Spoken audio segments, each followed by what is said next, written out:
U.S. Open of Surfing presented by Pacifico, as well as the city of Huntington Beach. Well, we've got some of the best small wave surfers on the planet with some big surfboards. That's right.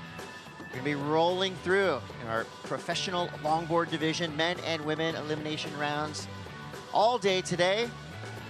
The who's who of modern hot dog logging will be taken to the lineup, including this guy, former world champ Kai Salas, heading out there on a 9-foot-plus surfboard. We're going to tell you all about these surf crafts when these surfers take the lineup. I'm Chris Cote. This is Sam Fleeky. Sam, good morning. Happy Monday. Welcome back to Huntington Beach. Love the happy Mondays. And you mentioned the word hot dogging, and that is an important word. That's the style of Californian longboarding that was developed here in the 60s, and it's that expressive way of mixing the footwork, the nose riding, and the rail turns. And today is the day when people can progress through to the quarterfinals going for a win. If they lose, it's 9th, but there's some massive heats to look forward to. Absolutely. The Surfline forecast has been spot on throughout the entirety of the weekend. So let's take a look at what we're about to see today. I can confidently tell you it's pretty small out there, but like I said, we got the best small wave surfers in the world riding appropriate craft for the waves we have on hand. There will be a small south swell potentially filling in through the day into Tuesday and Wednesday. We're calling it the fun zone because like yesterday, plenty of waves to ride. You know, we saw 10 to 12 waves ridden per heat per person, so probably going to see more of that today. I like that the wind is looking a little bit less throughout the morning and into the afternoon. And so far, it's been really fun to watch. I've actually learned a lot about how to and what to ride on small days. Yeah, and yesterday was incredible. The competitiveness of some of those heats, you know, people did not hold back. There was a lot of waves ridden, and what will be interesting today is to see the difference between patience and productivity. Will the battle of the two Kais that we may well be kicking things off with start with lots of waves, or will they play it safe and wait for the sets? Well, we talked about hot dogging. We got some hot dogging right now. Look at this one, all the way through. Oh, see, it can be treacherous out there, even for the pups. That was a poor to rail slide.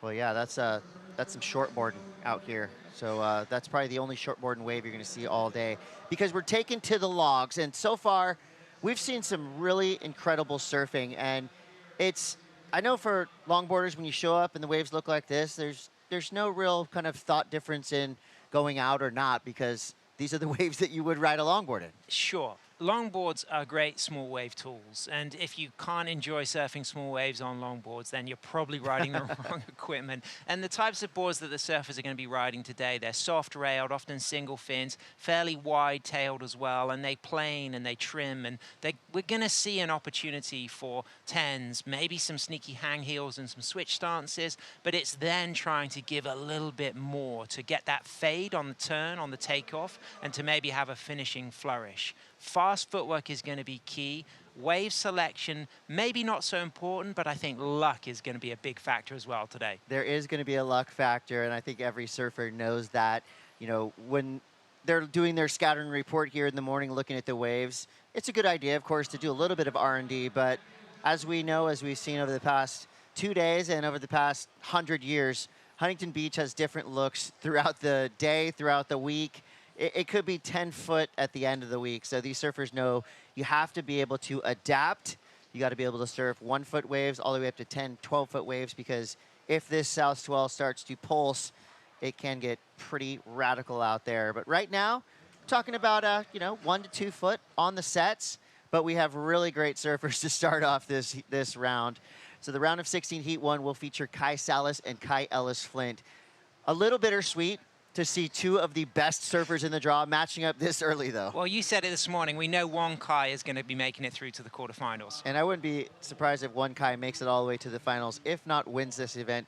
These two surfers right here, in my opinion, this could very well be a final. So let's just imagine that it is. And straight out of the buzzer, we've got Kai Ellis Flint with exactly the combo that the judges are looking for.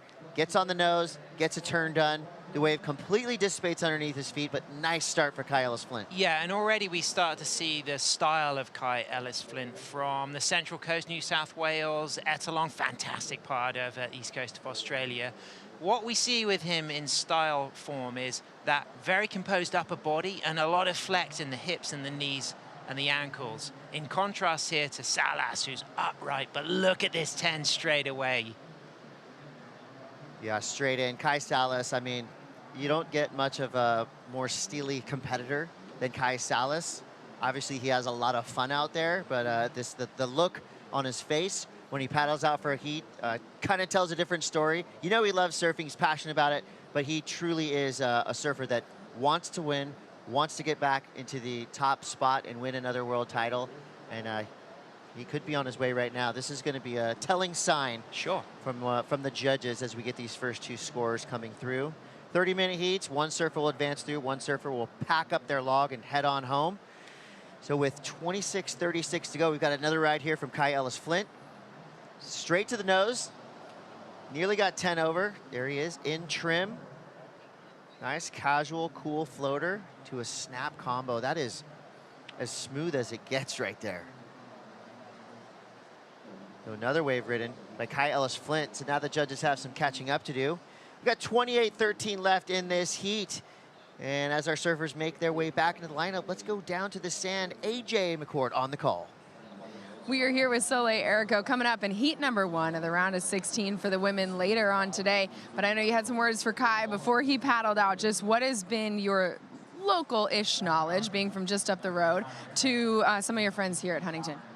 Yeah, I mean, it's pretty small, so anything can happen. I just told Kai good luck and do your thing, and whatever happens, happens. Yeah, it's fun watching the boys surf today. The high tide, or when the tide gets higher a little later for my heat, hopefully it'll get a little better just because it did yesterday. So crossing my fingers, there's a little bit more swell. And yeah, we're here, we're doing it. I know we were talking about that you're heat number 1, but technically you get to watch 8 heats before you actually have to surf. Just how much of an advantage do you feel like that's going to give you today? Yeah, I mean, whatever the waves are, whatever's on offer, I'm just going to go out and do my best. And yeah, I'm happy to be here, happy to be in the next round, and hopefully can take it out today. We'll look forward to seeing you later this morning. Thanks so much. Yeah, thank you.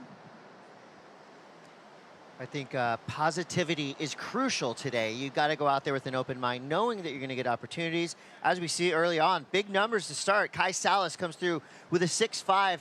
Kai Ellis Flint a 5.17. Yeah, this is a real nice opportunity to appreciate the replay. Up to the tip, and then great flex. Upper body is composed, but from the hips down through the knees and the ankles, that's where all the power and control.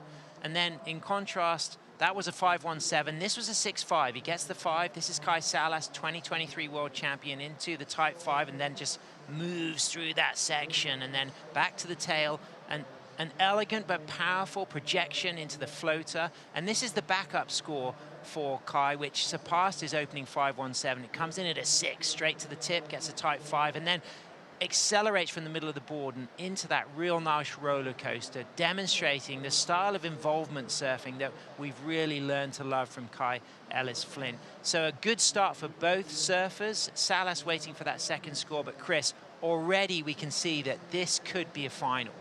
Yeah, Kai Ellis Flint just has the coolest looking style. And I did get the chance to talk to Tori Gilkerson, our head judge upstairs, before these surfers paddled out. And, you know, for the past 2 days, they've been really focused in on the subtleties, on the details that the surfers are showing them. Today, I think that's going to be even more so magnified. The waves might be a little bit shorter. That means your maneuvers have to be quicker and more impactful. So if you're going to get on the nose, get up there quick, stay on there for as long as possible, because the judges are literally looking at every little detail these surfers are doing on their boards. Well, what we're going to see this morning is on this lower tide before it starts to fill in, it's all going to be about those opening sections. There's not enough depth of water for the reforms, for the connections. So clean faces, pocket surfing, the halo maneuver, the first nose ride or rail turn is going to be real key. A finishing turn, short rides.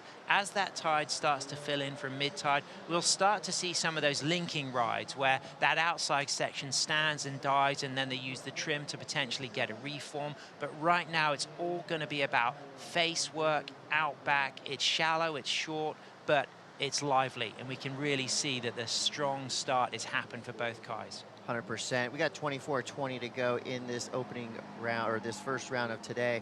Let's take a look back at yesterday. Kai Ellis-Flint went out there and went off, and this is kind of a, I think this was probably about 2 o'clock in the afternoon, so wind affected, but nothing seemed to be affecting Kai Ellis-Flint. A 7.67 and a 6, one of the highest heat totals of the day. And you can see the difference. This is when the tide's filled in, and you know, we've got those longer reforming waves where trim is absolutely essential compared to the steeper faces we're getting this morning on the low tide. But Ellis-Flint was brilliant yesterday, and you get to sense this style where he has that composed upper body and all of the work happening in the hips and the knees and the ankles. And I would say a lot of gratitude for the WSL crew to schedule longboarding straight from the jump of the Lexus US Open of Surfing. I think it would be pretty rough to surf out here on a shortboard, and as you can see right there, perfect little waves for logging. It's an extended nose ride there for Kai Ellis-Flint. Feels like he's got some really good energy right now. He's got himself on some nice looking waves, and he's already sitting there in the double digits with an 11.17 total. That might be better than his 5.17. That was out of priority, faded in, really nice clean right, but look at the way he used his stretch 5 to stool enough into the 10, walks out of that 10, and then just climbs himself out of that floater. And he did the Stingray shuffle on the way back out. Did you see that? Sets himself up with 4 steps. There's the 5, and then stretches back and then stools enough for the 10. And then as he walks out of the 10, he's got that double up, but he just gets his feet positioned at the back of the board to just climb down from that floater and finish that end turn as he knee paddles back out for more, looking to drop his third score. A 5.17 for the opening, a 6 for the second. I think this is going to go into his top 2. Kai Ellis-Flint is now going to put a fairly big requirement on Salas. Could be something in the 6s or 7s that our 2023 champion will be chasing. And it's rare to be blown away by a 1-foot wave, but that was really cool how long he could actually hang out there on the nose and just keep flowing, levitating through that section. It was a great example of using the hang 5 functionally, because you could see he kept that foot pressure on the back and then moved into the 10, but it comes in at a 4.40. And I think maybe what the judges did with that is they recognized that it had that kind of double up section at the end. They wanted to see that wave stand up all the way through. My instinct was that was potentially going to go into his top 2. It didn't go into his top 2, but what I really can talk about and recognize and respect is the footwork and the use of the 5 into the 10. Check how the 5 is a stalling maneuver here, and then as it gets high in the lip, he pulls up into the 10. And what the judges maybe would have liked to have seen is that wave not have that double up. If they had that open face all the way through to that final downturn, maybe they might have gone bigger on the score. It comes in at a 4.40. It's not going into the top 2, but we're really starting to see the caliber of Kai Ellis-Flint. He is one of the best all-rounded longboarders. He looks up to a fantastic Californian longboarder called Cody Simpkins, who's was one of the great kind of creative longboarders of a kind of period 15 years ago, where he was very expressive and he used the rail a lot. And I think that's something that Kai Ellis-Flint likes to do. Yes, he trims and nose rides, but what he gets a lot of joy from is engaging with the steep part of the wave on the longboard in that involvement style that we saw the likes of Nat Young, Wayne Lynch, and Bob McTavish do so brilliantly in 66, 67 in that period of longboarding. Yeah, I mean, there's a lot that goes into a 2-second ride out here this morning. We just saw Kai Salas have a deep paddle for that last wave. He didn't catch it, so that means Kai Ellis-Flint now has priority with 20 minutes, 23 seconds to go. did get a report. We saw Kai Ellis-Flint doing a deep stingray shuffle on the way out. That's because Soleil got nicked yesterday. Totally fine. It didn't get her good, luckily. But the lifeguards have been saying there are a ton of stingrays out there. Down in my hometown, we call those the Encinitas welcome mats. And my friend Todd Richards from the Monday Mass calls them taser napkins. Taser napkins. So PSA, shuffle your feet in Southern California during the summer, because those little bastards are everywhere. Yeah. And they are food for sharks, Sure. which is good. I love all animals, Yep. but there are some that are lower on the pecking order for me. I put stingrays along the bottom. Yeah. And I'm going to knock on wood, because when you talk trash on stingrays, you know it could happen. Yep. You know what's going to happen. You could see staying active, Salas. He's looking. He's hungry. He wants to get that backup score. He's up and riding, Cote. All right, we got a little right-hand runner. Straight to the nose, all 10 over. And the wave just kind of collapses around his ankles, so he's really unable to ride out. You know, it's the same that goes for Challenger Series, you know, Championship Tour, any major surfing event. You have to make it very obvious to the judges when you ride out of your maneuver.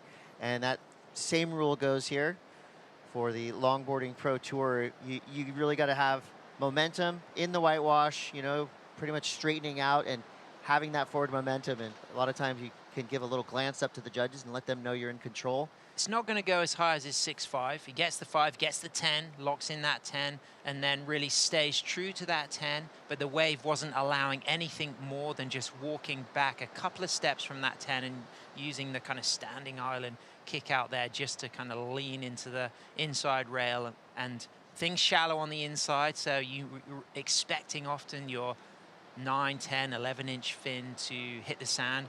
Both these surfers will be probably riding 11-inch single fins, maybe 10-inch. They're both tall surfers, and 11-inch is the kind of average fin size for like a 5'11", 6'2" longboarder that they tend to use in small waves. But you're always conscious of that fin hitting the sand at the end of your ride, so you kind of anticipate that that might happen, and you never want it to catch you so that it causes you to hurt your ankle or your knee.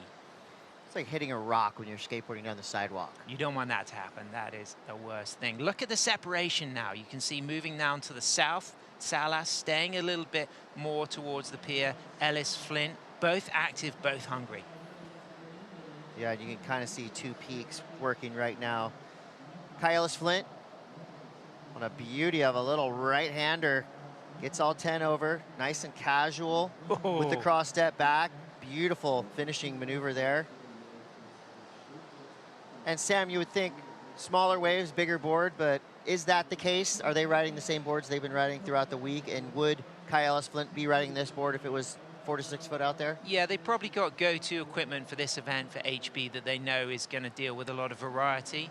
I love that from Ellis-Flint. The composure, the setup. This is the replay of Salas's wave into the 10, gets the 10, walks out of the 10, and then into the float. Unable to ride out of that, so in contrast to the finishing touch from Ellis-Flint, you know it's going to get the better of the exchange. Look at the pacing here. He's slow but composed, right in the good moment into a tight 5, and then back to the tail, and then just elevates and accelerates through that rail turn, and so composed and flexed when he finishes those turns. So I think that that will go into his top 2. A 5.17 for his first, a 6. It's certainly going to better that 4.4, and I think that's going to be a top 2 score for Ellis-Flint and increase the requirement for Salas. I doubt it's going to be a 10, but I think he pretty much rode that wave perfectly. I mean, it was a perfect pocket ride. Nice snap at the end. 16-16 to go. So we wait for these scores to come through. Let's go down to the Bonsoy athlete area where Mitchell Salazar is standing by. Hey, good morning, guys. Really fun out there this morning, super clean. The one thing I will say, non-existent really pure bowl the last few days, which to me is really surprising in the summertime. It's usually the most consistent wave that we have out there, but luckily for us, we do have some markers that these surfers can actually use for both the middle peak and Machado's Peak further towards the south. Just looking at conditions, how clean it is, which is really beneficial to us, but more importantly, the tide pushing back up again later this morning. So gentlemen, no use of the pier bowl, which is really surprising given that we've had so much south energy this summer so far, but because of that northwest wind swell, a lot of that sand has actually been allocated to Machado's and middle peak so far, which has been really the 2 breaks that these 2 gentlemen have used in this morning. So Mitch, I've got a question for you. We just saw Ellis Flint drop an 8, the first excellent range score of the day, and that was off the back of him staying a little bit north and Salas moving south. Was that a mistake for Kai to paddle south, or is the big scores in both the middles and the pier bowl area? Yeah, it's a difficult one to really process in that sense, because there is a left allocated just a bit further south towards Machado's Peak, but with this much wind swell, the rights to me actually seem to be like the better waves this morning, Sam. But I think for Ellis Flint, that just came to him and was able to obviously surf it up for how the conditions are this morning. But for Salas, I think he's still in this thing. I think he gets one of those waves in the middle part of the peak. Once again, he's back in this heat. Thank you. Mitchell Salazar in the Bonsoy athlete area. Great to have our embedded reporter there with just a little bit different of an angle, and give it up to Kai Ellis Flint. I mean, we knew that was going to be a solid score, but to get an 8-point ride with 14 minutes, 25 seconds left to go, already with a 6-point backup, I mean, he is sitting in a great position now. He's making it look so easy. Obviously surfing so smooth, but a radical finish on that last wave, which I really think propelled this score up into the excellent range. Yeah, the cadence, the way he kept pace with the lip on that 5:10, and then the way he projected. He'll be pleased about that score. He probably in his head felt it was strong. He probably didn't think it was going to go excellent range, so he's going to think, wow, I can give a lot more. There's the 5, pulls in for that touch of the 10, and then widens into that accelerating re-entry. And at the same time, Salas had a wave that didn't cooperate as much and dropped to 3. And you saw Salas move back north towards where Kai Ellis Flint dropped that excellent score. But now Ellis Flint is moving south, so it's a little bit of a game of chess, of checkers, everybody changing position, everybody staying active and lively. Well, we have 13 minutes, 25 seconds left. Let's get a little nerdy here. I watched Kai Ellis Flint yesterday waxing his board for about a half hour. Now, in the Challenger Series, you'll most likely see these surfers, you know, with a Fu wax duster on the front foot. They've all I would say 99.9% of them with traction pad on the back. But we talked a little bit about it yesterday, different wax tactic for the logs. Kai Ellis Flint was making these perfect beads all up and down the board. Of course, all the way almost over the tip of the nose. Different type of wax being used because you want it sticky enough, but you also don't want to get stuck. Yeah, I mean, it's an interesting debate, the art of waxing. The difference between shortboarders waxing up and longboarders waxing up. Shortboarders like that stickiness. They like the more of the kind of mozzarella cheese effect in certain parts of the board, whereas the longboarders want the beads. They want that opportunity to really grip with the feet and the toes as they hold onto nose rides or turns, but they also want that sense of release so that they can initiate the cross steps without too much sticky wax. So what you'll find most longboarders do is they may use a base coat to wax up a fresh board, and then a little top coat of something softer and stickier based on the location of where they're surfing. And it's very normal for longboarders at this level to have really nice beaded wax jobs. Yeah, I like that. It just feels good to look at. We got just inside of 12 minutes to go here. Kai Ellis Flint in the lead 4 now with some beautiful surfing. We're going to be right back. Let's take a quick Bonsoy brew break. See you in a minute.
Welcome back to the Lexus US Open of Surfing, presented by Pacifico, as well as the city of Huntington Beach. We got all bangers this morning.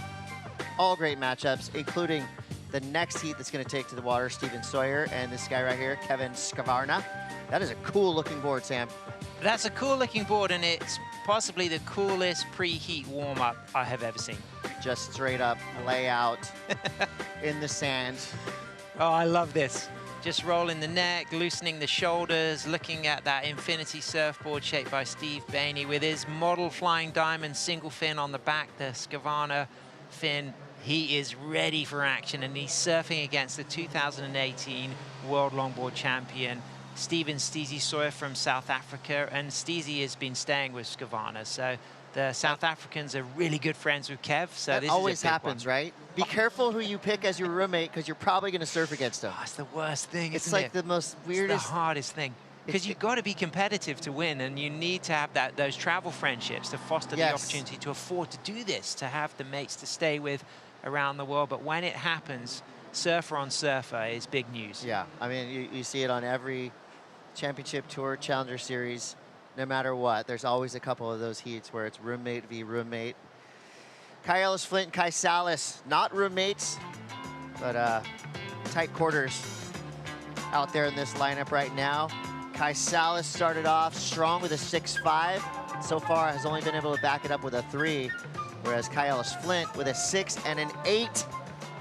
That was a great shot right there. Kai really close to him going, oh no, what's he gonna do now? Yeah, well, a nice 10 from Salas on that first shot, but then that look back, just that sense of checking what the wave shape was. I think that's more, though, just to see what types of waves he wants to choose. But Salas in second place, chasing a 7.5, but he's absolutely on fire. And you know that if he gets the wave, he can go excellent range. But this guy is bringing the food to the table and feasting. And is this just the start of a special campaign for Kai Ellis-Flint? Will this be his year? Feels like it. This is the wave of the day, and I'm sure it's going to stay the wave of the day.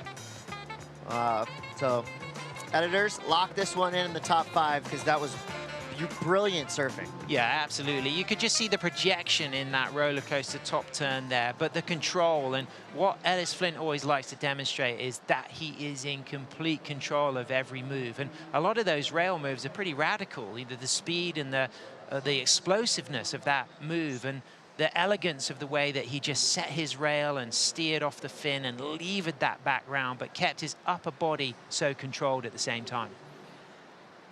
And I love that these numbers are proving our positive mindset right. We're already seeing surfer in the double digits in a huge way with a 14-point total with 7 minutes still left to go.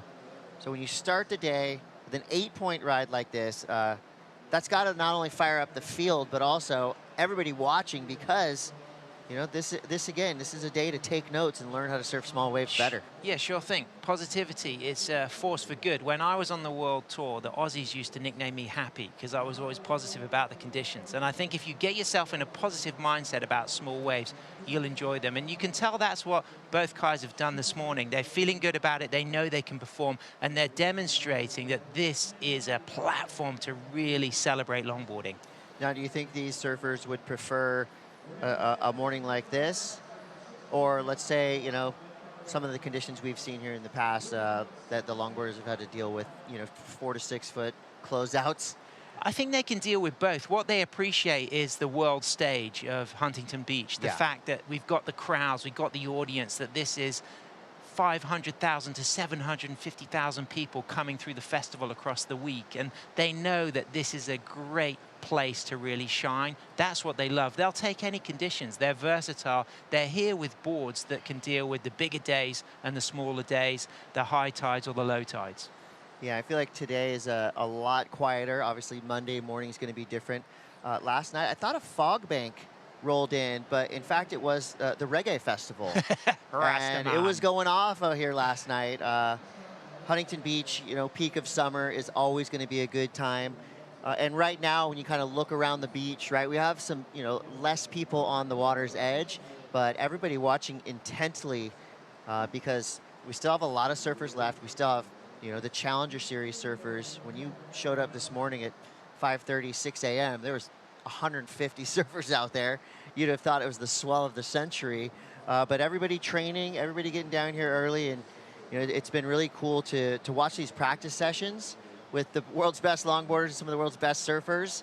Some cool crossovers happening, and everybody giving full effort, which is really fun to see. Yeah, and sharing the narrative. In the words of my good friend Ike Wilmot from Jamaica, fantastic surfer, Chris Gauthier on the mic doing things that you like.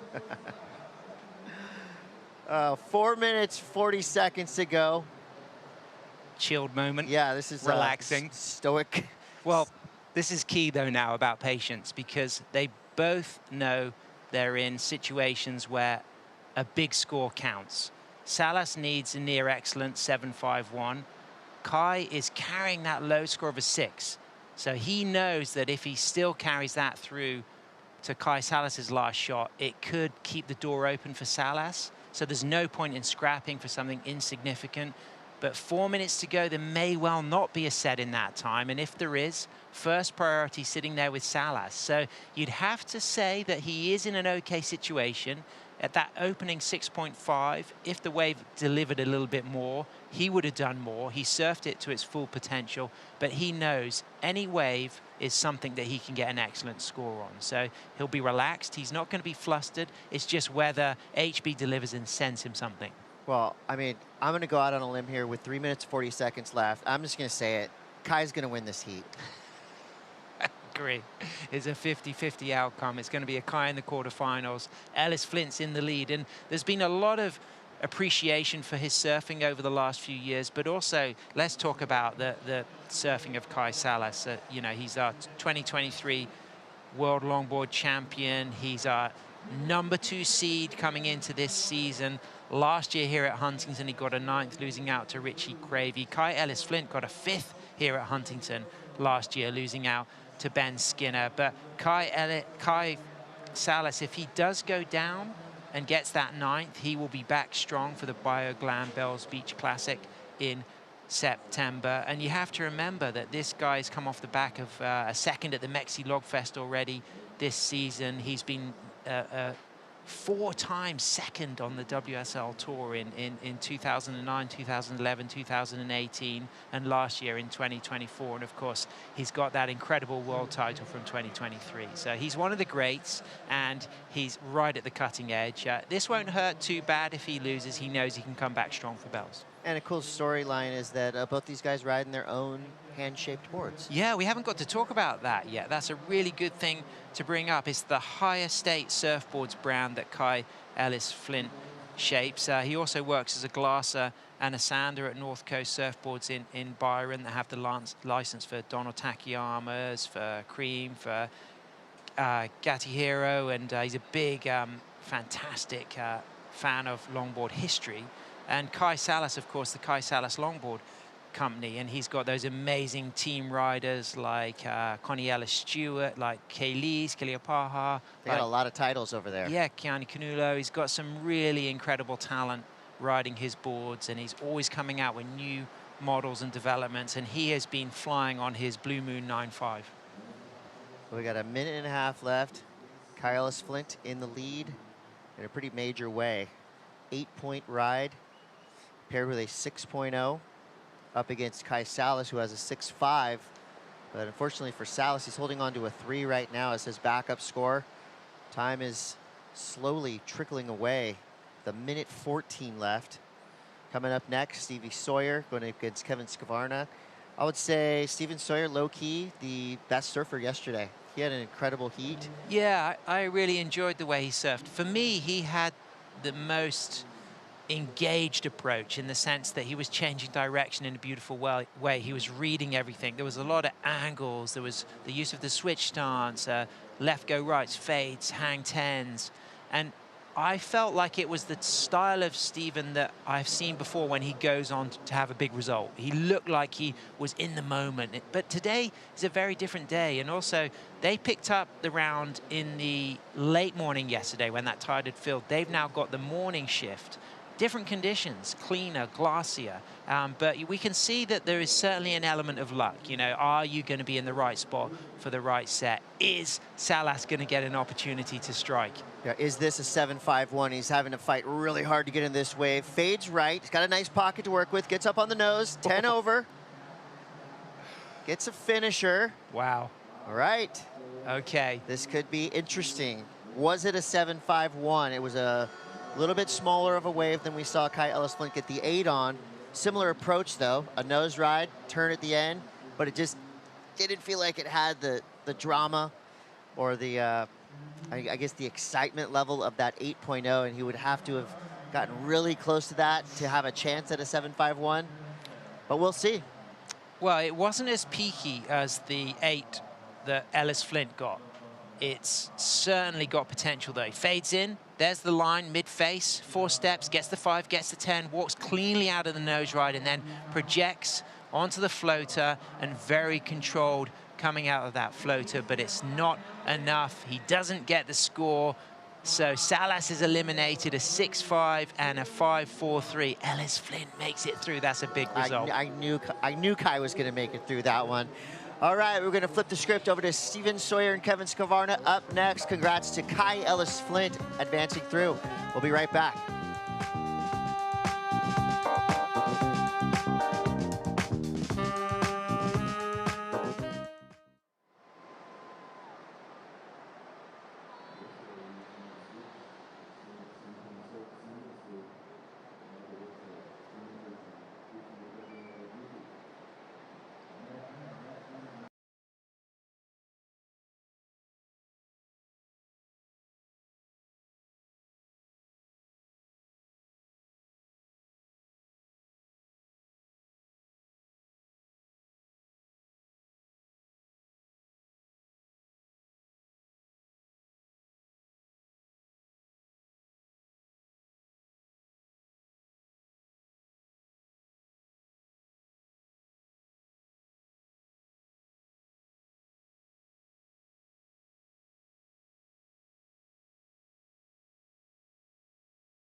Welcome back to the Lexus US Open of Surfing presented by Pacifico. We're straight into it. Kevin Scavarna versus Steven Sawyer. Looks like Steven with already 2 waves ridden, Kevin as well.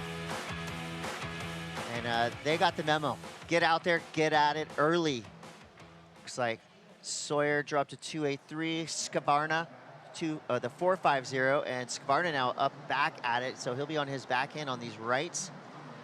We talked about the degree of difficulty, nose riding, forehand and backhand. Refresh my memory, which one's harder? Backside. And look at this paddle battle we got going between Scavarna and Steven Sawyer. So that was a really nice backside 10 for Kevin. Steven had what looked to be a very busy wave. Looking forward to seeing what scores dropped. Steven kicked off with a 283, backed it up with a 1, waiting for that 3rd wave to drop. 3rd wave also to be scored for Kevin. Gets a 4.5 for his 1st wave, so good start. A throwaway 0.67, and let's see who got priority. It was Kevin who got the better of the paddle battle. But I was impressed with that backside 10 from Kevin. I think that's going to be a strong backup score to add to his 4.5. This is going to be an absolute belter. I just hope that the waves deliver enough to let both of these surfers shine, because these two are so talented. This is the 4.5 that Kevin Skvarna started with. Big hooking fade, really gets deep, nice upright 10. How? Smaller wave. How do you do a 10 on a wave like that? Well, that's what longboards are magic for. They work beautifully in small waves. You can now see this is the backside 10 he gets into the. Oh no, this is the 0.67. Yeah, that was the. A nose ride layback. No one's doing that. No one's doing that. It looks really hard. Yeah, well, the reason no one's doing it is because it gives you a 0.67. Oh, okay. But if we want to go for, you and me should have a heat together and see who could get the lowest score. Could you get a 0.01? Well, look, let's get serious here for a minute. Beyond the surfboards, beyond the resumes that both these guys carry with them and the results, this really is a battle of the mustaches. It is. You know, two of the best mustaches in the entire draw going mustache to mustache this early in the morning. I mean, the drama, the tension, this is going to be crazy. 25 minutes, 10 seconds to go. Skvarna, in all seriousness, making these tiny little waves so functional. Just he just looks like he has the ability to squeeze all the energy out of the waves he's riding, and that's a really admirable trait for a surfer in conditions like this. Yeah, we got some good scores to drop for Skvarna. Two significant scores to come through, I think. All right, 24:48 to go. Steven Sawyer in the lead for now. Kai Ellis-Flint went out there and went off bright and early in the morning. He is on the glass now with AJ McCord. What a way to start our day here in Huntington Beach. Kai, how did you just hit the water and really find your rhythm so quickly this morning in heat number 1? Yeah, I don't know. I woke up this morning feeling so calm. Last couple of days I haven't been feeling like that, getting a pretty poor sleep, and yeah, I just woke up feeling calm, and I was just I had a little free surf prior, and yeah, I just felt like I was kind of finding a rhythm early. It certainly looked like it when we were watching that heat, and you go excellent. The first excellent wave of this entire event. Talk me through that wave. Yeah, yeah, well, that was just that moment that I was talking about yesterday with like taking a little breath. At the start, I felt like I wanted to give it a little bit more energy at the start of the heat. And then on that wave, I knew I had to just wind it back a little bit and just let my board do most of the work, you know? Yeah, and just found a little end section to tap. Well done. On to the next round here in Huntington Beach. It's a round you're familiar with, but how are you going to level up this year? Yeah, I think it's just doing the same as what I've been doing. Really just kind of sinking into my own rhythm. For a while there, I've been trying to surf a little bit more on the competitive side, and really just trying to wind it back and surf the way that I naturally surf. Looking forward to seeing you then. Congratulations. Yeah, thank you very much. 2 words: chill, dude.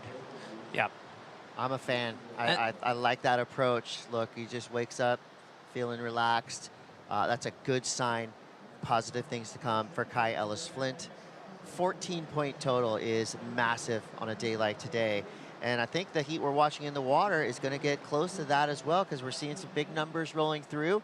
Kevin Skvarna, the 4.83 and a 4.5, going up against Steven Sawyer's 5.33 and 2.83. So solid scores coming through already. Still plenty of time. 22 minutes, 30 seconds left. Steven Sawyer has priority, and these guys are basically sitting on top of each other, nearly touching mustaches. Yeah, and to reflect on Kai Ellis-Flint's post-heat interview, he said he had a free surf before, and that helped. And it's really interesting, the psychology when you're in that first heat of the day, whether it's a positive or a negative to have that free surf. Is it going to drain you? Is it going to lift you? Is it also just an opportunity to get relaxed? He said he woke up feeling good in contrast to the previous 2 mornings. That was obviously a positive sign, but I think what helped was that little free surf, testing the waters. He was in a good space, but he's been this far before at Huntington. He got a 5th last year, losing out to Ben Skinner, so he'll want to take it further, but right now attention onto this is so evenly balanced between these two surfers. But look out, because a 7.33 Cote is just been dropped for Steezy Sawyer's last ride, so now Skvarna needing a 7.83.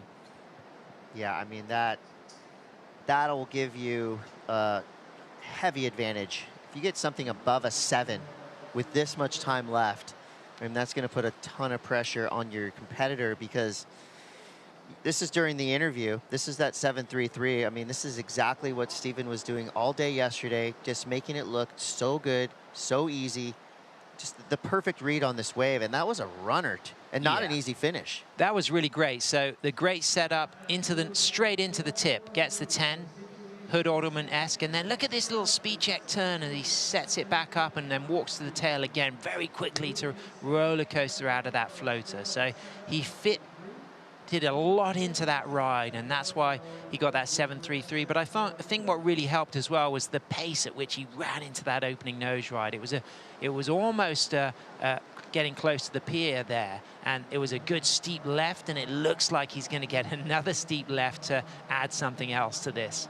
Ooh, right place, right time, wrong maneuver. You don't want to be goat boating on that log. Almost into the El Rolo. He goes down. Meanwhile, Kevin Skvarna looked like he had a completion. What I loved about Steven Sawyer's last wave too, there was all that energy, that rush up to the nose, and the second he got there, it was almost like pause in the time-space continuum, just standing still, levitating on the nose. You saw his arms and shoulders drop, which is a really cool thing to see. But let's see what happened here for Kevin Skvarna's last wave. Sets himself up into the tip, gets that touch of the 5, and then rebounds off the foam, not as steep as Steezy's 7.33. This is the wave on the same set, different section on the peak, a low line, unable to use the goat boat technique to his advantage. Accidental coffin ride.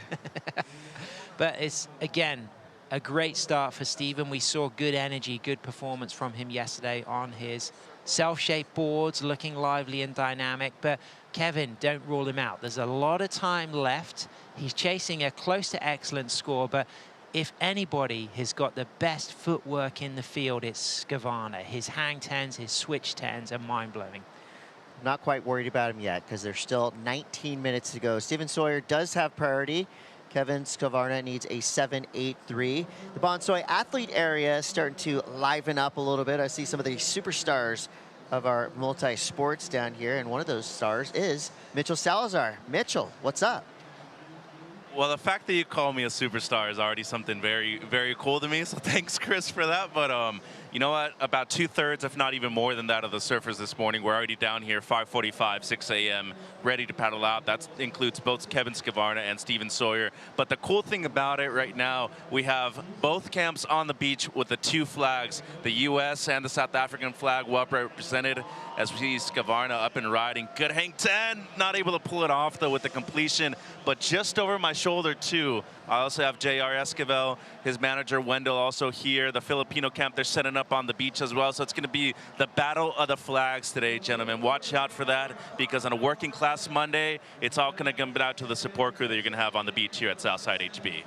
And Mitchell, I saw Billy Stermond from the Challenger Series earlier this morning saying the water got a lot colder today as compared to even the last 2 days. I feel like this summer has been really up and down in terms of temperature-wise. What are the surfers saying coming in? Is it freezing out there today? Yeah, I spoke to Talia Swindoll. She's also going to be in the Challengers in just a few days, and she says, yeah, 3-2 at the very least, maybe even a couple of surfers. If you're from out of town, you want to be wearing a 4-3, but seems like these 2 guys doing very well. Sawyer kicking out right there. We got a heat on our hands, Chris. It's the battle of the Goofies out there in heat number 2. Yeah, the battle of the Goofies and the battle of the Mustachios. 17:25 to go. Steven Sawyer still in the lead. Kevin Skvarna needs a 7.49. We just saw an exchange, a paddle battle. There's a lot happening in the water for the lack of swell.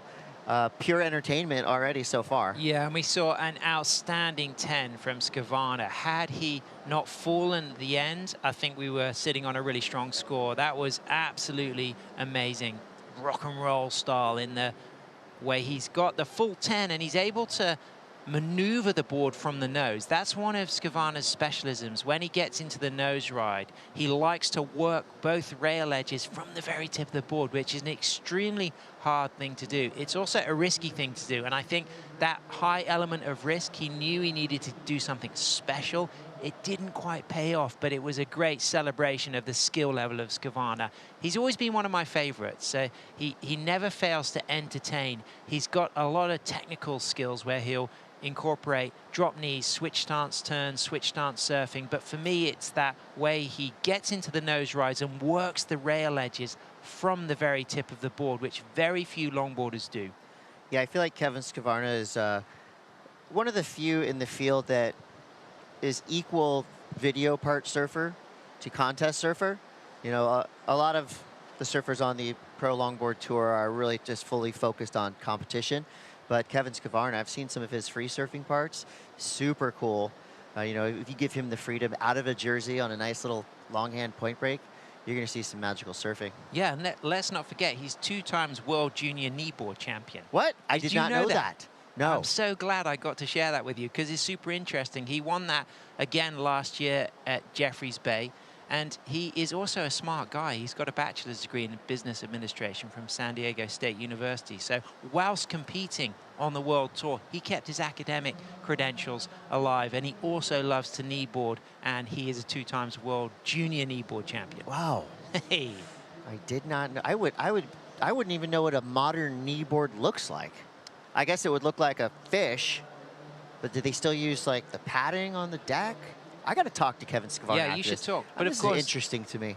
George Greenough and his kneeboarding and surfing, hugely fundamental for the development of longboarding and the relationship between foiling the fins and developing the involvement style of surfing. That all of these longboarders are really inspired by. Yes, they like the early 60s period, but they also like that mid to late 60s period. And Kevin Skvarna is on a smaller wave, still chasing a big score, but setting himself up nice for some footwork. Drop knees into this hang 5. This wave still giving him opportunities. Somehow he rides out of that final 10. Wave pretty much dissipated beneath him. Didn't give him much of a chance to get up onto the nose. So Steven Sawyer still in the lead with a 7.33 and a 5.33. What's going to happen next? Well, you're going to have to stay tuned to find out. We're going to take just a quick break, but we will be right back.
The Lexus US Open of Surfing presented by Pacifico is brought to you by Hogue, official healthcare provider of the WSL in California. By Bonsoy, official milk of the WSL. By Visit Huntington Beach, the official destination marketing organization of Surf City USA. And by Lexus, experience amazing. Welcome back to the Lexus US Open of Surfing, presented by Pacifico and the city of Huntington Beach. That voice you heard, reading off some of our sponsors, that's the voice of Emmy Award-winning Joe Turpel, our very own voice of surfing. Congratulations, Joe Turpel, winning an Emmy. So awesome and well-deserved. 11:39 to go. Steven Sawyer in the lead with a 7.33 and a 5.33. His camp right now is stoked, and Rosie Hodge is amongst it. Yeah, you guys, I am sandwiched in between some of South Africa's finest, some great longboarders here. Sam Christensen, Crystal Hewlett. Crystal, I'm going to start with you because Stevie Sawyer, he's your partner. You competed yesterday, but tell me how stressful it is watching someone you love in the water. Yeah, I'm feeling pretty nervous. Got my just my stomach going a little bit, but feeling good. I mean, I'm really stoked for these guys to be matching and just having a fun heat, and I think that's what it's about. And yeah, let the best surfer win. Let's go. I like that vibe. And Sam, you're actually staying with Kevin, and I know that Stevie Sawyer is great friends with Kevin as well. It always happens that way. You match up against the people that you're good friends with, that you're staying with. Talk to us about that dynamic. Yeah, it's pretty interesting. It obviously a bit of a bummer. You want to see, you'd rather match up later on in the contest than in the early rounds, but I definitely think it forces everyone to lift their game a bit. No one wants to lose against a best friend, so. And Stevie's doing up and riding right now, you guys. Nice 10 right there. We're going to send it back to you for live action. The 10 with the big finish. That's the type of ride that can potentially close the door on your competitor. That was a beautifully surfed wave. And here we go with Kevin Skavarna. Sticking to the right here, gets to the nose. It's a little squirrely there coming out of that nose ride. I'm excited to see the replay from Steven Sawyer because he was flying on that wave. Yeah, that was a good one. A lot of good boards represented. I noticed Sam was wearing his olive hat for Olive Packham, who's going to be surfing later, the South African shaper. We've got Steve Bainey under the feet, the Affinity surfboards of Skavarna, and we've got a Stevie Sawyer self-shaped here. Of course, his dad Des been shaping since '72 at Jeffreys Bay. Flew into that section there and just carved into a final little touch and kicked out cleanly. So he's not probably going to replace that 3.5, that 5.33. He may well do, but I like that backside 10 from Skavarna. And I think that actually reflecting on the variety of the rail turns, Stevie will get the number over that 5.33. And there it is, it's a 6.33. So it increases his lead. Now means that Skavarna needs an 8.49. So that's a big ask, 9 minutes to go. It's probably in Skavarna's head the moment to reset and work at that 8.49 across 2 rides rather than 1 ride. He knows that Stevie's got a 7.33 and a 6.33, so he knows if he drops a 7, then he's really kind of in the ballpark range to get another high 7 to potentially take the win. Yeah, this is going to be a long 8.5 minutes for both of these surfers for different reasons. Stevie Sawyer obviously sitting in a really good place with a 13.66 total. Kevin Skavarna can do it with 2 waves, so it doesn't have to fully focus on getting that 1 magic wave to get up into the excellent range. The problem with that theory is we're only seeing a handful of waves, you know, ridden in that mid to high range, and the last heat, for the last 3 or 4 minutes, no waves really came through. So it really is now up to the ocean to provide something for Kevin Skavarna, be it 2 waves or 1 magic wave. Absolutely, and it's the next few minutes really counts, because if he does get something in the 7 range, then he knows that's more attainable. But if he doesn't get a significant score in the next few minutes, it will come down to 1 single wave, and it would be the highest single wave score of the event so far. But a full 10 is possible, and all of these longboarders know that if the wave allows, they're going to do critical nose rides through sections, and they're going to engage the rail. And what we saw from Stevie's last ride was a little bit more creativity with his rail work. That's what I'm recognizing in Steven's lines, is that he's doing turns in angles and ways that other longboarders are not. They're often finishing the nose ride and doing 1 solid projecting cutback or re-entry or floater.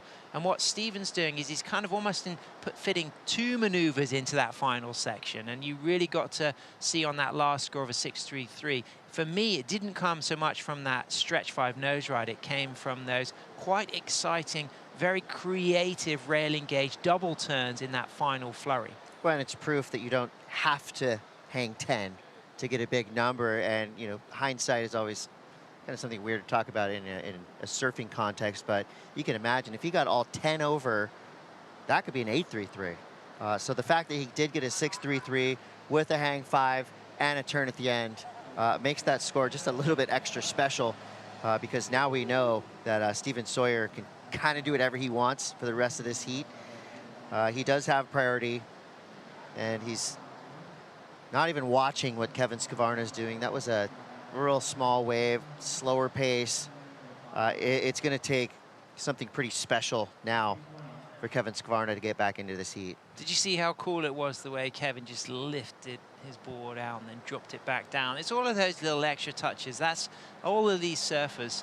They surf a lot of small waves and they know how to handle big boards. He sets himself up, a smaller one, good 6 steps to the tip, just comes through that foam, locked on the 5, walks out. But what's really cool here is after the float, he gets shallow. Look at the way he just handles the board here. That is someone who knows surfboards comfort inside out. That is comfort right there. I view, you know, this kind of modern style of longboarding as a performance art. Sure. It's to me, it's more of a dance. Yeah, I agree. Than you know, than shortboarding. Obviously, you can do both on both boards, but I really think that the judging scale and the judging criteria that we have these days really lends to, you know, beautiful, creative performance art surfing. And a lot of longboarders appreciate all of the other moments outside of riding the wave, the way you paddle out, the use of the knee paddle, the way that you engage in the lineup, the way that you finish a ride. And that was a nice little touch from Kevin, just lifting that board up. Of course, not a significant score, comes in at a 4.43, so still chasing that massive score. And now moving into the last 5 minutes, it likely will need to come from one big score. But I did feel like Steven had a kind of great level of momentum yesterday. And I think that this movement now for him to go into the quarterfinals is going to be a great stepping stone for a great season for the South African. And as far as skill set goes, it was back in 2018 he won his world title. I think he deserves a second world title. I'd like to see that name on 2 WSL World Longboard titles because he's one of the great all-rounders. He's one of the few longboarders who's also an incredible tube rider, not only on shortboards, but also on longboards. And I think that really shone when he won last year in Abu Dhabi. It was because of his ability to surf in the pocket on the longboard as well as on the nose. I'd imagine that wave was pretty hard to surf on a log because you're already going so fast. Speed control be paramount. It was really interesting because a lot of the surfers didn't know whether it was going to be more of a kind of technical in the tube moment or more of a stalling for long nose rides. And yes, it was a little bit of both. The tubes were tight, but it definitely favored those surfers who were very comfortable sitting in the middle of their board in hollow waves on longboards. And of course, Steven surfing at J Bay, he has ridden that wave on all types of boards throughout his life, and he's so good in the pocket. And he just sat over his stringer and got these incredible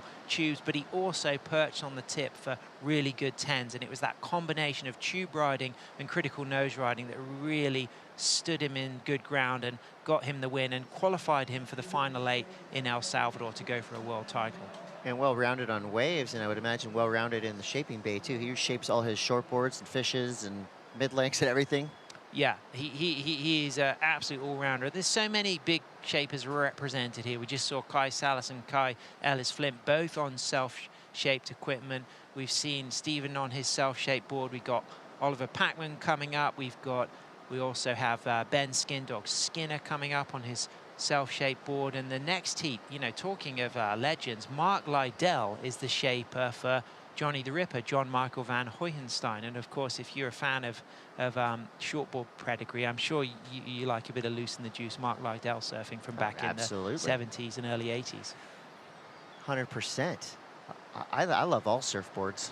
I've been going through the board rack every day, checking out these boards. So big heats coming up. We've got returning champions looking like they are here with some intent. Yeah, we to saw get back at it. On the welcoming shots this morning when we went live, a nice clip of Taylor on the 10, perched on the nose, and he is so comfortable at HB. He's won this event twice in the last 3 years, and he's also won the US Open of surfing when it wasn't a WSL World Longboard Tour event twice before as well. And so this is somewhere that has been a big part of his career, and he's adapted to so many changes in the types of criteria that reward the big scores for longboarding so beautifully. And I think you could, put him as one of the firm favorites for another win today. Bro is built like an NFL quarterback, yet he is an absolute small wave wizard. Yeah, he's so it's light-footed. the physics don't make sense. It's nuts. But he makes it work. Yeah, and that's the beauty of watching good basketball players, is the light-footedness of tall people. And he has that basketball physique, but in small waves, his footwork is always about the momentum of the trim, and he's brilliant at keeping speed with even the smallest of waves. But where he really shines is when waves get in the kind of shoulder high range, and he's able to have that combination of the finesse and also the power. But he's won many a big event in knee-high waves as well. So if it does stay small, don't rule Taylor out. I would never. 40 seconds left. Steven Sawyer's putting on a clinic right now. He's got a 7.33 and a 6.33, 8 waves ridden. Kevin Skavarna is keeping him honest, but at the moment, sitting on a 4.83 and a 5.17 with 10 waves ridden. He's got 25 seconds now to potentially get the highest single wave score of the day. He needs an 8.49 or beyond to advance through this heat. And I would say this round is equally as bittersweet as yesterday's round, because unfortunately we are going to lose some event favorites. The matchups you're going to see today are incredible.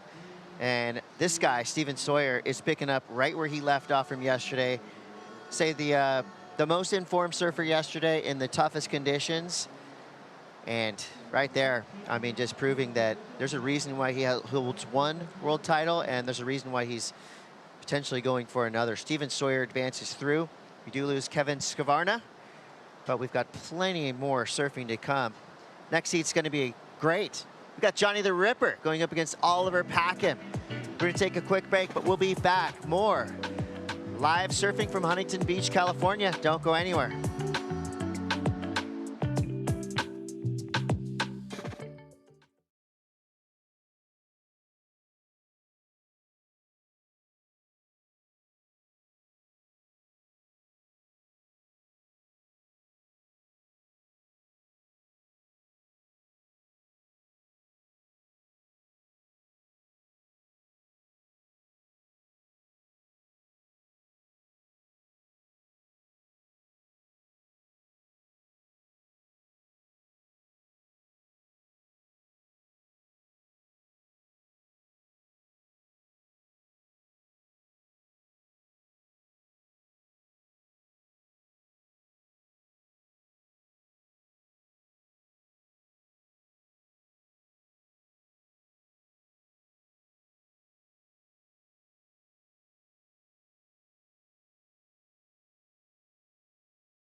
A great show of sportsmanship between two of the best goofy footers on the planet, Steven Sawyer and Kevin Skavarna. Great duel in heat number 2. It is day number 3 of the Lexus US Open of Surfing, presented by Pacifico here at the south side of the Huntington Beach pier. Mitchell Salazar with one of the greats on the planet in the terms of the sport of longboarding. This is the great Carla Zamora. So Carla, you look at the 2 heats that we've already had, really dominated by the people that have really not only searched for the best waves out there, it seems like the ocean truly found them out there too. Yeah, I mean, there is something to say about being kind of lucky and having the right rhythm with the sets. When we came up onto the beach, we definitely saw it was a bit smaller today, but quite impressive those first 2 heats, some really decent scores and some excellent surfing, some great nose riding, and then that combination between that nose riding and tail work. Kaya Ellis-Flint really showing off there in that first heat, and then followed up with Steven, like as you said, the duel between Steven and Kevin, the Goofy Foot duel. So fun to watch so far, and we're only in heat 3. Yeah, it definitely seems like it's going to be one of those days where every heat's going to be competitive. John Michael van Hohenstein in the red here in heat number 3. Oliver Packham from the Republic of South Africa is in the blue. And it's the kid out of Honolulu, Hawaii, Johnny the Ripper, only 21 years of age. Already has finals experience under his belt as well. Has made a final over there at Sunsala in El Salvador back in 2023. Outside of that, real nice kid. I mean, you just look at him, he truly embodies what the Hawaiian aloha spirit is all about. And especially when it comes to Waikiki, boy, have we truly seen a lot of talent, especially in the most recent of the years, out of that area. There's a heap amount of talent, but I couldn't have said it better. He's a lovely young man, really down to earth, seems very grounded. He's got a really strong support system behind him, you know, outside of the already Hawaiian crew that's here, but his mom, his girlfriend, you know, the aunties. So it's really nice to see him be successful. Yeah, and one of those people that truly embodies what the Aloha Spirit is all about as well. A 3-point ride to start things off for the surfer in the red jersey. Packham with priority, waiting to start his campaign. Well, starting his campaign well this morning, Stephen Sawyer with AJ. Thanks, Mitch. We were just talking about the bittersweet of this victory for you, because you and Kevin go way back, almost a decade, you said, right, to the beginning of your tour experience. So how do you set that aside when you're in the water, knowing a spot in the quarterfinals is on the line? I mean, it's a bummer to knock your buddy out. You know, we met each other our first year competing with WSL, and yeah, she's yeah, you just got to kind of get your own waves, you know, try not to put too much pressure, but put the pressure on, you know. You got to use the rule books as they give it to you, so just play by the rules, and that's it. You did a good job of that this morning, earn your way into the next round. We talked yesterday about just gratitude and trying to carry that throughout this competition. How did you feel that in the water this morning? Yeah, just not trying to create my own sort of happening, you know, just try to fall in line with what's happening. Yeah, I feel really relaxed. You know, my first heats I definitely wasn't quite relaxed. And then yesterday I was just like, you know what, I'm here. I'm just gonna surf, just catch waves. And it's harder said than done, you know. It's harder to do it than to say it, sorry. But yeah, I just kind of got a sense of like, oh, well, stuff it, I gotta just do it, you know. And you did it. Congratulations. We'll see you the next one. Thank you. Cheers, guys. Into the quarterfinals is the former world champion, Stephen Sawyer, looking for his first victory here in Huntington Beach. Forced error right there, unfortunately, for Oliver Packham. Qualified through the African region and getting a semifinal finish at the only longboard QS event that they actually had within the African region. Actually lost to Sam Christensen, his good buddy and travel partner, in that semifinal over there. The kid out of Durban, South Africa. A lot of beach breaks in that area of Durban. Most importantly, though, a lot of talent also in that heavy wave region of South Africa. And you just talk about their contingent, the evolution that they've truly had. They have a lot more surfers this year than they had in previous years. I can tell you that, Carla. Yeah, you know, it's another one of these countries and cultures that have really been stepping it up in the surf world, especially in longboarding. And it's great to see a whole nother area kind of getting some attention and moving themselves up the ranks. We know there's a ton of great waves down there, as you mentioned, whether we go from the beaches in Durban to, you know, the well-known J-Bay. And looking at the Pacifico fan picks right here, overwhelmingly in the favor of Johnny the Ripper in the red, 83% thinking he's going to make it out of this round. Just 17% in the favor of Packham. On the back end right there was John. And obviously in the end, you know, this is a name that isn't as well known yet. I do have to say the word yet because Packham, to me, met him yesterday.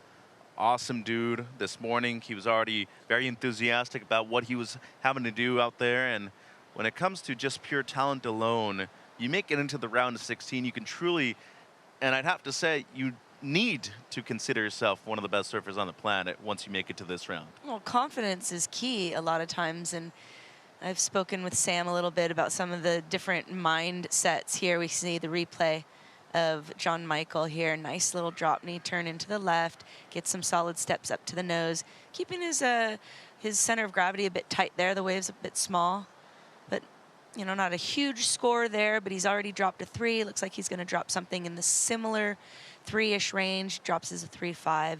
So just kind of chipping away at it. These guys waiting for some of those sets. We did see a couple decent waves in those last couple sets. So looks like Oliver may be popping into one of these. Yeah, looks like he's going to go to the right. Slingshot his way into this one, backdoors it, gets to the 5. Trying to get it a bit tighter, drops down. That's good work from Packerman. Was on the nose for a long period of time too, so good effort right there. Well, and one thing you did mention was positioning, and they're truly surfing in the middle of the beach, whereas usually there's options here to surf on the pier bowl. Last 2 days, it's really been non-existent because of all that wind swell. Really, no sand over there close to the pier at the moment. No, you see them smile. Oliver kind of smiling there. He's like, I got this, buddy. This was one of the waves you really want because it lined up. It had a nice longer wall. He's able to get this nice critical nose ride. I think the only thing that was lacking was that tail and rail work. We can see it from the other angle here. Fights into it there. Gets those 4 steps up to the nose. Cheater 5 there. Beautiful little wave, though. But I think the judges are going to kind of they'll acknowledge the nose ride. We see him already going on the left here. And another nose ride on the backhand, too. A quick one for him.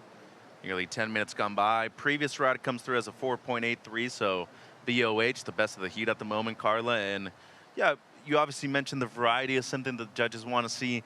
In the end, though, I mean, with how the waves are, with how well they've done over the course of the 3 days so far, you're getting 10, 11 points. There's a likelihood you're going to make the heat. Although I say that, and in the last 2 heats, we've already seen people already lose out with more than 10 points. Yeah, I mean, yeah, last couple of heats, there was at least maybe a 3-point spread between totals. So guys are out there getting those. They're competing.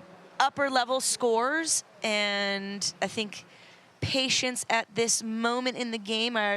Yesterday afternoon, we found that the surfers were it was at an advantage for them to be busy, whereas here it's a little calmer. There's not a ton of like little inside, bumps. So kind of waiting, checking that horizon, waiting for those other bumps to come through. As we saw on Oliver's last ride, that was a decent sized one, right, for considering today. So John's going to be kind of keeping his eyes out for one of those. He's sitting in priority, so that's a good position for him at the moment.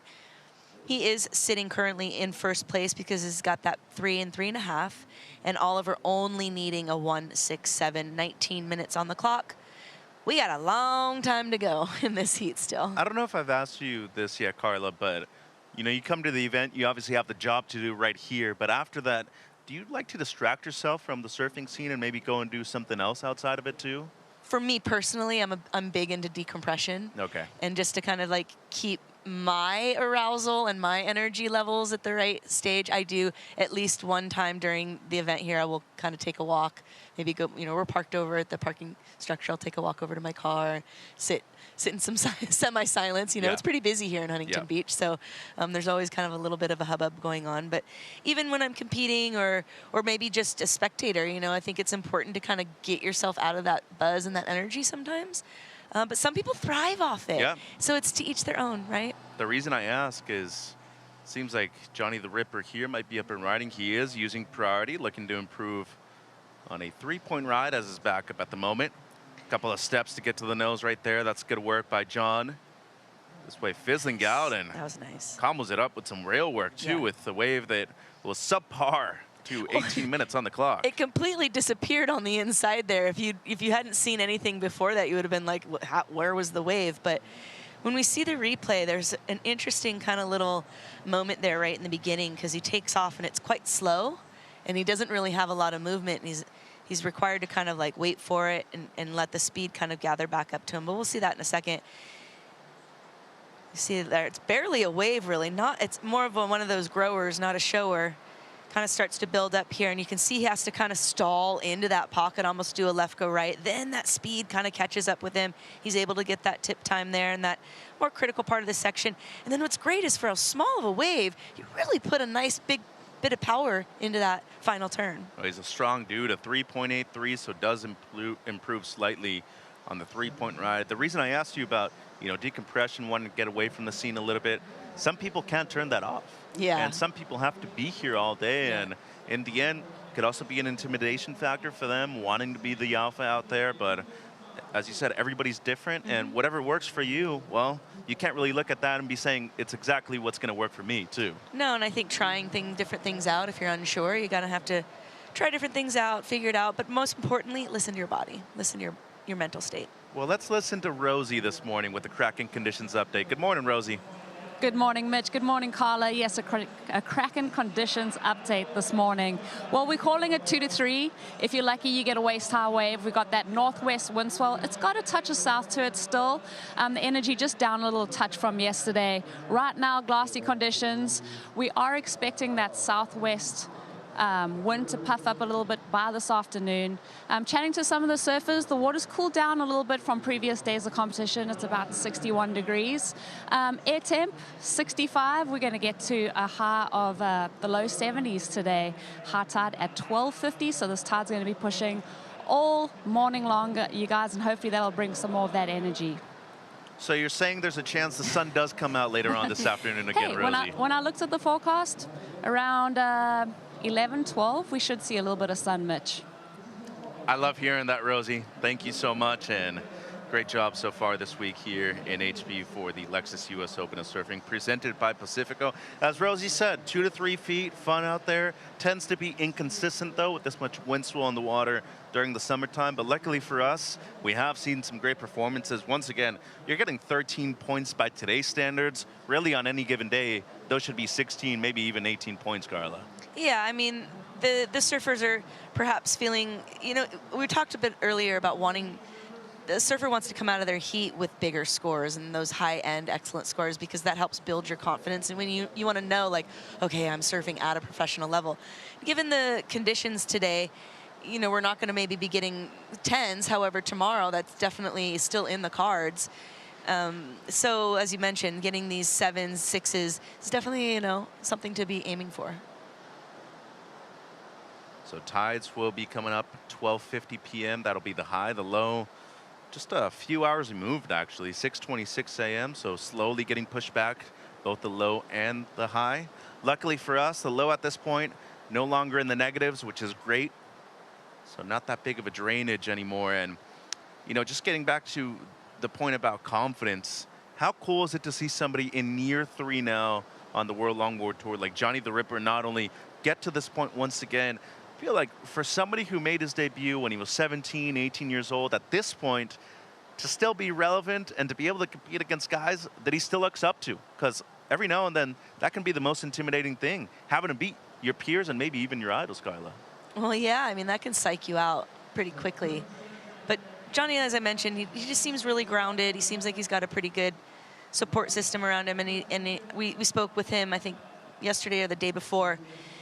And he just kind of is trying to stay present, stay focused on the moment, not try to get too ahead of himself. I think that's really smart play on his behalf. But also, too, he's grown up with these surfers. So in some aspects, it's kind of like any other day. So maybe you're not putting a jersey on, but I'm sure any other free surf, he's having to compete with Kai to get a good wave, or compete with Connie just to get a good wave out at Queens. I know growing up myself at Malibu with the likes of Dane Peterson and, Josh Farborough, and you were competing out there to get your waves, so just without a jersey on.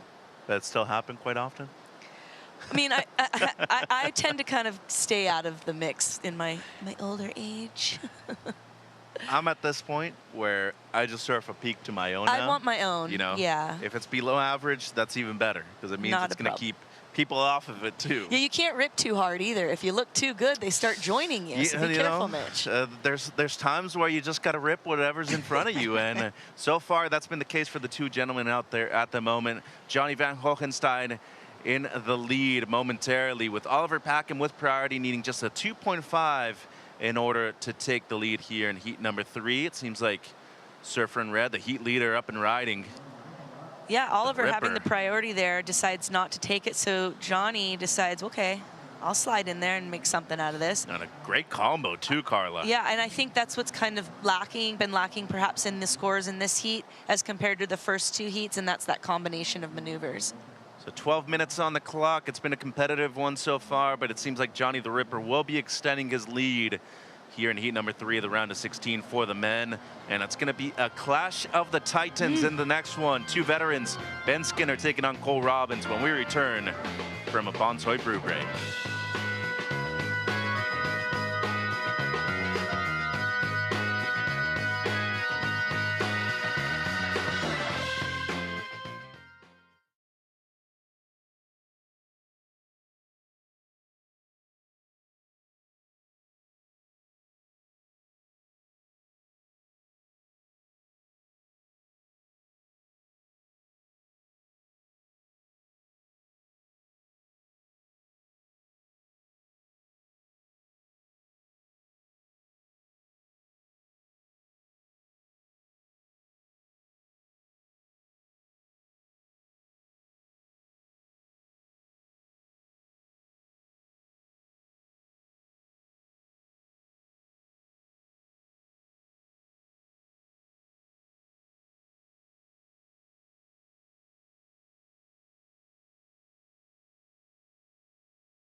A couple of beautiful automobiles here at the Lexus US Open of Surfing presented by Pacifico. The Lexus Surf LX. A lot of coastal aesthetics, durable elegance, and of course gear-ready storage. Same thing can be said for the Lexus GX, which is driven by Lexus ambassador and San Clemente local Griffin Colapinto.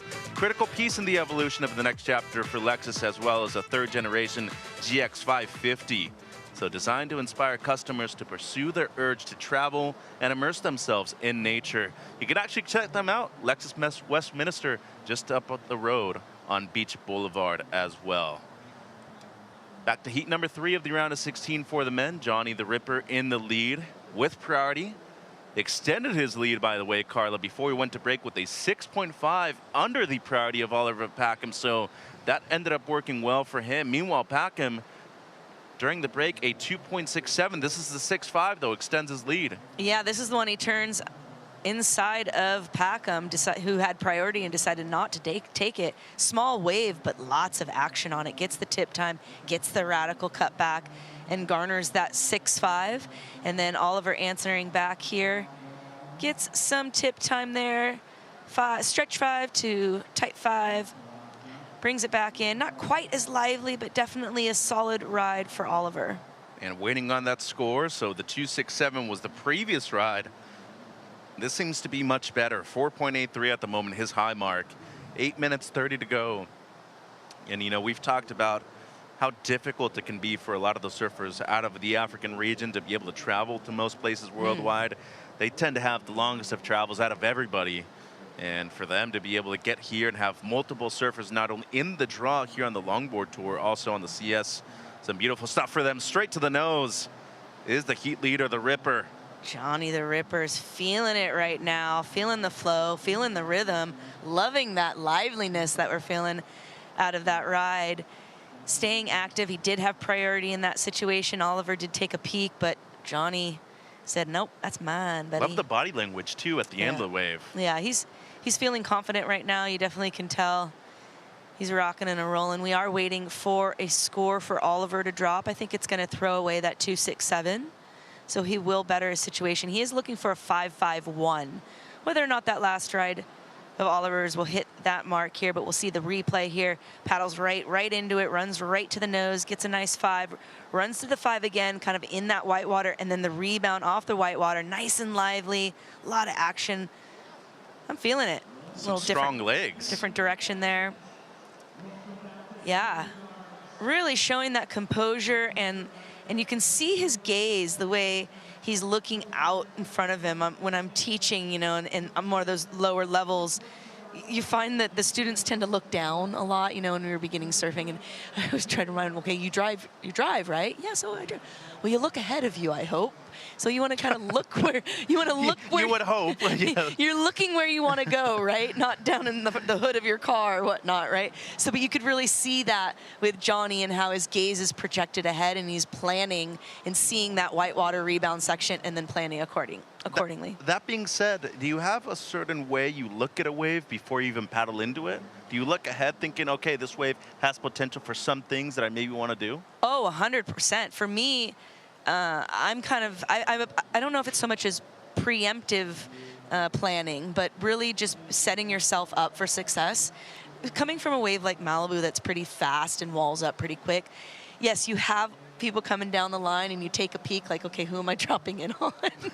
You make a quick assessment, and then I pretty much just look down the line.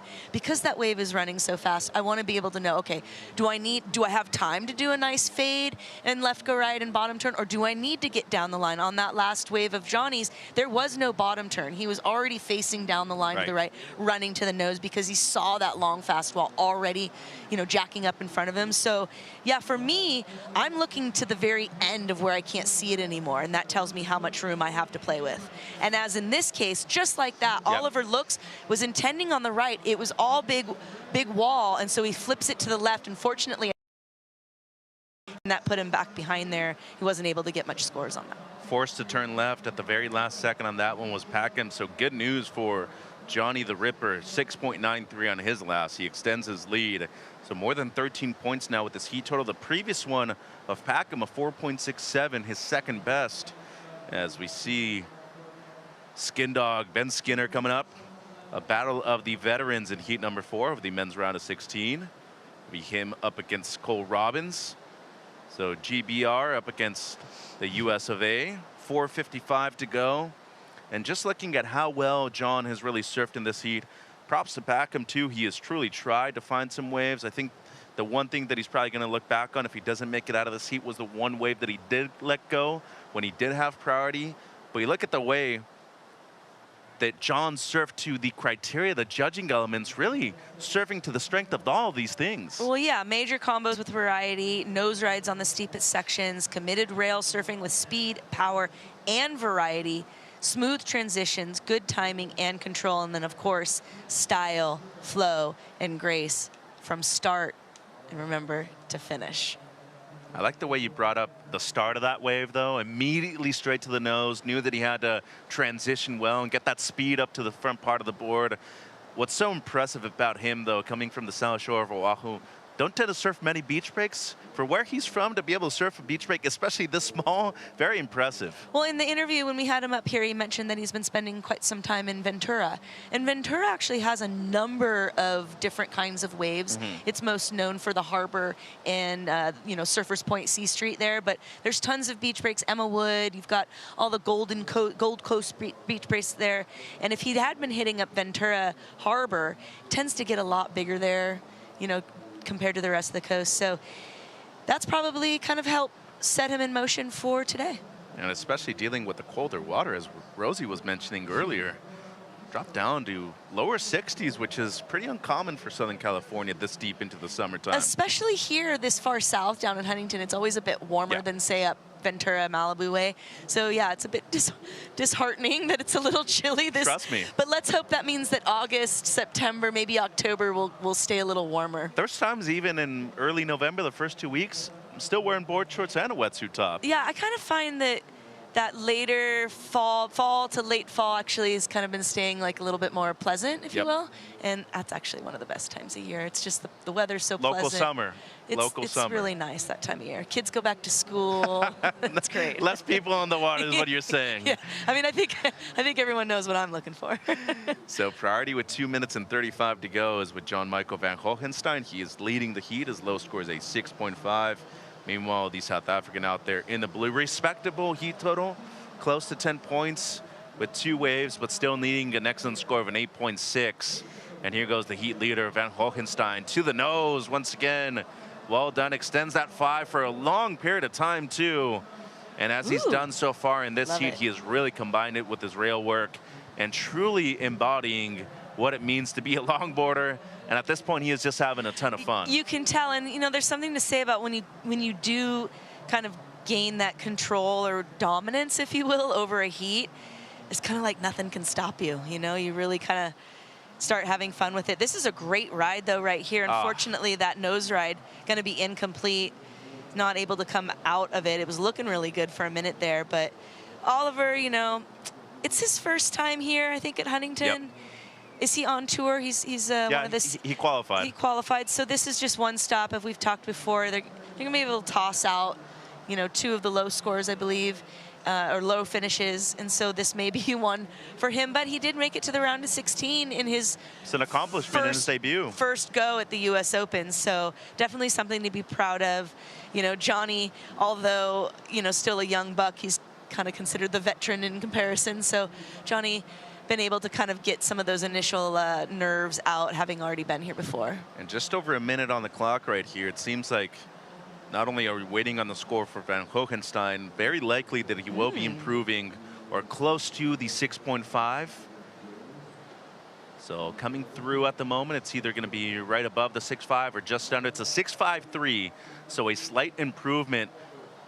Being forced to fade right, eventually goes left is Packham. 35 seconds on the clock, well-surfed wave, switches stances, ends up getting the lip line hit, 30 seconds on the clock, and not going to be the 8.63 as he's looking for, but you got to give it up to him. As you said, first time traveling here to Huntington Beach, first event on the World Longboard Tour. You come up against a top 10 surfer last year. Really just the luck of the draw right here. And, you know, you were expecting maybe a bit more swell this period of the year, but, you know, for him, a good start. 9th place, always something good, Carla. Yeah, I mean, I think he's, as I said, I think he should be proud of his performance. There's going to be a couple moments that he'll look back on. We see, as you mentioned, Johnny just kind of having fun with it now. End of that heat, John Michael van Hohenstein will take the win there and move on into the quarterfinals tomorrow. Unfortunately, Oliver Packham will be set packing. And a big result already for Johnny the Ripper. He's into the quarterfinals. Multiple times he's done it here at the Open. Big heat coming up. Ben Skinner, Cole Robbins when we come back.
versus black flag in this heat, Carla. Punk v Punk, and two of the biggest stoke masters out there in the water at the moment. I'm excited for this heat. Both of these guys are really great guys. I've known Cole a really long time, him and his twin brother, Brett, who just had a baby. Congratulations to them and to Uncle Hood for Cole. And then we know, of course, Ben. Ben joined us here in the booth, and we had a little deep philosophical talk. So this is going to be a really great heat. As we mentioned, both of these guys veterans to the tour and the WSL events. And Cole just getting back on tour this year, so I know he's super excited to be representing Santa Barbara and, you know, our upper SoCal crew.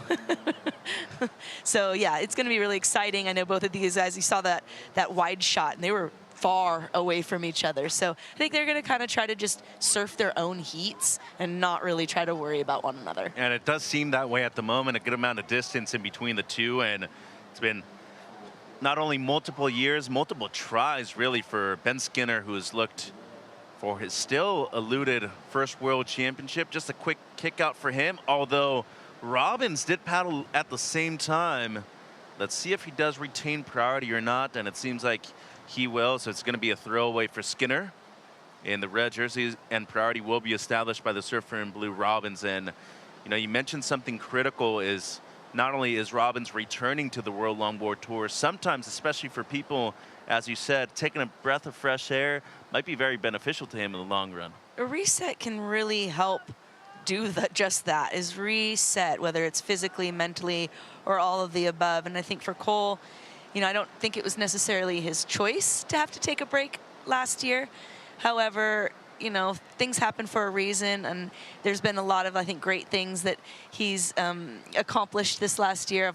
We've talked about his success as a real estate agent up in Santa Barbara County there. His new partner, Aaron, you know, they found each other, I think, this year.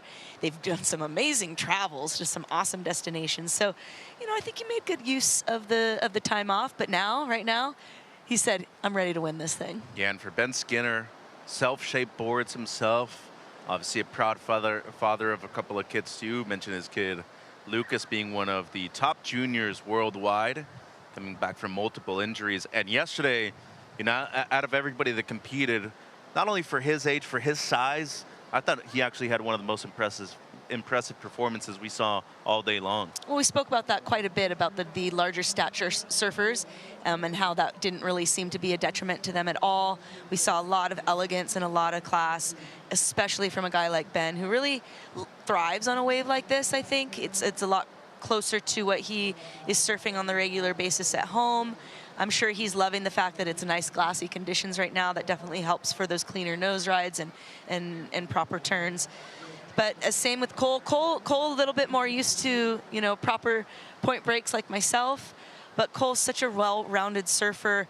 Part of the reason we became close was way back in the day when him and his brother were competing. There weren't a lot of spots on the Coalition tour. You know, you had to belong to a club, and only so many spots would go. Well, we didn't have anyone in their brackets, so we recruited them into the MSA, and they proceeded to win a bunch of events. Really? And help get, you know, good points for the MSA team. So they actually surfed for the Malibu Surfing Association for a good number of years. Yeah, when they were about, I'd say in their early teens to mid-teens, yeah, they surfed for the MSA. I was team captain at the time, and yeah, we knocked some buns. Yeah, I could probably guarantee that. 23 minutes, 40 seconds on the clock. What I can guarantee, Johnny the Ripper, once again, he's into the quarters, AJ.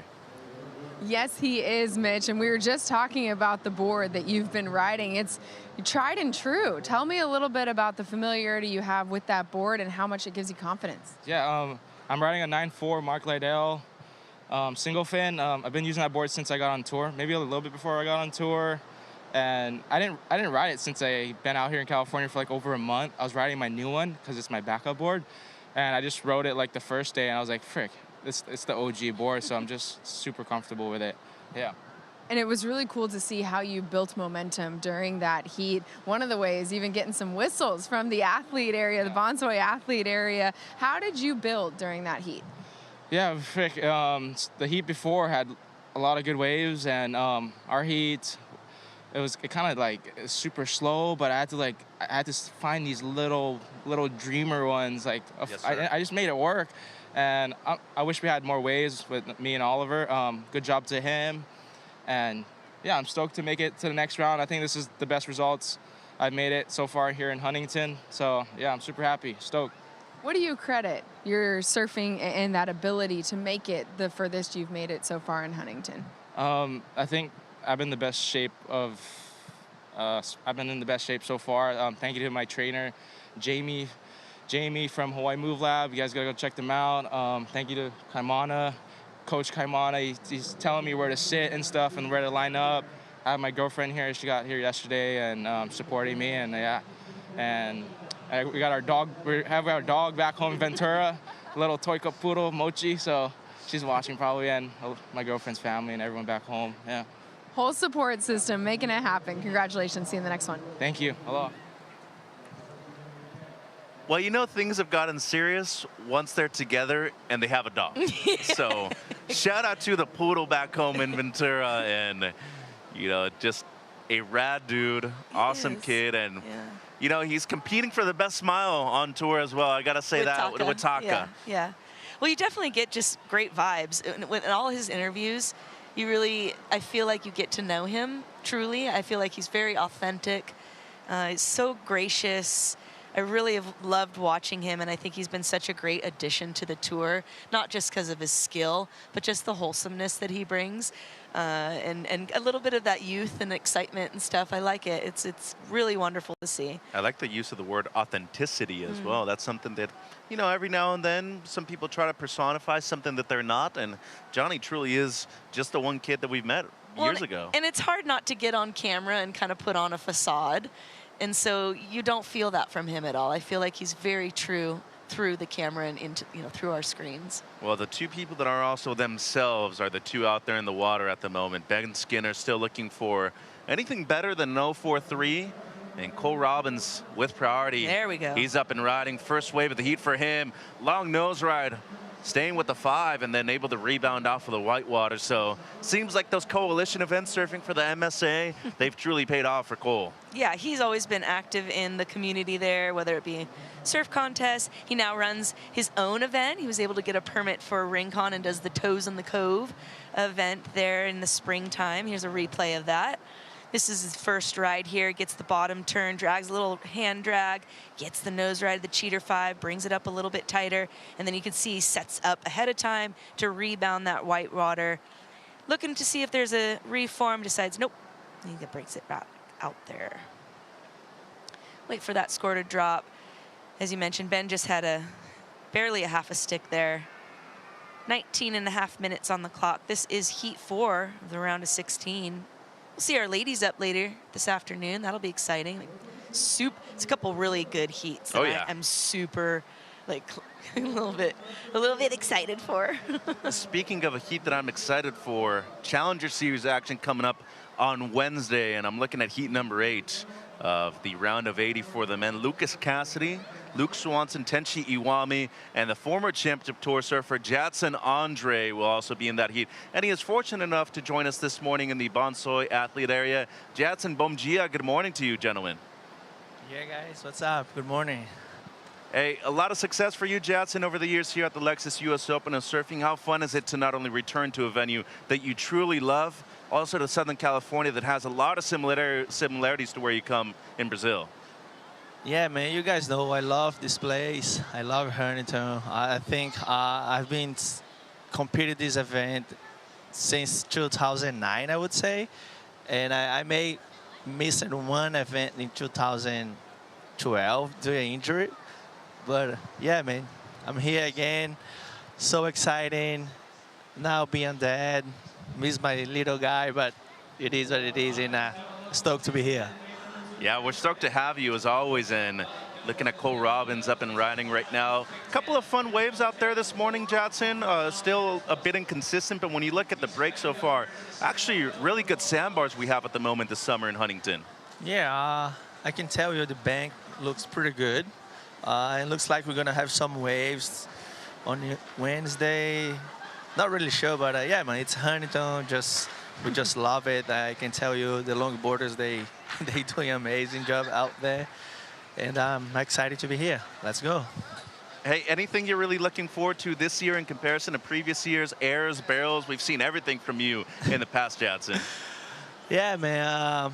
It depends how the wave's gonna be. Of course, when we talk about Huntington, especially myself, I'm always looking for the airs. I love the Huntington Beach lefts. And yeah, we see how the wave's gonna be. I have a really good hit. I'm gonna be hit 8, round 80. Some really good young kids, but yeah, I'm really excited. I love those kind of challenge. Really appreciate your time, Jadson. Bom dia, enjoy your day, and see you on Wednesday. Yeah, boys, thanks for having me. You. Jadson Andre, the former 2-time runner-up to the World Junior Championship and former CT surfer for a long period of time, too. He'll be competing on Wednesday in the men's round of 80 on the Challenger Series side of things. And as he said, a great heat he's going to have in number 8 of that round. Scores dropping in for Cole Robbins, well, off to a fantastic start, Carla. 6-point ride on his first, and then a 4.5 already to back it up in literally a matter of seconds, one after the other. Yeah, putting Ben in a combo situation for a 10.5. 16 minutes, though, on the clock, so lots of time for things to change. I think we'll notice that Ben might start to hover around Cole a little bit more now, seeing as though Cole has been able to drop these solid scores. So as you said, 16 minutes is still plenty of time, and Skinner looking for an answer, does have priority. And we are talking about a person that has been on the verge of winning a world championship for GBR multiple times. But Cole Robbins, though, I will say 4.5, really the efficiency and the use of priority, the patience that he demonstrated, very capable of going deep into this event here in HB. Seems like he's on the prowl for something else, too. Yeah, it looks like he's staying pretty active, you know, trying to kind of move around a bit. It's not like it's a single takeoff spot here. You've got multiple banks and different peaks, and depending on how the swell kind of filters in on any given set. Oh, sitting at the pier bowl right now, too, which is kind of surprising to me. Yeah, now he's moved over now, yeah. Hasn't really been a wave breaking there the last 2 days. No, and you can see quite the distance that Ben has. He's kind of sitting more in that middle zone now. Cole setting himself apart, closer to that pier and in the pier bowl. But as the tide's filling in, perhaps, you know, we're just watching from the screen here, so perhaps Cole's seeing something we haven't been able to. Gonna let that wave go. Ben's still looking for an answer. An 0.43, the only wave that he has at the moment. And it seems like he might be on the move for this one right here, towards the middle part of the beach. And he's up and running. This is a good-looking wave, too. Straight to the nose. Same thing for Robbins. So the same wave, one further down the line, the other one behind him. And an incomplete maneuver right there for Cole. Going to be a throwaway for him. And Ben looking to recover priority before Robbins makes it back out. And it seems like he will do so. 14:30 on the clock. He's going to get on the board right here, and he's going to break the small combo that he's in at the moment. Yeah. Yeah, definitely. And, you know, we do have a priority situation here, but because they're sitting so far apart, because Cole's kind of moved himself down to that pier bowl, it's not really, you know, irrelevant. But here we see Ben get some quick tip time, but the wave just kind of like runs past him. He knows he's not going to get any other scoring potential, so pulls out of it. This started out looking like a much better wave than it ends up being. He runs to the nose, gets a tight 5, but closes out, and he's not able to get off it and keep that nose from purling under there as the wave closes out. 13 minutes, 45 seconds on the clock.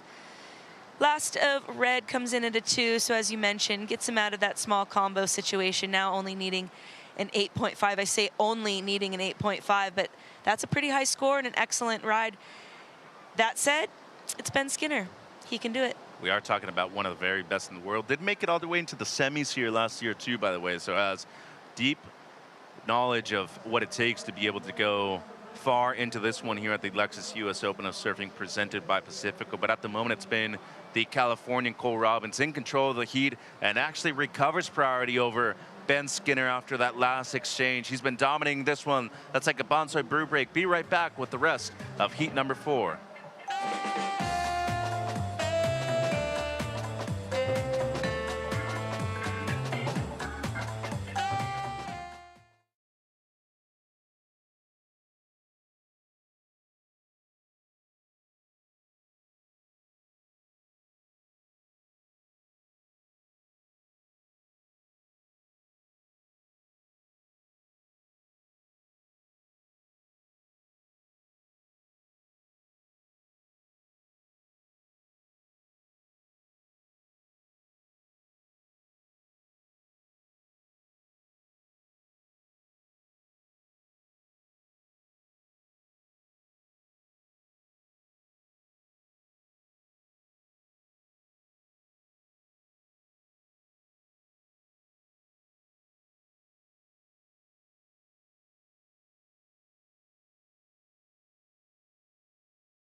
Looking at a WSL Longboard Tour schedule for 2025 right here at the Lexus US Open of Surfing presented by Pacifico.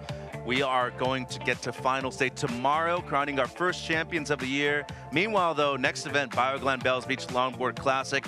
How good would it be for you to be able to set yourself up for success?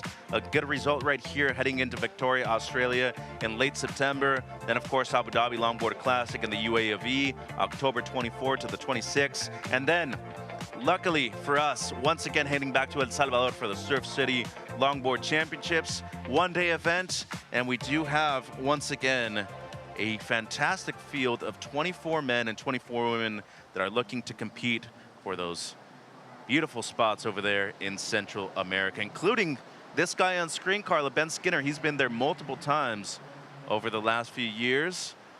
And Cole Robbins, well, he's looking to make it there for the first time in his career. Good tight 5 right there by Robbins.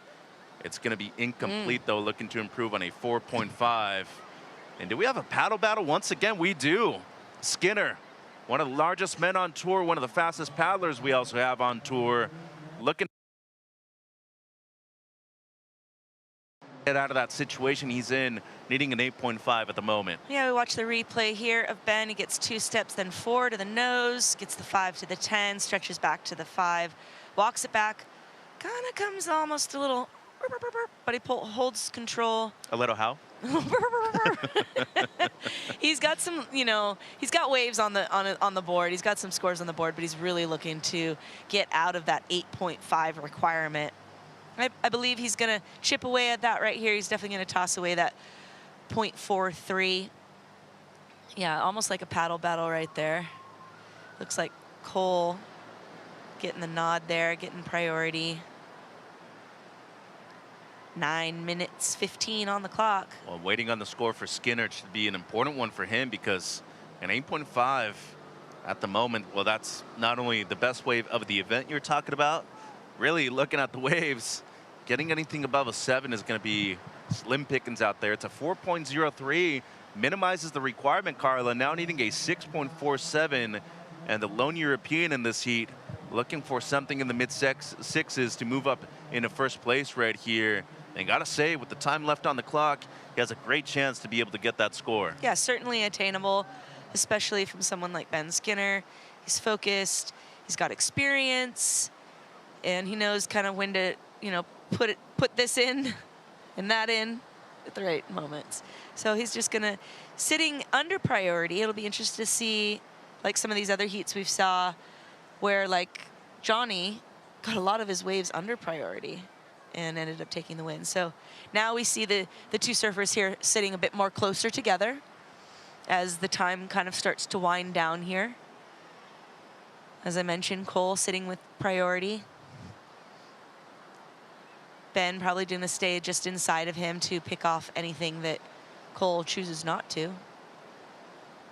As you mentioned, Mitch, mid-range 6.47 exactly is what he's looking for. Still a good score, though. And Cole already has something that you can compare it to, a 6-point ride, so it has to be slightly above that at the moment. And for Skinner, making it to the semifinals here last year really set him up for success, as we're talking about heading into Bells. It's our second stop. Luckily for him, it is an event with cold water. He's used to having to wear not only a full suit, something with just a bit more rubber too. Knows how to prepare his equipment according to some of those waves as well. Personally, though, huge fan of the swallowtail that he's riding at the moment. To me, it really just seems superb. Only issue in this heat, kind of been a wave-starved one for him. Yeah, I mean, there's not much you can do when the ocean doesn't provide, or if perhaps you're just on the wrong rhythm. So he's kind of just searching out there. You can see Cole kind of looking out over the horizon, ready to pounce when necessary. And I'm sure he's going to keep an eye on, as these minutes dwindle down, he's going to be keeping an eye on Ben to be sure that he doesn't give him the opportunity to get a wave where he can garner that 6.47. So typically, I don't know if you noticed, but depending on the use of priority certain times at a beach break, you're usually looking to take a wave the other person's strength. At this point, as you can see, Cole Robbins is on the outside of Ben when it comes to taking away the right-hander. So not only unconditional right away, he's probably searching for a certain wave to look at to be able to keep him off of that one too. So Keep in mind, Cole Robbins has been around doing this for close to 2 decades now. 6:20 on the clock. Let's go down to Rosie for a Sun Cruiser board check. That's right, Sun Cruiser board check update. Just chatting with Tyler Jensen, who's about to paddle out for his heat. Talking about these 2 surfboards that he's got on deck, both shaped last year just before this event.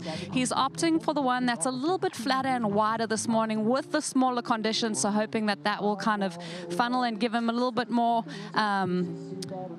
just a little bit more opportunity to stay connected with the wave, with it being so gutless at the moment. So Tyler Jensen's been looking great all event. Let's see if he can go back-to-back here at the Lexus US Open of Surfing presented by Pacifico. Rosie, you also ride Firewires, and Taylor has really been on the Thunderbolts lately. Anything you really see out here at Southside right now that'll be allowing him to maybe get a little bit more buoyancy out of these boards? Taylor just knows his equipment so well. He's so connected with it. So I just think that, knowing that these boards were shaped last year, having such familiarity with that equipment is really going to come in handy this morning in these kinds of conditions. Yeah, I've got one of Taylor Jensen's Singleton models from Firewire surfboards, and I absolutely love it, Mitch. Thank you, Rosie. And Taylor Jensen coming up against the local wildcard, Jack Van Wagener, in the next heat of the round. 5 minutes to go. Robin's still in the lead, looking to improve on a 4.5, and it's really been his first 2 rides that have still kept him in the lead the entirety of the heat.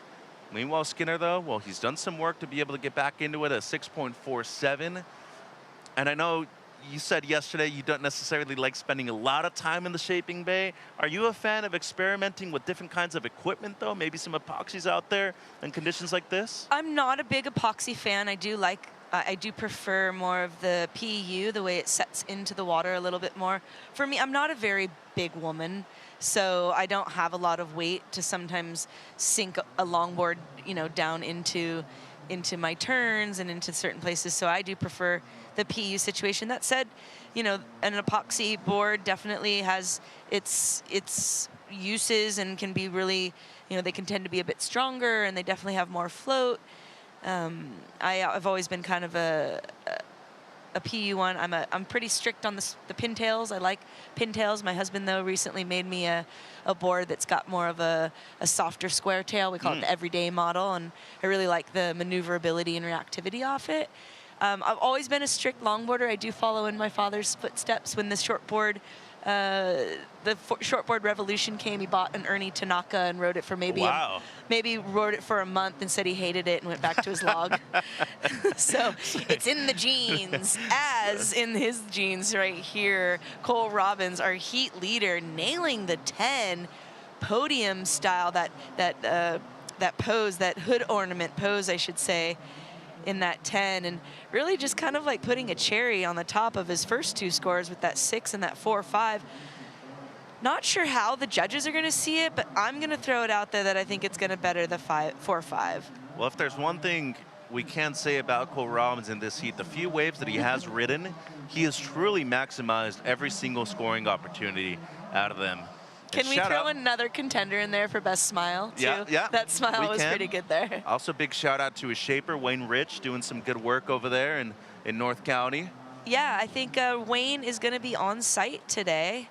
I believe he and Frankie Seeley had a little carpool sesh down here to support. He's got a number of riders, Malia Ilagan also from that area, and riding Wayne's boards. Wayne is an incredible shaper. We'll see the replay here of that hood ornament 10. Does the bottom turn, quick steps up, and then boom, throws it up there, and then whaps it around into it. With the rest of this wave kind of peters out a little bit. He does a little bit more scoring potential as he works the whole way into the inside. There's not a whole lot that goes on in here, but if we were scoring length of ride, he'd definitely be getting lots of points there. I love the way he doesn't rush anything either. No, he doesn't. And that truly comes from having a point break mentality. As you said, you're always looking down the line, but you're never trying to get too ahead of himself. As throws the fist pump right there. TJ was about to paddle out, and you can see the reaction of Big Ben on the outside. What a juxtaposition of emotions right there. We had the fist pump, yes, I did it, and then the slap of the water of like, doggone it. Well, and he paid the price for it too, a 7.83 for Robbins. He extends his lead by a large margin, close to 14 points in terms of his heat total. And now Big Ben Skinner with priority. Not impossible, but an improbable situation right here, needing a 9.8 as we see the average. A couple of really big scores thrown out too. An 8.5, a couple of 8s. The average comes through as a 7.83. Yeah, the Brazilian judge throwing that 8.5 in there. Impressed with that. Ben Skinner, unfortunately, needing that 9.8. He needed a large score earlier in the heat, and he was able to chip away at it. Unfortunately, with only a minute remaining, this is not the situation he wants to find himself in. 55 seconds to go. So as we said before, we're not just talking about anybody on tour. It's a world title contender, Skinner, who has made it into the semis here before, including last year. Looking to win his first event here in Huntington Beach, though, and with 35 seconds to go, it seems like they're already having a talk. Both lovely guys. I really do love Ben. I've gotten to know him just a little bit more over the last couple of years, and of course being able to be on tour doing commentary last year, I got to chat with him quite a bit. He's a great guy, lovely man, but I'm stoked for my boy Cole. Here it goes. Red, as we said, looking for a 9.8. Yeah, and it's going to be a last-ditch effort. Let's see if this wave shapes up to have anything to it. So it's going to be a casual ride in for Ben Skinner, and he's going to have to settle for a 9th place finish here at the Lexus US Open of Surfing presented by Pacifico. That is because the Southern California product, Cole Robbins, moves through into the quarterfinals with a massive performance. 7.83, 6-point ride, nearly 14 points, knocking out last year's semifinalist Ben Skinner. Well, a big heat coming up. It's Taylor Jensen taking on Jack Van Wagenen. We're going to bring in the sister Reed to walk you through the action with Chris and Sam when we return.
Oh, yes.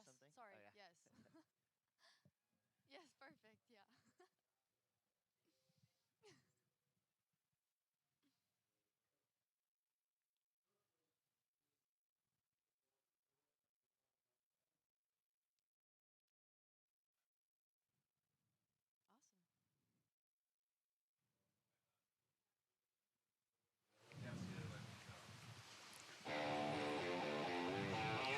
Welcome back to the Lexus US Open of Surfing presented by Pacifico, as well as Huntington Beach, California. We're live here on the sand just to the south of the iconic Huntington Beach Pier. We're watching Cole Robbins walk in triumphant with a 13.83 total, going up against Big Ben Skinner.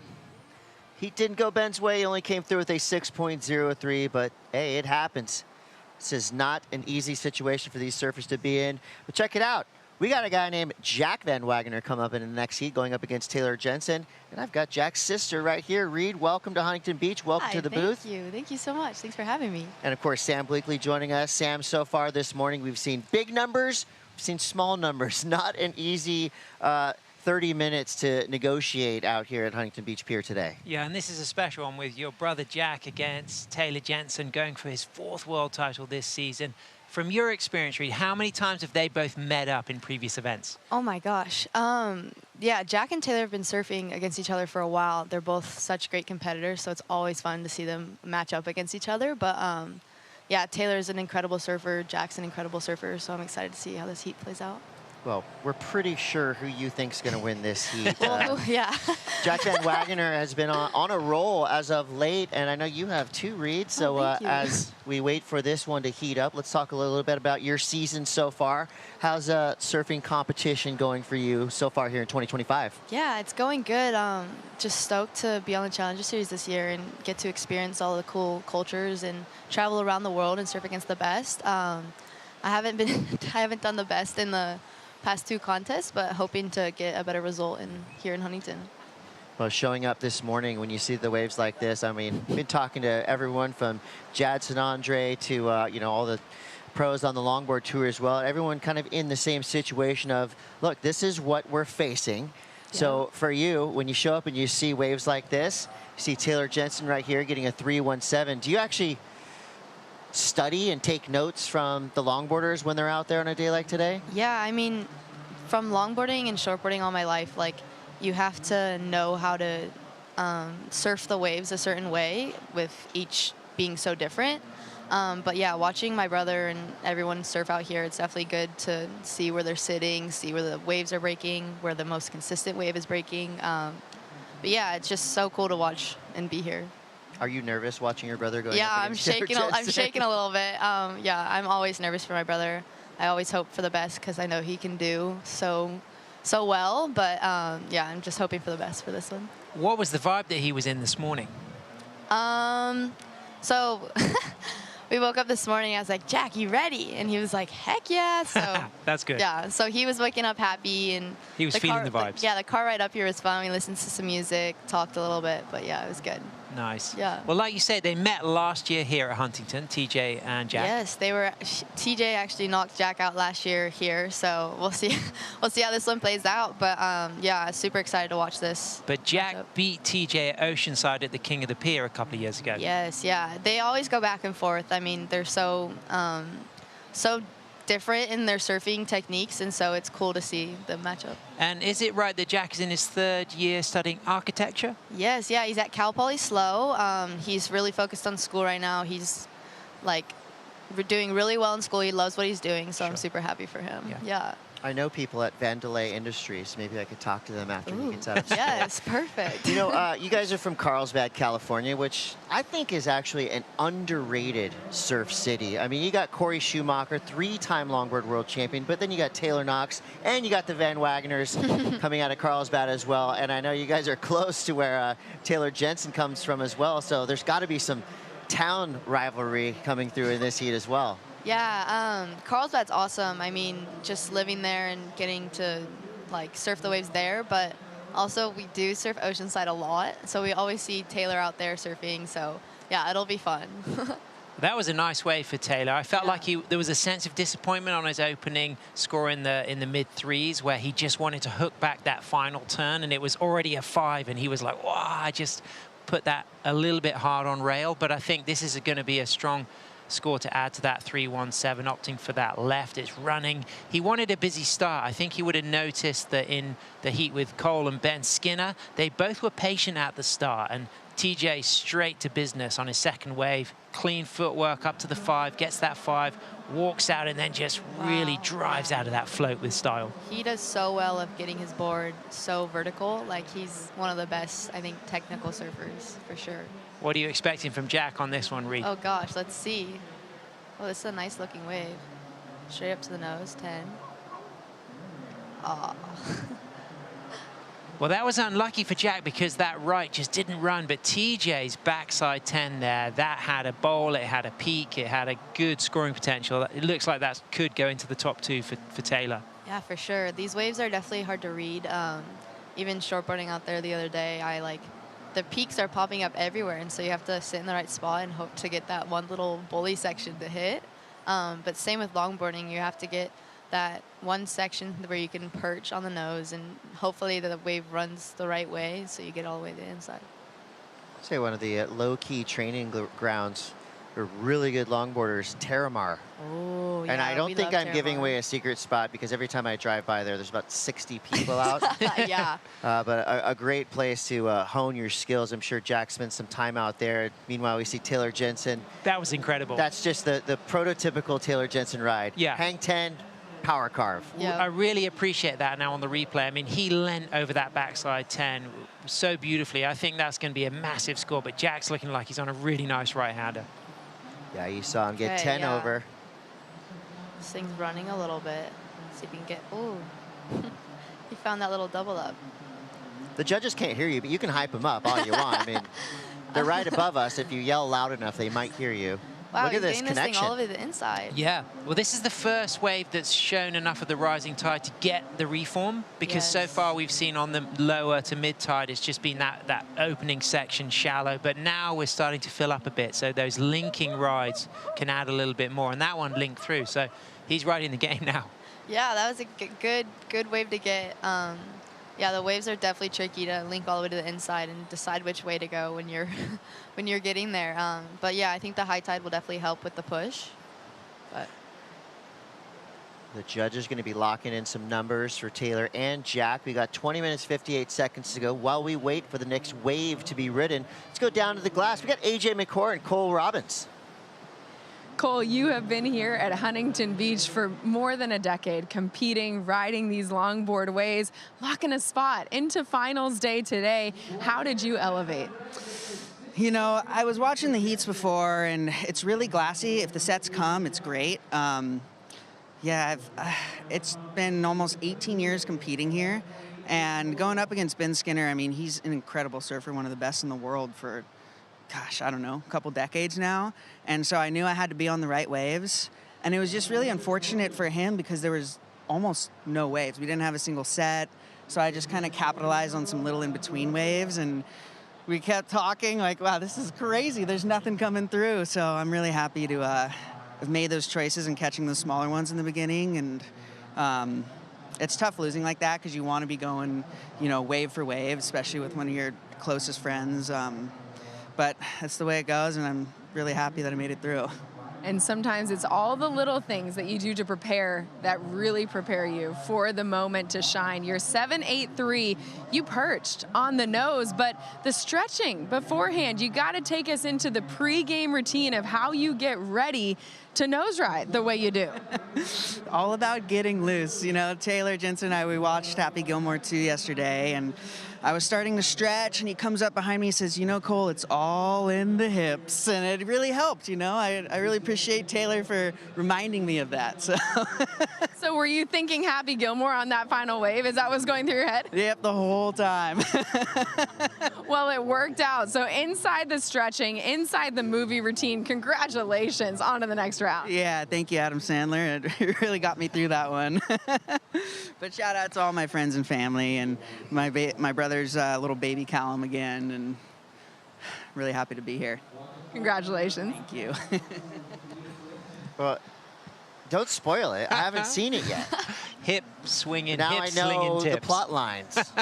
I actually just watched the first one the other day with my brother. Oh, you're preparing. So we're preparing for the second one. Yeah, we were thinking of watching it tonight maybe. It's but the super Van excited. Wagoner pre-event preparation. Right, perfect. That was brilliant. Wow, there's some good scores, though, dropped. It looks like Taylor's going to back up his 6.33 with something pretty significant. And that 5.7 for Jack's long ride, so that puts him right in the game. He's not going to be chasing something too big, but Taylor will get a decent score coming through pretty soon. Yeah, I mean, it's kind of forced patience out there at the moment. Cole Robbins just talked about it, that, you know, some of these heats are going to be pretty wave-starved, so you have to be able to adapt in the span of 30 minutes. Taylor Jensen doing nicely right now with that 6.33 and the 5.5. But let's take a look now at Jack Van Wagoner's 5.70. Yeah, you got a quick 10 in there. That wave was definitely faster than the ones that have been coming through. And what's he riding? Do you know much of the He- design process for this Michael Takayama? Yes, so he's riding a Michael Takayama. He's actually in the competitors area right now. Yeah, he's literally one of the most magical workers, like shapers ever. He's riding a pintail actually right now.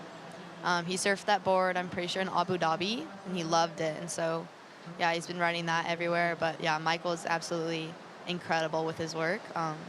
I ride a Michael, and I absolutely love it. So yeah, I'm super, super excited that he can come down and watch him surf. And Taylor has either the Dan Mans or the Firewire boards, and that wave, he linked up really nicely there because there was a lot of run to that right-hander, but he just kind of held that stretch 5, just walked out of that nose right at the right moment. And the way he connected through to the inside, there's a light-footedness about Taylor's surfing that's almost like a basketball player. Yeah, he's so tall yet so limber out in the water. It's so impressive to watch. Like, even locally in Oceanside, you paddle out and he does like the craziest like nose ride to turn combo you've ever seen. And you're just like watching, like, what the heck, how'd you do that? Yeah. Overall, just a really extremely talented surfer on any board. Sure. And speaking of that, I mean, I would have to say that Van Wagoner family, you've got a pro longboard in the family.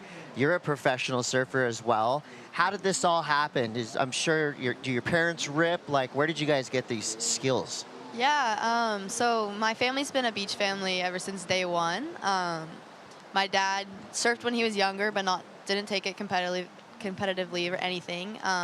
But yeah, my brother started surfing around middle school, and I was like, I want to do that when I'm older. So then I started surfing, and then it kind of just became our thing to do together.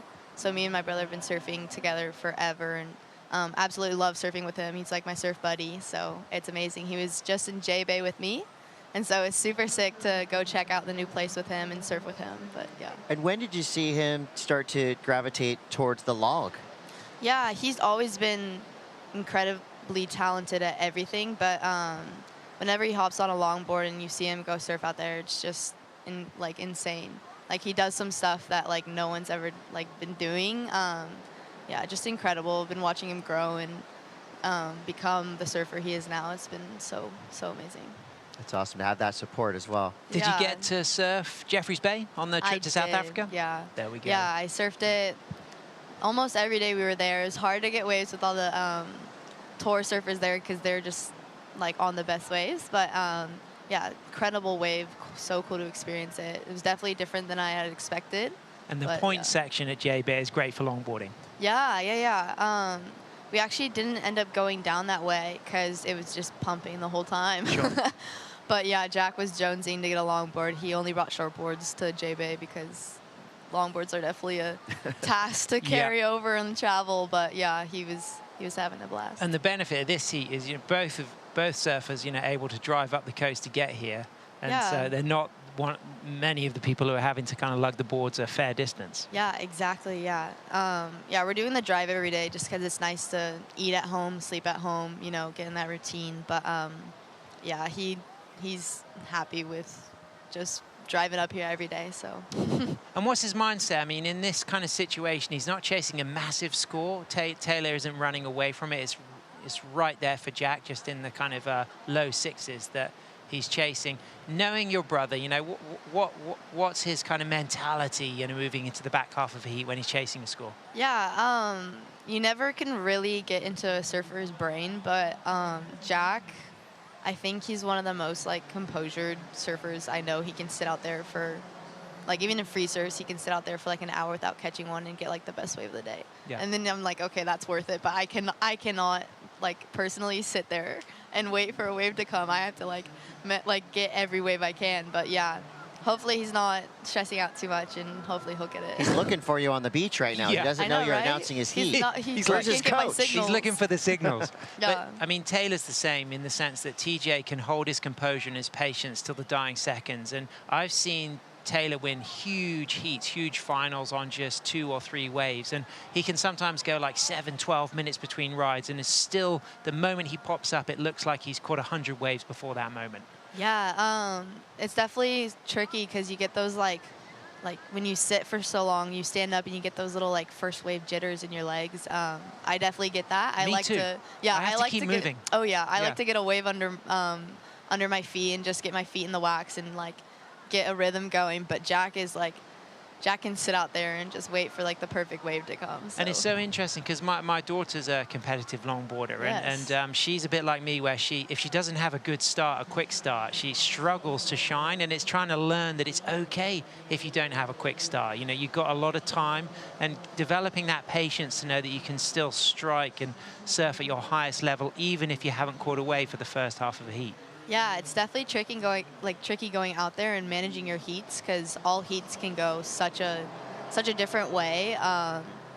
yeah, especially because me and my brother have been doing so many heats throughout our lives. I don't even know how many heats we've done, but yeah, every heat's been different, you know, just one way or the other. Like, you go out there and you could either, strategies are so important because you can either go out there and just get quick starts and just keep catching waves, get that rhythm, or you can sit and wait for the best wave. But out here, the conditions aren't the best, so maybe going out there, you definitely want to try to find the best wave possible, but Taylor up on a nug.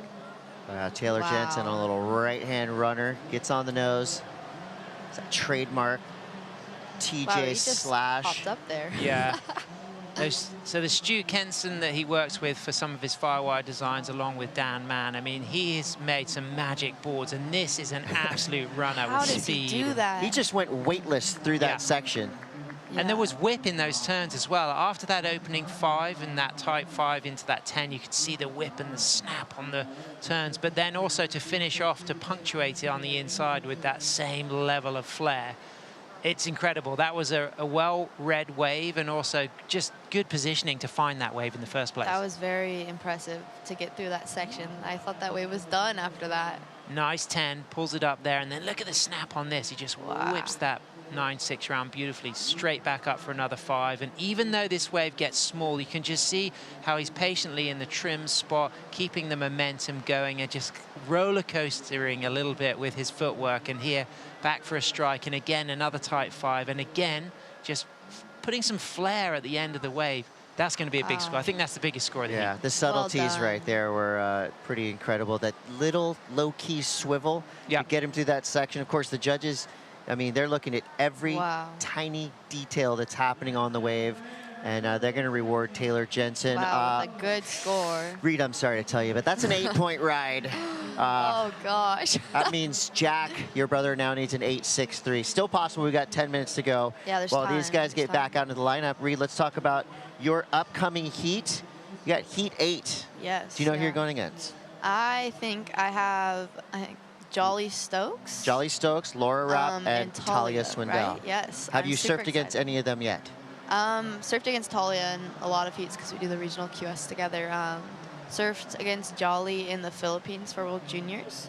I don't think I've surfed against Laura yet, but yeah, I'm super excited. It should be a really fun heat. I love how surfers can remember every competitor, every heat they've surfed against. It's like a file they go through. And we do have some more sibling things happening. So Liv Stokes, who's competing in the longboard event, I believe this is her sister, Jolly Stokes. It's actually not. They're It's not not. actually No. related. Yeah. Well, I was just trying to make stuff up, you know. No, yeah, same last name. Like, it's Inuis. crazy. You got Kaede and Taka in the longboard, brother and sister. Yeah. So that's pretty good. Declan White coming out. Declan Whiten coming out for the next heat. And you mentioned the World Juniors at La Union. And of course, big shout out, big support for La Union's had a typhoon. So there's been a lot of damage to the surf town there. So Unfortunately, that was worth following and fundraising and raising attention to support all the surf community out there, because it's a fantastic place. I'm sure you loved it. Yeah, I absolutely love that place. One of my favorite places I've ever been. Just the community there, like everyone just embraces you and welcomes you so amazingly. Like, you go down to the beach and everyone's just, hi, like, how are you? Like, where are you from? So a lot of places don't actually have that. And actually, I'm pretty sure there's a Philippine team down here supporting their surfers. So yeah, we've got J.R. Esquivel. He's going to be Yes. coming up in this round. Okay. Great goofy footer. He was a finalist last year, lost out to Taylor Jensen in the final. So Team Philippines is going to be right behind JR for their campaign. Yeah, it's so cool, the community that they have. Like, all of them are down here supporting JR. And I met JR in the Philippines. One of the nicest people ever. I mean, look at that. Like, they got the tent set up yesterday. I think they were barbecuing. They were hanging out the whole day. So it's so cool. It's so cool to see. Good vibes. But it looks like Jack's had a slower heat in the sense you can just see that we've got 5 waves ridden for Taylor and just 2 waves for Jack. Yes. Was that a plan? Do you think he wanted to be patient, or do you think it would have helped to be more busy and more active? I'm not quite sure with Jack. He can go both ways. I know he can get a really big score on just one wave, so he might just be playing the patient game. But yeah, Taylor's been super busy in this heat, so we'll see how it plays out. I saw Jack having a little look over his shoulder. Are you one of those people, do you like to watch your competitors ride their wave, or do you keep your eyes on the horizon? Gosh, I try not to. I try to just focus on myself and how I'm doing in the heat, because really, like, the biggest person that, like, you can compete against is yourself. Yeah. Because it's, like, one of the trickiest things with mind, like, your mindset and going into the heat and how you take the loss or the win. But, yeah, I mean, I sometimes glance over my shoulder and see what they're doing. It's nice to know. It's nice to, like, see, because if they're in a different, like, spot than you and they get a good wave, you can always just hop on over there and get one from there. Yeah, so it's all about strategy, but it's tricky. Oh, we're hoping that Jack Van Wagener gets a couple more opportunities Yes, yeah. in the last 6 minutes, 24 Maybe something coming up. seconds. It's going to be Taylor flipping it again. Another little right-hand runner, automatic, straight to the nose, extended hang 10, levitating out there. And just keeping his speed. It's a quick 5 over, drop knee turn, cross steps back up to the nose, fading left now. I mean, it's tough when your competitor just finds the flow. Yeah, it's and always... it's almost like he's mistake-free surfing right now for Taylor Jensen, Yeah, even on these little ones. He's in rhythm. Okay, Jack. Oh. I mean, that could be another excellent range score for Taylor. He's just had the tempo, the timing. He's been on the long peelers, but he's read the waves and played the waves beautifully, the way he stayed in the pocket, and he's demonstrated like a big variety of moves, footwork, nose rides, and snappy turns. Well, this event is a big family affair, of course. You know, we are a huge traveling circus at times on the Challenger Series and the Professional Longboard Tour. But Taylor Jensen, get some words from him, just emphasizing what it means to win and or lose in front of friends and family. Oh, so rewarding. Like, I started the tour, I hadn't met my wife yet. I was traveling with all the boys, having a good time, but it wasn't that serious. And when I met my wife, that's when things got a little more career path and serious about it. And I had that dream and that vision of a family and everything like that. So that's when things changed, and that's when I started doing better events and started winning world titles, and things like that came along. And now I have 2 young daughters, and they've both been able to witness me winning world titles. Get out of the water, and the first people that greet you are your children. Like, sorry. That's just everything to me as a dad, and they're my everything, my wife and my kids. And to have that moment of, like, walking out of the water as a world champ and get a hug from my oldest daughter and pick my youngest daughter up and throw her in the air and catch her, and, like, that emotion and that moment for me is like, that's it. That's that moment in my career that's like everything. Made it all worth it. This big man with a heart of gold right there. Love Yeah. to see those emotions coming through. Yeah, that's special, of course. Jagger and Zion, the kids, his wife Nava, the daughter of Nat Young, of course, Nava's brother, Bo and Bryce. They're fantastic surfers themselves. Bo, 2 times world longboard champion. Bryce, one of the best free surfers. But look at this 10. I mean, that is levitation, that's walking on water, and it's the way that he reads the sections as well. Quick to that touch of the 5, and then putting the drop knee, getting variety, and just as you think that everything's slowing down, the way he just finds the reform here with that redirect and gets stalled behind the pocket for another tight 5, and then just comes all the way through to the sand with composure. That's Taylor Jensen at its best, and I mean, Wow. that was close to another excellent range score. It just, really, yeah, wow, that just came through at a 7.90. Oh, it's hard to, it's hard because I want Jack to do so good, but Taylor's absolutely ripping. He's finding that flow, but I mean, there's still 3 minutes, and the paddle out's not too long. Yeah, so exactly. There could be an opportunity, but I know it is a bit of a cliche, but people say you learn more from losses than from wins. Does that ring true with you? Do you go back and study your heat? Do you think Jack will go back and study this heat to try to, do better next time? yes, for sure. Yeah, after every heat, there's always something you can learn from it, whether it's wave choice, whether it's you fell on a wave. Like, there's so many little components that you can pick out of it. But yeah, Jack will definitely, I mean, there's still time left, but he'll definitely, he takes them and he learns from them, and I think we all try to. It always sucks coming in when you're losing because you know you want to do so good, especially so close to home with so much support down here, but yeah, lots to learn from. So what's your strategy going to be when Jack comes in from this heat? He does have a chance. He would have to pull out a miracle to get out of this combo spot. His first wave, that 5.70, was a great wave, but so what's the conversation going to be like? Obviously, I'm sure love and support, and then will there be some subtle coaching? Or Yeah, I think me and my brother are both good for each other because like our parents are good, but me and my brother can say stuff and we won't really get mad at each other, you know.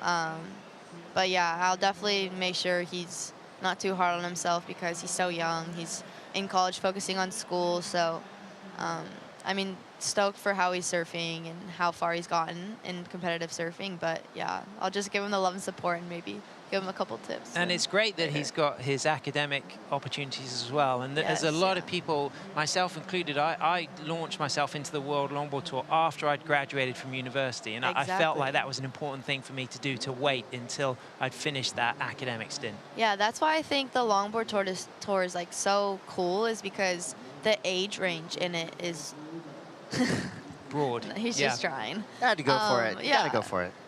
It's just so like it literally can range from like any age, and so I think his mindset going into it is get your like academics like done and get like a life set up and then go for it, because last year he was on tour. He had to miss a couple of events for school, and then he was also in Colombia for one of the events. So yeah, I think he's really putting his priorities. And he did a lot of humanitarian work in Colombia. Yeah, I'm super proud of him. He actually, that was a hard choice for him because it's like choosing yourself or like going to do a good cause, and he made a good cause, so I'm super proud of him. Oh. Now they're both just funky footwork from both of them, putting a little bit of heels, a kick 5, everything. But Taylor has been absolutely impeccable. But he would have appreciated surfing with Jack. He knows Jack brings the best out of him. They've had good battles in the past, and TJ knew he had to be right at the top of his game. Yeah, that's going to be it in that last heat. Taylor Jensen now with one of the highest heat totals of the entire event. Reed, thank you so much. Can't wait to watch you surf out here. Good luck in the Challenger Series event. That's coming up right around the corner. We're going to take a quick break. We'll be back with more from the Lexus US Open of Surfing.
Te Ahupo'o. There's a lot of ancient history here, but in modern times, it's a surf mecca. Deep on this one. Oh, big barrel. Caroline Marks drops into this one. There we go with Tyler Wright. Oh, Yago and Priority. Big steep drop. Pulls up double arm drag.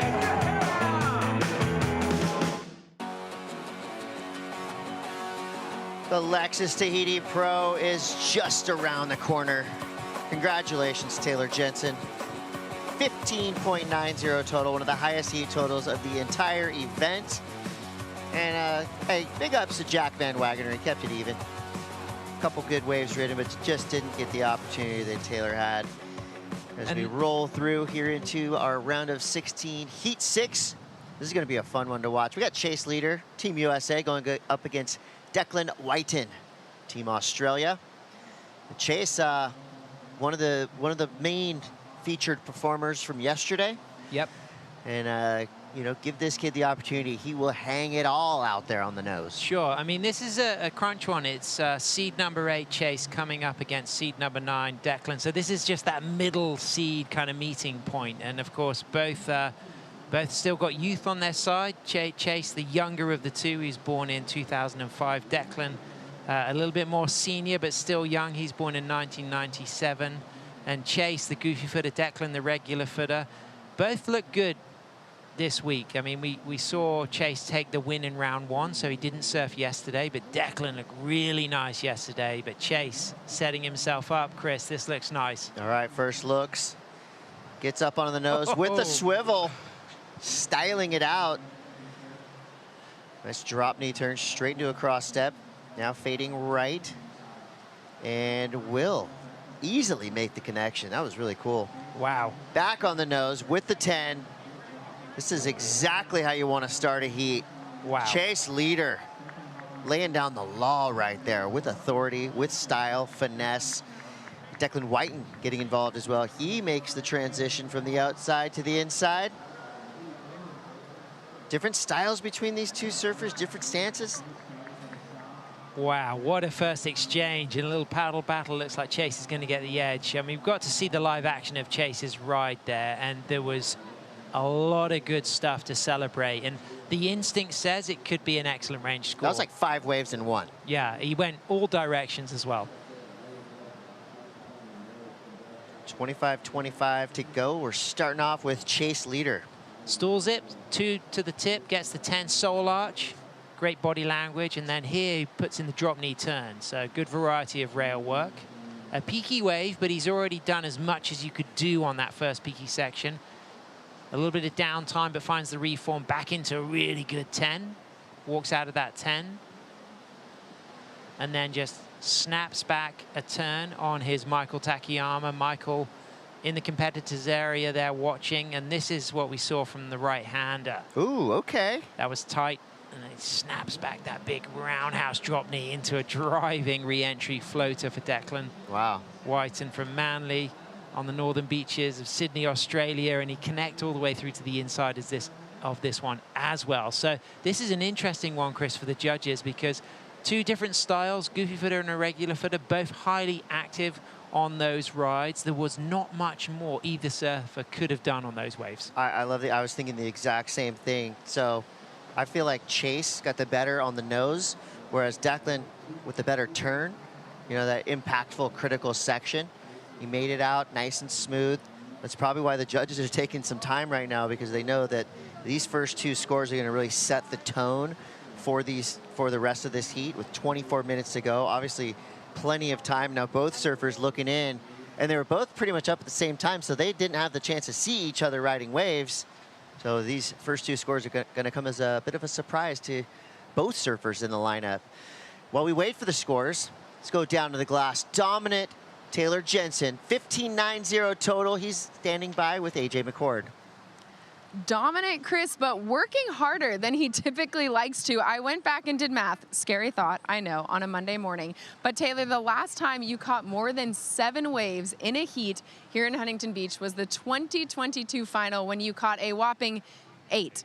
Today you got 7, which you said you had to do. How did you identify what you needed to do to get the victory today? Look, it's pretty small and soft Huntington, and just random waves will connect to the inside and give you a little bit of a double up. So I just figured roll the dice, and it's a 30-second paddle at the most, so might as well just get busy and hope something pans out. And it did pan out. A couple of very good scores, one going excellent. Talk me through how you identified which waves were going to offer that kind of score. I was just looking for something that was going to run. Like, it wasn't a closeout, wasn't going to go flat. And I got lucky. That one kind of doubled up again and gave me a second little nose ride section, which there's not many of those out here. So yeah, the wave did all the work. Another finals day for you here at Huntington Beach. How do you get ready for it? Go home and sleep, hopefully. And yeah, I'm sleeping in my own bed. I'm driving back to Oceanside. And yeah, just come back, do it all again, hopefully. Avoid the traffic on the 5 and you're good to go. That's it, yeah. Hopefully it's not 3 hours to get home again. There we go. All right, we'll send it back to you, Chris. Let you get in on the road, Taylor. Thank you. Yeah, that's a good call. You know, if you're local to Southern California, you know that 5 South through Camp Pendleton is a vortex of weirdness, and there's no rhyme or reason for there to be traffic every single day at every hour of the day there, but there is. So good luck, Taylor. But you were born in a vortex of weirdness. Yes, I was. You know, for Taylor Jensen, I might just paddle home. It might be faster to paddle home from here. I tell you what, Chris, this is really interesting talking point now because the scores have come in. We love both of those waves. Our instinct said that they couldn't have done more on those rides, but the scores are pretty different. A 5.33 for Chase, a 7.50 for Declan, and Declan's getting a backup wave already. Yeah, Declan back onto the nose, all 5 toes over. Kind of haggling with some whitewater here. Real upright as he makes it through those flat sections. His arms kind of spread out a little bit, most likely for some stability, some style points there. Chase leader. His score comes through, a 5.33, but Declan, the 7.50. Do you think that turn in the middle of the wave was the big difference maker there? I think something very important was the ground covered. I think Chase's wave was quite peaky, and so there wasn't a massive amount of trim time. And yes, we did see some excellent surfing from Chase, but it was the length of the ride on this open face, that snappy turn. There will be surfers who would have expected Chase's ride to come higher on the scores. But if you think of the ground covered on Declan's ride, it was a real kind of silky fast bit of face at the start of the wave, whereas Chase's wave was very peaky and he had to really then fade after that 10 drop knee to get the reform on the inside. I appreciated both. In my scorebook, I would have actually had Chase higher. I really loved what I saw because I liked the 210s and the drop knee turn, and I felt like he rode that wave to its utmost. But I think that from the judges' perspective, who are not looking at the screen until they want to watch the replay, they are seeing the live action. They're seeing speed, they're seeing ground covered. This wave was much more peaky. He stalls it, gets the 5, pulls in for that soul arch, and then this is a really nice drop knee turn. But you can see already it was a smaller, peakier wave, and then he had to do the work on the downtime. And I think that the judges loved the fact that Declan's ride had that faster run at the beginning of the wave, but I really like that 10 on the inside, a little bit of body language and ending cleanly. So I reckon now fans around the world getting the opportunity to look at this replay will start to recognize why there was a bigger gap between those two scores. Some would have preferred Chase's, others Declan's, but I think it was a nice timing looking at that replay there and recognizing that it was quite peaky and it was quite tricky to connect in that downtime between the two significant parts of the ride, out, back, and on the inside. Yeah, I feel like style and flow, 100% Chase leader on that opening exchange. But Declan, you know, he did put himself in a pretty critical position on that on that wave with the opening nose ride. The turn was really impactful, and the fact that he did get to fade right, fade left, make it all the way to the sand. I think it was just a little bit bigger and better of a wave for Declan, but style-wise, I mean, Chase leader, you can't battle that nose ride soul arch with a little bit of the side slip. So cool looking. Yep, Mr. Montauk, of course, he came into the booth on day one as well. And we've also seen Chloe Coleman, also a surfer from Montauk, still in the event. She is going to be surfing later on today. Chase, riding the Michael Takayama boards, likes to use the Perplexer.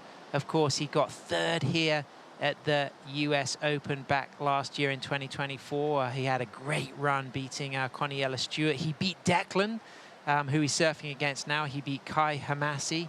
And then, of course, he lost out to Taylor Jensen in the semi-finals. So he knows how to have a good result here at Huntington. Last year, Huntington was the second event of the World Longboard Tour, and he came off the back of his first event, the BioGlam Bells Beach Longboard Classic.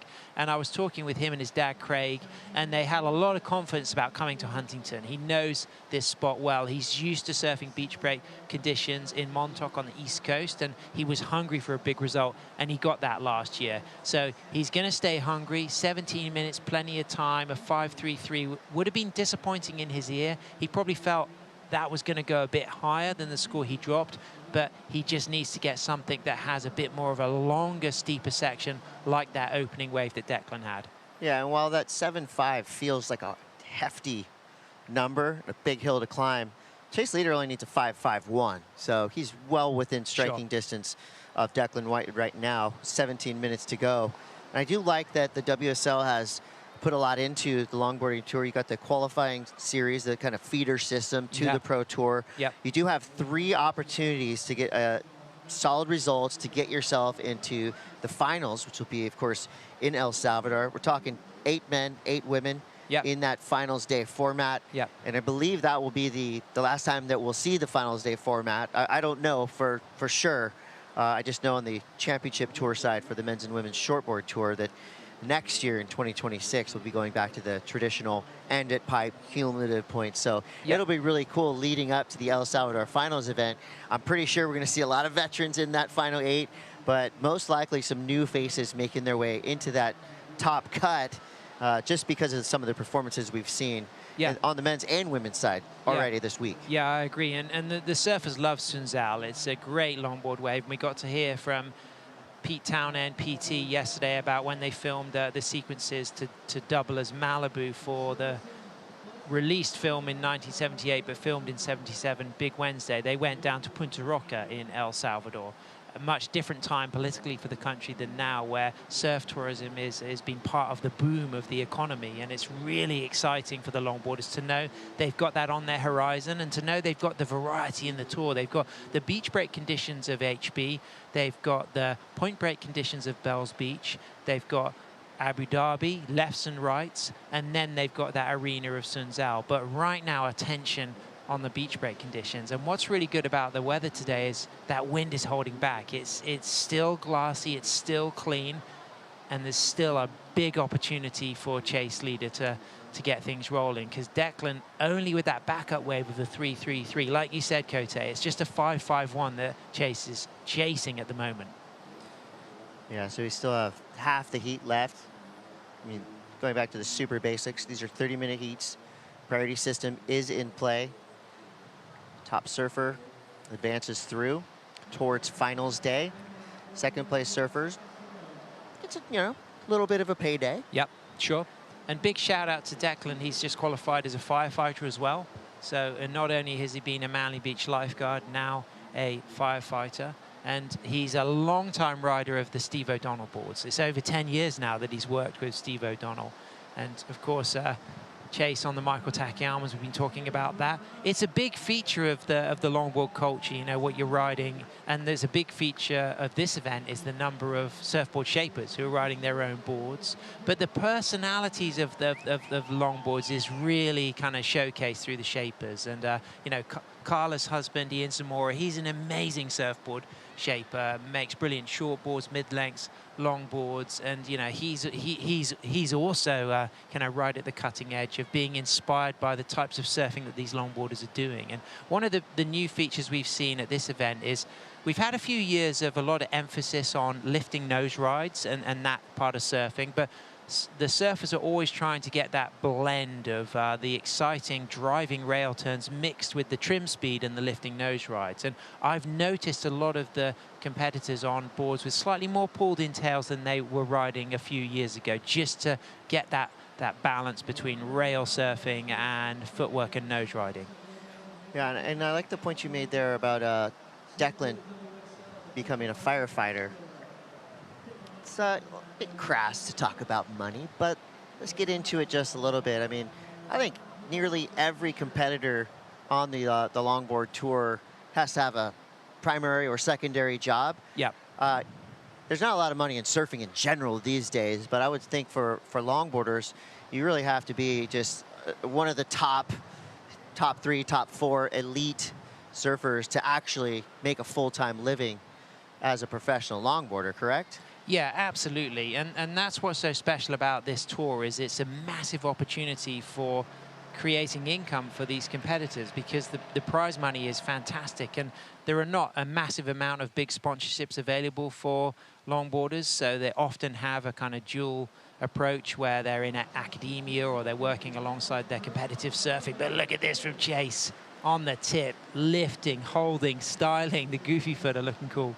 Yeah, that was a great looking nose ride for Chase Leader. Unfortunately, nothing else on that wave. Still looking for a 5.51.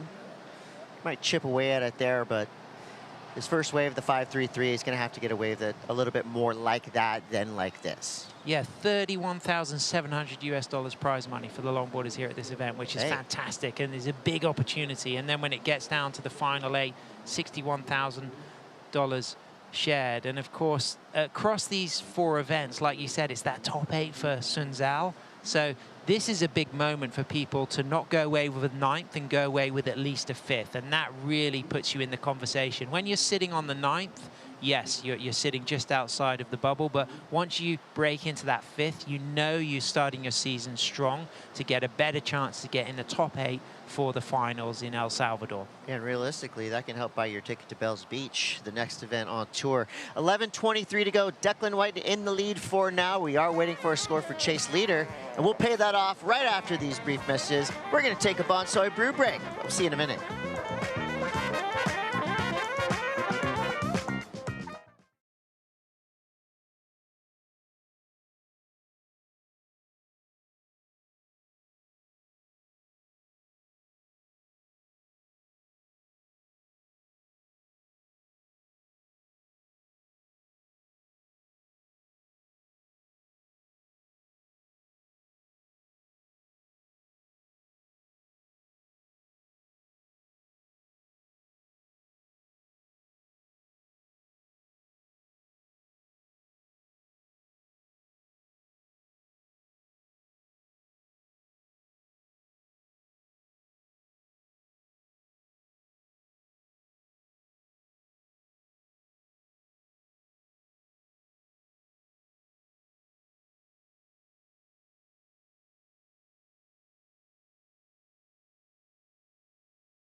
The Lexus US Open of Surfing, presented by Pacifico, is brought to you by Neutrogena, sunscreen you'll love to wear. By Sun Cruiser Vodka Iced Tea, let the good times cruise. By Pacifico, live life anchors up. And by Lexus, experience amazing.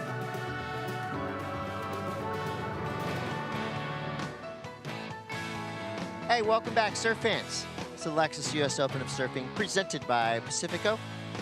We're live from the beach here, just south of the iconic Huntington Beach pier. We've been having surf events here for over 100 years. Truly one of the birthplaces of our wonderful sport. I'm Chris Cote. I'm with Sam Bleakley. And we are watching Chase Leader from the east coast of the United States of America versus Declan Whiten from Australia. Two powerhouse surf nations going head-to-head right now. We got Goofy versus Regular. And at the moment, Declan Whiten is in the lead. Big score, that 7.50 paired with a 3.33. That means Chase Leader, who's sitting on a 5.33 as his high mark, needs a 5.51 if he wants to advance through this one and get one step closer to finals day. Yeah, you talked about the history here. Of course, the largest contest, surf contest in the world, and legends added every year at the event to the Surfing Walk of Fame and Surfers Hall of Fame. And we got to hear from PT about some of the names that are going to be put up on Thursday. And we've also been celebrating the great history of competition here, you know, the 50s and 60s West Coast surfing champs, the United States surfing champs that started in the mid-60s. And this guy, he is going to be flying the flag for his home patch, San Juan, La Union, the surf town in Luzon in northern Philippines. And the team Philippines are going to be on the sand cheering. But Declan looking to add to the scores. He wants to replace that 3.33. Another big combo there from Declan Whiten. Nose ride, turn. Sounds simple on paper, but the way he did it, graceful, with a lot of speed, and not easy to do a closeout re-entry on a 9.5 that weighs, how much do these boards weigh? 20 pounds? Yeah, 12 to 20. It's heavy. 20 would be the heaviest side. Average short board weighs 4 pounds. Yeah, well, Declan will be on a much lighter board. The 20 would be the heaviest, you know, down to 10 for the lightest. But Chase, having a look at this, and Declan, he got a 5th last year, lost out to Ben Skinner. But as I said earlier, Chase got 3rd, losing out to Taylor Jensen. This looks nice. What a nose ride there. That, I mean, if you could screenshot that and make it a silhouette. That was a cover shot. That was classic. That was Nueva-esque. Of course, Nueva, a goofy footer, Corky Cowell, regular footer, and there was that battle between Corky and Nueva in so many of the US Opens in the 60s. Yeah. We've got so many great shots for you to search up online and enjoy, and that was Nueva-esque. I mean, if he gets the score or not, that was a awesome moment from Chase Leader. I mean, you can see the Nueva inspiration, the Joel Tudor inspiration right here. Yeah, screen grab this one. Put it on your wall. That's a poster for you. Yeah, that was right the real there. deal. Yeah, I mean, again, regardless of the score, that was a beautiful moment. And you talk about Joel, you know, Huntington, a huge place for Joel's career during the US Open of longboarding between 1994 and now 2024. You know, Joel once went through a phase where he won that 6 times in a row between 1995 and 2000.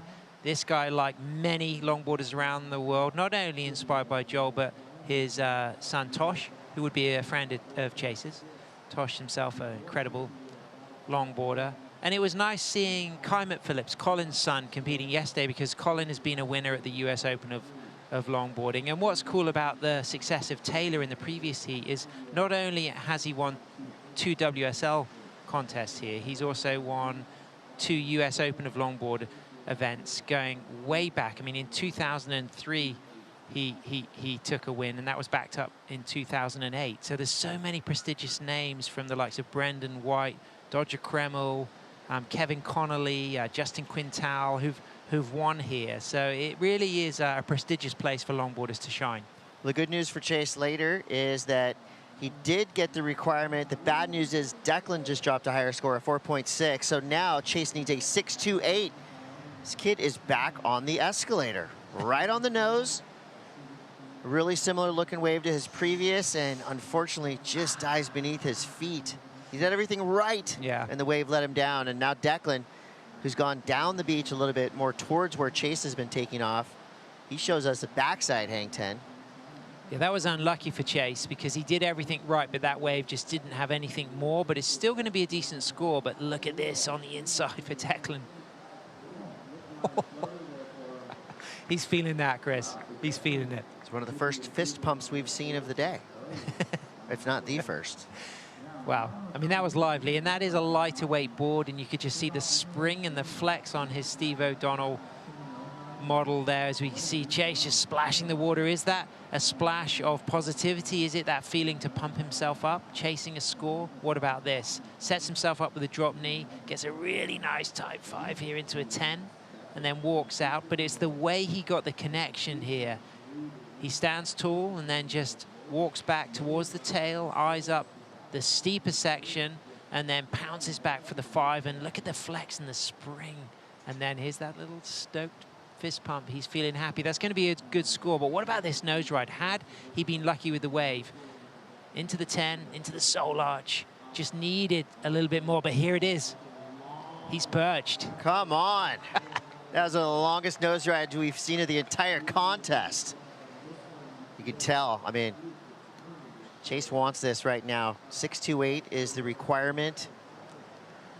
Again, just I mean, if he gets 1 point for every second on the nose, he's got that. Yep. I don't think that's how the judging format works, but that was an incredible nose ride. He's paddling out fins first on that one as well. Oh, good. Yeah, so it felt, again, as if incredible on the 10, but the wave dying a little bit in that trough. But look at this nose riding. Sets his high line, 2 to the tip, and then gets the 10 soul arch all locked and cool and loose.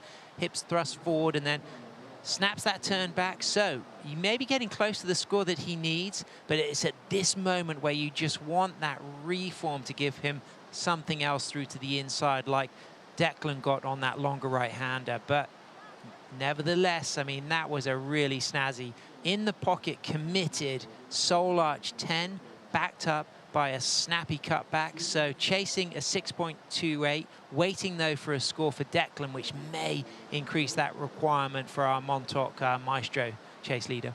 And there are actually pure nose riding events where you get points allotted for time on the nose. There's a long history of nose riding events, going back to the Tom Morey nose riding invitational at Ventura in the mid 60s, where they kind of taped off the front section and would time you for the amount of time with both feet in the front nose section. And a lot of people came up with crazy tail designs, like kind of weighted extensions to the tail to kind of counterpoise the weight of the surfer on the nose. But nose riding events are a big feature of the likes of the Noosa Festival of Surfing in Australia. But what's great about this criteria is it's that blend and that mixture. And those scores have come in. Cote, a 6.3 for Declan. So he does improve his situation, but a 4.37 for Chase. So now he needs pretty much an 8 to stay in the event.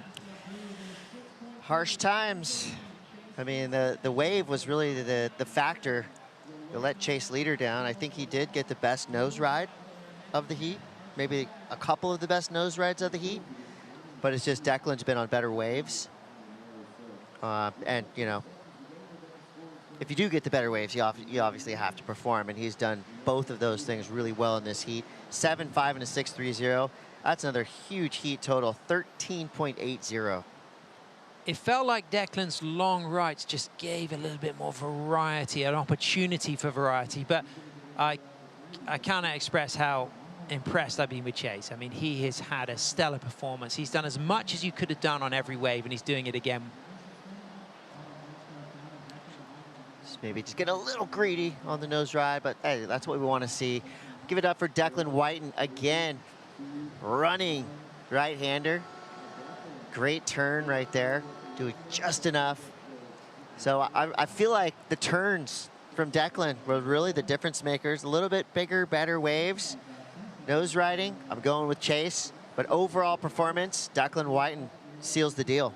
Yeah, big result for Declan. Puts him right up there in the top numbers. Worst he can do now is a 5th, so Chase going to come away with a 9th, but he surfed brilliantly and he can be proud. Yeah, that's going to be it. So Declan Whiten from Australia taking out a event favorite in Chase leader.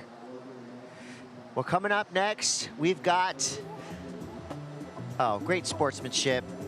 We'll have a high five and a hug to wrap up here. We got JR coming up next, going up against Max Weston.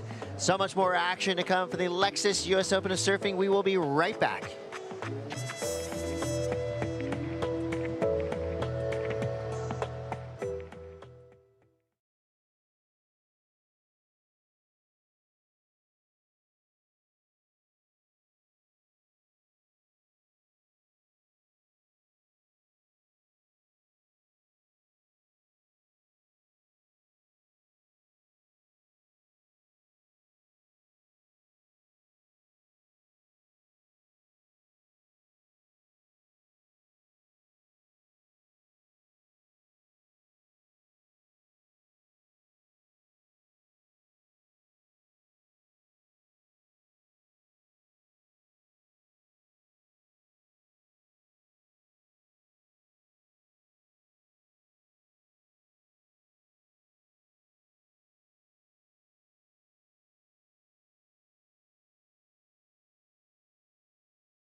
the Wu-Tang Declan Whiten making it through into the quarterfinals here at the Lexus US Open of Surfing, presented by Pacifico. Defeats one of the US hopefuls to win the event, chase leader, and into a quarterfinal finish at the very least right here at Southside HB Pier.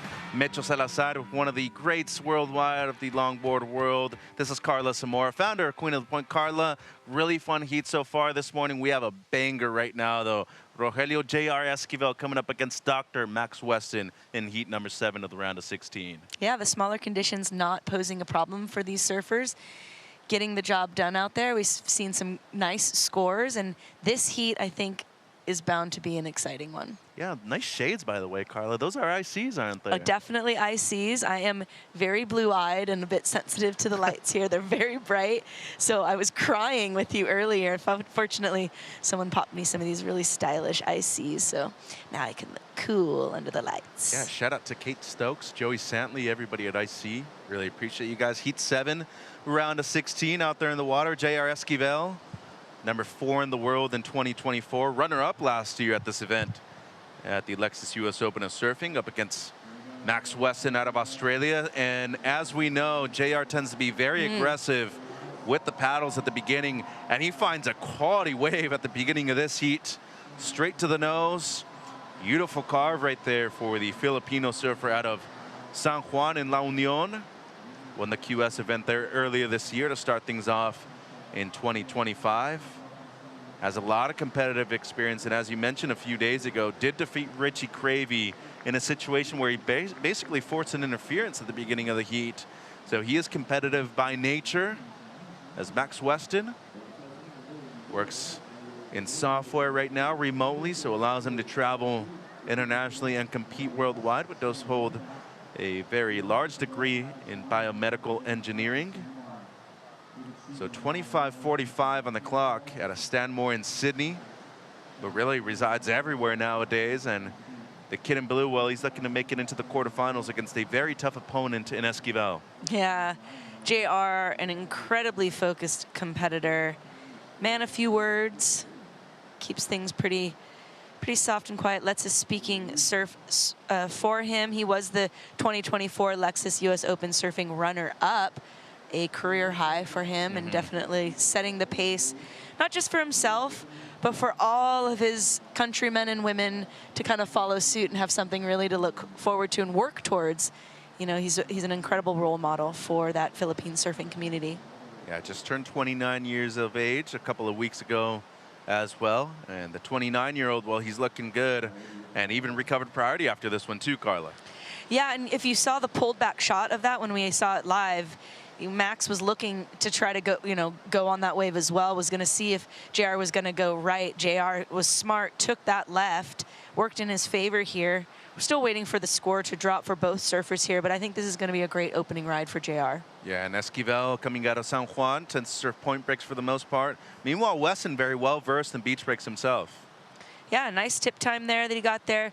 Doesn't quite get the turn right off the bat there. Does turn it into this reform here, trying to kind of stay glued on, find that opening wall there as it starts to stand up again, as we see the tide starting to fill in a bit more and give that reform inside section an opportunity for these surfers to get some more scores. So the 33-year-old Weston did win the region throughout Australia, Oceania, a chemical and biomolecular engineer, and works remotely, allows him not only to travel worldwide, also to pursue his dream of becoming a world longboard champion. Great dude, amazing person, but most importantly, he is skilled as well. So evenly matched heat despite the obvious very, very much favorite Esquivel with the people on the beach. Boy, ever since his debut, he has had a huge crowd on the beach supporting him. The opener for Weston, 5.83, still waiting for JR's opener. You know, obviously, there's a lot of support in the longboard community, and there's been great audiences, but you have to say, since JR has entered the scene, our audio levels, our volume levels have definitely gone up with that Philippine crowd and their support that they show their fellow countrymen. And he opens up with a 6.5. Speaking of opening up his surfing into the quarterfinals here at the Lexus US Open of Surfing, Declan Whiten with Rosie. Declan, deja vu from the round of 16 heat that you had at the US Open last year. How did you get the win over Chase this year? Yeah, I was lucky we got that first exchange at the start and got the better of it, and then we had such a big lull, which when you're winning is all right. But yeah, just kind of got lucky with the waves out there. It's been the bank that we've been surfing in the free surfs leading up to it, so felt pretty comfortable. And the importance of making it into finals day. You will be coming up against Tyler Jensen in the quarterfinals. What do you make of that matchup, and how important is it for you to make it through the round of 16 for the rankings? Yeah, absolutely. Getting through that 9th position is such a big thing. Trying to make the top 8, and yeah, from now worst is 5th, and definitely I'm feeling good out there. You know, like I'm putting together some pretty good heat. So yeah, it's going to be a good matchup with Taylor. I haven't had a heat with him in a long time, but yeah, I'm looking forward to it. It'll be good.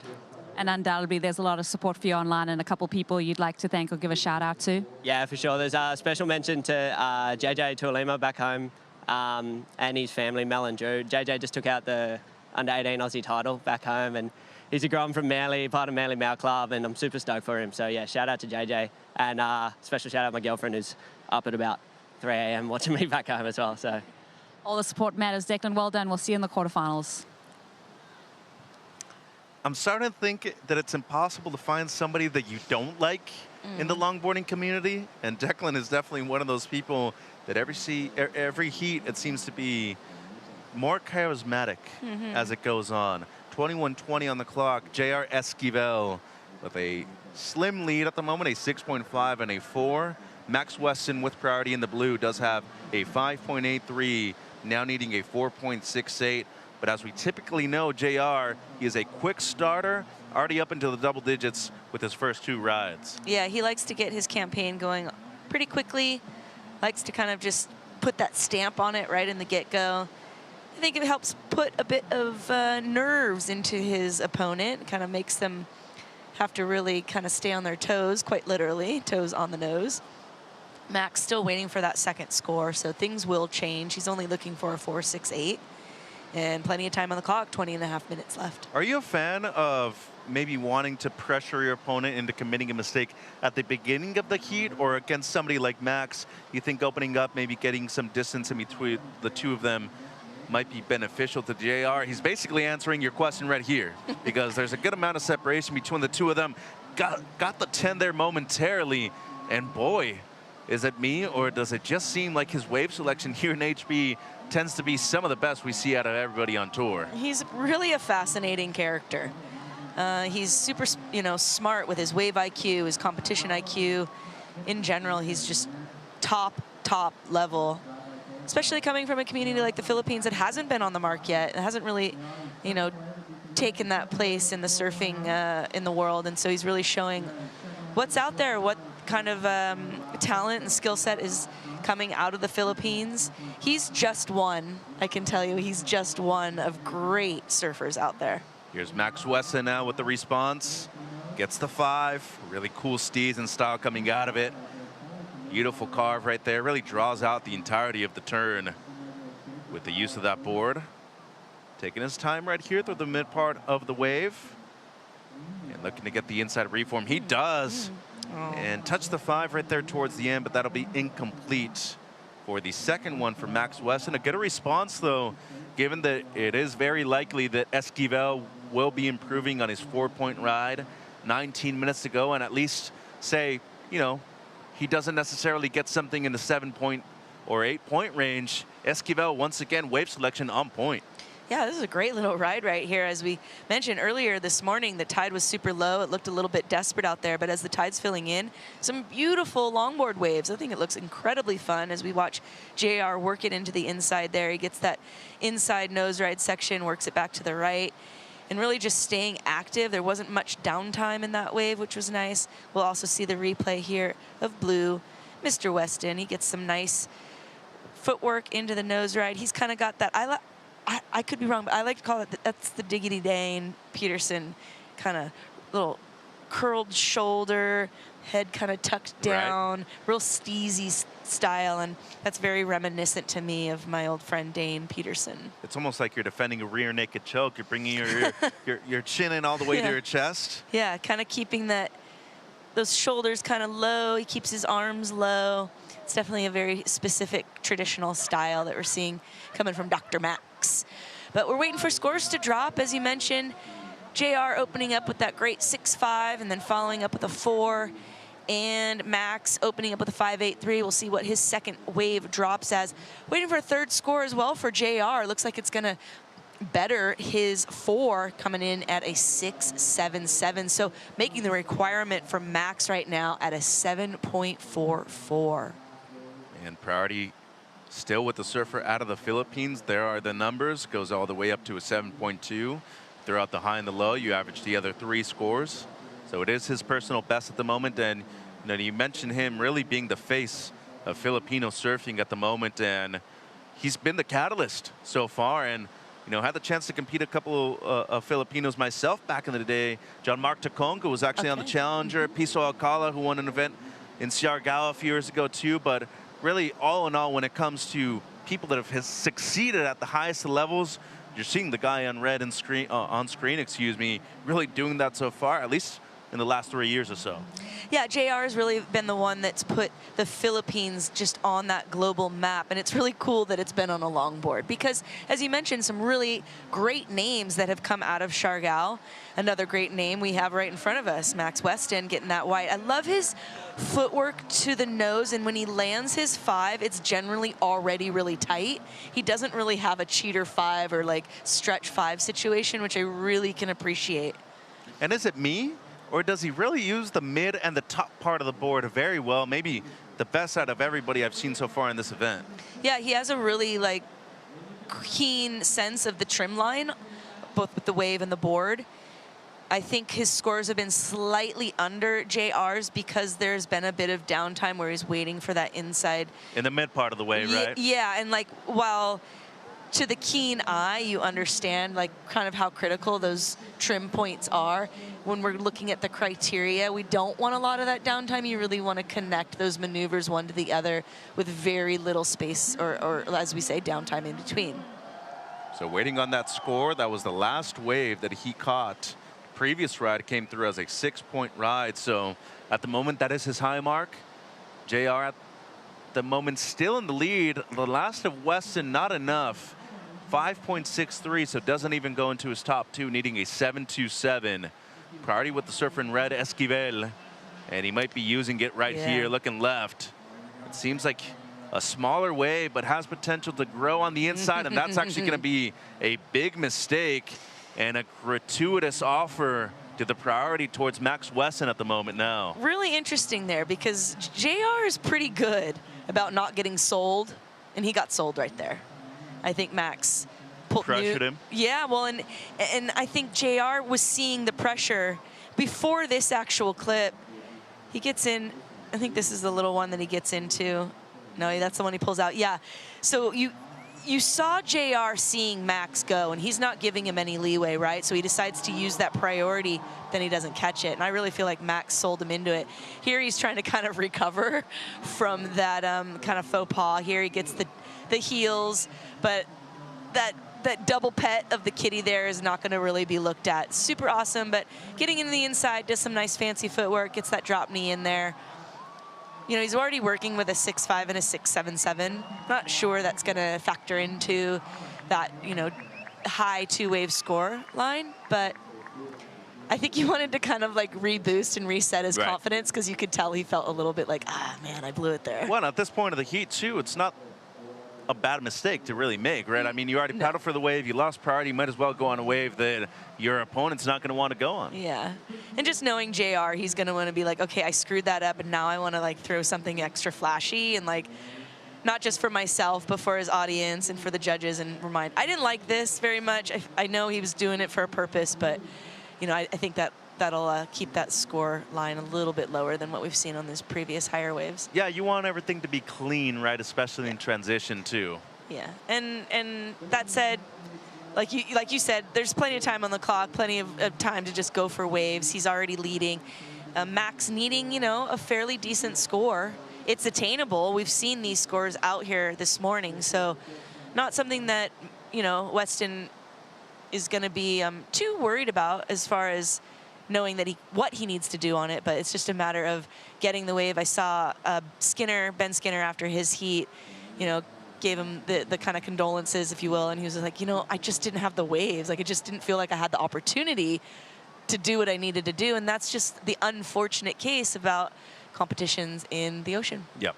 727 is what Weston needs at the moment, and as you were saying, it is an attainable score, especially with how clean it is at the moment out there. As soon as I say that, though, it does seem like there is a bit of texture that is slowly popping up right here.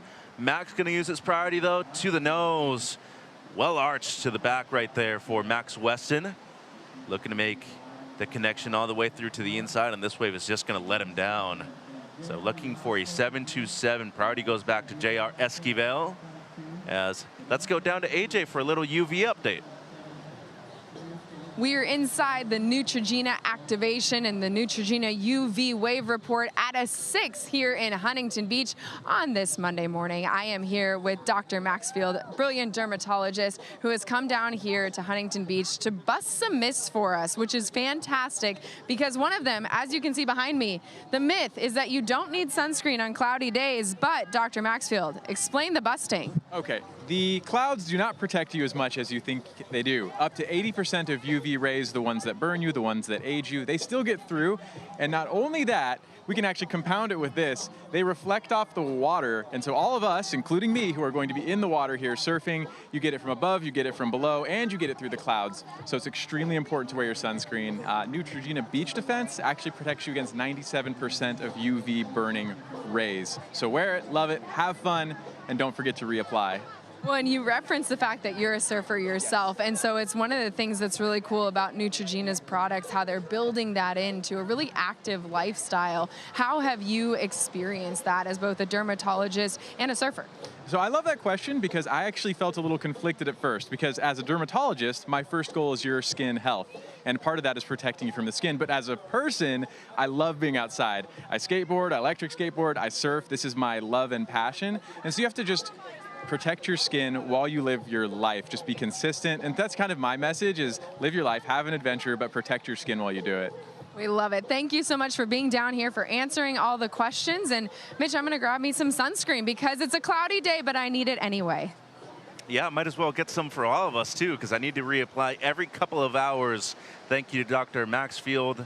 And remember, stay protected with Neutrogena and enjoy the waves out here at Southside Huntington Beach Pier. 10 minutes to go. JR Esquivel, during the interview, got a 7.83, extends his lead up to the nose. Once again, holds the 10 for a long period of time. Comes out of it without an issue either. And in the last third of this heat, he has truly not only extended his lead, put himself in a dominant position to move through into the quarter, somehow makes it to the inside. He's going to kick out, though.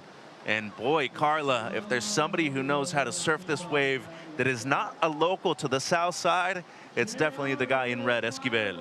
He's really phenomenal. He's always been somebody that my husband and I, Ian, we've always just been blown away by throughout the years, even as a kid. Here we'll see the replay here. As you said, he gets that 5 to that really nice 10, holds it over, brings it back around with a lot of energy, waiting for that reform in here. There's a bit of downtime as he waits for it to reform there, but gets the white. What a killer shot there with the Philippine flag in the foreground.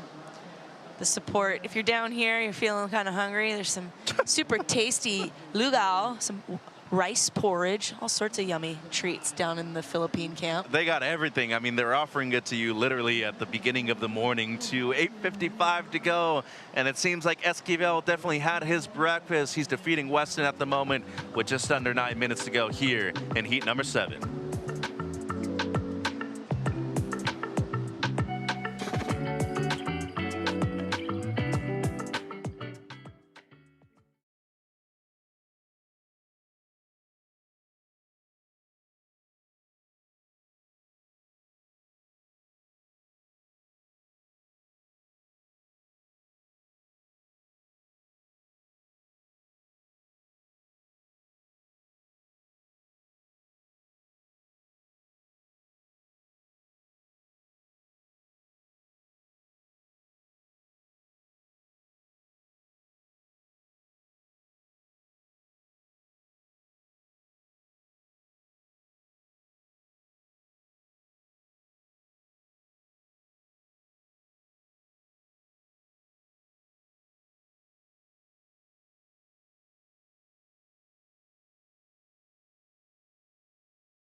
A heavily favored J.R. Esquivel so far, passing the test against Max Weston with flying colors. And Carla, it just seems like both the rights and the lefts, Esquivel seems to be very comfortable here in Huntington.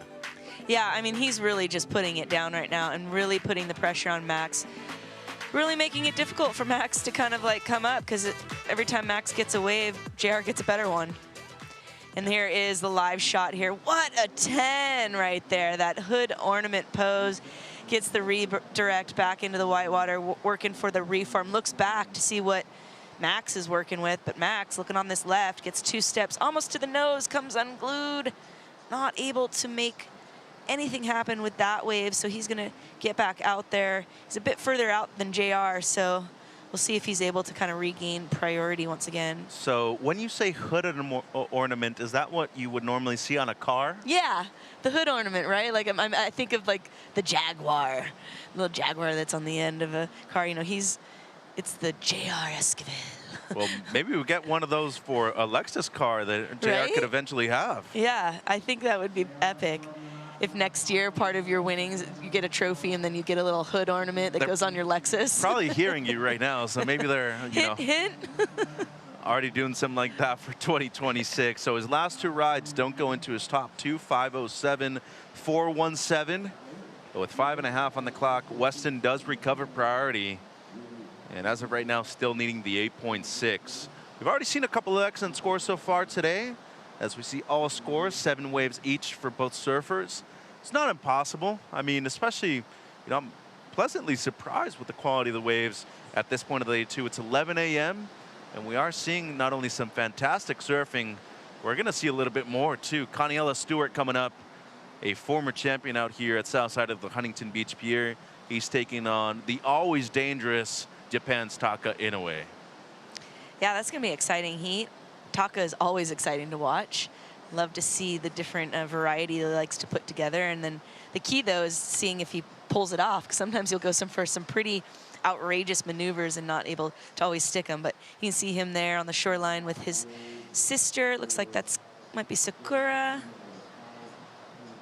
He's getting ready to head out there. Rides the Piccolo Clemente boards out of Peru.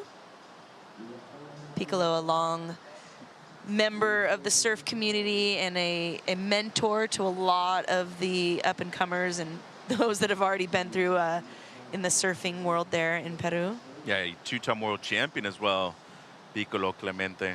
By the way, Piccolo, his nickname, the real name is Benoit. Benoit. Yeah. Benoit, which I always kind of, I was like, where does Piccolo and Benoit kind of... But if you ask who knows Benoit Clemente, probably 90% of people won't know who that is. If you say who it's Piccolo, I know Piccolo. Yeah.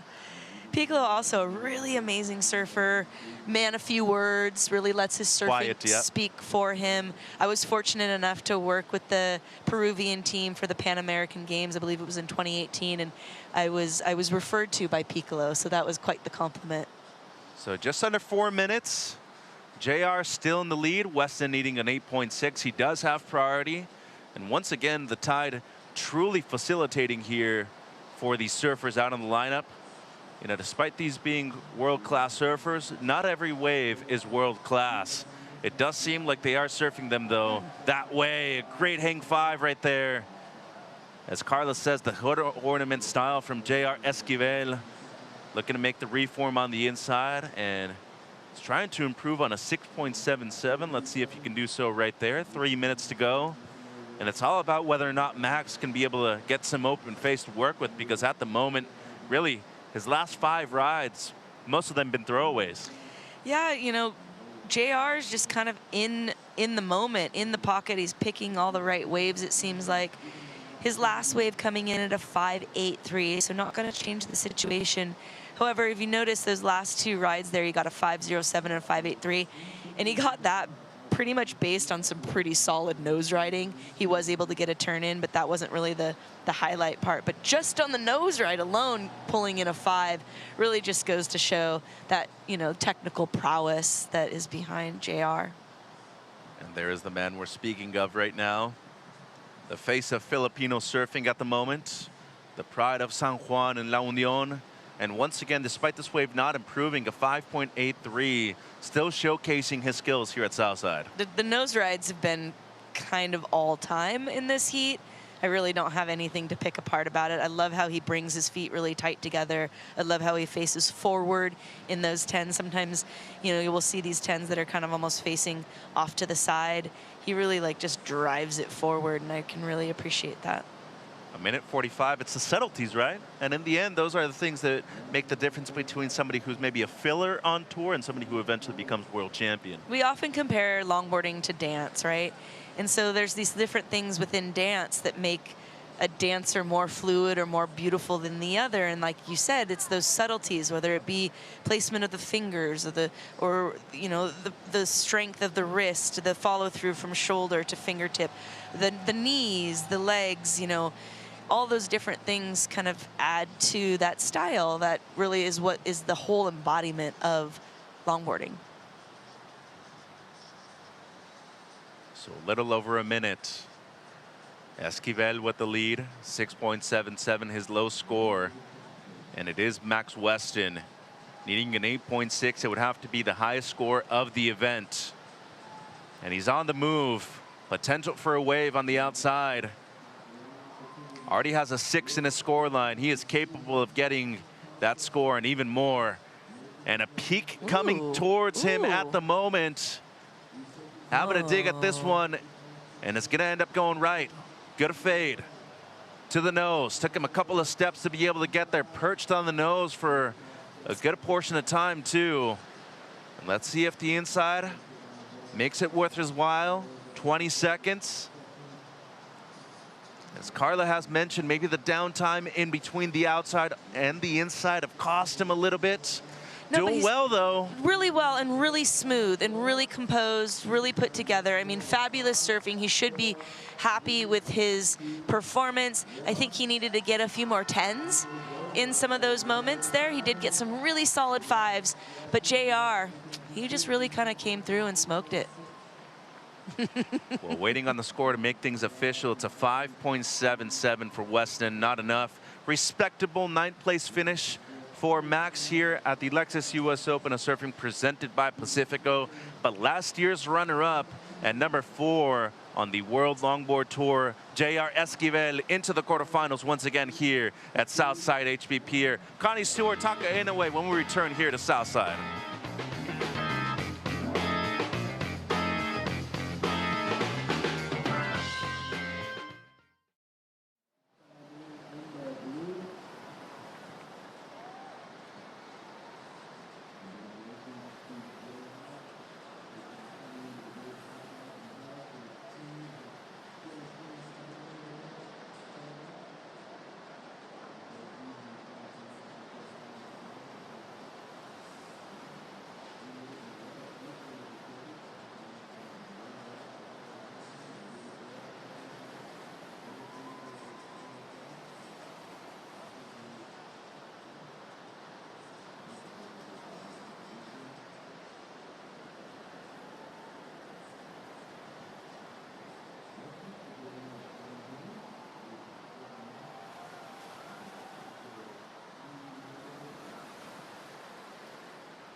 The busiest week of the year here at Southside Huntington Beach Pier for the Lexus US Open of Surfing presented by Pacifico. The Filipino crew congratulating JR Esquivel on moving through to the quarterfinals. He's into another finals day right here in Southern California. Yeah, super stoked for JR and the whole Philippine nation. I know they're Most of them may be still asleep. It's probably in the middle of the night there now, but I'm sure plenty of them have been watching and staying tuned in to see how the results went down. But here we are now in heat number 8, final heat for the men of the round of 16. Kaniela Stewart wearing the red jersey and Taka Inoue in blue. So the number 5 in the world last year, Stewart, former champion out here back in 2023, actually won the same year as his cousin Kelis Kaleopa'a did in 23. Meanwhile, Taka Inoue, well, he is looking for his career best result right here. A victory in Huntington Beach would be huge for him. And looking at not only the people that have qualified regionally, obviously have Taka winning the Asia region this year to be able to qualify. His sister Kaede was number 11 in the rankings last year, and a real cool kid. As we said, contender for the best smile on tour out of Miyazaki, Japan, but also a very talented shortboarder, and every now and then actually brings some flair of that aspect into his longboarding surfing. He's really fun to watch. I mean, you can't deny that. He's incredibly entertaining to watch. As we mentioned earlier, I think yesterday, he's definitely in the top 3 of best smiles and having the most fun probably out there. From Miyazaki, as you mentioned, Miyazaki, the far southern end of the Japanese islands. I've actually been there. It's a neat, kind of more country. When you think of Japan, you think of Tokyo and the busy city that is Tokyo, but Miyazaki, kind of country down there, really neat, super special area. Lots of surfing down there, really big really surfing. good waves. Some good waves, yeah. I mean, Japan not known for, big waves, but that typhoon season comes along stuff. They're going to get some really clean surf, strong surf community out there. So him representing from Miyazaki, and Kaniela, part of that Waikiki crew. As you mentioned, he did well. It was a couple years ago, him and his cousin Kelis both finishing in the winner position there in 2023. He was the champion. And I know myself really thought he would really take that momentum into the following season. Unfortunately, not really able to snag that title yet, but I know he's still on the march to, the championship, and it'll be great to see how this heat plays out. Bit slow to start, 25 minutes on the clock. Yeah, both him and his cousin Kelis actually runner-ups to the World Championship that year in 2023 at First Point in Malibu. And outside of that too, just you look at him, very well educated, comes from an amazing surfing family, the Stewart family. Shout out to his mother Liv as well, watching back home in Honolulu. But I'd have to say, when it comes to surfers out of Honolulu, Hawaii, especially in Waikiki, maybe a dynasty in the creation right there, especially when you consider how long their lineage is, Carla. Yeah, he's also a relatively new father. So sharing that lineage, I'm sure, is going to be coming in his future. He's also a really entertaining surfer to watch, and definitely someone to keep an eye out for. And maybe the best hairstyle in the business as well. The pride of the Philippines on the glass with Rosie. Always surprised to see JR on the glass again and into another finals day. Continuing that form that saw you to second place. Loving the support from the Filipino crowd. Talk to me about the energy that you're feeling here at the US Open. Yeah, I feel so hyped, especially with this crew. Like, they're incredible. Like, they push me to be better every day, and they come here early to support us, and we're so thankful for them. And I know that they've been feeding most of the people here on site. What kind of dishes can the people look forward to? Yeah, this is lumpia team. And there's some few different kind of dishes, like they have lugaw now, they have turon, they have adobo. They have everything, Filipino food. And doesn't that also give you that level of comfort? I mean, when you're eating food that you used to, a part of that is about traveling is, the unknown territory, but having that home comfort right here. Yeah, that makes us feel comfortable because we eat the same food in the Philippines, and yeah, that's what we used to eat, and yeah, we're feeling blessed with that kind of food and with these guys. Good support and being filled up. You'll be in the quarterfinals, you guys, and we look forward to it. Definitely will, Rosie. Thank you very much. Sponsors, especially with our sponsors for the World Tour, Manong Ronald Singson, Kong Pao Ortega, Bini, and House of Representatives, Mr. and Mrs. Romualdez, and to my private sponsors, thank you so much to Vans Philippines, Surftown La Union, Alima, Union Athletics, and to our board sponsors who is here, Luffy, thank you so much for coming and bringing board for us. And to our supporters, thank you so much. Thank you, JR. Thank you, Rosie, and congrats to JR Esquivel into the quarters once again here at the Lexus US Open of Surfing presented by Pacifico. And both of us have had the fortune of going to the Philippines before. Want to take this moment to thank Luke Landrigan as well, a big part of the community over there in La Union, and you know, TBP, Tourism Board Promotions of the Philippines too. They've done a lot really to increase promotion and of course inclusion of a lot of surfers, not only within that part of La Union, in Siargao as well. Yeah, well, to follow up this with that, a shout out also to the La Union Surf Club, Ian Sangwan, who has come in past years as a coach. They have a really strong community, and as you heard JR kind of shout out to those supporters, you know, they really do rely on the local government there. Manong Ronald Sing Song has played a very huge role in supporting the surfing community out there, and of course JR specifically. Finally, our first wave at 21 minutes and 30 seconds, Caniella Stewart in the red jersey getting the tip time. Finally opening that campaign. Looks like Blue's taking a look behind him, but not gonna go. Red still working it in on the inside. Getting plenty of work done on here. It's gonna be a nice way to kind of open it up, get your feet moving, knees unlocked, right? Wax on the feet. He's going to feel good to finally got that campaign started. And rides for Kai Salas Longboard Company as well, so good shaper relationship right there with the former world champion. Taka Inoue now on the answer back, straight to the nose, perched up. It's a beautiful 10 right there momentarily for Taka. And the contrast in this heat, one surfer wearing a leash, the other not. Yeah, and you know, there's a lot of controversy over the leash, right, in longboarding, and the purists, you know, that are anti-leash really frown upon those that wear leashes. But there's something that I mentioned yesterday that I think people have to kind of put into their headspace, is that not every country, not every culture, is in the same, on the same timeline, right? Our history in surfing is much older than the Philippines or Japan. So the rules and those nuances, those normalcies aren't necessarily the same as what we grew up with. For myself at Malibu and First Point in California, wearing a leash was not an okay thing. Here, Taka's wearing a leash, but in my opinion, he's not surfing like he has one on. He's getting the work done with the nose ride, gets a nice solid nose ride. He works it into the inside here. We're just gonna be waiting for scores to drop for both surfers, so we'll really get to see an idea of how the judges saw those two waves played out. And this was the first of Caniella. Also gets the tip time on there. Gets a little bit of 10 there. Holds it, I'd say, a bit longer, and this wave had more open face that allowed for that rail work there. So if I'm gonna take a guess, I'm gonna say red's gonna get the slight nod over blue. So 19:30 remaining in.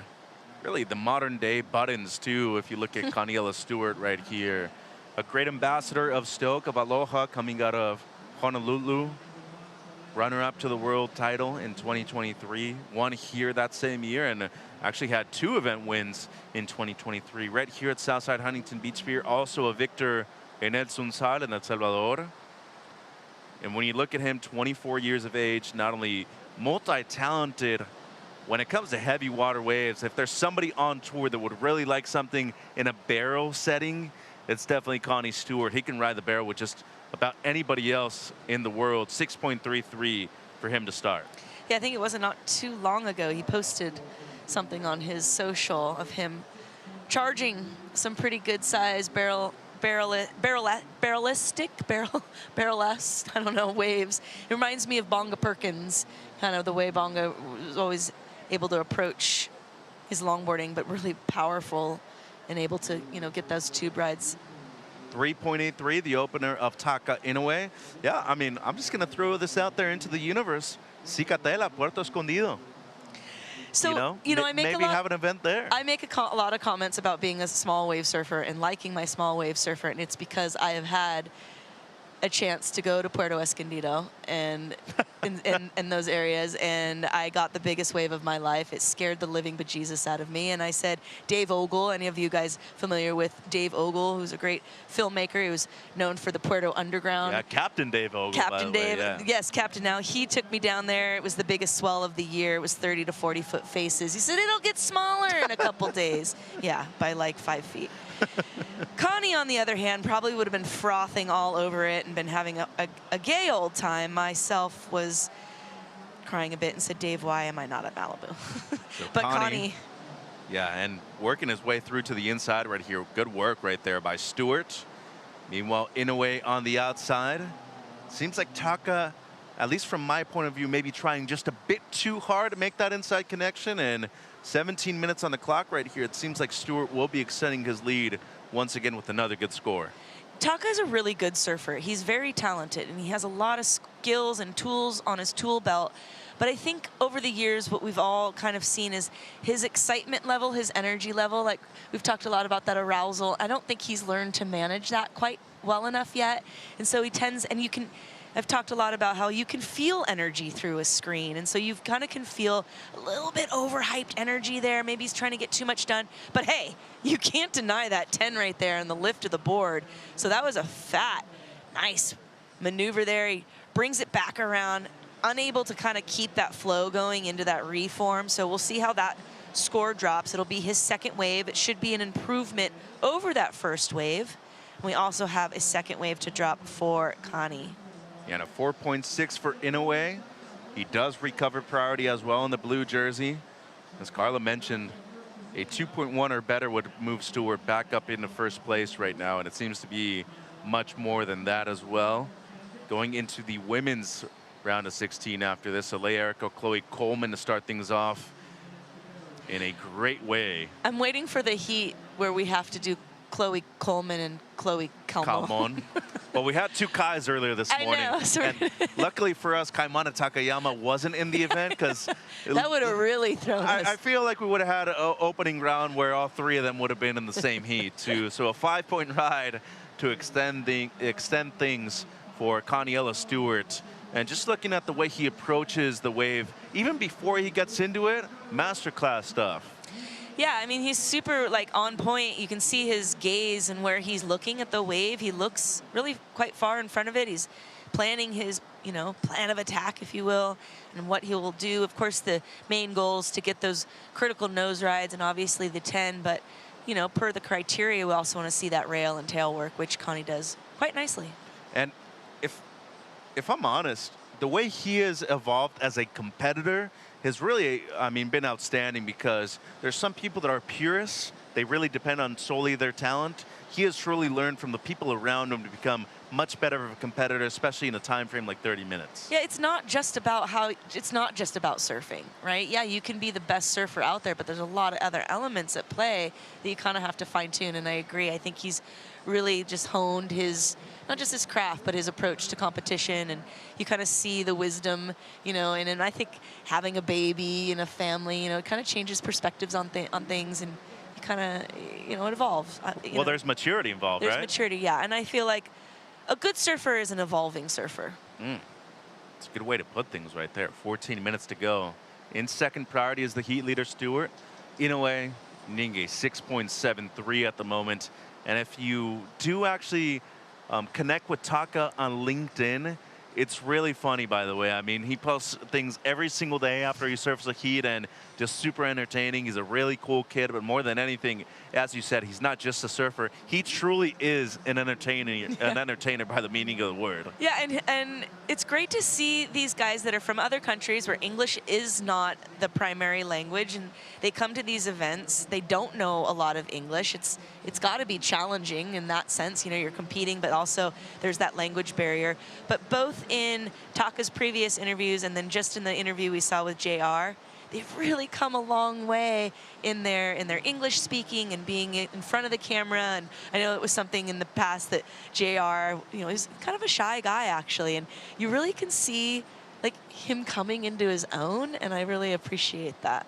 There's one thing that, you know, we really see out of people that make it to this point in their lives as competitors. Being on the world tour obviously not only makes you a better competitor and surfer, It also makes you a better person overall. As you said, the inclusion of having to learn English, being forced, it obviously opens up your horizons a lot more than just being at home. Well, yeah, and I suppose that's all in how you take it, and you are, taking those lessons and learning from them and becoming more wise in your decision making. And I think most of these athletes do just that, especially these younger ones that have had the opportunity to kind of see the tour in action for, a number of years now with the multiple stops. It's not just this one Hail Mary event hoping that you'll do well. You actually can build on something. And that, allows these younger competitors to kind of, set themselves up for success and kind of have almost like a blueprint, if you will, of what works and what doesn't work. Yeah, and there's not a straight path to success either, right? No, definitely. I think Chloe Calmon is a perfect example. Somebody who started super young on tour, was on tour for 14 plus years, hasn't quite grasped that title yet, but she's a consummate professional. She's back after, taking some time off and resetting that and still going at it. So, yeah. Everyone's got a different route. We saw Soleil come on tour fairly early, win a title not too far into her career path, where others it's a bit more of a longer haul. Yeah. I personally think I'm spiritual. I do believe in God, and I just think everything's meant for a reason. And if you don't win it right away, it's because there's lessons that you're supposed to be learning. And most of the time, all about the journey too. Yeah. 11:20 on the clock right here. Stewart with the lead, 6.33. And a 5-point ride, his top two in a way at the moment. With priority, though, needing a 6.73 would have to be the best of the heat so far. Once again, going into the women's round of 16 after this. That is Chloe Coleman on screen. And seems like talk to Kevin Skavarna right there to her right. You can't miss that handlebar mustache, even if he's hooded up.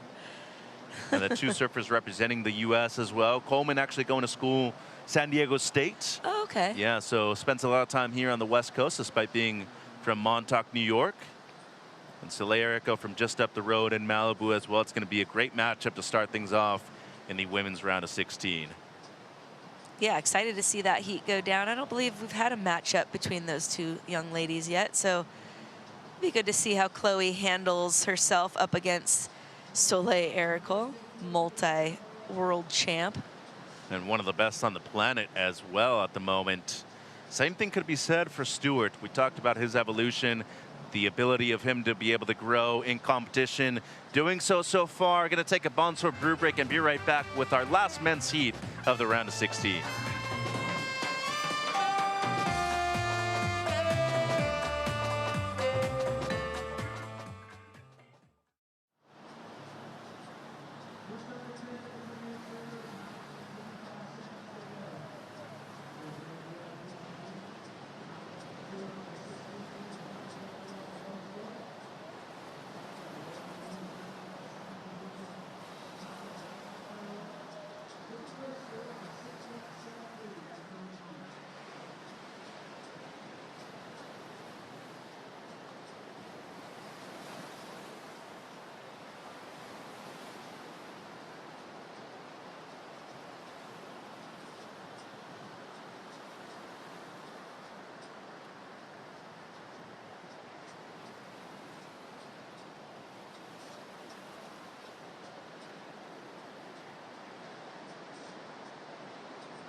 All but one of our men's quarterfinals decided here at the Lexus US Open of Surfing as we look at our Pacifico finals bracket on the men's side. The quarter is looking very stacked so far. We're still deciding quarter number 4.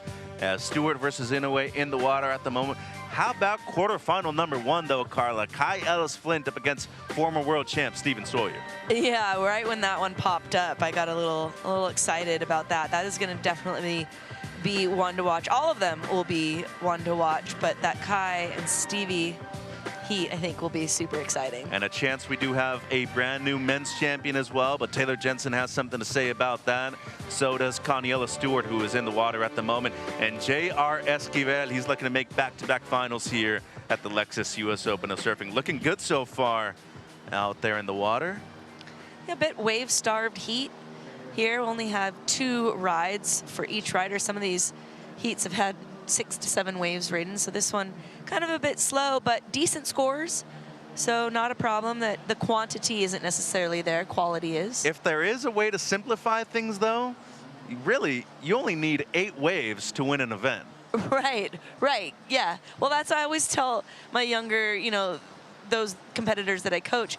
You need 2 10s, not 10 2s. As a judge, it's the worst when you're sitting up there in an amateur event, especially, and you're knocking a bunch of sticks down. We call them sticks. You know, it's just ones.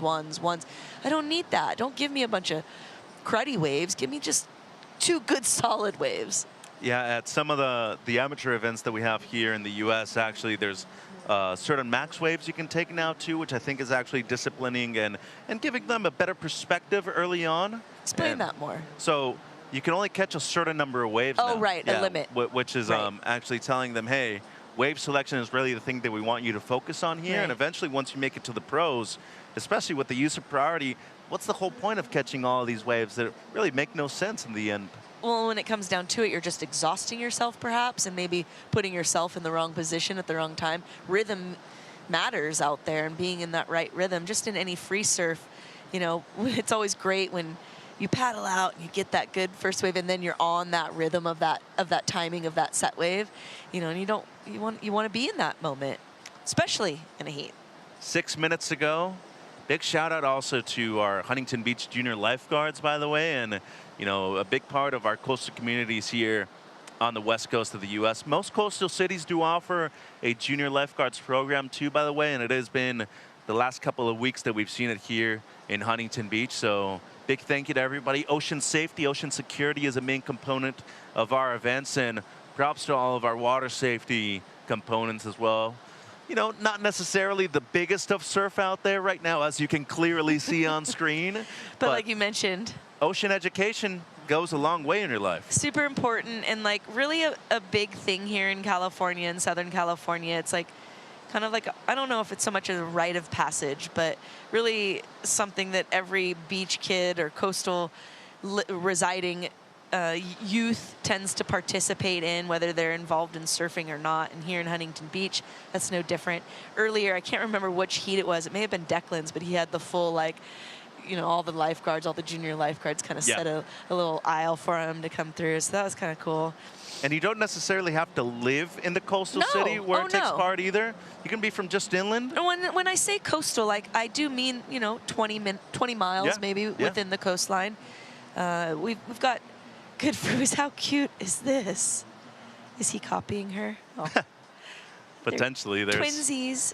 Soleil Erico, multi-time world champ. She's coming up in heat number 1 of the round of 16 against Chloe Coleman. So a battle of the U.S. East Coast versus West Coast, if you could call it that. Working with probably one of the best surfers ever to come out of the state, CJ Nelson as well. What a ham.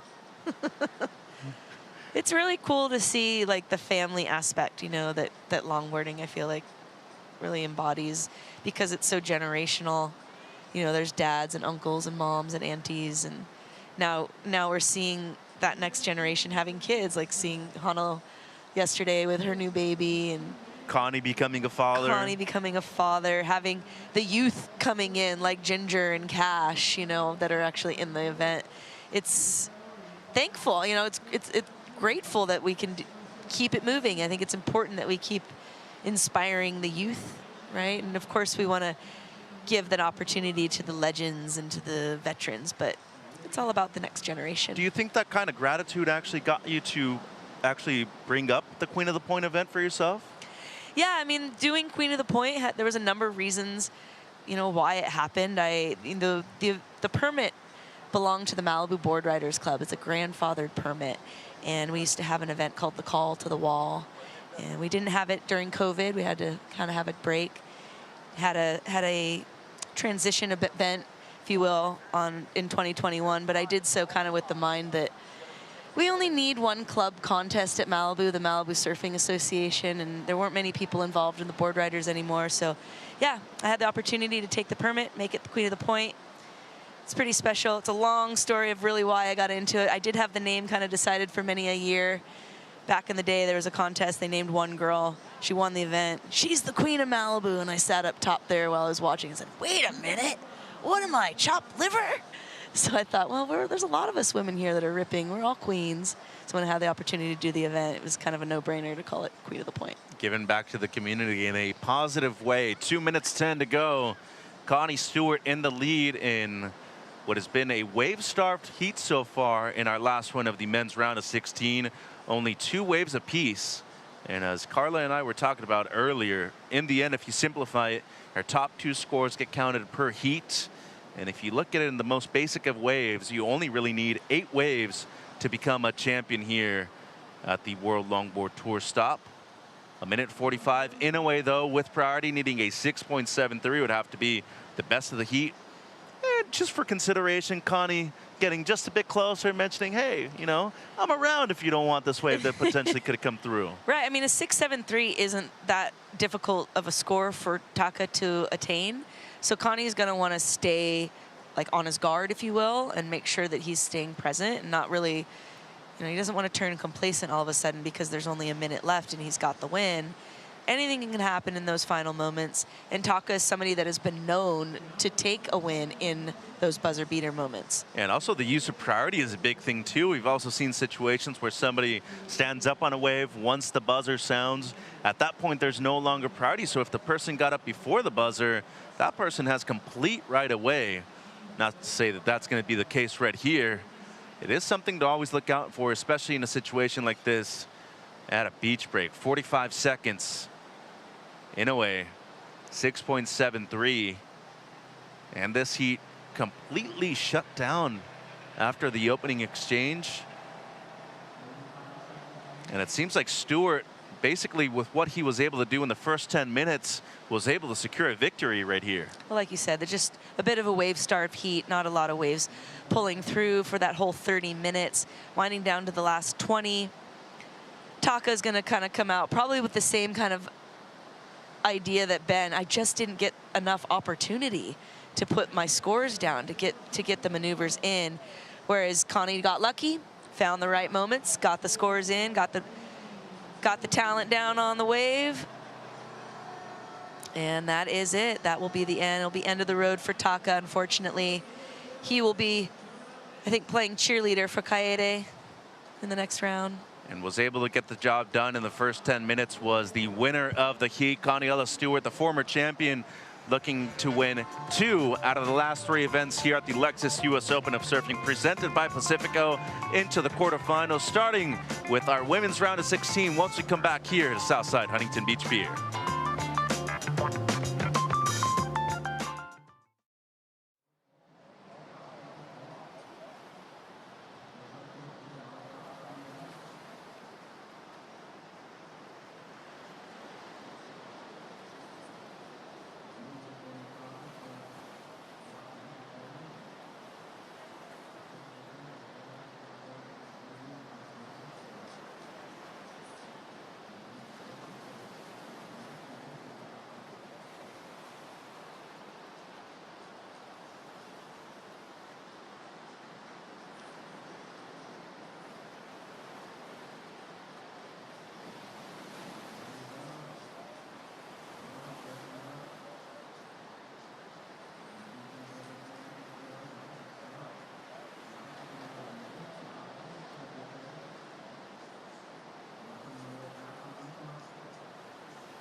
Welcome back to the Lexus US Open of Surfing, presented by Pacifico.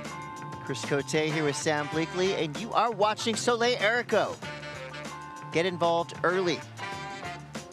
Bit of a twilight zone in that last heat. Only 4 waves ridden in 30 minutes, so hopefully this is a good sign that this heat provide a little bit more action and entertainment, and so far, so good. Chloe Coleman now fading left, now going right. Trying to make it through that tricky flat section. She doesn't do it, but the good news is both surfers with scores on the board. Yeah, they would have wanted to get a busy start. I mean, they did see that previous heat with just 4 waves ridden, but the heat prior to that with JR taking the win, there was a flurry of sets. 40 waves ridden. Yeah, they're just hoping that you're having like the alternate of the slow one and the busy one. But I think they would have decided we're going to get waves early. Even if it's a smaller one, I just want to get that momentum just in case that rising tide does affect the consistency. Yeah, I feel like strategy is out the window. Go out there and ride anything you possibly can. We've seen that pay off earlier on in heats, but of course, totally different look from an hour ago. The tide is coming up a little bit right now, so filling in. Potentially you get a little bit of a wave push with the tidal shift, but I guess we'll just have to wait and see. Yep. 26 minutes, 44 seconds left. We already, like we said, we do have 2 scores on the board, so we're halfway better than that last heat with 1 wave each. First score for Chloe Coleman, 2.5. See what the judges throw out there for Soleil Erico. And now she's back at it again. All right, this is a good sign. Nice. Soleil's second wave. Gets on the nose for a brief second there. Gets a nice little closeout snap. And here's where the action continues. Okay. Almost making it all the way through to that inside shore break. Meanwhile, Chloe Coleman getting hoots and hollers from the crowd.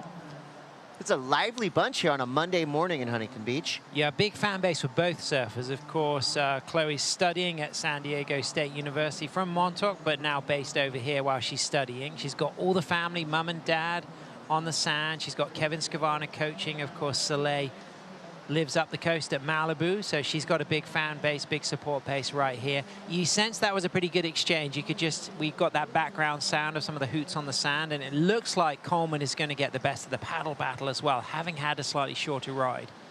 Big leg kicks. Yeah. Trying to propel yourself out into the lineup to get that priority. Well, I'll tell you something about the raised leg is when you're lying on the board, because your knees are against the board, by lifting the leg, it takes the pressure off the lower spine. So it's like a natural reaction for the legs to come up. That's why you see a lot of people doing it. And then when you're starting to move the upper body, just kicking those legs, it's kind of a little bit more comfortable. So it is quite common to see that. And functional. Yeah, some surfers on the longboard, you'll have the one leg up, and others the 2, others have them down. And you can kind of normally see when you arrive at a lineup and you know the longboard crew, you can recognize people almost by the way they paddle, even before they've caught a wave or sat up.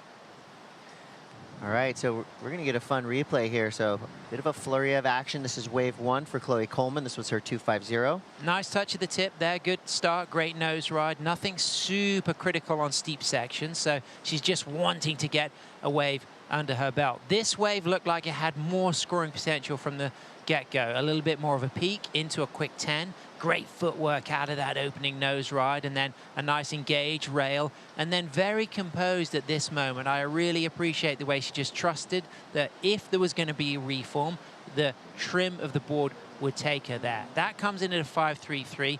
This one, again, fast to the nose, but the way she walked out of the middle of the board and just directed on that float was absolutely beautiful. Velvet smooth, and again, looking for the reform, trusting that the board will trim. She didn't quite find the reform, but here we go, live action. Another steep section. Soleil's finding the waves.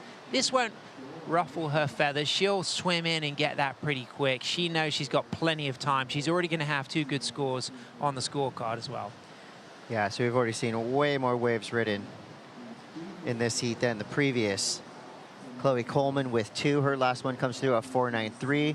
Soleil Erico, she paddles for her board. She's going to get some good news from our beach announcers. Yep, it's a 6-point ride. So with 23-26 to go, Soleil now in the lead. Caniello Stewart went out there, caught 2 waves, did his job, got into the double digits. He's on the glass now with Rosie. That is all he needed to do. Even coming in, we're chatting about, you didn't even dunk your hair. You're not even wet at the moment. Just a clean, easy finish there for you. But no doubt it was a bit stressful with not too many opportunities coming through. Oh yeah, definitely.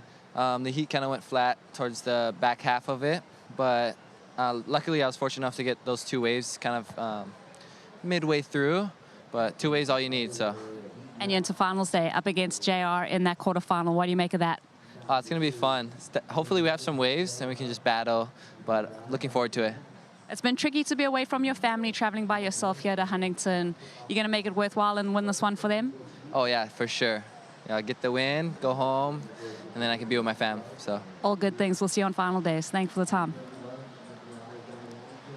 Congratulations to Kaniela Stewart. Can I just say, Chris, one of the coolest bits of live longboard commentary I've ever heard is a couple of years ago in El Salvador when I was working with Mitchell Salazar and Connie was hanging 10 and Mitchell said he has a license to chill. It was one of my favorite one-liners to capture the essence of Connie's nose riding, that personification of that elastic soul arch that he does and the way that board just lifts and levitates. And what's beautiful about the nose ride is it's very different as far as danger. It's quite similar to the tube ride where when you're in that moment, time seems to slow down and happen in slow motion. As you can see, Soleil Erico, of course, 224 US champ last year. She ended up finishing second on the world tour. She took the battle all the way with El Salvador with Rachel Tilley, and in that final 8, in that last heat, it was Rachel who took the win. But Soleil won at Bells at the beginning of the season, and she was looking like the front runner to get her 4th world longboard title. And at such a young age, to think that both her and Honolua are looking for 4 world longboard titles is super impressive. You know, great performances in 218 for her first title in Taiwan, and then she backed that up in Malibu in 2022 and 2023, winning back-to-back titles on her home turf. 4th one's the hardest, apparently. we would know, wouldn't we? 20 minutes, 50 seconds left. Soleil in lead. Chloe Coleman just needs a 6.40.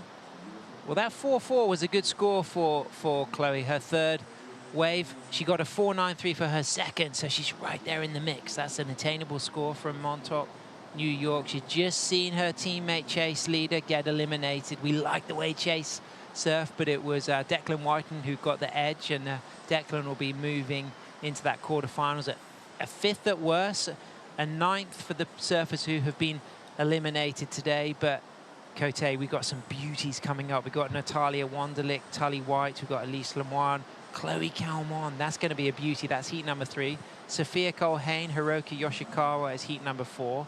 Rachel Tilley, Liv Stokes is a good one.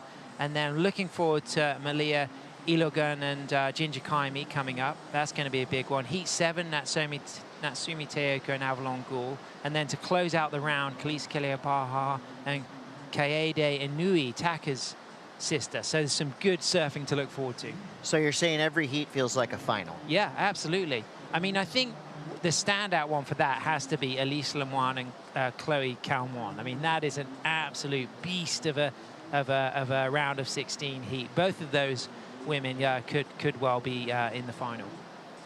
Yeah, I'm excited to watch Ginger Kaimi, 13-year-old, did some big business yesterday. Let's take a look now at what Chloe Coleman did on her last wave. She was looking for a 6.40. This one came through at a 4.40, so a decent score. Just needs a little bit more. On her Michael Takayama, 4 steps clean into the 5. Nice hold of the nose ride. Walks smoothly out of that opening nose ride and into a nice rail turn. So the wave didn't deliver much beyond that, but what she did in those first 2 sections was fantastic. So 4.4, that's certainly important for her. It gives puts her in striking range of getting that 6.40. Both surfers sitting pretty close. It's starting to clear up now. And what's been special about this morning, Cote, is the overcast conditions have kept that wind down, haven't they? It's been glassy, and I know that all of the women were saying they're hoping, crossing thumbs and fingers, that it stays glassy, because right now, considering it's, you know, just past 10 to 12 local time, nearly midday, it's still pretty smooth faces. Yeah, no doubt. So both these surfers right now internally thinking, okay, what am I looking for on the next wave, and can I will said wave towards me? We got our surfers gearing up. Coming up next, Natalia Wunderlich. So she's going to be paddling out, surfing against Tully White from Australia. That is going to be a special exhibition of two style masters, because both of those surfers are velvet smooth, really good footwork, critical on the nose rise. You'll see them going into the 10s, and it looks like Natalia is getting herself in the zone. That's nice to see there. Focus, but also the smile on her face at the same time. Hope you don't mind an abrupt change of the topic, but just had a drinking game in mind. If you're 21 and up and you have access to Pacificos, nice. You could take a big sip every time we say Michael Takayama, because it feels like we're saying it a lot. Yep. You might get a little wild towards the end of the day. Why are so many of these surfers riding Michael Takayama surfboards? He's one of the maestros of, well, talking of the maestros, Kote on the screen, the Dolphins here, the true locals out there in the lineup, and of course they are the model of the hydrodynamics that all of the shapers want to create when they're making a longboard. They want to model things on nature, and Michael Takayama is one of the greats. What he does is not only does he make cutting-edge longboards, they're all handcrafted, from shaping the blank through to polishing and glossing, and they are works of art. Beyond their functionality as high-performing longboards, they're absolutely beautiful, and they're built for life. They're built to last, and some of these surfers may well be using their Michaels for well over a decade. And all Michael Takayamas have that kind of diamond design down the stringer? Yeah, that's his trademark, and what he really brought to the table was the incredible detail of the foiling behind the fin on the bottom of the board, and creating the types of boards that allowed that extra amount of lift in the nose rides, and that set a new trend for lots of shapers to be inspired around the world. But Michael had been doing that for many years, and he continues to do that, but he has a variety of different templates that he makes for surfers such as Chloe Coleman, who's out there on one of her trusted Michaels. And the fact that she's out here studying in California means that more opportunity to spend time in the shaping bay, you know, fine-tuning the designs, and she's looking like she's got a really nice peaky wave here with a good nose ride to kick things off. This wave literally popped up out of nowhere. She's able to spend some time on the nose, now redirecting towards the left. Could have the chance at a transfer from the outside to the inside, and just barely doesn't make it through. Not that there was much left on that wave, but nicely done there for Chloe Coleman. She's looking for a 640. That was a good find. I like the speed into the opening nose ride, so she's going to certainly get a decent score for that alone. Again, she would have hoped that that reformed all the way through to the inside, but a little bit of wake in the face of this one for Soleil, but it's not holding her back. Yeah, I think a lifeguard boat just drove through and literally maybe helped pulse these waves up a little bit. As you see Soleil Erico, she gets on the nose, she gets through to the shore break, rides out clean. So our first fully completed wave from the outside all the way to the sand by Soleil Erico. Hear the crowd going wild. Tons of support for both Soleil and Chloe. That's what we like. I mean, a Monday morning, the beach is already packed. Yeah, that was... This is going to be a great afternoon of surfing here at the U.S. Open. Chris, that was high caliber, and it was a really nice angle to see the way she linked into that left, and I love the turn that she ends with. So let's get a chance to really dissect this. Soleil Erico, of course, going for a 4th world longboard title. 6 steps to a 5. You can see the wake across the face, but it doesn't affect her. And then she goes into the down carve and just lifts that toe up a little bit on the front foot. And then here she stays poised, and this wave now really starts to stand up. And my favorite part is not just this 5 here, it's this turn. It's absolutely fantastic. And then you can just see the way she leans back on the fin, on the tail, just to keep that nose out from purling. In contrast, the right-hander here, much cleaner face. Straight in the 5, did get a quick touch of the 10 and a really nice cutback with some spray thrown. But what was unlucky for Chloe here is it didn't stand up through the inside in the same way that Soleil's wave stood up. But she's eyeing up the opportunity to get one more tip of the 5, but that wave just not delivering in the shore break. But she's back on the tip right now, looking really good on the 10. Yeah, I got a quick 10 right there for Chloe Coleman. A big, nice, swooping turn. She's going to now try to make that transition. But nicely done on the outside of that wave. She just jumped right up, cross-stepped as like a sprinting cross-step up to the nose, 5 over for a second, and then got all 10 over. And beautiful reaction time to get back to the tail and turn that board. She's looking for a 6-4. It could be pretty close. I mean, I don't feel like it's a sure thing, but I think it might improve on the high 4s that she's holding on to right now. Dolphin still in the background. Love the walk into this, and then the 5 in the 10 walks out, and then look at the snap on that turn. Again, I'm noticing quite a lot of the waves closest to the pier to the north, they're not connecting so easily with the reform. It seems like things closer to the middle have more opportunity to link up to that reform. And I'm not really sure how important the judges are going to find those reforms. I think that it would be a shame if they're relying on them for the bigger scores, because I feel as if Chloe did a lot of great work on that wave up to that point, and she's back for more. She's busy, and she's looking incredible on this one. Textbook, cross step, hang 10, cross step back. And get on your trim and try to get through to the inside. I mean, even if it just adds a, 0.5 to your overall wave score, that in the end could help you, because we've seen a lot of these heats really go down to the wire, really decided by the slimmest margin. So with 11:45 to go, at the moment, Soleil Erico is in the lead. But you're not to find out what Chloe Coleman did on her last 2 waves. We're going to take a quick break. We'll be right back with more logging from Huntington Beach, California.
Welcome back to the Lexus US Open of Surfing presented by Pacifico. I am in the Bonsoy athlete area, longboard competition heating up, but shortboarding coming your way later this week, and you know how I can tell? The Kerrs have arrived in Huntington Beach. Sierra and Josh. Sierra, you got a chance to compete here last year. Rolling into Huntington Beach this week, how excited are you for this competition? Yeah, I'm really excited. I grew up a decent amount of my life in Carlsbad, so not too far off from here, and yeah, excited to come surf, and hopefully it's going to be sick fun. Looking forward to it. Just up the 5 from where you were in Carlsbad. And Josh, I know we talked in Newcastle about how fun this season is for you and Sierra. It's been a few months. Have you guys settled into a routine here for the competitions? I wouldn't say we've settled in so far. Only 2 events in, but I'm just taking it. It's so special, like I said earlier. Like, to be able to do this is such like a cool little chapter in time of my life to be able to, look back on and just can't believe we're getting to share these kind of memories together. It's pretty special. What are the Huntington Beach memories you're looking forward to outside the competition? Any must-dos that you've got on the list? Outside the competition, I got a lot of friends up here. I dare say we'll end up on the golf course a bit. We'll eat some good food. Other than that, just enjoy the vibes of the US Open. I feel like it's a good time to kind of reconnect with a lot of surf industry kind of people from the past and present. So that's always a good time, just be able to rekindle those relationships. Well, I know we're holding you up from your own surf practice, so we'll let you get to it. Thanks for doing the interview. We'll see you guys later in the week. Thanks, AJ. Yeah, the Kerrs. I mean, I like that when you think of their routine, that would be going around the world, getting super barreled, doing big airs in perfect waves pretty much all the time. When they're not doing those things, they're golfing, they're smiling, they're really living great lives. And Great that stuff. is such a cool story. Father-daughter. Has this ever happened before on the Challenger Series, to have a father-daughter competing in the same events? I don't know. Brilliant stuff. I don't think so. I mean, I think that's a first. Tell you what, Cote, look at those scores that have dropped for Soleil. A 7 and a 6. This is that 7. Sets herself up straight into a 5, gets the 10. Runs out of that nose ride as that wave just chandeliers down on those rails, and she snaps that cut back, goes low. Just eyes up the chance for a reform. And then strikes back for a stretch touch of the 5. And then that wave just fading into the deeper water on the inside. But she's out there in the lead with a 6.68 requirement now for Chloe Coleman. Chloe's got a 6.33 and a 5.63. So Chloe's still right in there, Chris. It's going to be pretty close. But Soleil's just had the better of the exchanges. That 6 and that 7. Those waves just looked a little bit like peakier. She had the opportunity to really work the rights, and she had a little bit more success on the reforms on the inside. Yeah, that's a big number right there for Soleil Erico, sitting on a 13-point total with a 7 and a 6. At least for Chloe Coleman, the door is not shut with 6.5 minutes. Like you said, 6.68 is the requirement. It's easy, to, of course, to say from here, but she just needs to get a wave as good as Soleil's 7. Exactly. I think it's always a good feeling when you hear that your requirement isn't going to be the highest score of the heat. The fact that you know a score's already been dropped that's higher than your requirement, I like that feeling. I think it's very tricky when you hear something that you're like, well, nobody's got that score yet in this heat. But when she's thinking, well, if Soleil's dropped to 7 and I need a 6.41 and I'm already carrying my highest score of a 6.60, then for sure I can get that. I just need the wave. And then is it now about being patient and sitting in that same spot, or starting to roam the lineup a little bit to see if something comes away from that middle peak that most of the good scores have come from? Yeah, we've seen a few instances where surfers start to do figure eights, paddling around in circles and, you know, getting a little bit lost in this lineup. Not to say that that's a panic button move, but it just feels like the surfers that, you know, find their spot in the lineup and just wait. I know it's got to be frustrating. It's got to be pretty nerve-wracking, but there's not much you can do. You can't chase down waves out here today. You kind of got to wait for the waves to come to you. Yeah, and if you look at Soleil's heat so far, her throwaways scores in the mid-5 range, a 5.33 and a 5.37. Chloe's throwaways have also been really strong, a 5.63 and a 5. So both surfers have had a high number of decent quality waves, but this is going to be a long 5 minutes for both of them. Soleil knows that Chloe could get that score, and the thing is, Cote, is Chloe is sitting there with priority, so she's going to get the first pickings of the next peak or set that comes through, if one comes through in time. It's looking blue out there, isn't it? Yeah, the sun just really nice popped out. So the wise people, the smart people that got down here a little bit earlier, have front row seats. You know how much these tickets cost to sit front row? Priceless. And free. Free and priceless. Love it. So literally priceless, but the memories you're going to make by sitting front row, watching the world's best longboarders in relatively fun waves to ride. I mean, the cool thing about events like this, when the waves are really small, is this is very relatable to all types of surfers, all levels. And a beginner would be having a field day out there right now. It'd be so fun. It's also fun for the pros. Yeah, exactly. This is the 6.6 for Chloe, and you could see a nice nose ride. Great walk out of that big sweeping cut back turn, and then just smoothly coming back out into the open face. And there's that spread from the judges, the highest and the lowest eliminated, and the average taken from the remaining 3. Just missed it.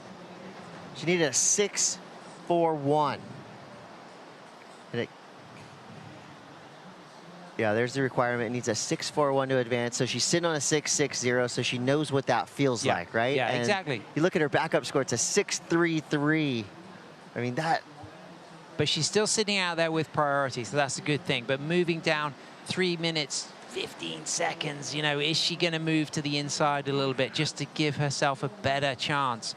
Because the trouble is at this patient moment now is if you're a little bit too far out and you don't get that paddle momentum to really swing into the section, that could be a little bit of a disadvantage chasing a big score.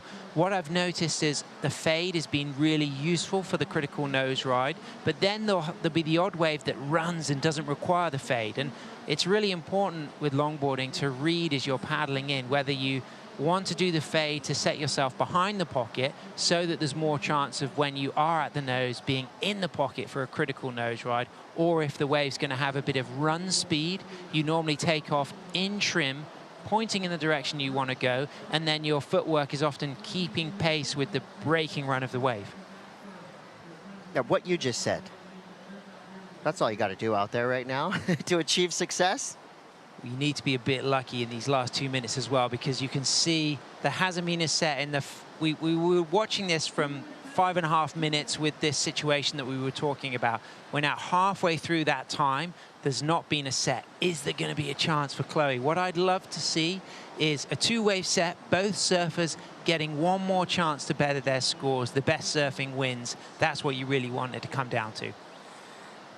Those surfers scanning the horizon. Minute 45 left.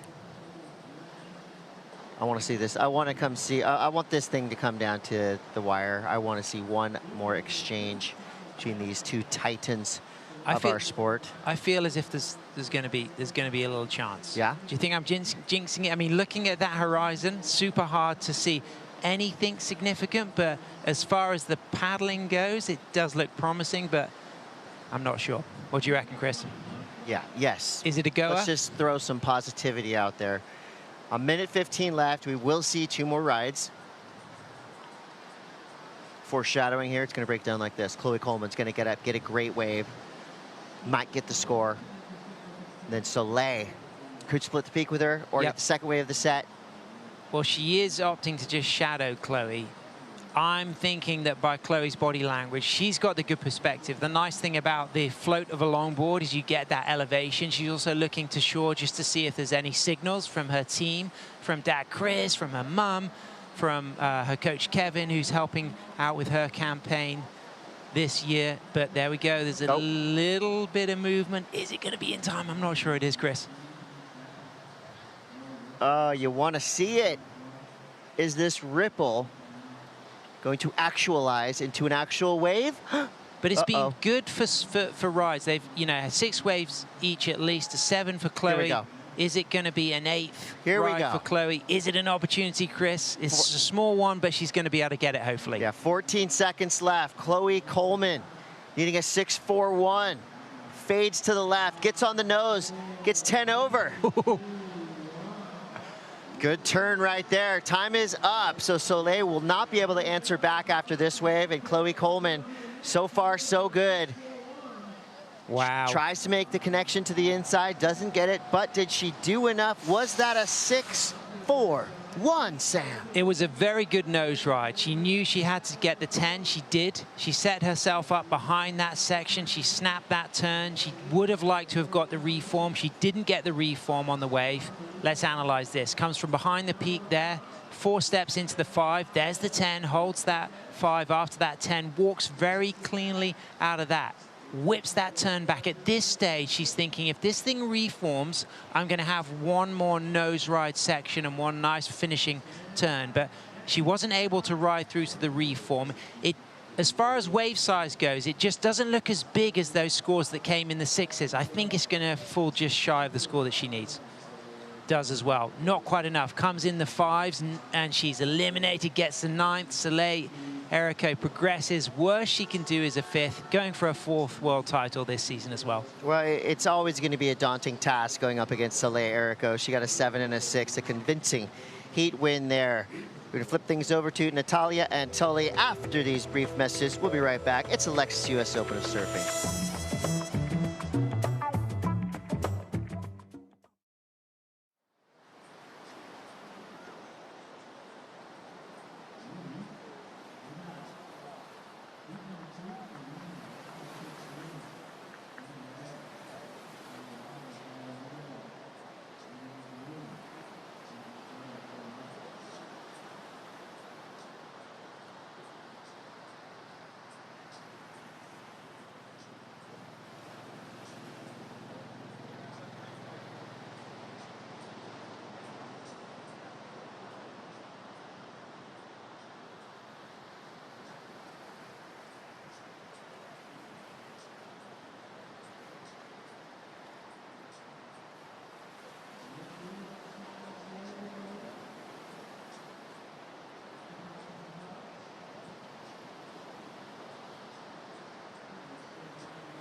Welcome back to the Lexus US Open of Surfing, presented by Pacifico and Huntington Beach, California. That's right, we want you to visit. And why wouldn't you? Look at the scene we have right now.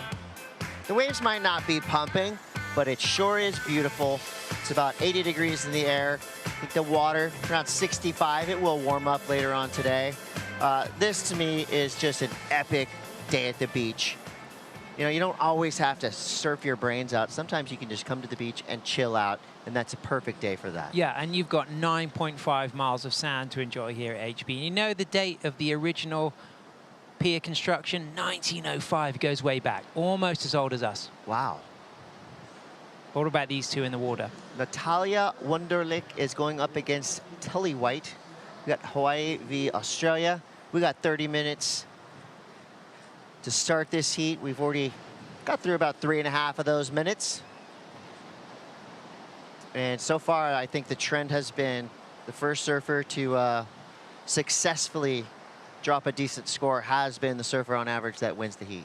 Well, a busy start really paid off for both of the surfers in the last heat. Chloe and, of course, Soleil, they wanted to be active after seeing that previous heat with Coniella and Taka just getting 4 waves between them, 2 waves each. They started strong, and it came down to those waves that had the link, and it feels as if the waves slightly to the north are not linking up as the waves slightly further south. And I'm expecting that both of these surfers will pick up on that, that if they are quite far north, it just looks like it goes more into that hole.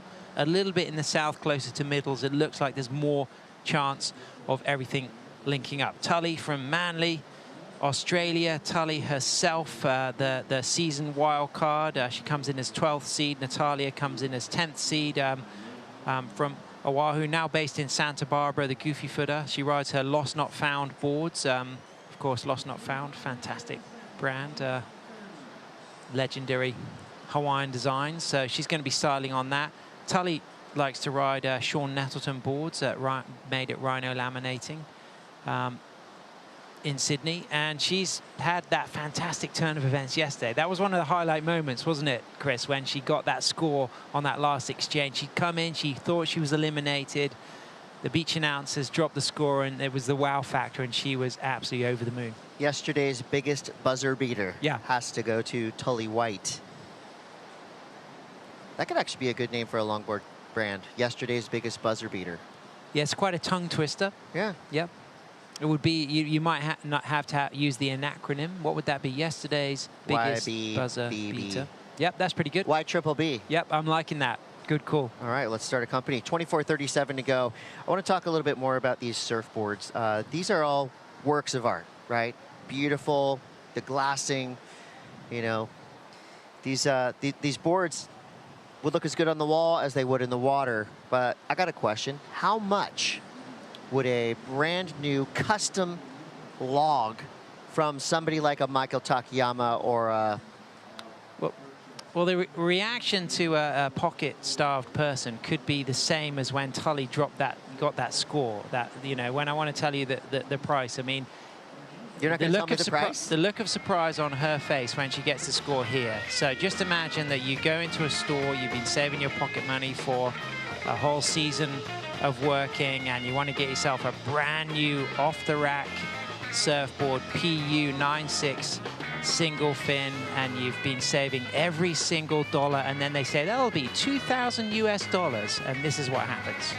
Yeah. That's your YBB, yesterday's biggest buzzer beater. That was a great moment, but yeah, they're not cheap, but they're worth it, and they're worth you said every they could last 10 penny. years?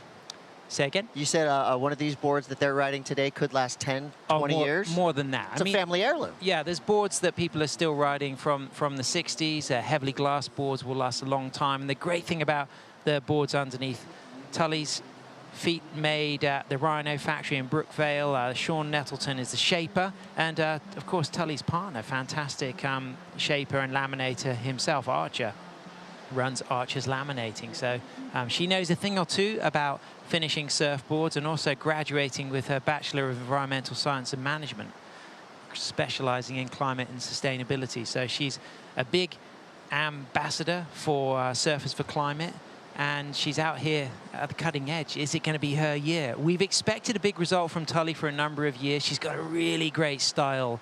She's got good footwork, she's flamboyant, but she's also got that minimalist approach, a little bit like the way we saw Chase Leader surfing earlier, where she won't overrush things. She's got a certain way of just staying composed throughout the nose riding and the footwork. But that partnership that she has through travel with her Manly Beach regular Declan Whiten has been really positive, because they both support each other. And if one of them gets eliminated, you guarantee that the other one is on the sand flying the flag. So whoever goes furthest, you know that the other will be there helping. And of course, there's a lot of Aussies here in the Challenger Series event. And if Tully or Declan have a big campaign tomorrow and they make it to a final, you can bet your bottom dollar that there'll be a big Aussie crew cheering them on.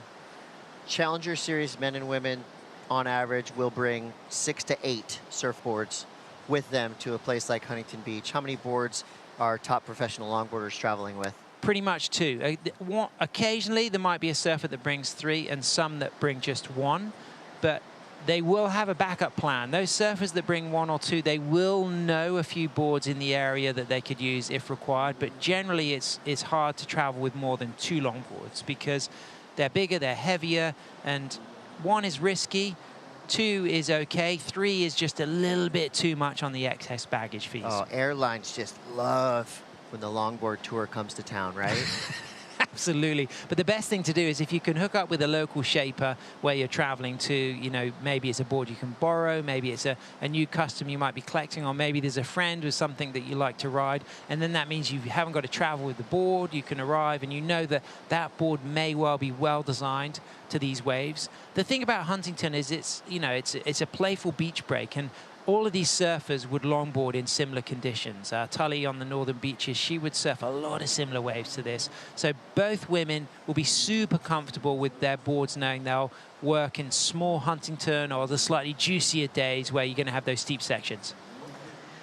Well, you just said juicier. Well, we have yet to see any juice in this heat. Well, it's been like that. We'd have a slow heat and then a busy heat. And the previous slow heat with Coniella and Taka, that fell in the last heat of the men's round. And then we had a busy one. And look, Chris, what do we got? This is how you fix that. You switch up the cadence of heats a little bit.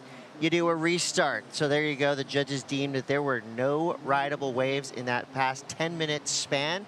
So they're going to put 10 minutes back on the clock. And now we're back to a 30-minute heat. We got Natalia Wunderlich versus Tully White. We're back to square one.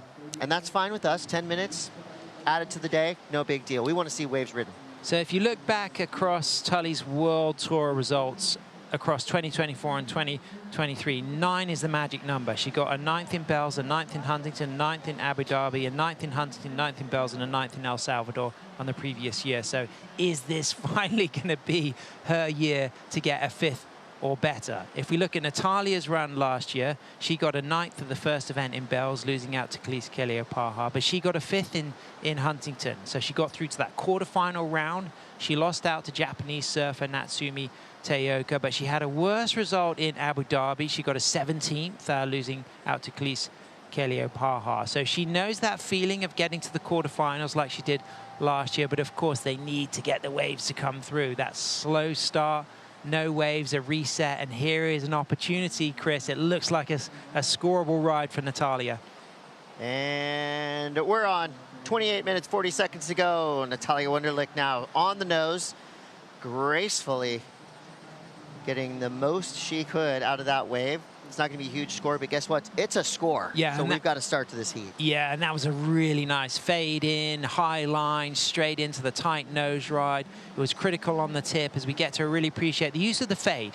This allows the surfer to get behind the section so that by the time you're on the tip, you're right in the pocket. And that allowed her to get a touch of the 10, walks out of that nose ride. The wave fades out, but its score, it's not going to be massive, but it's going to get things rolling for Natalia. Calms the nerves, allows her to build on something. So she's going to be happy about that. Yes, she would have wanted that wave to peel off further, but she couldn't have done anything more with that opening section, the way she used that fade and got all the way into the 5 and the quick hang 10.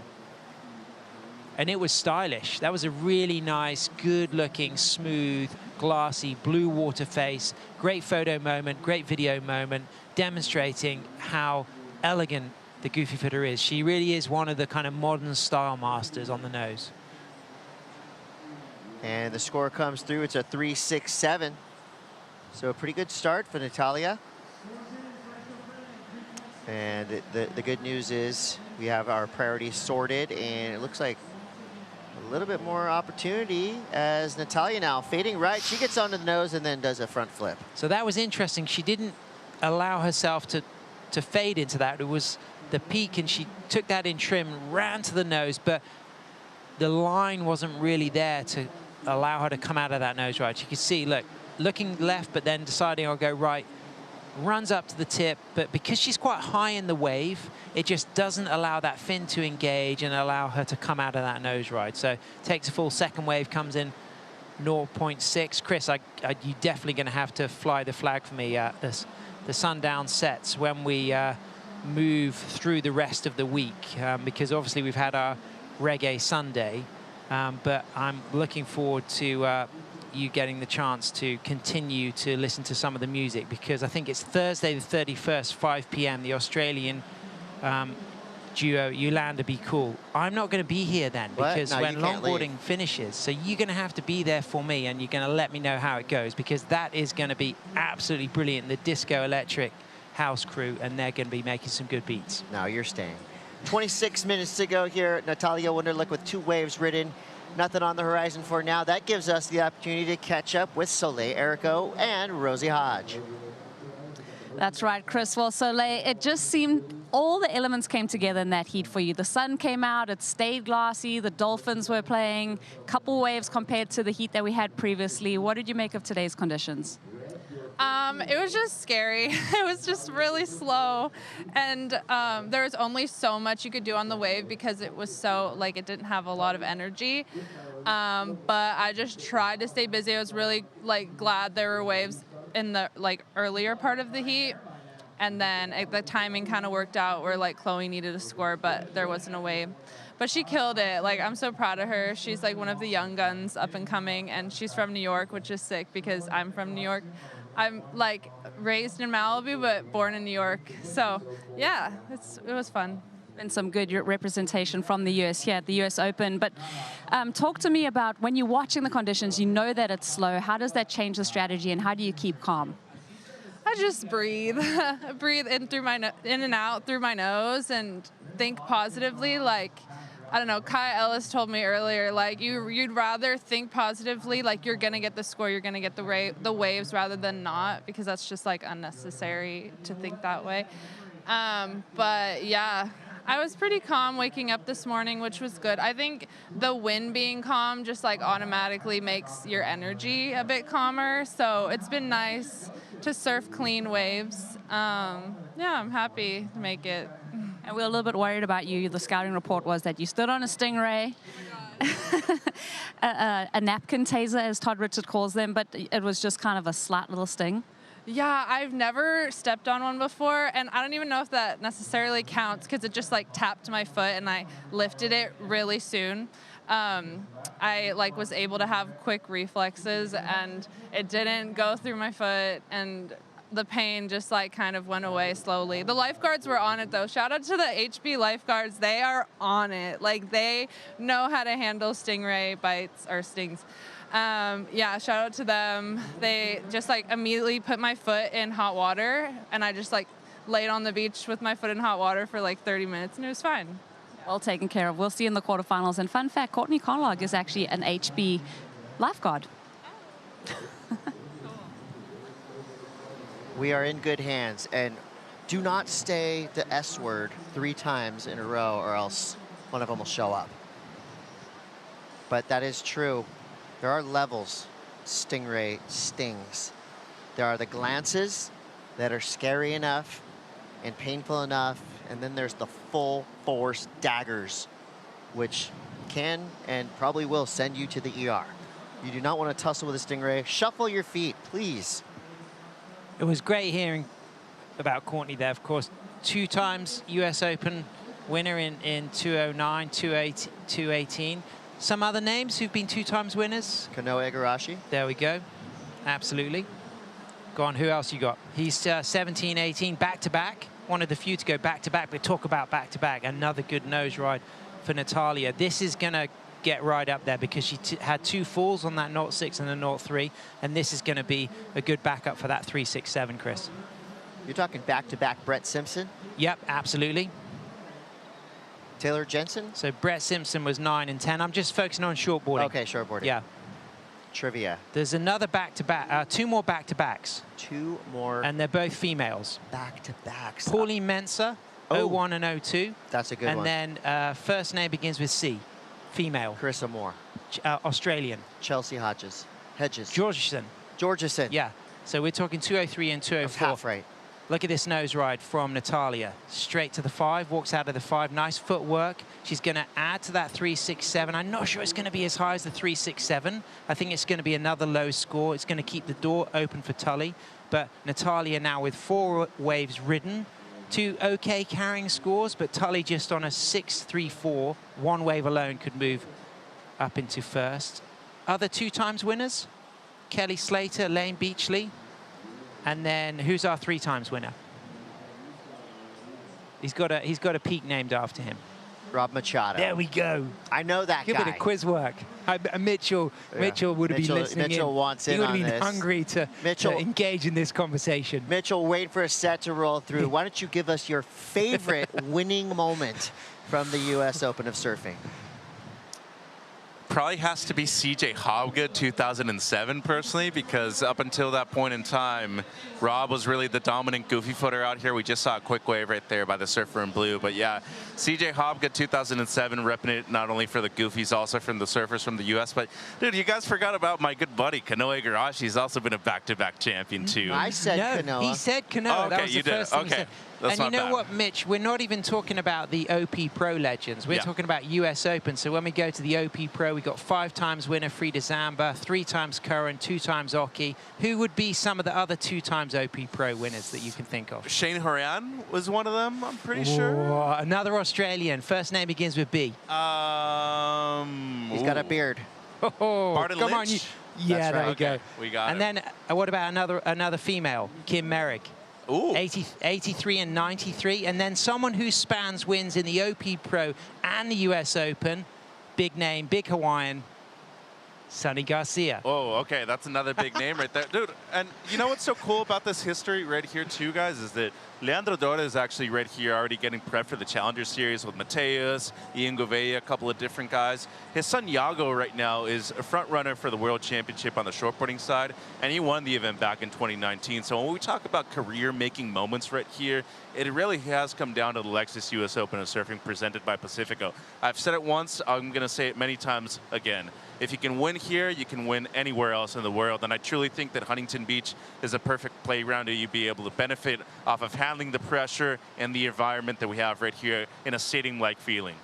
A lot of great goofy foots have won this event. 100%. Rob Machado, Kalani Robb, Yep. Corey Lopez, CJ Hobgood, Iago Dora, as you just mentioned. So that's a pretty solid list of surfers there. As far as the qualifying series, this event has kind of been a bit of everything, right? Qualifier series, Challenger Series, it's been a World Tour event, and right now it's a Longboard Pro Tour event as we see Natalia Wunderlich flying down the line, comes off the nose into a beautiful turn, and she's got a good runner towards the inside. Has a little foam to bounce off there, goes to the swivel, trying to push all the way down the nose to make the transition. But I think she did a lot on that wave. That's going to definitely help extend her lead, because Tully White here just sitting on a 0.30. I think that's going to be her strongest score. She's going to replace that 2.67, in my opinion. It was really strong surfing from Natalia. And I like the way you're bringing in that new term, the swivel, that kind of connection from the front of the board. Sets that line in trim, 4 steps to a 5. I love the posture there with that back arm raised, and then walks into a nice cutback. Sets another line on the mid part of the wave, now gets a little bit higher on the wave, and then able to touch that 5 and keeps going, eyes up for one more little stretch in the 5 as that wave ends, and those scores will come through pretty soon, and I think it's going to go into her top 2, and it'll increase that requirement for Tully. She's currently chasing a 6.04, but it may well be up into the 7s or 8s that she now needs after this score drops for Natalia. Yeah, it just felt pretty electric, didn't it? The way she got on the nose with a ton of speed before and after the nose ride.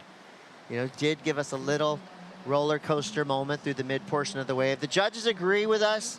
A 6.83 for Natalia Wunderlich. Add that to a 3.67, and there you go. She's up into the double digits now, folks. Yep.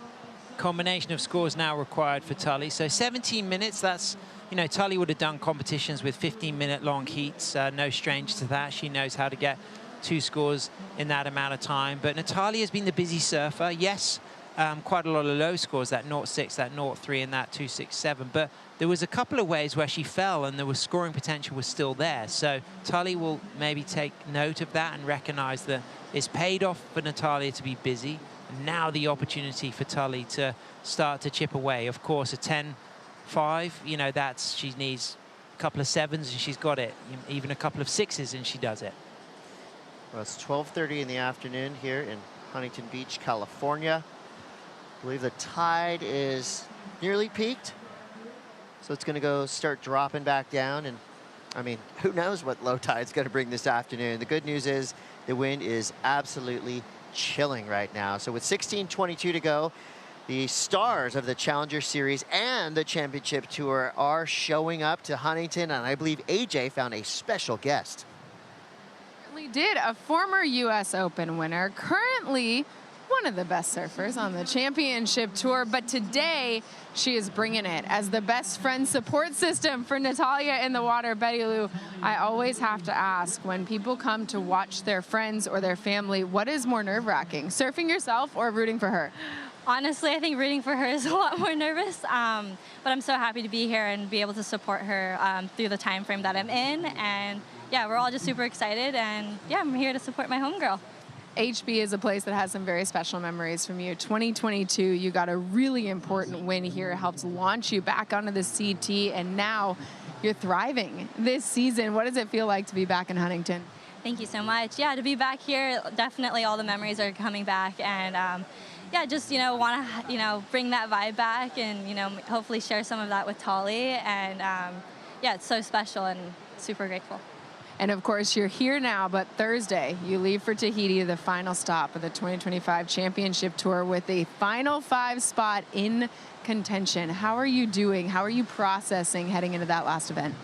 I would say I'm actually really excited that I have this opportunity to get myself into the final 5. Within the past few years on tour, I haven't had that opportunity. So really just going in there with excitement, and I have all to give it, and yeah, no holdbacks.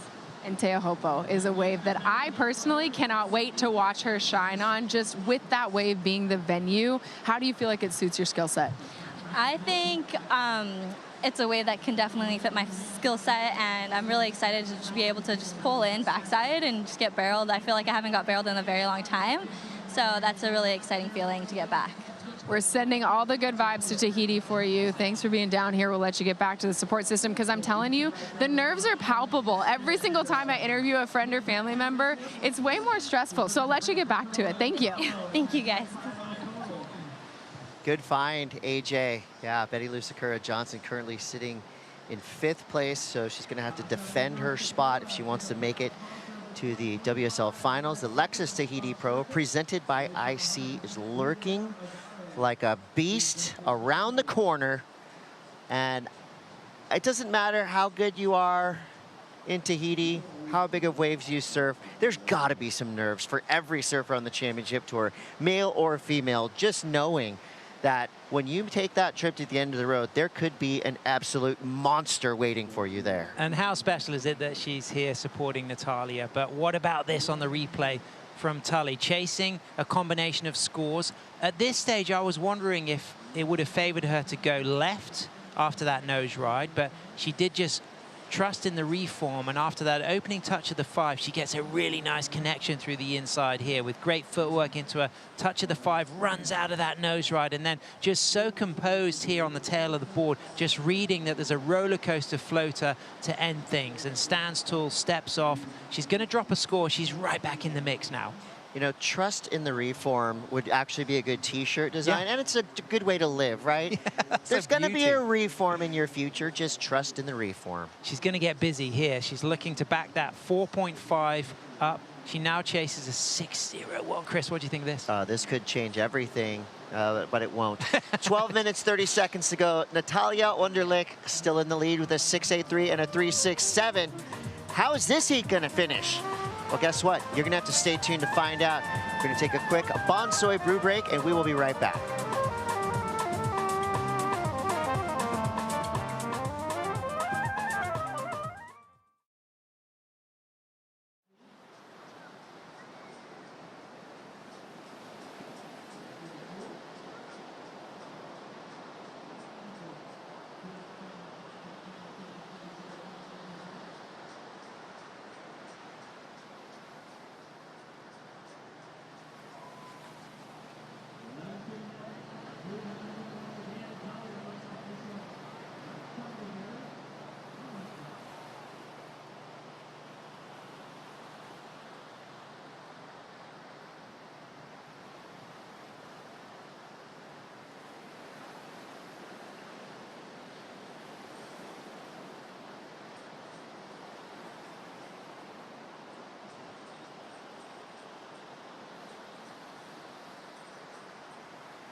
I got some news for you all. SpongeBob rips. That's right, SpongeBob SquarePants has been with us all week long and will continue all the way through to Finals Day.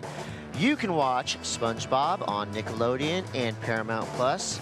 Of course, watch surfing all day, watch SpongeBob all night. That's a good way to live right there. As long as you're doing some exercising in between viewings. SpongeBob rules, and he's been on a single fin lately, which I know Sam likes. Yeah, he's got the blue one, which is the hard-railed single fin, but he's also got another single fin with a green stripe, and that's a soft railer. So in the small days, he uses his soft railer. On the bigger days, for some edge-to-edge surfing, he uses hard railer. But I love the chance to reflect on some of the shortboard champions here at the US Open, but I think it would only be fair to talk about some of the legends of longboarding, because it kicked off as the West Coast Surfing Championships that morphed into the US Open. And if we look at some of the multiple winners of that, Linda Benson won it 5 times, Joyce Hoffman 4 times, Corky Carroll 3 times, and David Nueva 2 times. And then in the modern longboard era, since 1994, we've had a longboard event here at the US Open, and Joel Tudor has won it 10 times, Justin Quintal 5 times, but Taylor Jensen himself has won it 4 times. And other important surfers to recognize, Colin McPhillips has won it twice, and Khaleesi Kaleopaha has won it twice as the WSL event. Taylor himself has won it twice as the WSL event. So I think it was really cool to reflect on some of those legends, some of those champions, some of the histories of this event. And it's a pleasure to be here. I mean, you know, as an international surfer, wherever you are in the world, you look to this event as a benchmark, as a proving ground. A lot of surfers from San Diego on that list. Joel Tudor won this thing 10 times. That's incredible. Linda Benson, one of the icons of our sport from Encinitas, California. Still ripping as well. Here we go. Tully. Unlucky. I felt like there was a real opportunity for Tully. 8 minutes, 30 seconds, though. Still time, Chris. Yeah, this was a heat that had a restart at the beginning. And luckily, that kind of gave us a little bit of a shift in the cadence of heats through the day, and so now we've seen plenty of waves ridden. Previous heat, or the last heat for the men's side of the draw, we only saw 4 waves ridden, but luckily for all of us watching, 5 waves each for Natalia and Tully White. At the moment, Natalia's in the lead, 6.83 and a 3.67. Tully White does have priority out the back. Priority really hasn't been much of an issue throughout the day. You know, these surfers have been showing good sportsmanship, giving each other room. We have seen a couple little paddle battles, and there's nothing wrong with that. I like to see that. But nice and clean, no interferences so far. So just good, clean surfing all the way through, and nice and clean conditions. Look at this, it's sheet glass at 12:45 in the afternoon. That's a good sign. Yeah, lucky. But this is the replay of that last ride. Comes in a 2.87, so just didn't have that linking reform. Doesn't go into her top 2. A massive heat coming up next with Elise Lemoine and Chloe Calmon. I mean, all of the longboard fans tuning in will be really excited to watch that one. There's a battle of 2 big names, the French regular footer, the Brazilian goofy footer, both very good friends, and both had many surfer-on-surfer battles over the years. Yeah, full credit to our own Rosie Hodge for nailing the Kraken conditions update later this morning. It's like she had a crystal ball in front of her, and she knew exactly what the rest of the day was going to bring. She's one of my favorite surf forecasters. She calls herself an amateur meteorologist, but I call her a professional. She's that good. I completely agree.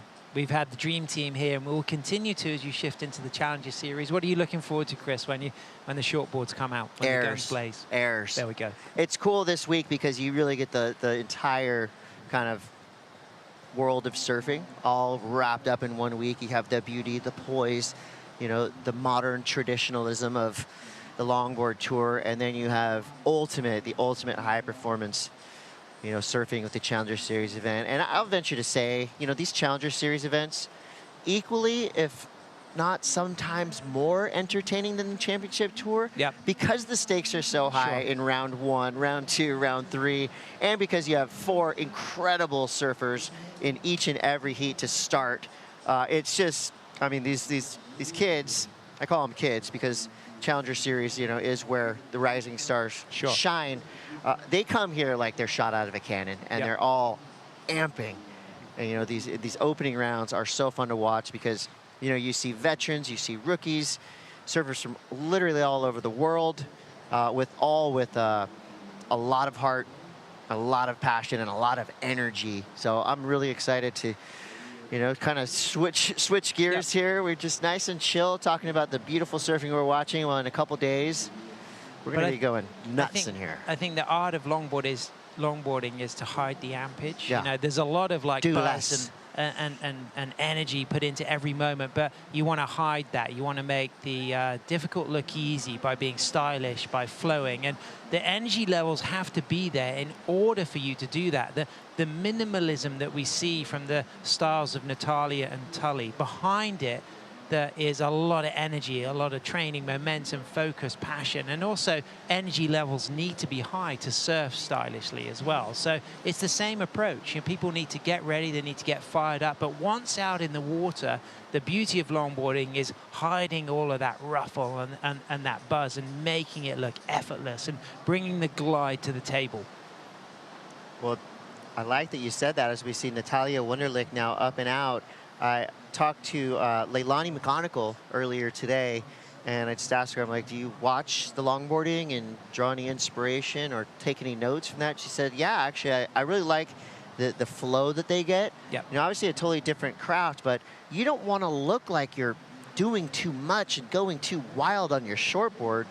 Flow is a huge part of what the judges are looking for. So yeah, it's going to be tougher to make sections and go down the line on a shortboard, but you can't make it look like you're trying too hard, or the judges will definitely dock you some points there. You got to make it look flowing, and nobody flows better than the longboarders we have in front of us. Yep. So shortboarders can take notes from the last few days to just make their act a little bit more complete. And yes, we got big fan bases for Natalia and Tully, but there's going to be a lot of people tuning in for this next heat. Brazil and France represented. Chloe Calmon, Elise Lemoine.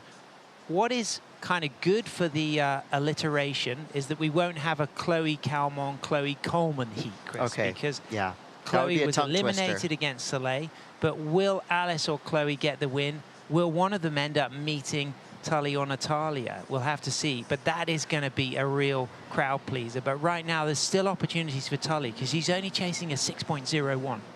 I will put the Elise Lemoyne and Chloe Kalman heat in that kind of bittersweet department this early in the draw. Two Sure. absolute queens of this sport going head-to-head in what on paper could easily be a final. So we see now Tully White paddling in and pulling out. Very soft out there right now. Yeah. Extremely soft. It was good that she looked for that, though. She needs to stay active. And I like the way she's not, you know, doing this too late in the heat. She's still got an opportunity for maybe 2 waves. But you can now see Natalia in priority, just following Tully. Tully trying to get some space away from Natalia to see if she can snag something out of priority. I was just saying how clean and nice it's been out there. And then we get a paddle battle, which is fun to watch. This is exciting. This is what we want. We want to see Tully get the opportunity. A 6 is a doable score. It looks like Natalia is going to give Tully a chance here, Chris. Yeah, bypassing, not using her priority. It's Tully White now. Smart move from Natalia. She wasn't sold on that. She could see it was going to not offer a score, but you can see Tully's just using it as a little springboard to get further away Look from at that. Natalia. She looks over the wave and sees something out the back, and now she's on the move. We got a log jam here with 1 minute and 50 seconds to go. Tully White needing a 6.01. Well, she was ready to swing on that if she felt like there was a score in it, but there wasn't. Again, a lot of these waves to the north with the nature of the sand at the moment by the pier, they've just been dying. The biggest scores have all come from middles. You really got to use your legs to flip these boards around to catch the wave, don't you? What's happening underwater as they're spinning these big surfboards around? Yeah, you got to lever from the back. So when you sit, you'll sit right at the back and you'll just kind of, you'll windmill your legs to get that kind of change of direction. It's something you can practice, you know, when you're sitting up on a longboard in a lull between sets, you know, just practice swinging it around, and the best can turn it on a dime, and that's what these two can do. There's Declan Whiten trying to hide from our cameras, but we see everything. Yeah. This is the Lexus US Open of Surfing. All of our angles are covered. And of course, Declan will be right behind Tully and vice versa. So if Tully is eliminated, you know that Tully will be a core support base for Declan tomorrow in his campaign as he goes for a 5th or better from the quarterfinals forwards. 45 seconds left. Looks like we have some opportunity knocking. Both surfers having a close look at this wave. Tully White has to give way to Natalia, who had priority. Now she's up and at it, zipping down the line on the left. Gets a quick 5. Okay, not much scoring potential. So the window's open if a wave comes through. Tully with priority now, but only 20 seconds. Maybe one more chance. Unlucky for Tully, unlucky. She had a slow start. Natalia was busy. I mean, even those waves of a 0.6 and a 0.3 that were her 2nd and 3rd ride, they had good scoring potential, but Natalia stayed busy. It paid off. She's going to get a 5th or better. She's in the quarterfinals, Chris. Not bad. So we have a new-ish name in the quarterfinals here at the Lexus US Open of Surfing. Congratulations to Natalia Wunderlich. Tully White with a 4.5 and a 0.57 will be headed to the bleachers. We're going to take a quick break. We'll be back with more. You're watching the Lexus US Open of Surfing.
Just about 1 p.m. in the afternoon here in beautiful Southern California. Natalia Wunderlich making it through into the quarterfinals, and the surfer out of Oahu, Hawaii. Great friends with Betty Lou Sakura Johnson, who is currently in the top 5 on the World Championship Tour, supporting one of her besties here in Huntington Beach, California. Mitchell Salazar here with the founder of the Queen of the Point, Carla Zamora. Carla, real fun day. Couple of really slow heats. We had our first restart, unfortunately, of the event in our last one. But fortunately for us, the tide seems to have peaked at the moment, and we do have a decreasing tide. And most importantly, it seems like the sun is shining out here in Southern California at the moment. Yeah, the second you step off the host set, it's an entirely different climate. Summer is beaming and booming, the sun's shining, the waves are peeling. As you mentioned earlier, still glassy conditions. Up and riding right now in the red jersey, that's Alice Lemoyne. She is going to be battling against Chloe Calmon. Definitely a rivalry here over the several years that these ladies have been competing. Chloe scratching in to get that wave, goes right to fade left, gets a little tip time there. She's going to work into the reform there. She had already opened up with a half a stick, 0.43. We'll wait for some scores to drop. So a lot of history, as you're mentioning, between the two of these. Maybe not in head-to-head matchups necessarily, but they have both been around for a very long time and successful, the both of them. One representing France, Lemoine from Reunion Island originally, Chloe Calmon from the beautiful city of Rio in Brazil. 26 minutes 10 on the clock. Calmon with a couple of small scores to start things off. Alice Lemoine, though, she has had experience here in Huntington Beach before. She's looking to win her first event here in the South Side. Yeah, she's a fierce competitor, definitely driven, focus. She's got that fierce French kind of, you know, not machismo because she's a woman, but, you know, there's a lot of pride within the French team and the French surfers, so she's definitely carrying that behind her. And equally, the Brazilian team also always really full of fervor and excitement. Yep, two of the most competitive nations on the planet, as you're saying right here. The French always super well organized, too, by the way, and she is our 2024 Abu Dhabi Longboard Classic champion. Last time she surfed here at the Open, got a 5th place finish. That was back in 24 as well. And, well, she was number 4 on the planet last year heading into the event in El Salvador. Lemoine up and riding again. Just a 2.5 to start things off for her. Touches the nose right there. And look at these glassy conditions, especially with the high tide, this reform truly functioning. And I better not be jinxing it at the moment. And it seems like, once again, I did, Carla. I apologize. But 5 minutes gone in this heat right here, and it seems like Lemoine truly trying to get things going early on, knowing that it's been a couple of slow heats in a row. Yeah, I'm sure they were watching that previous heat, kind of feeling the stress and the anxiety of how few waves there were and the restart and whatnot. Both girls getting on the board, though, now. Chloe with that 0.43 and a 2.4. We'll wait for that second score for Alice to drop. Chloe coming out of Rio de Janeiro, back on tour after a hiatus last year. Definitely, I think Alice and Chloe are probably the most competitive females on the tour. There's a couple others, but definitely these two are fierce competitors. They have a high drive to win. And high IQ as well, I should say. I mean, they've been really all over the world competing in world-class waves over about a decade for the both of them. And we talk about at their ages, I mean, Alice still only 28 years of age, Chloe now at 30. But as you said, she took a year off in 2024, which to her own self-benefit, I mean, might have been the best thing she could have done. Been many years on tour competing, especially traveling worldwide. It takes a toll on you. Not taking a toll on Natalia Wunderlich, though, it seems, Rosie. She's into the quarters. No, just taking it in her stride. Such beautiful surfing. Natalia, you had a bit of everything out there. We had the heat restart. You did find some beautiful waves. Tell us about how you found that one. I was honestly just trying to find anything I could. I wasn't sure if there was going to be a really solid set like popping out of nowhere or if I was going to have to hunt a little more. So I kind of went for the hunting strategy and just tried to find anything I could get. And tell us about the equipment, lost not found surfboards. Tell us about your connection with your shapes. Well, I got the connection through Keoki and Rosie surfing in my home break, and they were like, oh, like, we want you to try this demo board. And then I tried some of Craig Kawamura's boards, and I really love them, and just have been working to make boards that fit for me and also are efficient for traveling. And you also have a top 5 WSL contender, Betty Lou Sakura Johnson, in your support crew. How nice is that support on the beach? It's amazing. I grew up with Sakura. She was my neighbor and like one of my best friends growing up. So it's awesome that we both get to surf on tour and support each other, and I'm just really grateful. Lastly, coming up against Soleil Erico in the quarterfinals. Excited for that one? I'm excited. It's going to be a challenge for sure, but you know, just trust in the unknown and do my best. All positivity. We can't wait to watch that matchup. Thank you, Rosie, and congratulations to Natalia Wunderlich. Also, big shout out to Keoki Sagiwo back home, one of the best photographers in the biz. Also, Uncle Mike Ito. I know he's watching right now, and another one of the greats coming out of Honolulu. But Natalia Wunderlich, coming out of Haleiwa, Hawaii, neighbors with Betty Lou Sakura Johnson, comes from a place with extraordinary waves, to say the very least, and into the quarterfinals here at the Lexus US Open of Surfing. Calmon looking with priority, going left. Good fade to start things off for Chloe. Once again, getting to the nose right there. And when she is on, especially at a wave like this that truly resembles the break that she grew up on, Carla, over at Macumba Beach, she knows how to read the wave just as good as anybody else on the planet. And the short break won that battle right there at the end, 21:25 on the clock.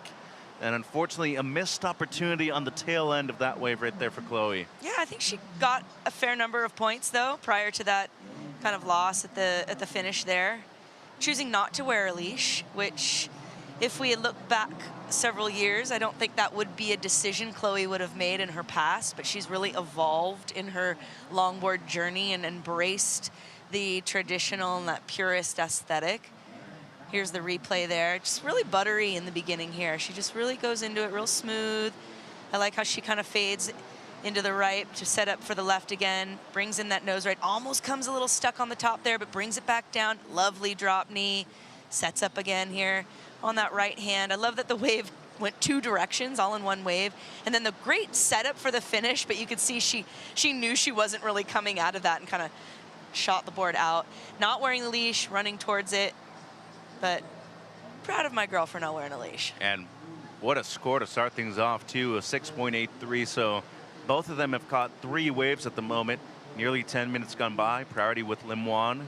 And it's Chloe Calmon with the lead, looking to improve on a 2.4. And, you know, one thing I haven't even asked you so far in the 3 days we've worked together, what about the speed management out here at Huntington Beach Southside? Because it's something that on the shortboarding side, we see much more necessary, especially once you get to the shore break. That mid portion of the wave seems to not only slow you down, you really need to bring things up once you get all the way to the shoreline. Yeah, on my break, I actually passed by Soleil as she was rinsing off after her heat, and I was like, hey, good job. It was a bit close out there. She gave you a run for your money, and she's like, yeah, it was really, you know, it was a good challenge. The waves were really soft. It was a bit hard to kind of get speed, maintain speed. As you said, that middle section kind of slows down, so they have to kind of be patient, wait up. We see Chloe, she's on the rhythm. She's in the flow right now. Last wave, a 6.83. We saw that finish didn't quite happen, but it didn't matter. She had already garnered all those points prior to that end of the wave. And would you say that the majority of the speed is what you're gaining at the beginning of these waves on the outside right now, given especially that with the size of these boards, once you get to the nose, it seems like you're really going down the line as quickly as you can. Yeah, I definitely think that there's a reliance on the initial takeoff. That middle section, while we're all kind of like they're aiming for it, we're aiming for them to aim for it so they can get that additional scoring potential. It's that slow zone. So you definitely want to have that initial speed going into it, into that dead zone, so you have enough to kind of like, we saw a number of people, as you call it, petting the kitty, and they've had to do it a little extra on some moments today. Some it's been rewarded and they've been able to get back into it. Other times not so much. And I think that may have to do with a bit of that lack of energy. It's not a ground swell. We're looking at wind swell created by local winds in local waters, as opposed to the ground swell where we've seen with those Surfline updates where it's storms that are formulating in the Southern Sea, or Southern Seas, I should say. Replay of Chloe. Nice and smooth, kind of doing that same thing, little redirect into the pocket. I want to say this was actually her 6.83. She brings it back around. Nice drop knee that she's really known for. Gets the tip time again. Sets it up for a nice rebound, but kind of throws it away. Didn't matter. She did all the work in the previous part of the wave. You want a job at Surfline, by the way? I feel like, you might get hired after the breakdown that you had here of the swell direction and everything. The 6.83 on screen, the second to last at Chloe Calmon. It's something that's always was important to me in my surfing. It wasn't just important to surf well and understand the waves, but to understand the ocean, you really need to understand the forecasting of it and the bathymetry, which is the bottom of the ocean, and how those elements come into play. I remember Belinda Kimball telling me that I was one of the first gals that she had come across that was super science oriented when it came to the surf, and that she was really kind of blown away that I knew so much about my break at Malibu. I was also fortunate enough to grow up with guys like Josh and my father, and they were steeped in this tradition. They knew everything about Malibu, and it was obviously passed on to me. Just under 17 minutes on the clock. You're at the Lexus US Open of Surfing presented by Pacifico, and let's take a moment to look at our Pacifico fan picks. To the surprise of absolutely no one, we knew that this was going to be a competitive heat. Same thing among the fans, really divided. Just slightly the favorite is Elise Lemon, 53% in comparison to the Brazilian Chloe Calmon. This is one of the few fan picks that are really tight. A lot of them kind of seem to have a bit more spread. But here, the audience definitely kind of split. I think had Chloe been maybe a bit more current, maybe that percentage might be a little higher just because she'd be a bit more, current on the scene and whatnot. But I think everyone's going to be surprised at, what goes on in this heat. There's 16 minutes in currently, Chloe leading, and Elise needing a 7.97. So I know Chloe's going to feel pretty secure at the moment in that position. Elise sitting with priority, however, perhaps feeling the pressure. That said, she's no stranger to this kind of situation, so she's just going to keep her eyes out on the horizon. And she was actually surfing for a spot for the Surfsided's Hello Longboard Championships last year in Abu Dhabi.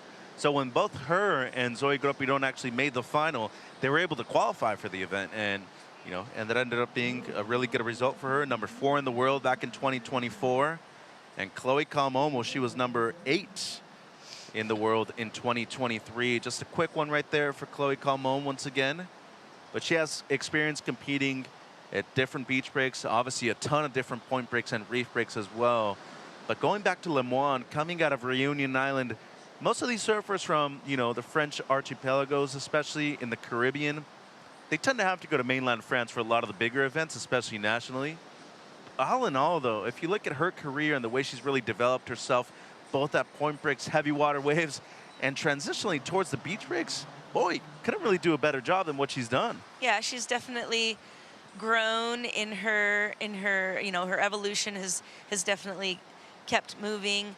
She's a fierce competitor, as you mentioned, Reunion Island, so good waves there, but if I'm not mistaken, they were not allowed to surf for a period of time because of the shark infestation. There's been a couple of situations. I think they're pretty much resolved at the moment for now, but there was a period of time, right, where it was a bit sketchy to surf out there. Here she's up and riding here, looking for a 7.97. It's going to be hard to attain that high of a score today, but she's going to work on chipping away at it. We've seen plenty of heats where that's happened and worked in that surfer's favor. And 14 minutes on the clock. That'll be a misfire for Lemoine, unfortunately, still needing basically an 8-point ride.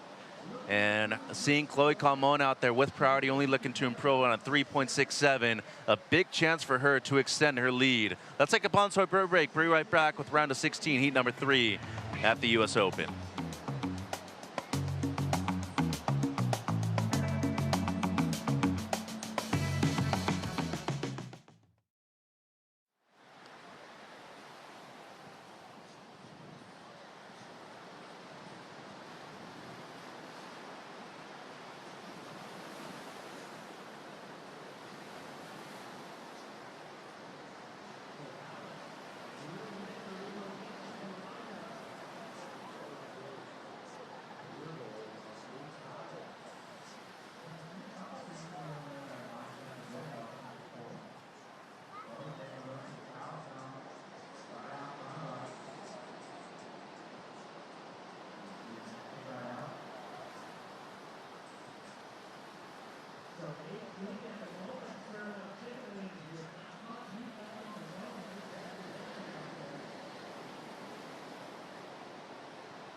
The Lexus US Open of Surfing presented by Pacifico is brought to you by Hogue, official healthcare provider of the WSL in California.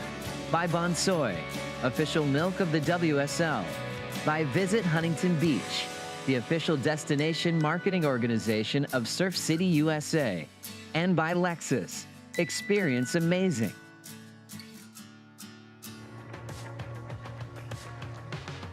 It's the first of 3 regular season stops here for the WSL Longboard Tour, kicking off this week in Huntington Beach for the Lexus US Open of Surfing, presented by Pacifico. This is former world number 4, Alice Lemoine, up and riding. Did have priority at that point of the heat, and unfortunately for her, not something that she's going to convert on in that situation. 11:20 on the clock, and the heat leader from Brazil, Chloe Calmon, looking to only improve on a 3.67. And given the time right now, just after 1 p.m. locally, basically the peak high tide, we have seen the reform really come into effect, Carla. It seems like so far, though, especially after the 6.83 of Chloe, both of them have really been struggling to get something going with that inside connection. Yeah, Chloe definitely having the favor this heat. Really, her wave selection has been a little bit more on point. Unfortunately for Alice, the ones that she's selected just haven't really materialized the way they looked like they were going to. This one here of Chloe, really good on the takeoff. You'll see it's got a nice little wall to stand up. She gets the nose ride. The worst feeling is when your competitor is nose riding in front of you as you're paddling out. It's like, ah, okay, she's ripping. Now I'll go try to do the same. You've had some really good reactions so far in this event, if I might say, Carla. You want to drop it again, just for fun's sake? Well, Chloe here getting the nose ride right in front of Alice. Alice probably feeling like, oh my God. And it's the oh my God. She's right in front of me, shredding the gnar. Oh my God. I know that would be what was going through my head. Like, crap, you know, there she is. She got a good one. Like, I should have waited. You know, and Alice had that priority, right? She chose that first one. It's never a good feeling when yours doesn't materialize quite the way, and then your opponent, you know, pulls in and gets the one that you were looking for. She's had a couple of those decisions already this heat, too, and none of them have really materialized so far. And if I do say so myself, the year off for Chloe Calmon, especially in such a high-profile heat like this one, at this point of the event, it's not that we're talking about the semis or the final just yet. She's already caught 9 waves, including this one. And not just that, very close in terms of proximity to Alice the entire time. She really knows, you know, the importance of this heat, especially when it comes to the mental fortitude that she has presented over her career. She's already caught 9 waves with the last one. It's just going to be another throwaway. Meanwhile, Lemoine has only caught 5 at the moment. And her best, just a 2.53, Carla. Yeah, as you see Chloe paddle out right next to her once again. Alice with the priority. You see Chloe spin here. This is her last ride. Decides to spin it under priority, staying busy, having fun. It's a glassy day, so why not just catch some waves? Here's Lemoine now with the answer back. It's straight to the nose. That's an important maneuver right now at this point of heat for her to rely on, Carla. 8 minutes 35 and looking to make the connection. She will not be able to do so, but there was some work done on the outside in comparison to her top 2 scores at the moment. Yeah, she had that you know, stereotypical Alice Lemoine pose, nose ride there. Fortunately, just the lack of push, I think, in the waves is just not quite sending them into that inside. Oh. Another one right in front of Alice. This time, Chloe says, oh, I can hang 5 and I can hang 10 too. So the connection not being made, but the damage was definitely done on the outside. Looking to improve just on a 3.67, and these conditions really playing straight into the offense that Chloe Calmon presents. If you've been to Rio and you know that wave of Macumba well, it's basically any given day out there at the moment here at Southside. Looking at the last of Lemoine. Yeah, you see if she gets that quick steps up to the 5, throws her hips out for that arching. She's working it, trying to get into that inside section, but both ladies' waves, it just doesn't have that push from underneath the trough in order to like get through into that next section. But nice little start here for Chloe, getting that 5 to the 10 as we see Alice paddling right by her, and you see her actually looking right at her as she paddles by. Same difference for Chloe trying to get in the inside. Alice answering back, gets another nose ride there. She's gonna rebound, or rather bring it back into the white water. Again, she's trying to find that that next section there. They're just not quite pulling in. I believe by this time yesterday we did see a bit more of that inside reform happening, but the waves are a bit smaller today, so my prediction is that just not enough height to kind of traverse through those deep pockets of the bottom in order to get back into that shallow end. Well, luckily they have had plenty of chances so far in this heat. Calmon with 10 waves ridden, Lemoine with 7 so far, and still 6.5 minutes on the clock. And if there's one thing really to pick the brains out of in this heat for Lemoine, it was really the start, because that's what favored Chloe at the beginning of it. 6.83, 3.67 on consecutive waves. As we see Sophia Colhane coming up. She'll be matched up against Hiroka Yoshikawa in heat number 4. Yesterday we saw her as the cool hand Colhane. We'll see if she's able to stay equally as cool today as she faces Yoshikawa, who is an expert footwork lady. She's great on her footwork, as is Sophia. Here we go. Calmon in priority. Looks like she's going to go ahead and use that. Goes to the right.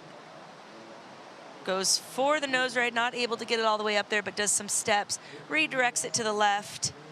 Decides to pull out of there, realizing that she's not going to get that reform. Wants to answer back as soon as possible, as Alice tries to do the same. Pulls out, recognizing that her wave was a bit weak.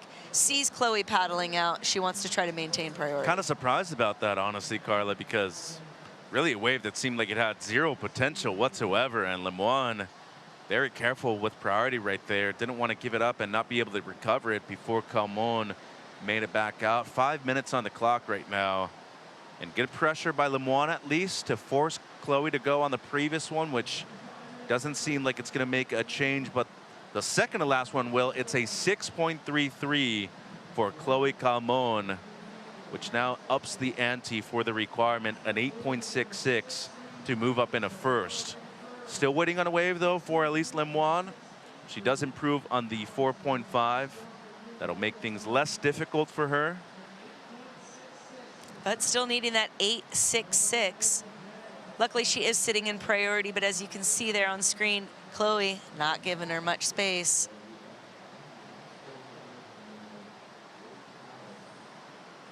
She's going to be following her the entire time right here in these next 4 minutes. So the previous of Lemoine comes through. It's a 4.07. And it doesn't improve her top score, so still needing an 8.66. And once again, Chloe Calmon taking the entire year of 2024 off.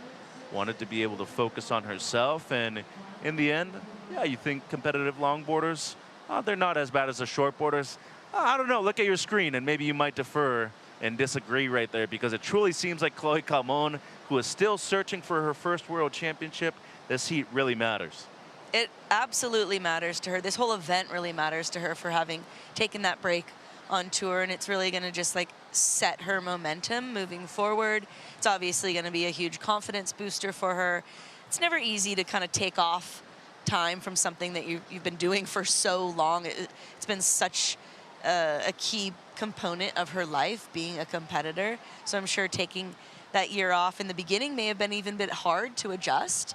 But we spoke with her yesterday, and she said that she didn't even tap in. She didn't even clue into the WSL, which I think was a really good strategy. Just completely remove yourself from it. Come back to one, as we say, and then now coming back in 2025 with a reset. Have you ever had to take a break from surfing yourself? I currently am in a break from surfing, in all honesty. I became a surf coach roughly 20 years ago, and they say there's nothing better than doing what you love as a job, but when you make what you love a job, it changes the dynamic of it. And watching and being out at First Point and the change, it's always been a crowded break, but the change, or rather the loss of etiquette in our lineups, I've seen firsthand. And as somebody that sits kind of idle, it's been really difficult for me to navigate the crowded lineups, especially after COVID. So I go before and after swells. I go before and after swells and find my joy. It's been difficult to kind of readjust, but as you get older, you learn you just got to do what makes you happy. Pretty important word to use right there, joy. Just over 2 minutes, and Calmon in the lead, second priority. Lemoine needing an 8.66, but Chloe looking to force her to make any kind of mistake Elise can right here.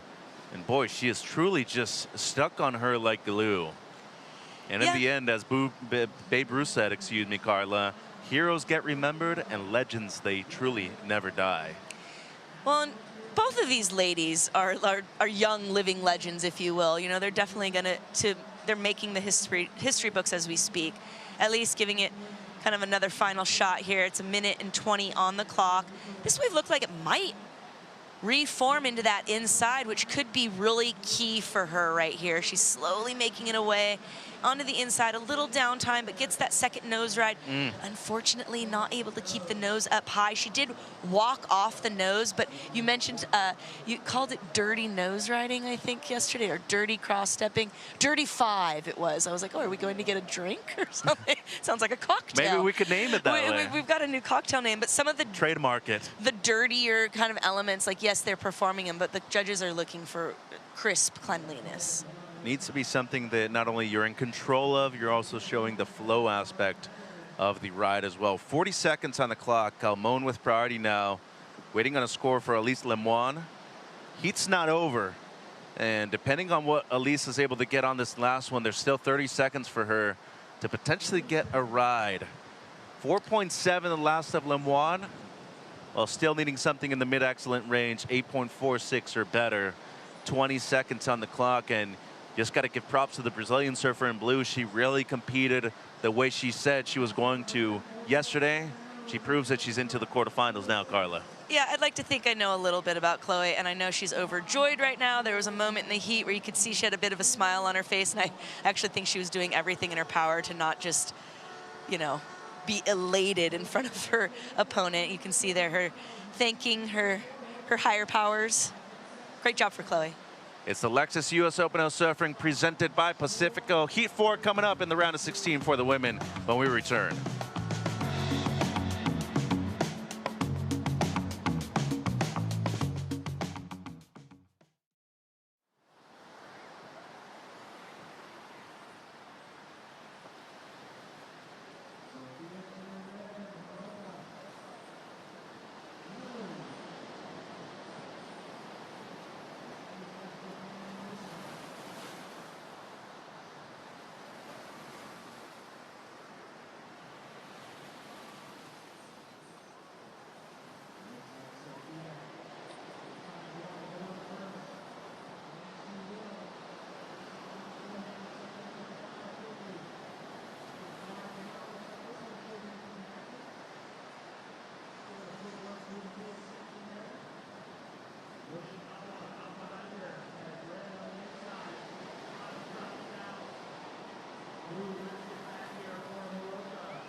One of the standouts yesterday during the women's elimination round was Sophia Colhane, dropping a pair of 7s, moving through into the round of 16 in some really fun conditions yesterday morning, Carla. Most importantly for her, though, finding her rhythm out here at Southside Huntington Beach Pier.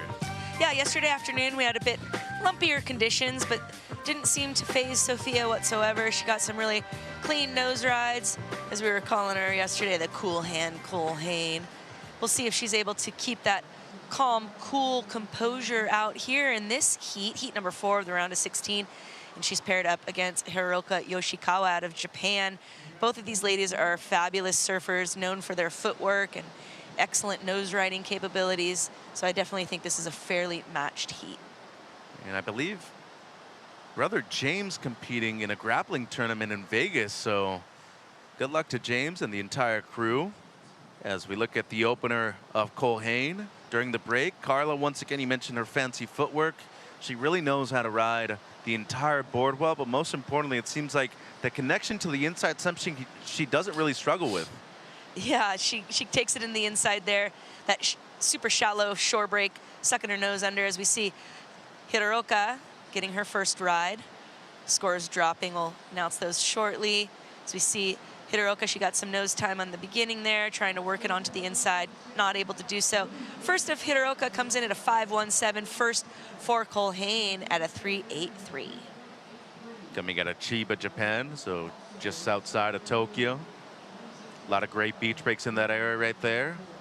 Yeah, one of the main breaks there, Taito. Yep. In Chiba. I was actually fortunate enough to go there and surf and compete. I was nervous as all heck, I remember. Oh my goodness. I used to get so nervous. But what a really great, you know, community out there. Taito's pretty cool, just outside of Tokyo, but doesn't really feel city-like. It's kind of got this kind of country vibe. The jetty and the situation. We stayed in this big hotel that seemed like it was 30 years old. Seems like a pretty young hotel. I mean, most hotels, I mean, at least the historical ones tend to be at least 50, 60 years old. Yeah. So you were maybe staying in one of the newer ones, nicer ones, but as you said, those areas, the country, still almost as populated as the city is a lot of the time. But one thing I will say about Japan, the quality of their food, wherever you go, even the 7-Elevens over there have some musubis that are just incredible. You can go a trip and feed yourself entirely from 7-Eleven/Mini Mart. It's called Mini Mart. They bring in sushi twice a day, in the morning, midday. And you're right, the food in Japan is probably my favorite across the world. If it hadn't been for meeting my husband and going to the Philippines, we would have just kept going to Japan. Well, you're making me hungry. I And know. Board and Brew coming pretty soon right here this afternoon here for the Lexus US Open of Surfing presented by Pacifico. Yoshikawa at the moment with a 5.17 in the lead, and Sophia Culhane had another outstanding year last year. She's super young, coming out of Honolulu, Hawaii, representing the Waikiki crew, number 8 in the world in 2024. Did make it all the way to the semifinals at this event last year, though. So very experienced here in Southern California.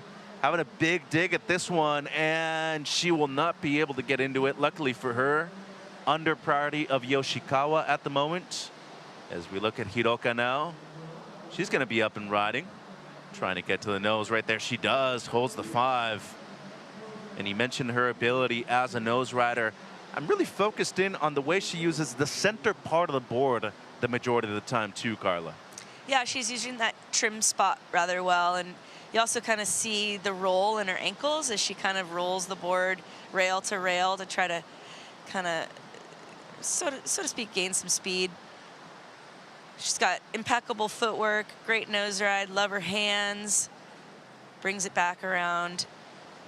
I remember first seeing Hiroka and just being really in awe of her talent and her ability. Her footwork has always been really good. And the lines that she draws in a wave tend to be a bit different than some of the average surfers, so I've always appreciated that about Hiroka.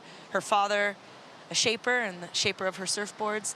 They're a pretty, I think, well-known family in the surfing world in Japan. Yeah, and there's a good amount of those, actually, legacy surfers over in Japan, too. You have the Wakita siblings also with Taiichi and Sarah doing the Challenger and the qualifying series. Father Takayuki, mom also a professional surfer. Last of Yoshikawa, a 4.93. And if you notice right there towards the end of the wave, too, she had a grin on her face. And it truly seems like every single time she paddles out for a surf, she really is having a ton of fun. I think she's doing everything she can to have a good time. I know she gets nervous. We've chatted a little bit. You know, I asked her how she was doing, and she said, oh, nervous. You know, and just kind of remind her, just keep breathing. in through the nose, out through the mouth. And yeah, I think just remind yourself to have fun. So clearly she's having some fun out there. And, you know, at the end of the day, that's the name of the game. The Pride of Rio moving through into the quarterfinals here at the Lexus US Open of Surfing. Chloe Calmon with Rosie. Yeah, Chloe, welcome back to World Tour Surf Competition. You make it look so effortless, so easy, but I'm sure there's tricky moments in the heat. Do you want to talk to me about the experience? That was a really tricky heat because we went at the top of the high tide and there were not many waves coming, so I knew it was going to be tough and very few opportunities over there. And coming up against Alice, I know it's always going to be a great battle. And I was just praying for a wave that could reform on the way to the inside, and that wave came, and then I could back up with another one. And yeah, it was really calm over there, but I also felt really calm and just trying to make the right decisions and believe until the end, and I'm stoked.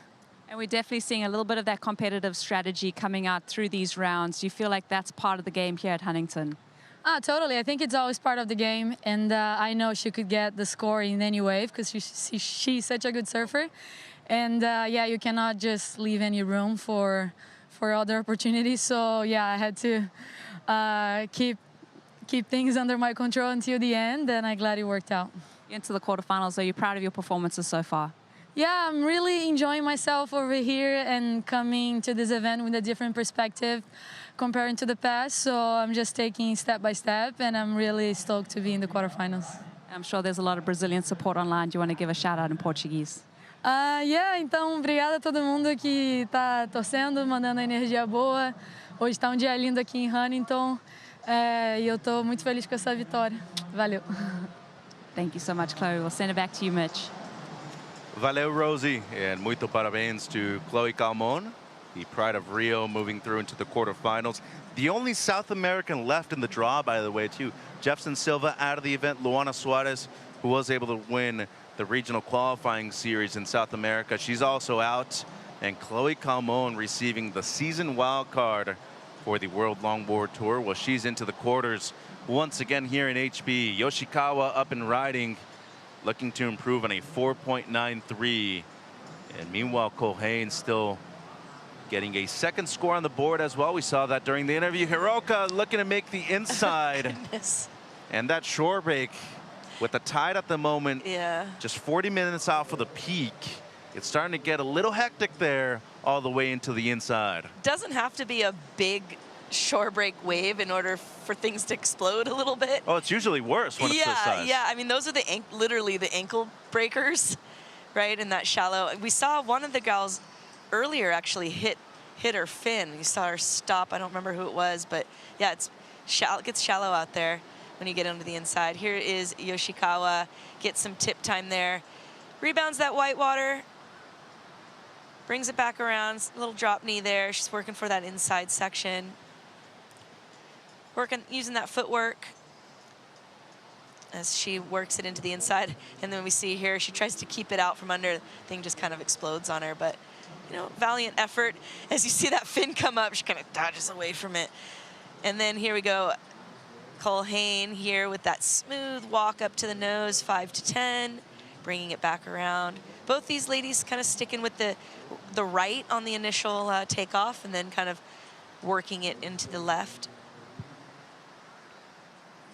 We're still waiting for this score to drop here for Sophia. She is looking for a 6.27. And a longtime team rider of Michael Takayama surfboards as well, Sophia Culhane. The score going to be her best by a long shot as well. And she does recover priority, which is essential in this part of the heat. The last of Yoshikawa, her best, a 5.47, extends the lead. And the last of Culhane, the best of the heat, 5.9, now needing just under a 5-point ride. And you look at the time remaining, 18:20, sounds like a super long time. Unfortunately for us, this heat, the last one, lots of waves ridden already, but we have been susceptible to be seeing a big time lull out there. So despite needing a mid-range score at the moment, is this a point in the heat where you're thinking first wave that comes through, I want the situation changed, take the lead, and then wait things out afterwards? Yeah, I think it's really tricky right now because there hasn't really been, it seems, any rhyme or reason, if you will. Oh, I'm going to wait, you know, every 15 minutes, you know, said set comes in or what. It doesn't really seem to be timing out that way. So, you know, I think if I were her, I'm sitting in priority, I've got a lot of time on the clock, I'd be going for, if something comes in and it looks juicy enough, I'd be going in and taking it because there's plenty of time to regain priority once again. And they've shifted or closer towards the pier bowl now, which is kind of surprising given that, you know, the last day and a half, most of the action been concentrated towards Middle Peak, towards Machado's.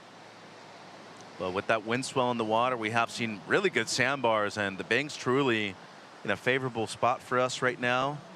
The only thing that is lacking is just a bit more uptick in the swell, and you can see them right there, a bit closer towards the pier, still more on the middle peak of the beach right now, but all in all, both the right and the left truly benefiting off of this middle part of the beach, Carla. Yeah, ladies searching around there, hunting down waves. See both gals moving along. Colhane in priority.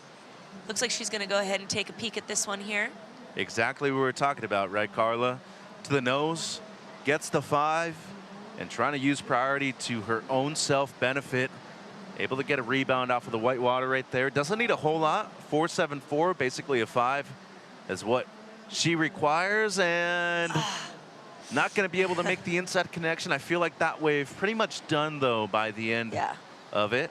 16.20, so good conversion on that wave, and likely to see her move up into the lead. Yeah, I think she's definitely going to toss away that 3.83. You see the replay here.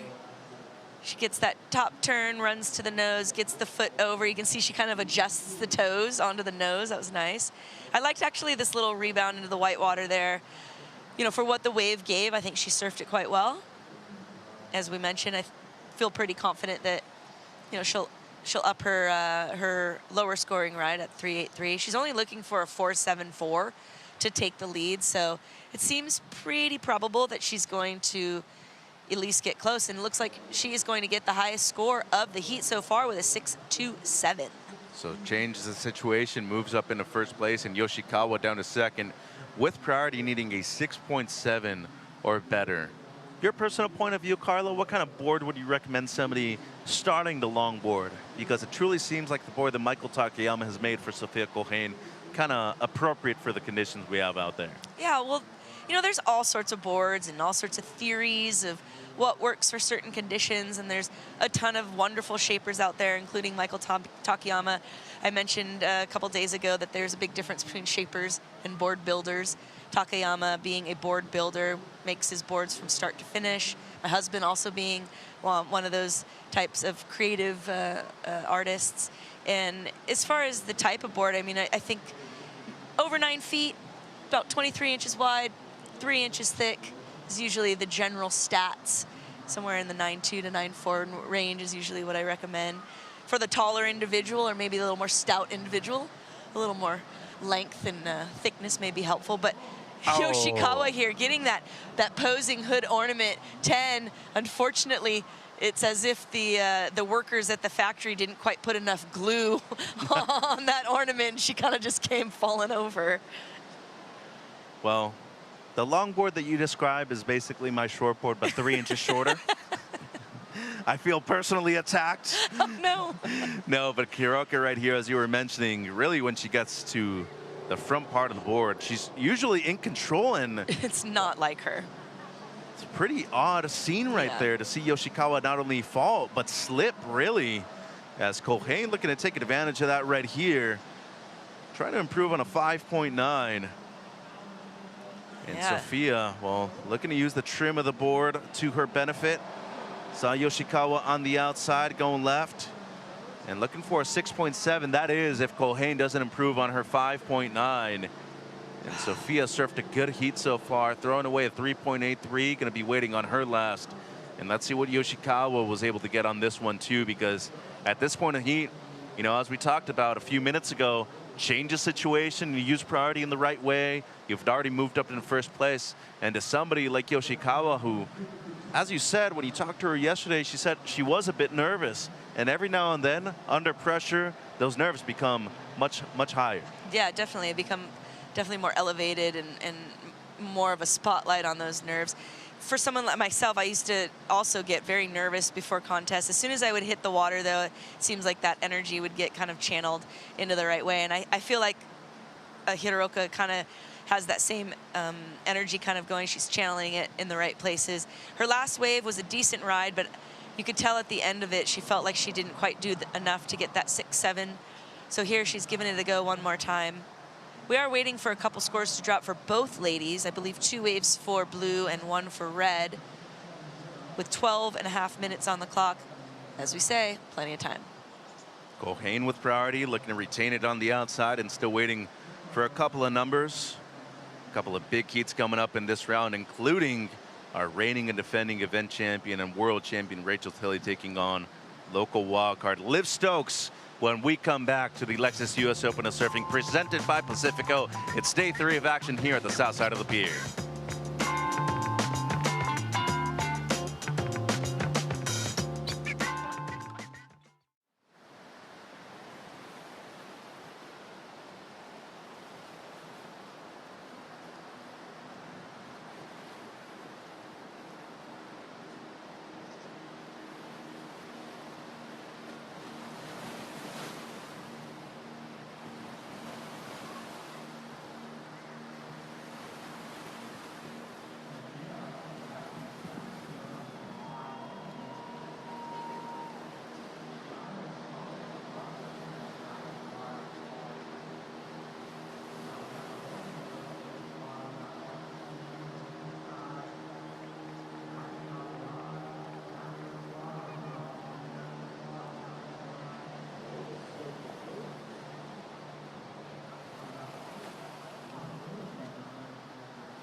The Lexus US Open of Surfing presented by Pacifico is brought to you by Neutrogena, sunscreen you'll love to wear. By Sun Cruiser Vodka Iced Tea, let the good times cruise. By Pacifico, live life anchors up. And by Lexus, experience amazing.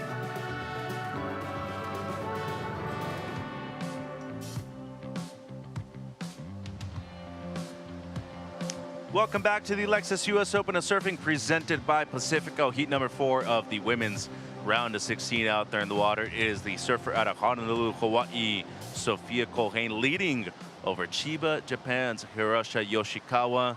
Yoshikawa with priority, needing a 6.7 at the moment to move up into the lead. And so far, 2025 on the regional QS at least, Carla, has been very favorable for the 32-year-old out of Japan.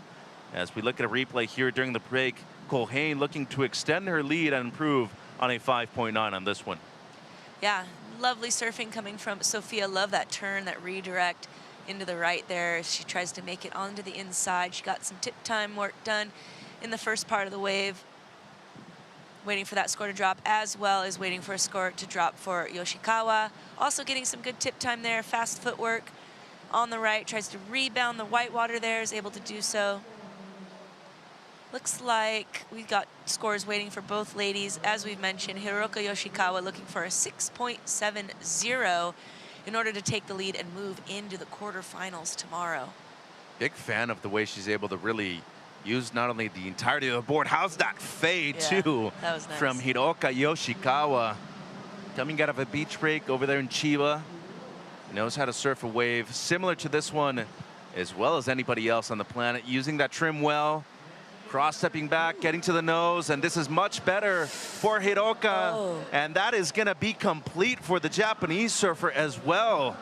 So looking good to move back up into the lead, although I will say the last of Kohane extends her lead 6.87.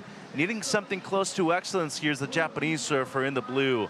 A 7.67 or better, but this has potential to be the best of the heat, Carla. She's had a couple waves already where she got a lot of work done, where she's had multiple nose rides, but this is one of the first ones that we've seen legitimately work on the inside. So we see that initial nose ride in the beginning here.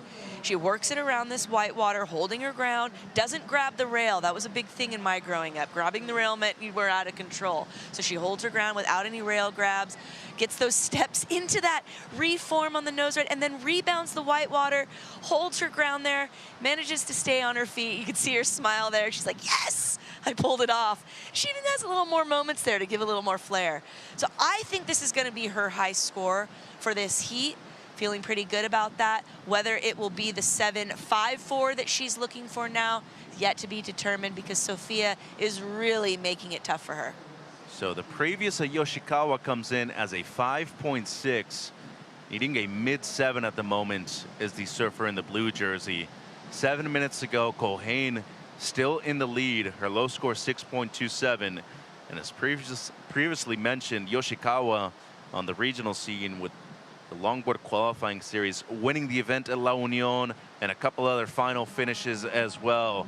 Speaking of beautiful finishes, AJ McCord in the Casamigos tent.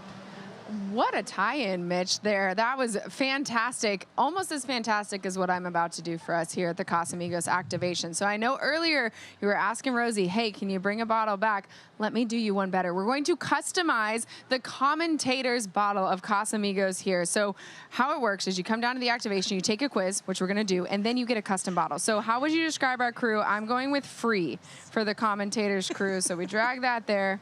We're free. We free flowing, free styling, okay? So our go-to getaway, I don't even have to ask, beach days. That's where we're going. We're in Huntington Beach. A lot of us take our vacation at the beach. And then next up, how does your crew have fun? Sporting events. Again, Lexus US Open of Surfing, so of course. And go-to Casamigos cocktail, I'm gonna take this one, y'all. I'm a spicy margarita girl. So while this is generating our artwork, let me show you what some friend groups have already done. We've got lemons and tacos. Guessing they were Taco Tuesday kind of people. These people, also ones we'd get along with. They've got some campfire stuff, some travel. So for us, though, we have surfboards, sunshine, palm trees, and a pickleball paddle. So that's our Casamigos bottle that I'm going to go, because after you do that, you scan the QR code, you take it over to Total Wines, and that's how you pick up your custom Casamigos bottle. So Mitchell, that's on our itinerary for the afternoon. I'm loving it, AJ. Thank you. And I am expecting not only one bottle for myself, I think I'm going to go down and get a couple, some Christmas gifts later on this year, too. Customizable, Carla. Yeah, hey, what better way to celebrate the holidays than with a custom bottle of tequila? In the middle of the summer, too. 5 minutes to go. Sophia Kohane still in the lead. The last of the Japanese surfer, Yoshikawa, a 6.47, so her high mark, now needing a 6.68, basically a replica of what she did on her last wave. So slowly but surely making her way up back to the lead. As you can see the numbers there, really tight scoring by our 5 judges. Yeah, super tight scoring there, but she did get that high score that she needed. I did predict that would be her highest scoring ride. As you said, she's looking for that 6.68, an absolutely attainable score for Hiraoka. But with 4 minutes and 20 seconds left, it's definitely narrowed down, and it's gonna, you know, add some pressure to her. She's sitting under priority, so chances are we're gonna see her be maybe a little bit more active inside of Sophia. And it seems like Kohane, well, she's okay with letting her go on this one. Yoshikawa says, I'll take it. Looking left. And that wave just a dud, unfortunately, for her. So it's going to be a scoring wave, but as we call in the surfing world, just an offer, anything 0 point something, under a 1. And 3:45, Kohane, despite her young age, only being 19 years.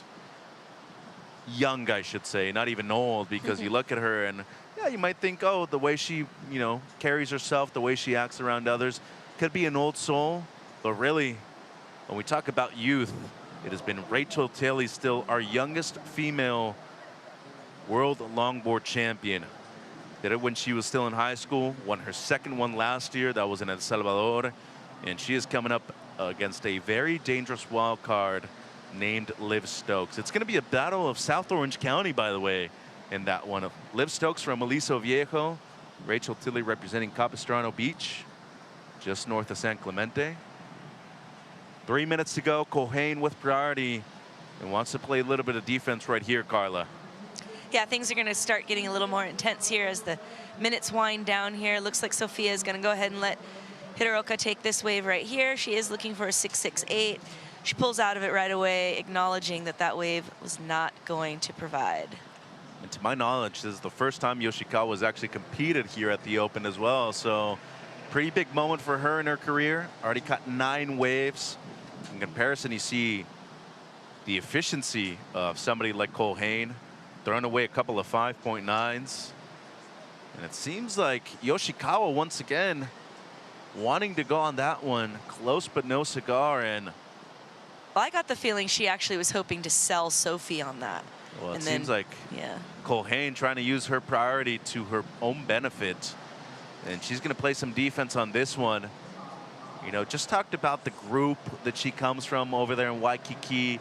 Not only extremely talented surfers, they have truly benefited off of being close to each other, traveling with each other.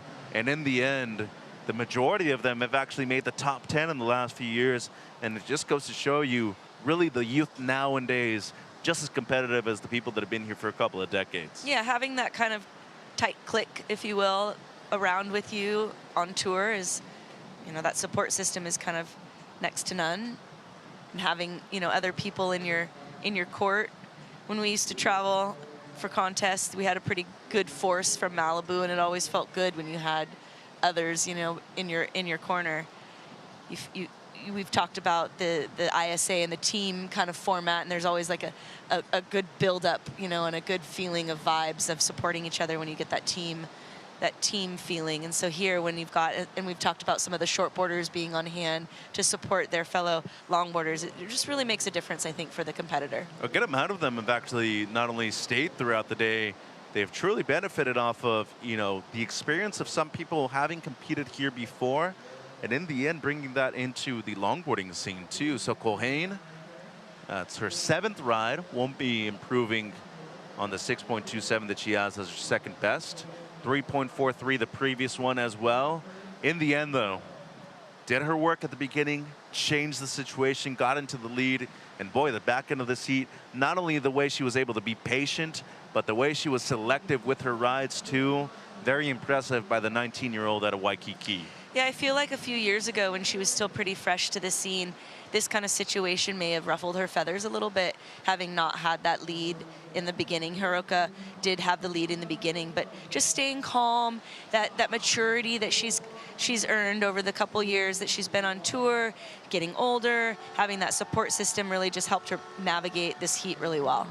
So into the quarterfinals once again is the young surfer out of Honolulu, Hawaii, Sofia Culhane, defeating a very competitive Hiroka Yoshikawa here in heat number 4 of the round of 16. It's a SoCal battle in the next one. Defending event champion Rachel Tilley taking on Liv Stokes.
Te Ahu Po'o. There's a lot of ancient history here, but in modern times, this is surf mecca. Deep on this one. Oh, big barrel. Caroline Marks drops into this one. There we go with Tyler Wright. Oh, Yago and Party. Big steep drop. Pulls up double arm drag.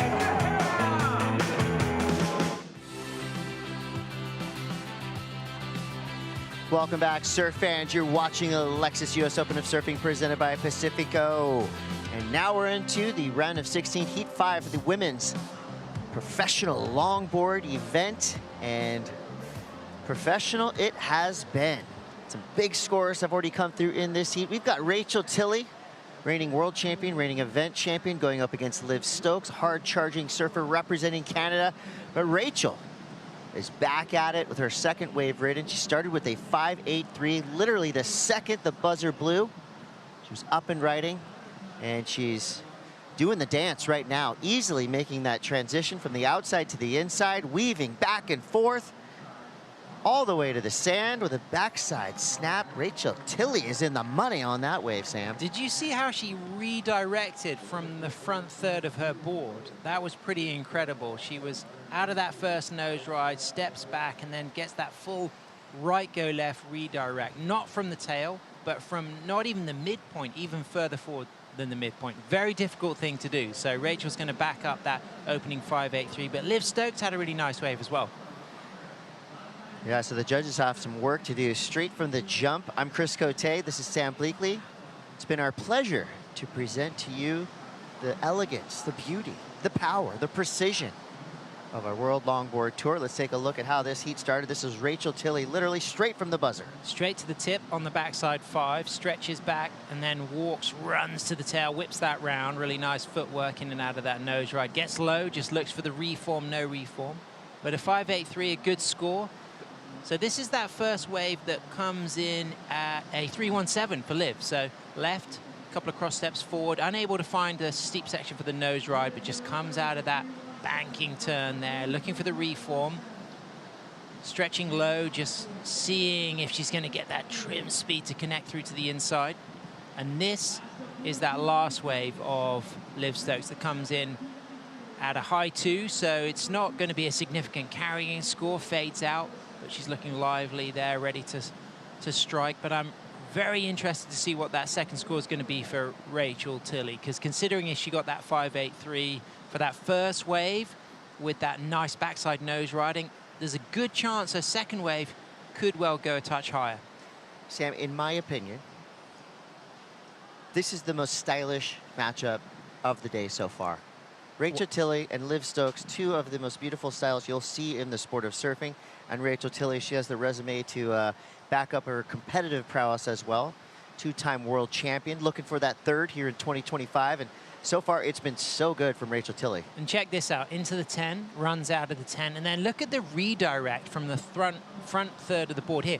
See that full right go left redirect? That was cool. Not from the tail, but from the front third. That's a very difficult thing to do, and done with poise and control, and then she connects all the way through to the inside and then ends clean. She's got the family on the beach, everyone cheering for her. Mum, Laurie, Dad, Glenn, brother Michael, he's a pilot. I've seen him. He's got a really nice Mark Richard twin fin that he's just had a free surf on. They're on the sand, but also Liv Stokes has got mum and dad and sister on the sand cheering as well. But that 7.17, fantastic second score for Rachel. And I'm still kind of getting my head around that redirect that she did from the front part of the board, because normally when we're at the tail we can initiate those steering turns, but there's something unique to Rachel surfing, perhaps also accentuated by the quality board she has, the Martin shapes under her feet, but she can do a lot of redirecting from the front third of the board. That's not easy to do, and she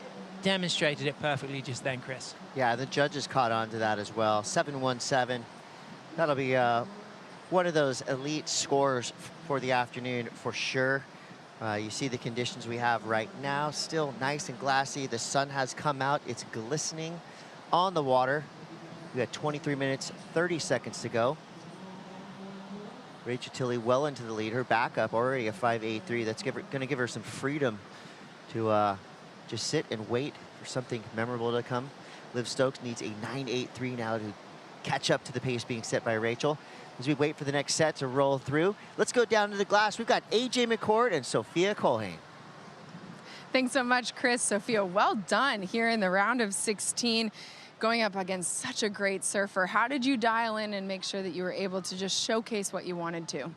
I mean, getting some free surf practice down at the beach and on the phone with Auntie Megs, trying to make a strategy about how small the waves are, but it's still surfable, and I'm stoked to make it through. So Auntie Meg's given a little bit of feedback coming into these small wave type conditions, but you're somebody who knows how to win here at Huntington Beach. You had a podium finish last year. Just how much confidence are you carrying into this event? Just want to do as best as I can, especially during the first stop of the season. So just praying to make all the way to the finals, but yeah. Well, one heat at a time and you make it to finals day. What do you do to get ready for it? You know, just take it easy, take some free surfs, and just go out there and have some fun. Love it. Thanks so much, girl. Congratulations. Thank you. Thank you, AJ. Sophia Colhane got those chains out. You know who's going to be stoked on that? Kaipo Guerrero, who's flying into town right now to help announce the upcoming Challenger Series event here. Along with Tana Gdauskas. That's right. Good team coming in. Will be me and Carla, the longboarders, will hand the baton over to Kipes and Tana. I'm actually not going to let you two leave, so I hope you can change your flight. But we will continue to have a good time tomorrow as well. That's Kote. right. It's going to be finals day. I mean, are we allowed to announce that? Well, conditions pending. That's the plan. We'll have to see, but it looks likely. You never know, though. You never know until you come down and get your own eyeballs on the water. Our crew has made, I think, the best call ever to front load this event with longboarding, because these waves are perfect for these large craft.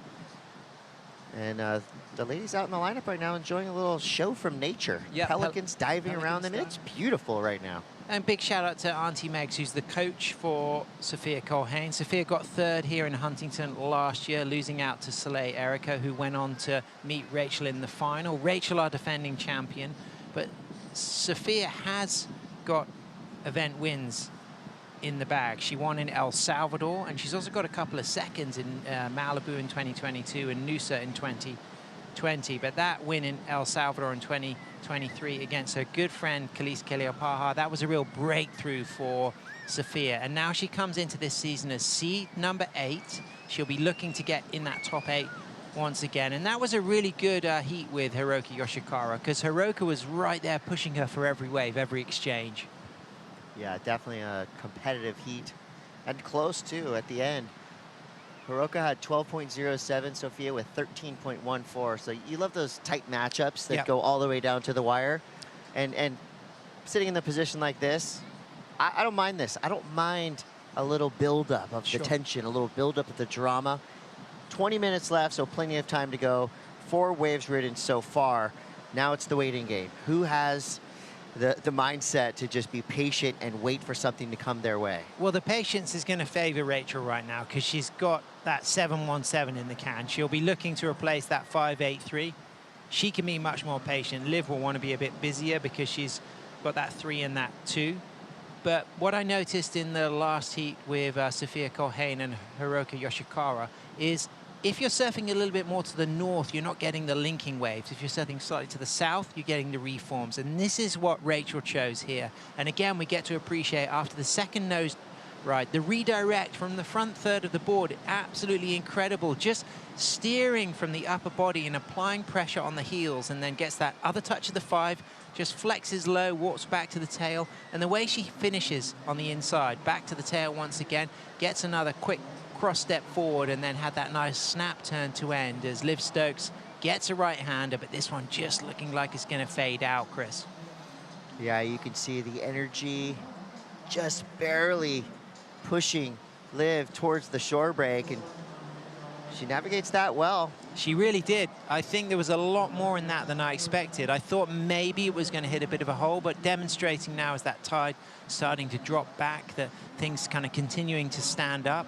But looking to add to that tally. Is it going to replace the 2.33? It did have a touch of the nose. It did have something on the inside. It may well go into a top 2, and it just does, a 3.03. So she now needs a big score, almost perfect score. So it's going to be a combination of 2 rides that Liv needs to start working on to match the low 7 and the high 5 of Rachel Tilley.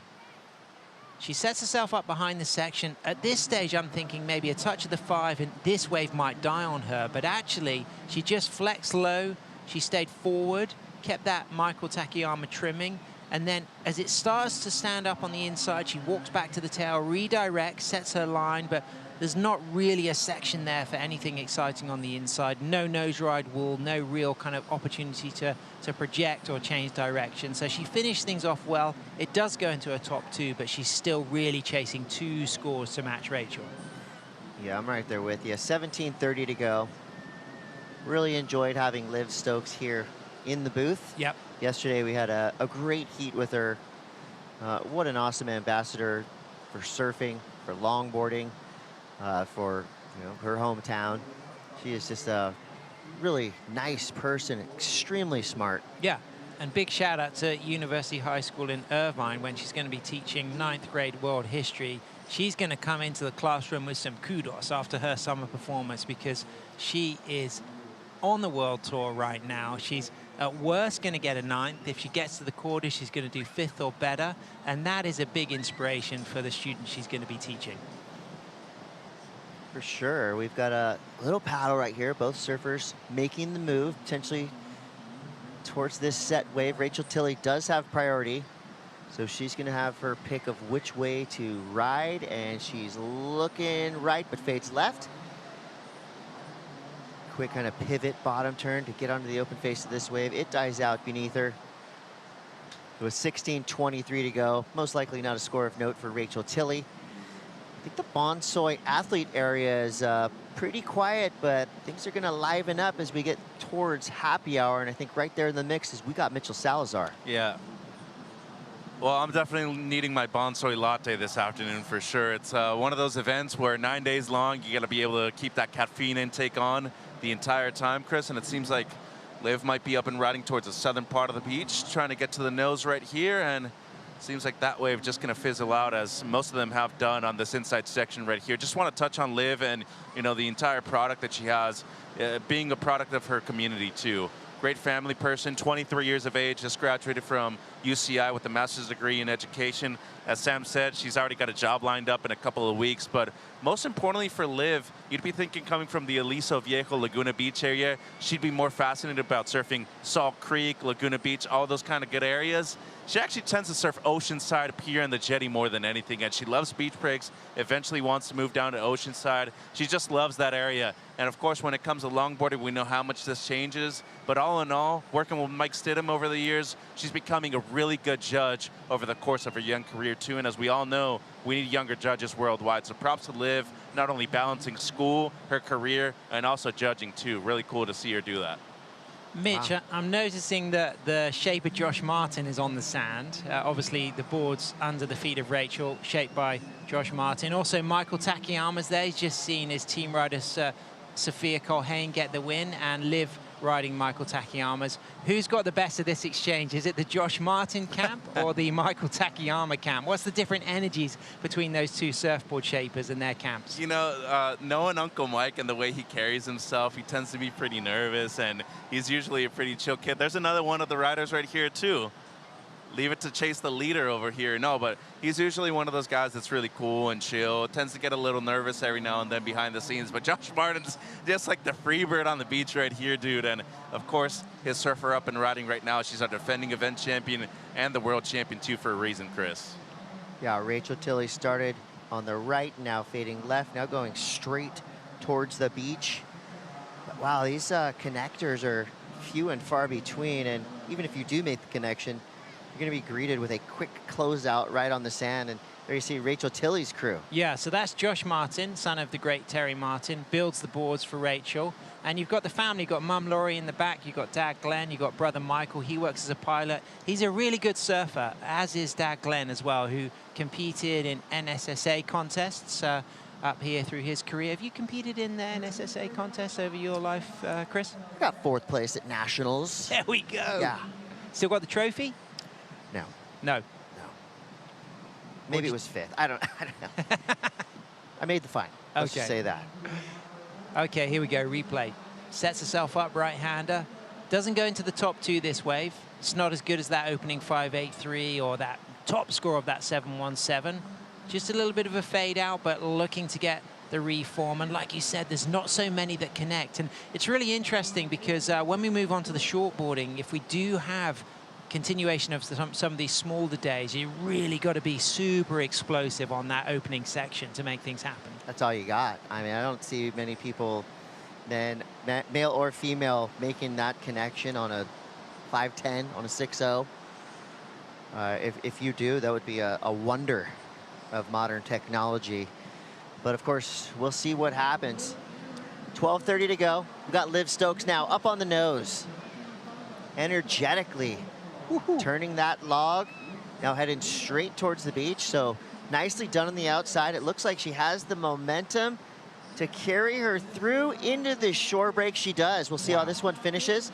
Quick little cross step, little float, all that work. And she does go down on the inside. That was a nice ride, and she had to work hard to find that wave. Paddled further to the south. She would have liked to have just finished cleanly. It would have given a little bit more reason for the judges just to kind of drop a solid score. They may well penalize her a touch for not that clean finish, but Chris, I like this. I really like the turn we see after this nose ride as well. 4 steps into a 5, and then look at this, snapping that turn. Really that was good. Awesome. Smooth, but had a little bit of an element of excitement, and then you can just see at the point when she recognizes that she's made the reform, she'll cross step back to the tail, redirect, and then she looks for the float. And at this moment, had she just been able to just bring that front foot forward and ride out of that, I think that would have been a bigger score. And this is that backside nose ride from Rachel Tilley. And look again at that snap turn that we see from Rachel. And she goes low, stands tall. One thing you'll notice about Rachel is when she's standing tall, she keeps her legs quite straight, but then she's always using that opportunity to flex low to just get those reform connections. So a couple of scores waiting to come through for both surfers, and you would imagine Liv's score is going to be the best of her campaign so far and definitely going to a top 2. Something very cool, balletic, graceful about that knock-knee stance that both of the surfers in the water have, you know, and their ability to get those knees together, but also stay really loose, you know, almost statuesque in their approach. As we see coming up next, Ginger Kaimi. She has made a big name for herself in this event so far. 2 days And what of was a lot of talk about Ginger. And what was it, $1 for every time we mentioned Michael Takayama? What was it you were saying earlier? There was something, but It was a Pacifico drinking game. There we go. But 21 and up only. So it's you have to neck a Pacifico you can't play for it every during, time. You can't play it during Ginger's heat, unfortunately, because she's only 13. Well, back to back, we've had 3 Michael Takayama riders there, and she's coming up next. We've even seen Chloe Coleman on Michael Takayama's, and what a great opportunity for Michael to share, you know, the culture that he represents and support Ginger, because Ginger is going to be coming up in that next heat, but she's going to be surfing against an extremely talented young surfer, Malia Ilogan, half Filipino, half American, winner of the North American qualifier, a winner of Queen of the Point events, great singer, and she really looked incredible in the opening rounds. And I'm super excited to see this matchup because it's a goofy footer, it's a regular footer, and it's 2 surfers who can thrive in very small waves. They got very light-footed approaches, and I think this is a really nice opportunity for Malia to demonstrate that she could be a contender for the top 8. Absolutely. Speaking of contenders, Rachel Tilley on that list in a big way. She's got a 7.17 and a 5.83, a commanding lead, but we do have 9 minutes left, so don't go anywhere. You're watching the Lexus US Open of Surfing.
Welcome back to a beautiful afternoon here in Huntington Beach, California. It's the Lexus US Open of Surfing presented by Pacifico.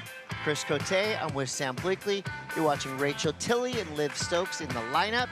The waves may be small, but they sure are pretty. And the scores are backing up that statement because Rachel Tilley has a 7.17 and a 5.83, and Liv Stokes has a 5.77 and a 3.17. So still a very competitive heat. That last wave from Liv Stokes, 5.77, put her back in the business. So now she needs a 7.23, which obviously much more digestible than a 9.8. I'm all about that Lexus ladder to cross-step my 9.6 back onto the roof of that Lexus after a good surf back home. That is an absolute winning wagon, and a joy that they're behind us. Yeah, I can see myself on the 5 freeway in the GX, the LX, the Surfmobile. 7.23 for Liv. It's attainable. That 5.77. I mean, if we picture back to the replay, she didn't make that final turn, Chris. There was a 7 in that ride. Had she just rode out of that last turn, I think that could have been a 7.0 score. She's going to feel pretty excited now. She's right back in the mix. She's matching that low 5.83. Here we get to see it again. Touches the 5, and what I really appreciate is that snap turn. In fact, this is not the 5.77 because it kicked off with a nose ride and a quite lively turn afterwards, and then a connection through to the inside. But live action, Rachel up and riding. So Rachel out on the nose, wave crumbling all around her, but she has a nice little section to do a turn off with a quick redirect. Ooh, sneaky little 5 there. Ran up to the nose, put 5 over, and now she easily makes the transition all the way to the sand. So a completed ride for Rachel Tilley. That could improve on that 5.83. There was just some quick little touches of the nose, but still, if you do that multiple times, you're going to increase your chances of getting a higher score. Yeah, I mean, she got a 5.6 for her last ride. I don't think it's going to go into her top 2 and improve on her 5.83, but she's still leaving an opportunity for Liv with that 7.23, but 4 minutes, 20 seconds remaining, a chance for maybe one more significant ride for both surfers, but Rachel's definitely opted for the lively approach. She's milked everything through to the inside. Both surfers 5 waves each. Let's appreciate this replay. I don't think on instinct it's going to replace that 5.83, but it was a nice opening nose ride, and now on the replay I start to recognize that the 5 into the floater was pretty strong. Touches that nose ride once more through the inside, and then just redirects and then ends clean here. So live action, I was thinking, yeah, maybe a mid-range 5. Will it go into the top 2? Now, having had the opportunity, like the judges do, to recognize what happened in the replay, variety, length of ride, pocket surfing, very good with the mix of maneuvers to the nose ride, and I like the projection on the turn. I agree now with your instinct, Chris, that it could well go into the top 2. There's a little red bar that says we are waiting for scores. Yeah, just think back to the overall act, you know, the performance on that wave. There wasn't, you know, there's one meaningful section that she did a nice kind of banking turn off, but it was just kind of the whole thing from beginning to end. Yeah. Just a lot of beautiful, graceful movements. Nothing, you know, herky-jerky, just nice and smooth all the way through. Style, of course, being a key element of what the judges are looking for. And there were some good points of difference there. You know, the 5 into the projection of the first turn and the last turn, the angles, the ground covered, the use of all of the wave, all of the board. But the conditions are deteriorating through the heat. You can see that wind starting to blow a bit harder. So we haven't got the clean faces that we had a couple of heats ago. And the surfers now having to deal with those kind of peppery faces, and it does come in strong, a 6.73, and that's a great example of when a replay really starts to reveal the degree of difficulty in the ride. So Chris, I'll give you 10 out of 10 for that. Good call. Thank you. You felt it on instinct, and you were exactly right. It was the nuances that did it for me, you know, the moments in between the maneuvers. Rachel Tilley, one of the most stylish surfers on the longboard tour, showing us why she's a 2-time world champion and currently making her pitch to get a potential 3rd and putting herself in that illustrious list of 3-time champs. And that's alongside Soleil Erico and Honolulu Bloomfield. And of course, Rachel has been front runners in those campaigns when both Soleil and Honolulu have won their titles. So she's been close with seconds, and she will want to get on that list of threes. And this could be her year. And that was a great example of her hunger. You know, the way she gave that everything. She faded in, found a clean 5, projected with acceleration, and then brought in some variety and ended strong. And the energy levels on that ride were high. And I think that's what really made it happen. And what's also unique about Rachel's approach is when she wants to connect the section, she's happy to flex very low and just bring her body weight completely over her feet and then stand tall when she then initiates the footwork and the turns. Well, we got a minute 12 to go. It's not insurmountable for Liv Stokes right now, but a big number needed. An 8:13 would be what she would need to get herself into that top spot. Guarded right now by Rachel Tilley. Liv does have priority, but she only has 50 seconds left. And it's a better result for Liv than last season. If she does get a 9th, she improves on last season's 17th. She was beaten by Avalon Gould, the goofy footer. We'll see Avalon coming up later today. And Liv could be proud of that. It's a great result. She's had a good run, and she put everything into this heat. That 3:17 to kick things off. She surfed that to its utmost. That 5.77, it felt to me like it had a 7 in it. It might have kept her a bit close, but she still would have needed a backup wave to rival Rachel's 7.17, and that last score of Rachel coming in at a 6.73. And what I really appreciate from Rachel is when she stood up, for me, that wave didn't look like it had a massive amount of scoring potential, but she made things happen. She brought some uniqueness, some originality, some creativity, and the variety of the angles that she put the board really were the point of difference, and that's why the judges went big on that score. Yeah, that was a fun heat to watch. A lot of waves ridden. Congratulations, Rachel Tilley. And for Liv Stokes, we're going to be sending her back to school. And we just want to thank all the teachers out there who are watching. You are doing the world a huge service. So thank you to all the teachers, including Liv Stokes. We're going to take a quick break, but we'll be right back.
Surf fans, welcome back to the Lexus US Open of Surfing presented by Pacifico.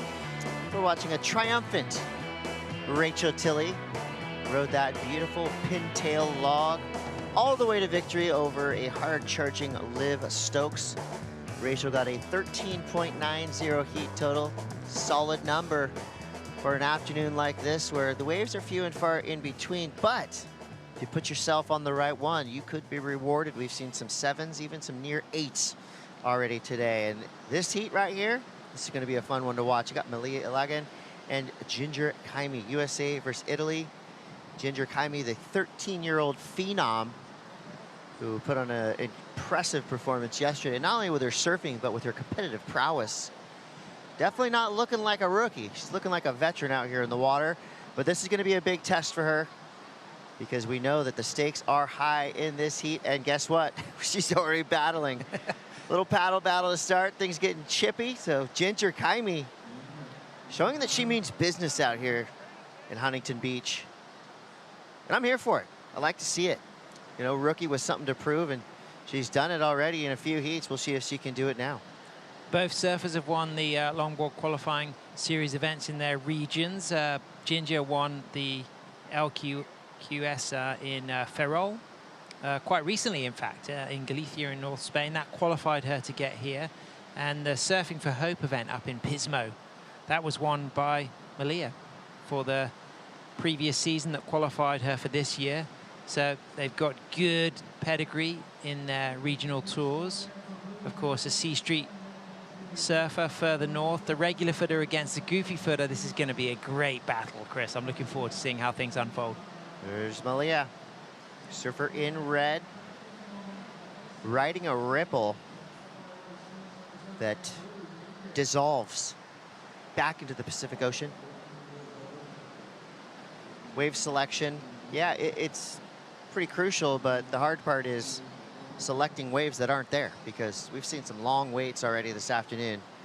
And yeah, I feel like the strategy of going out there and just paddling for any little ripple of water that comes your way would probably be a good idea. And I've seen some of the better runners tend to have been slightly further south. Some of the further north ones tend to have faded out a little bit more. That can change. I think adaptability is key. Great to see Rachel's mum and dad on the sand with her, congratulating her. She didn't even get her hair wet in that heat, but she already had her eyes set on finals day. You know, she's the defending champion. So for her, that was something that she expected to win. But, you know, we got to give a big shout out to Liv. She put in a good showing, but right now, this is the 13-year-old representing Italy, Ginger Kaimi. Ginger Kaimi got this wave with priority. Quick cross step there. She's on to what you would consider to be an open face wave, and nice little shimmy to make the transition to the inside. Nice pivot to the left, gets on the nose. Nice. That was awesome, because Nice. that wave did not like it was going to do anything, and she really made it happen. That little pivot actually gave her kind of a speed burst as she darted to the left. Sure. Got a quick 5. It's going to be a big number for Ginger Kaimi. She read that really nicely. Did you see the little fin slide as well as she came out of that nose ride? I think the finishing touch would have just been a clean end. She did kind of take a little bit of a stumble at the very last moment. That will affect the score slightly, but let's get to appreciate this and let's analyze on that heel side there. A couple of cross steps forward, and this is the first touch of the 5. Walks back, and you can just see she's already in that lively mode now. She's got that agility, that quick footwork, and this is where she knows she's going to link to the reform. Bottom turns, stretches out for the 5, and then just look at that little slide there. Had she just ridden out of that float, I think a much stronger score. I think that will dent things slightly for a lack of control on that last moment, but it's going to be a really nice score. But look at this from Malia. That was a nice 10, and she's worked it through to the inside. That's how you answer back. So Malia Iligan now waiting for her second score. Ginger Kaimi waiting for her second score. And in watching Ginger surf, how similar are her boards to the rest of the field? Because, you know, she's tiny, but you have to ride a board that's 9 feet or above, right? Sure, yeah. She's you know, the little similarities between Sophia's board, but this is custom made for Ginger, and of course it's 9 foot plus, so it's not substantially different to what we're seeing under the feet of Sophia Colhane. We got 22:40 to go here. Ginger Kaimi's score comes through. It's a 4.83. Waiting for Malia's number now. Here we have Ginger out the back, taking a look. She's going to fade into this left.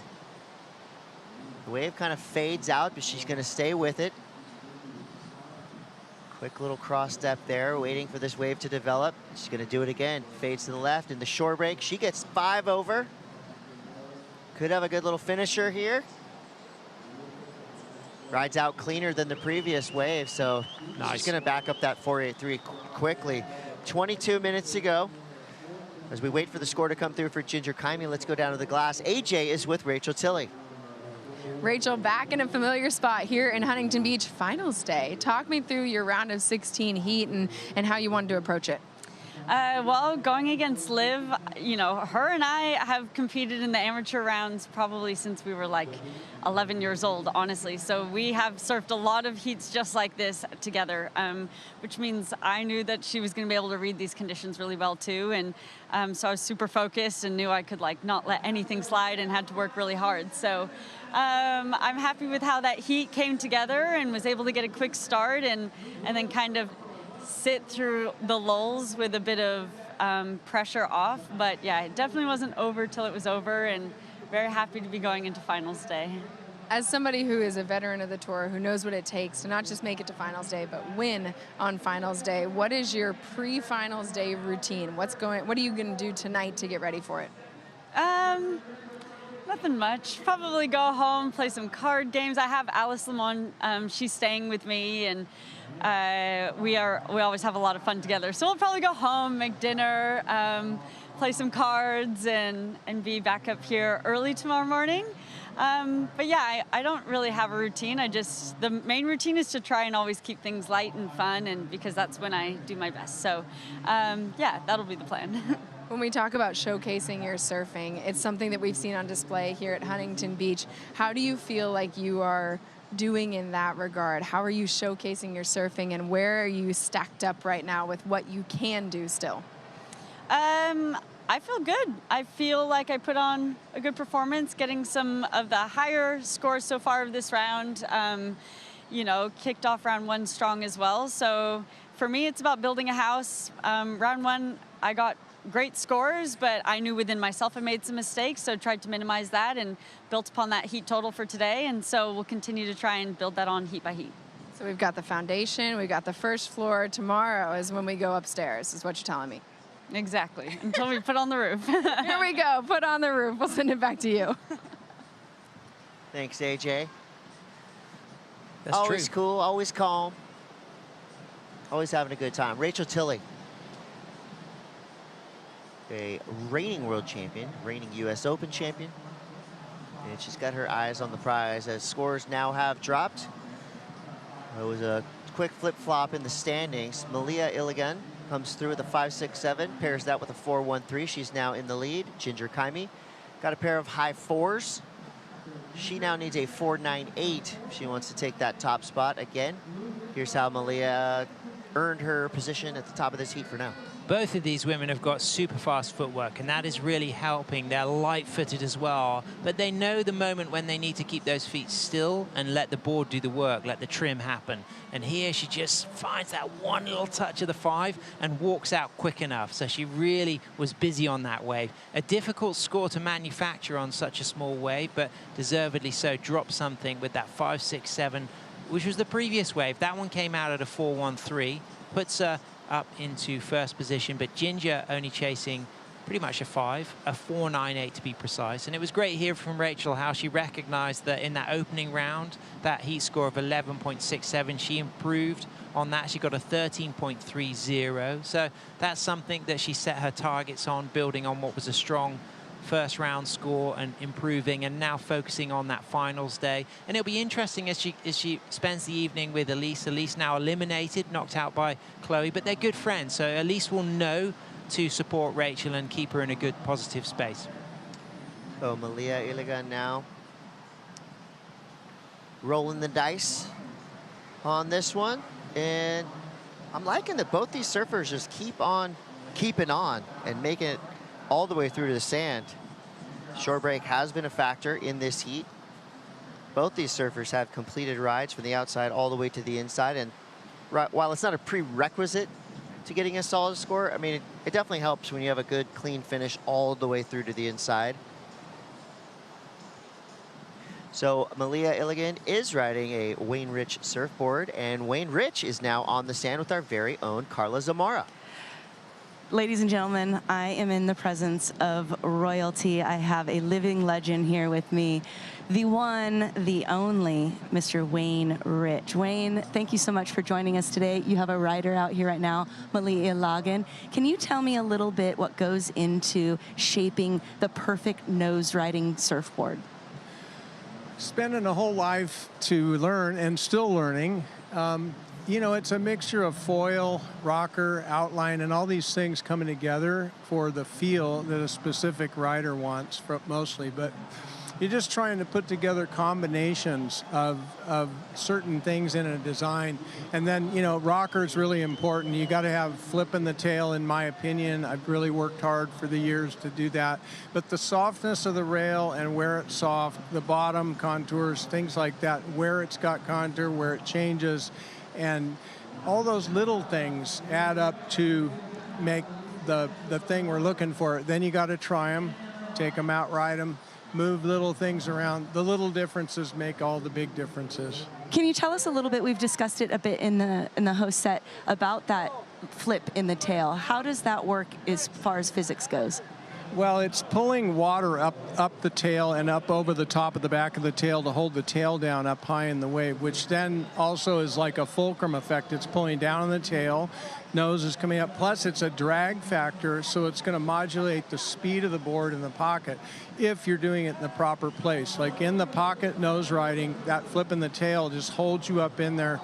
And then what you're doing with the rail, how hard or soft it is, and moving around the foil is really the real good stuff. You know. So you've got Cole Robbins in the event and Malia Lagan. What are the models that they're riding? Well, they're both on a model I developed with Cole a long time ago. Actually, it's a Harmonic 67 model that from 2004, actually. It's a 21-year-old model, and we've done some tweaks to it. Malia's is a little different than Cole's. And like I say, the little small changes that we make in specific places are what design how to make it work for the feel of a surfer. So that's kind of what some people want, a little different feel. Well, you heard it straight from the master's mouth here, Wayne Rich. If you want to get masterful on your nose rides, check this guy out. He's got some really good shapes. Back to you guys. You're absolutely right. I mean, we could have continued on giving him accolades, and he's earned every bit of it. And during that interview, don't mess with Ginger Kaimi. We saw a pretty rad little paddle battle happen, and Ginger actually won that paddle battle. She got herself in the priority position.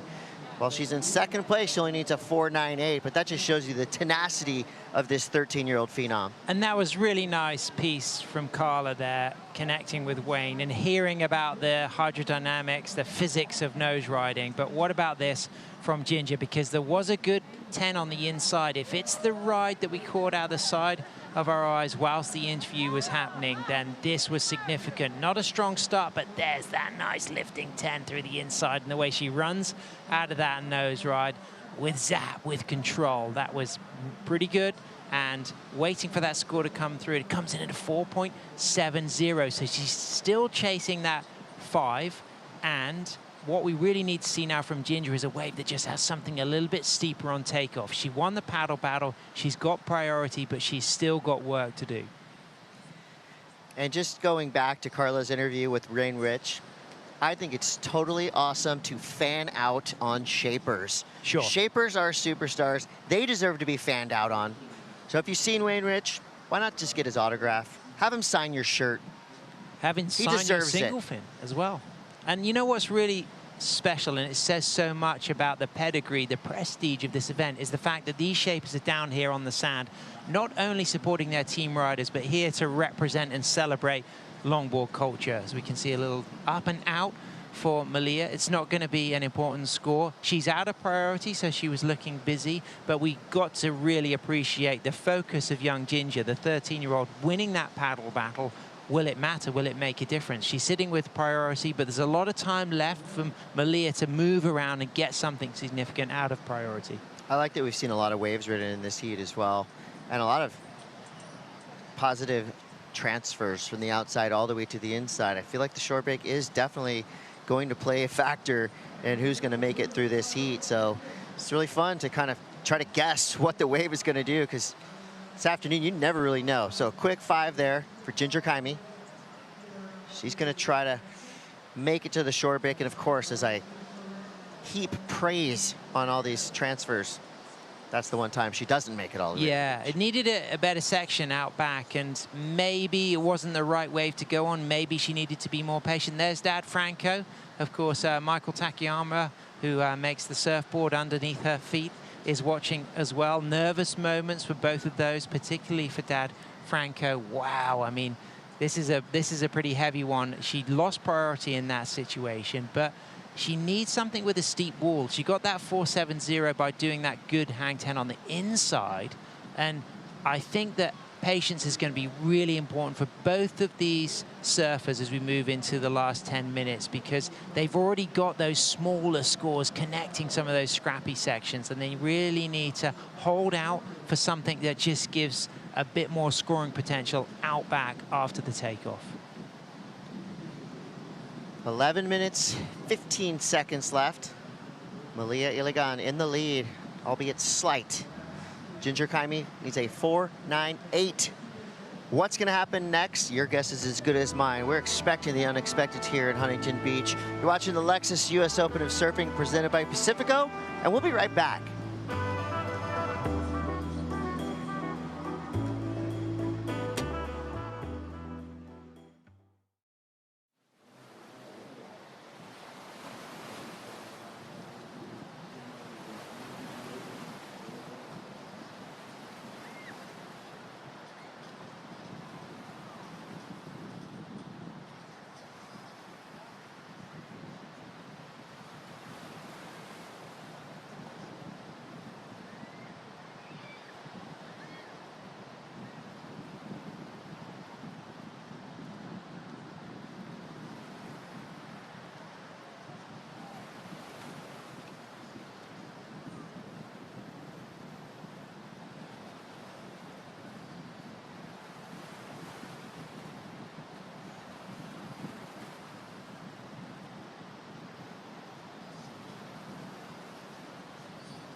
The Lexus US Open of Surfing presented by Pacifico is brought to you by Yeti, built for the wild, by FlexFit, celebrating 50+ years committed to comfort perfection, by Eero, the way Wi-Fi should be, by Pacifico, live life anchors up, and by Lexus, experience amazing.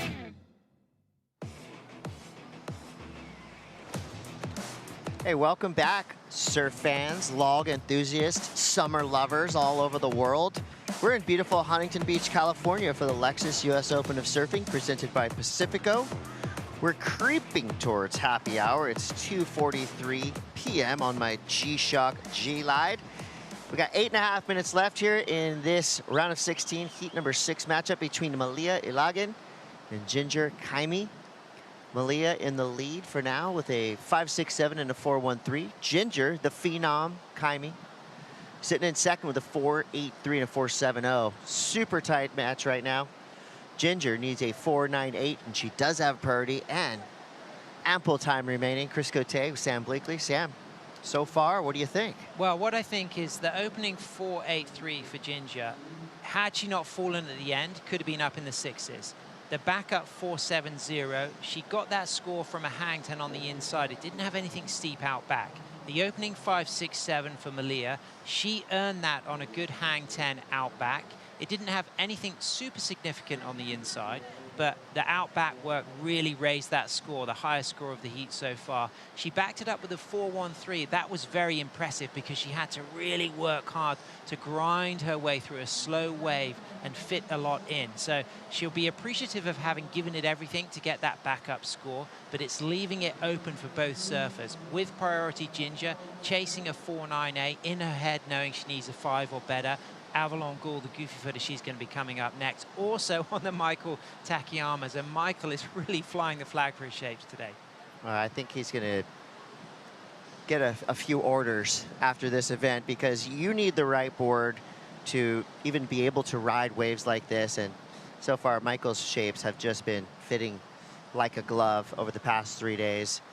Of course, you got to be the rider doing a lot of the work as well, and his team is really performing at a high level this week. And Avalon's going to be coming up against Natsumi Teoka, our 5th seed. She rides shapes built by Nobuo Ogashira, and she has her own signature model, her signature range. But look at the spread of scores. It's been active. Malia has just been looking for a lot of opportunities out of priority on ride 7, 8, and 9. Nothing a significant score. And now there's a lot of pressure on the shoulders of Ginger, but I tell you, she is used to competing. She's been doing the regional events around the world for the last 2 years. So she's gaining a lot of experience in surfer-on-surfer heats. And she will ride this out in a commanding way. She knows she needs a little bit of luck from the ocean, though. But I think at the moment, it's quite a nice situation for Malia to be in, because she can put the physical pressure on Ginger, or if she wants to hunt for waves, she can move around. I think we all want a little bit more luck from the ocean. And I feel like just something inside me tells me we're going to have a pulse in the last couple of minutes of this heat. No science behind that, just emotion, just heart. And I think Ginger Kaimi's going to have another opportunity. Yeah, and I felt like, you know, when I looked at the draw, this was alongside the Elise Lemoine, Chloe Calmon heat. This was another really exciting one that I was very much looking forward to watching. And I'm sure fans tuning in around the world were looking forward to as well. This wave has got a little bit of size. Has it got the shape, Chris? We'll see. If anybody can make a wave like this look good, it's Ginger Kaimi, 13-year-old, representing Italy. And that wave completely disappears. It went the way of Houdini. It's gone. Houdini, the master, the magician. It did disappear on her. I got a question. Is Elise Lemoine still in the draw? She's been eliminated. She's been eliminated. Okay, so we're not going to see a roommate matchup from Rachel Tilley and Elise Lemoine. No. We just saw that a few times on the men's side of the draw, and it just seems like it always happens. So be careful who you room with. But what's interesting is, obviously, Elise goes back home to Rachel's house this evening with the bittersweet feeling of knowing she's eliminated, but with the opportunity to support pretty much one of her best friends on tour, Rachel Tilley. So she'll be back here in force behind Rachel, and obviously she will be mature enough to know that she needs to not reflect her disappointment on Rachel, because Rachel will need to stay in a positive space. But right now, this is the battle of who will get that 5.0, because a backup 5 from Aaliyah would increase Ginger's requirement, but right now Ginger knows in her head she needs a straight 5, a 4.98 to be precise. Knock, knock, Sam. Who's that? Opportunity.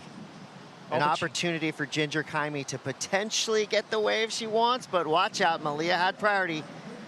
She's got some speed down the line on this one. It's reforming. Nice. Another trip to the nose. Very nice footwork to link things together. Right out the back.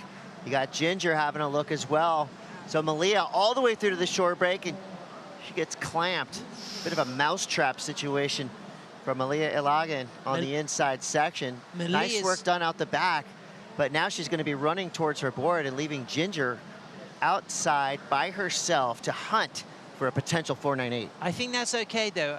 Yes, she fell at the end, but Malia's fast footwork, in my instinctive opinion, I think she's going to improve on her backup 4.13 and increase the requirement for Ginger. And you know where that came from? That came from the quickest, fastest footwork. Not only has she got a beautiful custom Wayne Rich harmonica model underneath her feet, the harmonic 67 to be precise, she's also got that ability to really work with this section. Look at the footwork, straight up, 1, 2, 4 to the tip, touches that 5, doesn't get a lock of the nose ride, but uses that footwork cleanly and quickly to generate that trim speed. Ginger keeps seeming to choose these waves that are dying out. Yes, a little bit of bad luck, but also you've just really got to now start to learn on your experiences of the waves that have been dying and look to the beach. What's the plan? Is there some signals as to where to position for the last potential set in the last 2 minutes? I think that Ginger is about to get priority. Yes, she does. She's winning the priority portion of this heat, but with priority comes great responsibility. Now she's got to wait for the right wave. She's only got 2 minutes left. This will be a bitter one for Ginger if she does lose. Malia, I start to think that maybe the rollout at the end, the fall, is going to stop that from going up into the 5 range, and there it is. It comes into the 3.97. So had she not fallen at the end, I felt like that was going to be a score maybe mid-4s, maybe just below 5 that could have gone into a top 2, but it doesn't quite go into the top 2, so it doesn't change the requirement now for Ginger. Ginger sitting out there with priority. This has been a great battle. I'd say this has been one of my favorite heats of the day, actually, because it's come down to quite low scores. The waves have not been easy. The surfers have really had to put their feet in exactly the right part of the board. There's a big contrast to Rachel and Liv's heat. It felt like in that heat there was a couple of waves that really ran for them and stood up, but a lot of waves just dying on both surfers and requiring fast footwork and reactive movements to stay with the trim speed and with the wave all the way to the inside. Ginger looking towards the horizon, looking towards the beach, just trying to will something her way. 50 seconds now on the clock. Malia in second priority, having a dig. The wave's gone. So if it doesn't change, a couple of pickup points for Ginger. The fall on the inside on that opening score, and the fact that she was unlucky on her backup score, that the outside section didn't have anything steep. But also for Malia, the fall on the last wave could have improved her requirement, but it's been a great battle, and it will be lovely to see some good sportsmanship between the two. If it does remain the same, I just hope that we get that high five from Ginger, that appreciation that they both put everything into this. 10 seconds left.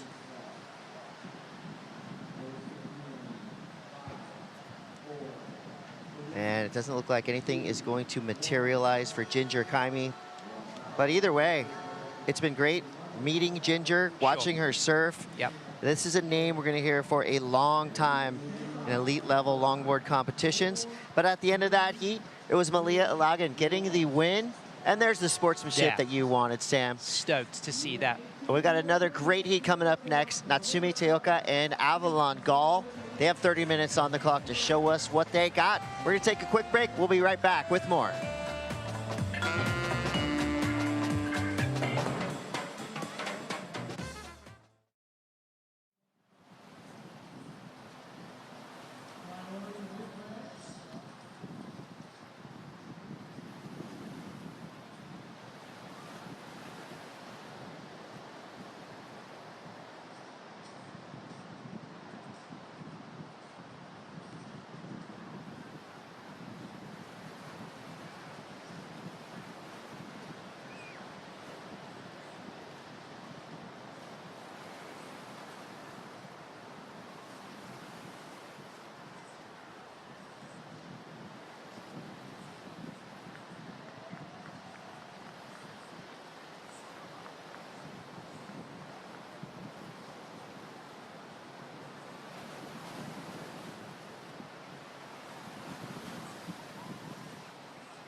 The Challenger Series is the battlefield.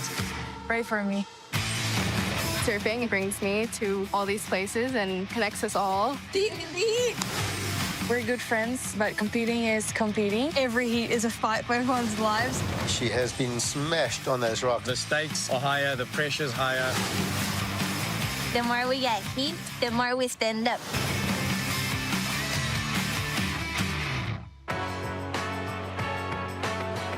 Season 2 Surf Girls International now on Amazon Prime, and it seems to be like a really fun experience. We will be having a panel and a Q&A on site later on this afternoon if you're on location here in Southern California and in Huntington Beach. Malia Ilagan moving through into the quarterfinals, getting a big hug from her shaper, Wayne Rich, coming out of the water.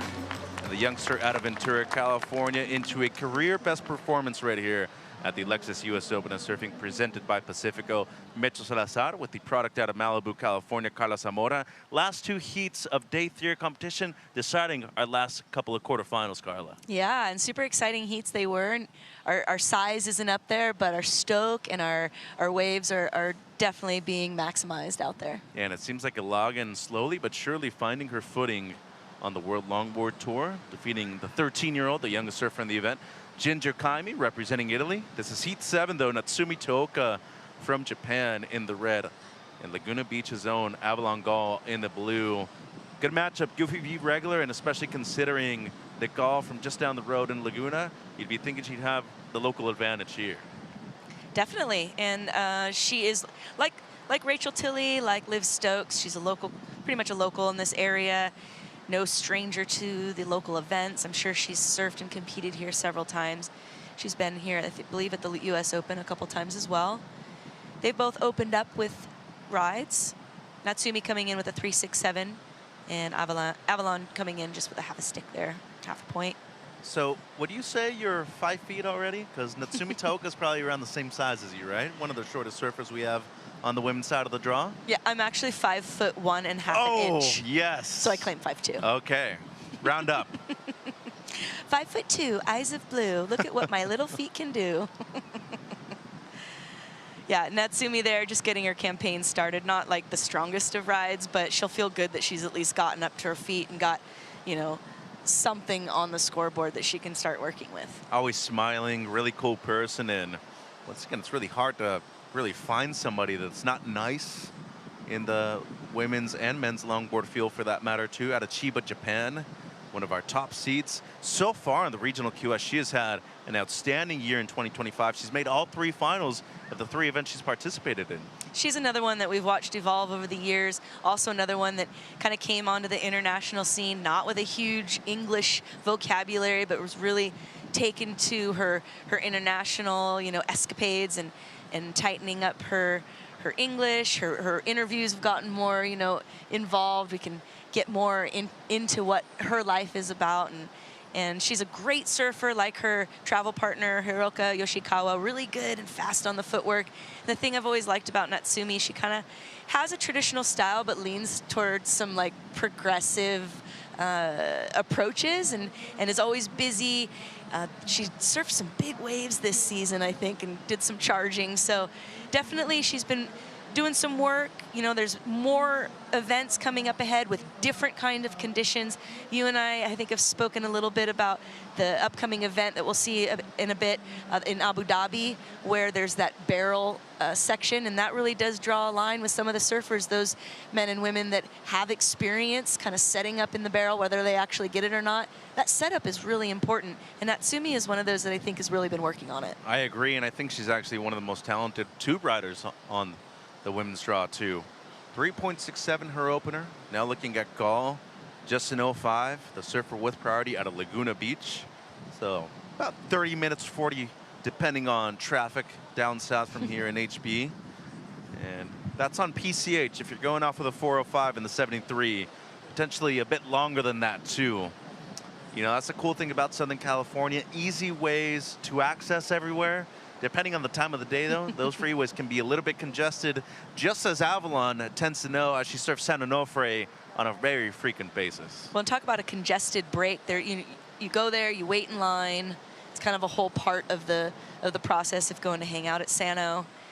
I actually grew up surfing. I'm from Malibu, but I spent a lot of time putting hours in at San Onofre because it was the one place you could go and kind of surf that inside, and I didn't have to necessarily fight with crowds, and we would show up really early in the morning, stay all day, you know, have a barbecue, and, you know, you remember the luau's at Sano. It's really a quintessential like surf location. It's kind of the spot in the summer too, right? Definitely the spot. You got Old Man's, Dog Patch, and that big stretch. They've dealt a lot with some trouble with erosion over the years, so they've been really working hard on trying to maintain the area and keep it, you know, usable for the public. I'm a big fan of going to trails too every now and then. Much more, you know, solo over there, a bit remote. It is a long walk on the way back up though after spending all day on the beach, but what I will say about that location, you'll find a peak to yourself if you truly want to. 22 minutes on the clock. It seems like after that opening exchange, it has truly gone quiet out there at the moment. 3.67 the opener for Natsumi Taoka.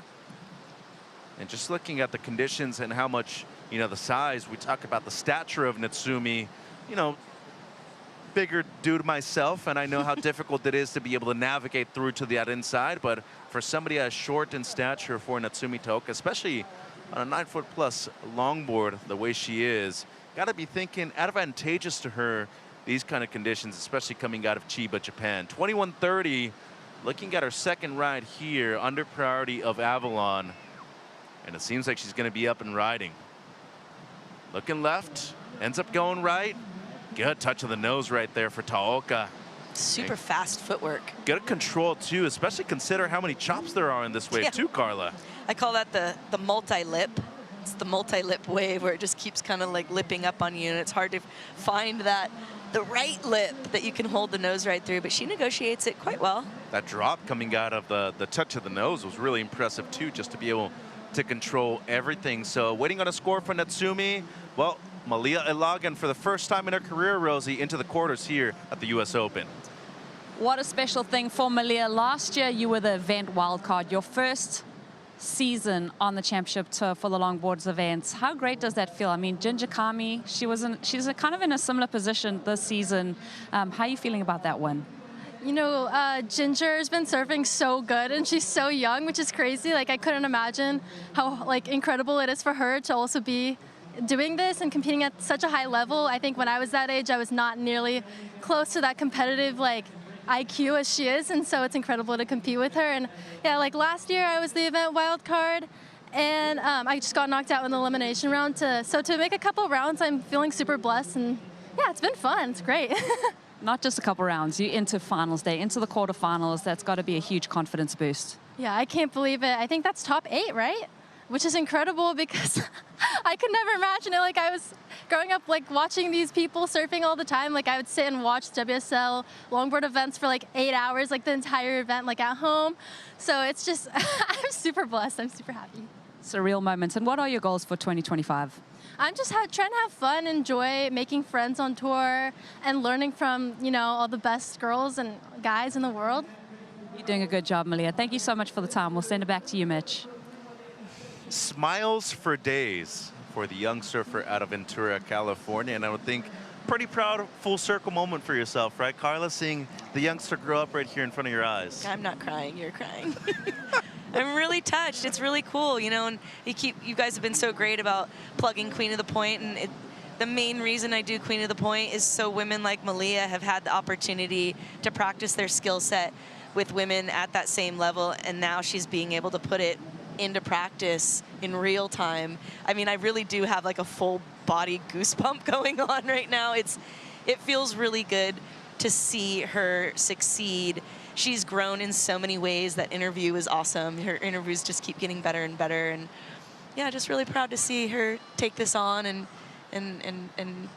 you know, she's taking her time. You can tell she's enjoying it. It's not easy. You know what? I'm going to talk to the people at Partnerships and see if we can get a Kleenex sponsor too. So we eventually just have a couple right here on set as well. Every time we get some tears in our eyes. The last of Taoka, a 3.6, just under her personal best. Yeah, she's staying busy.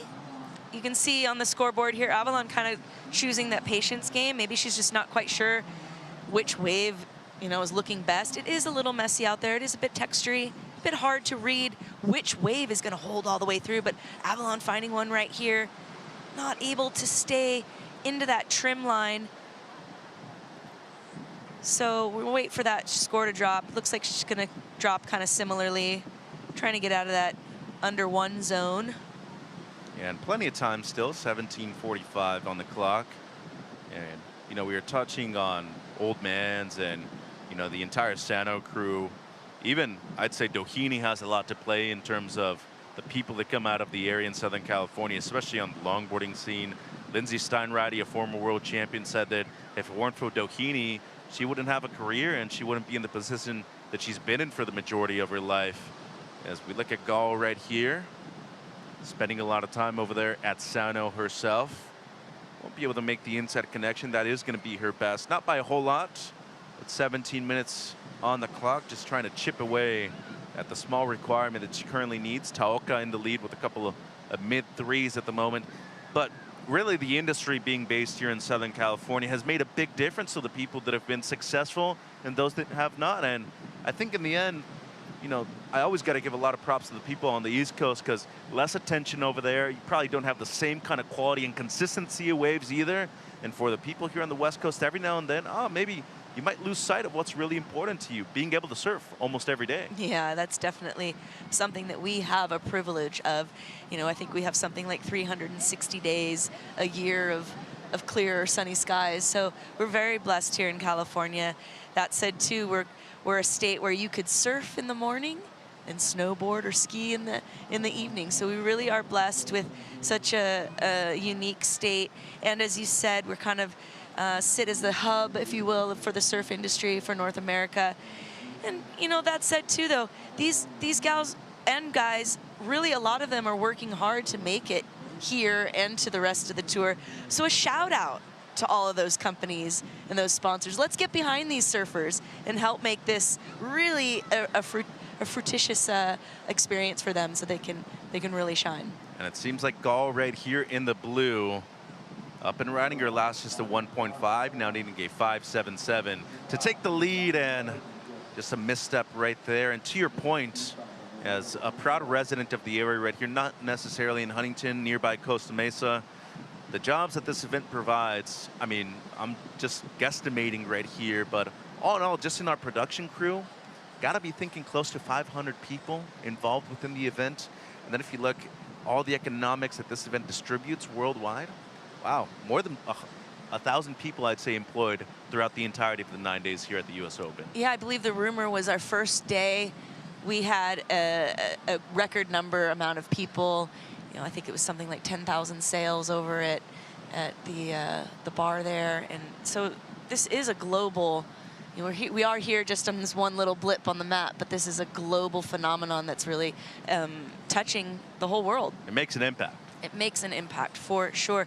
And that's what's so important for these gals. Everyone that we've talked to, guys and gals, they've talked about the importance of this event, the visibility that it gives them. And specifically for longboarding, there isn't any other event that really puts them in that spotlight like the U.S. Open. So it's really important. And I think it's really great that they get to start their tour with this event. Why wouldn't you come down here? I mean, major props to Lexus, Pacifico, all of our partners. And look, the beach crowded. It's a Monday afternoon. It's 3:07 Pacific Standard Time, too. Weather's beautiful. The water, I will say, a bit chilly for this time of the year. But with how hot it is on the outside, it's almost even more refreshing when you actually jump in to the ocean the way it is right now. Well, you make a great point. Like, it is a little bit chillier for our summertime general temperatures, but it's refreshing, definitely. Taoka might have been a paddle right there. We'll see if priority switches, and it does. So Avalon Gall with a gift of priority right there from Natsumi. Still needing a 5.4. The last for Avalon, her personal best, a 1.87. And Taoka still looking to improve on a 3.6. So Avalon, not for lack of try, she's caught 4 waves. Nothing better than a 2-point ride, basically, at this point, though, Carla. Yeah, I'd be feeling pretty bummed on myself, to be honest, right now. You don't want to be going through a professional level heat with ones. It's just that she hasn't quite found those waves that lined up. It really isn't any fault to her technique or talent. It's just the waves that she's selected haven't really been up on offer to give her enough scoring potential. So you could you could, you know, criticize and say her wave selection maybe hasn't been on par. But as I also said, it's really difficult out there with all this chop. It's been tricky so far in heat number 7, but it has been the Japanese surfer Taoka in the lead for the entirety of it. Kaliska Leopa'a coming up, our former champion in our last heat of the day. That's like a Bonsor Brew Brave. Right back.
Welcome back to the Lexus US Open of Surfing presented by Pacifico. Looking at our Pacifico fan picks for heat number 7 of the women's round of 16.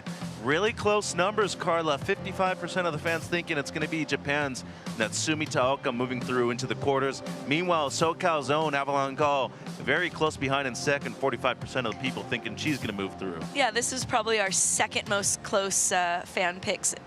Our other one between Chloe and Elise was quite tight. Chloe ended up taking the win. I think she was just under the fan pick, but she ended up taking it. Natsumi right now, she seems to be the favorite. Currently in the heat, she is doing the better job. However, Avalon in priority, still searching for a wave that can give her a 5.4. Plenty of time on the clock with 10 minutes.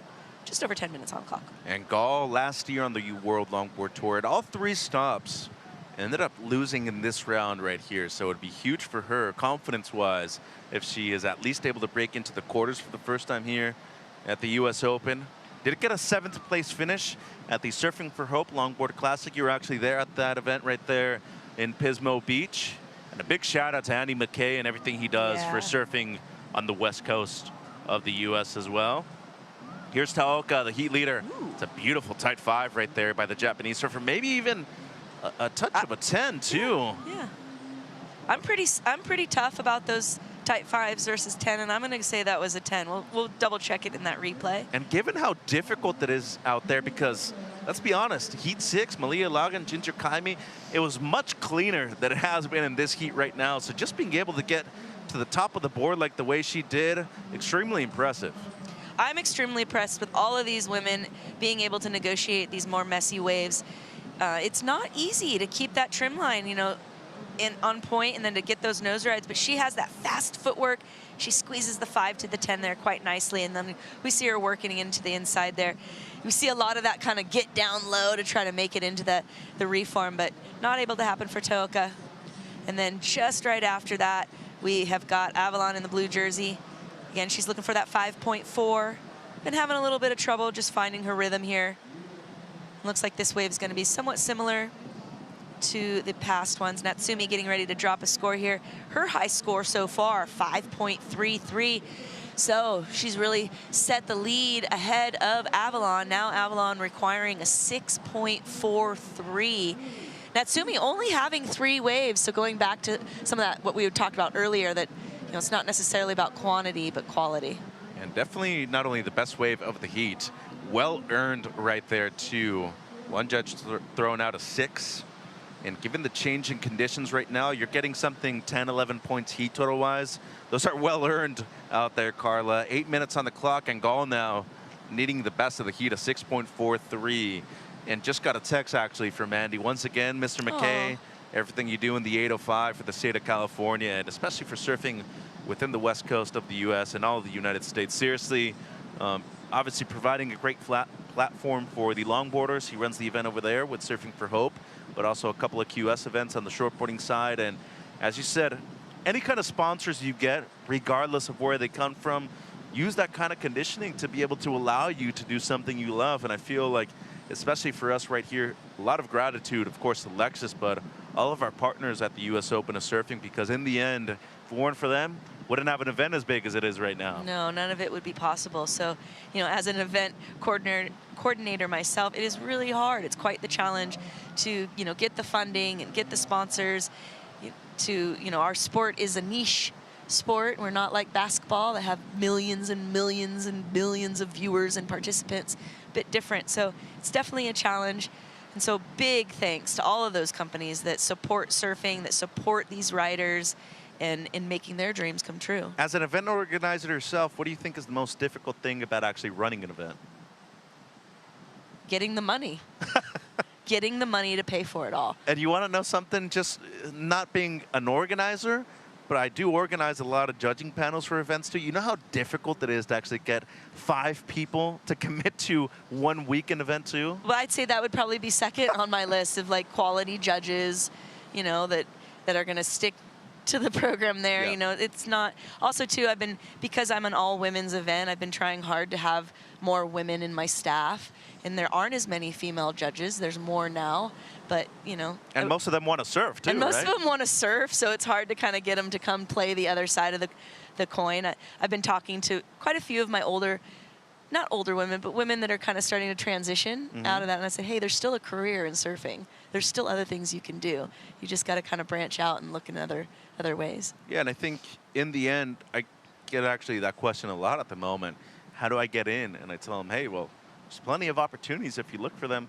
You got to go to school too, and most people only think, hey, I need to do it as a professional surfer. That's not true. I have a ton of friends, ton of people that actually went to college, were able to compete at the college level, national championships too, and in the end, these are the people that we need working behind the scenes too to be able to really do everything that we need to do to be able to create the event that we're at. Absolutely, you make a great point. You know, I didn't go back to school until I was about my late 20s, ended up getting a degree in communications.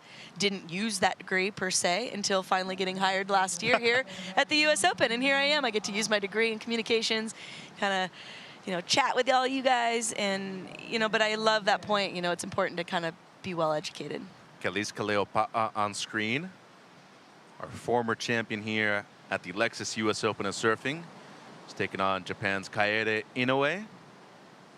One of the best styles in the world, I would say. Kelis Kaleopa'a, coming from a great surfing family background as well. Cousin Connie already threw into the quarters this morning. 4 minutes 40 on the clock. Taoka still in lead. Low score a 3.67. And unfortunately for Avalon, just really maybe poor wave selection. And in the end, those threes have made a big difference in this heat. She's caught 5 waves so far. Nothing better than a 2.57, but as we know, expect the unexpected in these last 5 minutes because Avalon, especially at this break, knows it well, looking to make it into the quarters for the first time. Yeah, she's a great surfer, definitely somebody that could pull those scores at the last minute. Just hasn't really found her footing. Struggling seas, if you will, for Avalon. But Taoka, she's just been able to find kind of the right corners and get the right maneuvers on them. Things are winding down here with 3 minutes and 50 seconds on the clock. Avalon looking for that 6.43. As time winds down, that definitely becomes a bigger pressure and a bigger weight on her shoulders. Do you feel more impressed by the people that are actually able to make a big comeback towards the tail end of the heat? Sure. Or maybe that are comboed at the beginning of it? I mean, always if you're coming from behind in the beginning of the heat and you're able to bring it out in the end, of course, that's going to be really impressive, and I think it really speaks to a person's adaptability and that arousal, you know, regulation, and then not getting in your head too much. You know, some things that can really get in your way is negative self-talk. So when you're in these moments where you're under, you could easily be going to a place like, I'm not doing it, I can't do it, like what if, and it's really important to keep that self-talk positive until the very end of the heat so that you're putting everything out there in your best way possible. What are some things you do yourself to be able to navigate that? Well, I don't compete as much anymore. The last time I competed, I swear I'd never put on a jersey again. It wasn't the best experience. I try to keep my self-talk, positive. As we see Avalon here, and she's trying to get a good wave so that she can up that self-talk of hers because she wants to get nose rides. As a longboarder, you're getting a ride. You don't really feel accomplished unless you get a nose ride. Even like in a free surf, if I haven't gotten any good nose rides, I'm gonna feel a little less than. So just kind of like talking yourself through that. A lot of times for me, it's kind of telling myself, you're okay, you're still ripped. Don't worry about it if you didn't hang 10. Yeah, so she gets some quick steps there, but the wave just doesn't stand up quite enough for her to lay those toes over. Redirects it to try to set up again, but again, that wave just peters out. That wind swell just not giving enough gusto through the inside section. Just a 2-point ride, still needing the 6.43. 2 minutes to go. Saw her father on the beach, her partner Kaimana also supporting her. Longtime Takayama team riders, Avalon Gall up and riding again, still looking for the mid-6. Much better right there, touches the 5, carves it back, and potentially making a comeback here in these last 2 minutes of the heat. And smart thing might be actually to kick out. You already got probably one score. There's Kaimana. Pacing the beach. They look frantic. And a great surfer too. Oh, excellent. Been on tour for a couple of years. Wasn't able to qualify for 2025. And a minute 20, she has time. And given that a lot of these waves are breaking way closer to the shore, got to be thinking and expecting the score from the beach announcers and got to get to work as quickly as you can. Yeah, from this viewpoint, it almost looks like Taoka's really far out, but that's all perspective. We're going to wait for that score to drop for Avalon while we see Natsumi up and riding, gets 2 steps up, brings 2 steps back, resets for that reform section. We'll see if that does it for her. Doesn't look like it will. Just too deep. That area of the water there, it's too deep for the smaller swell to push through. If you go back to like 6th grade science, when they teach you how waves break in, I think it's 1/3 of the height, something like that. I don't even remember, but so you have to have just the right depth of water for a wave of a certain size to break. We see Avalon here in priority. She's going to whip it around in those final seconds. You talked about the late comeback. She gets the 5. She's going to look for it again. Oh. Second 5 was not on the nose, unfortunately. But something's brewing though, Carla. But she is working into the inside here. Hopefully she's not going to hit that deep spot. And she does. Deep spot ends the ride. It will be her highest score. Well, she needs a 6.43. That's on one wave though, and we're still waiting on the previous one. So she's owed a couple of scores, but Taoka also owed one number right here. So looking to decide our last few quarterfinalists. Heat 7 comes to a close. So starting with Gall, this is her second wave, so still owed 1 before this too. Right, so she gets the 4 steps up to the nose, does another 2 steps up to the nose, doesn't quite get the toes up onto the tip there, but negotiates it into the inside here, hoping for that reform. Unfortunately, as I mentioned, swell just not quite big enough like it was yesterday to make it all the way into the inside reform. And Kai rubbing his head, he's like, man, just be able to make one all the way through and connect it. Oh. The previous one, 5.17, so now needing a 3.84, although we're still waiting on a score for Natsumi Taoka as well. And waiting on a number right here for Avalon, and it seems to be something very positive for her. Last one comes through, 5.93 into first place now. Taoka down to second, and her last one will not improve. What a comeback for Avalon Gall, literally in the last 2.5 minutes of the heat, is able to mount one, and for the first time in her young career, into the quarterfinals here at the Lexus US Open of Surfing presented by Pacifico. And Taoka had control of the heat for the majority of it and not able to close it out. Laguna Beach's own Avalon Gall into the quarters. One more heat to go on day 3 of action here at the Lexus US Open. last heat of the day after all those heats of everyone sitting here.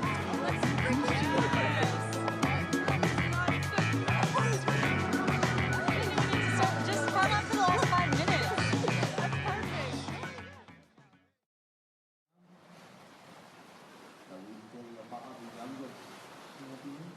Brian Robbins to the tower. Brian Robbins, a.k.a. Ruby.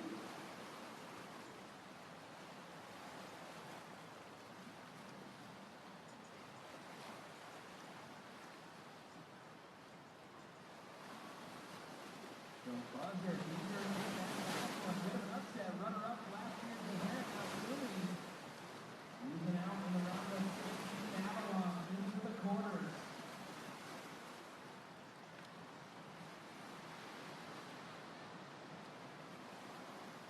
Well, I've never seen a guy attitude there. You just really can't tell. It's not like they're lining up a left or right hand shoulder. We go by the pier. Caribe. Oh yeah, there's last coast pier looking like a whole other world.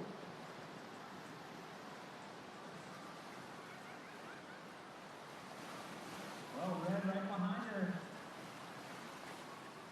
Walking her way up there, she gets the quick cut. So interesting to identify them relocating in Amanda. Looking at some little something more on offer over there. Both of them only in the same zone. Well, I mean, both of those things already did fade out signal before they moved to the shoulder. Oh, Momaki boy, I longer. Oh, Momaki boy, I longer. Knock my wonder, knock my booty room. Oh, Momaki boy, I longer. Oh, Momaki boy, I longer. Knock my wonder, knock my booty room. Knock my booty room, knock my booty room. Oh, Momaki boy, I longer. Oh, Momaki boy, I longer. Knock my wonder, knock my wonder. Earlier this morning, we were fortunate enough to have the opening blessing by the Tongva people and the Hashmen, which have called Orange County for over 10,000 years and are still here stewarding the land alongside surfers, environmentalists, and anybody else who shares our love for this coastline. Kalis Kaleopa'a, Kaede Inoue are two members of our last heat of the day, round of 16, heat number 8. Kaleopa'a from Hawaii, Kaede Inoue up and riding, representing Japan. Brother Taka unfortunately lost out earlier today in the men's round of 16, but Kaede so far really passing most tests with a lot of flying colors. Carla, 20 years of age for the surfer out of Japan, and as you mentioned, from the most southern part of Japan, which tends to have a lot of great waves in that region. Yeah, as we watch the replay here of Kaede, her opening ride, I believe, coming in at a 3.0. Both ladies got scores on the board. And as we saw in that last heat, despite the fact one may be leading the charge for the majority of the heat, anything can change in the final moments. Mitch Salazar finally not jinxing. I'm praising myself at the moment. Ladies, awesome. What a prediction there. Who would have thunk it? And I'm sure Avalon's going to be thanking you for those words of encouragement, if you will. I think it's the Goofy Footed connection. There you go. Out of Miyazaki, Japan is Inoue. Opener is a 3-point ride, and surprisingly, surfing the Pier Bowl are both these surfers in the water at the moment. 25 minutes, 40 seconds on the clock. And Kalis Kaleopa'a out of Honolulu, Hawaii, one of the most talented surfers on the planet. Back-to-back U.S. Open and surfing champion back in 22 and 23. Different types of conditions, too. And just looking at her young career so far, 20 years of age, and the fact that she has been doing this and succeeding in her mid-teens, extremely impressive. She opens up with a 5.5, and in a way, being able to back up the 3 with a 4.5, her personal best in the first 5 minutes. Yeah, this is going to be quite the volley, I think, between these ladies. It's going to go back and forth. Both of them opening up, or rather their second waves, with some decent scores. And as I said, the last heat, things changed really quickly. Dramatically, too. It was really quite surprising. You didn't expect it. You didn't see it coming. I don't think Avalon saw it coming either. Neither did Natsumi, a shame for Natsumi coming all the way from Japan. End of the road for her. But Avalon making it through into the quarters. Power of belief, especially self-belief too. So Inoue 4.5 and a 3, and the two-time back-to-back champion Kaleo Pa'a with priority, just needing a 2 to move up into first place. Look at that beautiful shot. And looking at the 5.5 right here for Kaleo Pa'a. Strong start for the surfer out of Waikiki. Yeah, nice tip time there. Get some work done. They really acknowledged just those 2 nose rides and then that turn into it, or out of it, I should say. And I will mention this too. Every now and then, I think the angle towards the pier bowl tends to benefit a lot of the surfers too, because you're looking towards it rather than straight in front of it. Whereas before, Middle Peak towards Machado's, basically right in front of the judges' tower. So this presents a different perspective for them. Right, yeah, and as you mentioned, look how they're sitting more at that pier bowl now. It seems like the whole part of this south side of the pier has been used this weekend, especially today, right? Because I think the gentlemen started off this morning more in that Machado Peak, more to the south, as we've seen the ladies throughout the day kind of moving closer to the pier. Great 4 steps to the nose from Kaede, on her backhand on the left, reworking it into the inside, not able to keep it going into that inside section as Kaleo Pa'a up and riding, trying to get rid of that 0.5. Nice smooth turn, but a little too high, not enough trough to keep the speed going. And she kicks out and paddles back out. So one thing I really want to point out right here for us that aren't great longboarders like yourself, Carla, you know, getting the toes on the nose and one thing. Kaleo Pa'a doesn't only bring the toes over the nose, she brings basically her full heel over too, which to me seems like it increases the degree of difficulty. Sure, and it looks pretty darn cool too. And the way she's able to do that, as opposed to just having like just the toes over it, is the size of her steps going into it. So she makes sure that her third step is pretty close to the nose so that she's able to stretch her toes in that final step and have basically half a foot hanging over. If you're out there and you're struggling with your nose ride, that's something you want to work on, is the sizing of your steps. If you find yourself, God, I'm getting there and I'm timing it, but my foot's just not quite there, fix the size of your earlier steps going into the nose ride, whether that's spreading them out or maybe tightening them up, and then that'll help you get right on the tip. Easier said than done, though, as we saw, you know, one of the most talented surfers in the world be able to do it right here. This comes in as a 3.4 for Achilles Kaleo Pa'a. Last step, Inoue, a 3.13, so situation change right here. The surfer out of Hawaii into the lead now. Meanwhile, Inoue does recover priority, now needing a 4.41. And towards the pier bowl, once again, it seems like the left's beneficial for the both of them out there in the water at the moment. Kaleo Pa'a equally as good, though, going on the backhand. Same thing could be said for Kaede. Comes from a great surfing family. Her cousin, Kaniela, already making it through into the quarterfinals earlier this morning. Father JP, mother Malia, and younger brother Moses as well, too. Haven't seen him at this event right here, but he's a great baseball player. That's really all we talk about on the sidelines. And there's the fam. Connie, Kai Salas, also her shaper, former world champion, and a great support crew for the surfer out of Waikiki. 20 minutes 45 on the clock. A big comeback in the making in the last 2 minutes, Rosie. Avalon Gall standing by. Such an exciting finish to that one. Avalon last year in this round of 16, you met up with Matsumi. And this year, that exciting finish sees you through to the quarterfinals. Just give us a recap of the last 5 minutes of that heat. Gosh, I was just sitting out there thinking, wow, this is probably the most flat heat I've ever surfed. And then I honestly just got really lucky with 2 at the end, and I didn't even think I had it. And then I just got so lucky. And then what does that do for your confidence, those ones that are decided on the sand?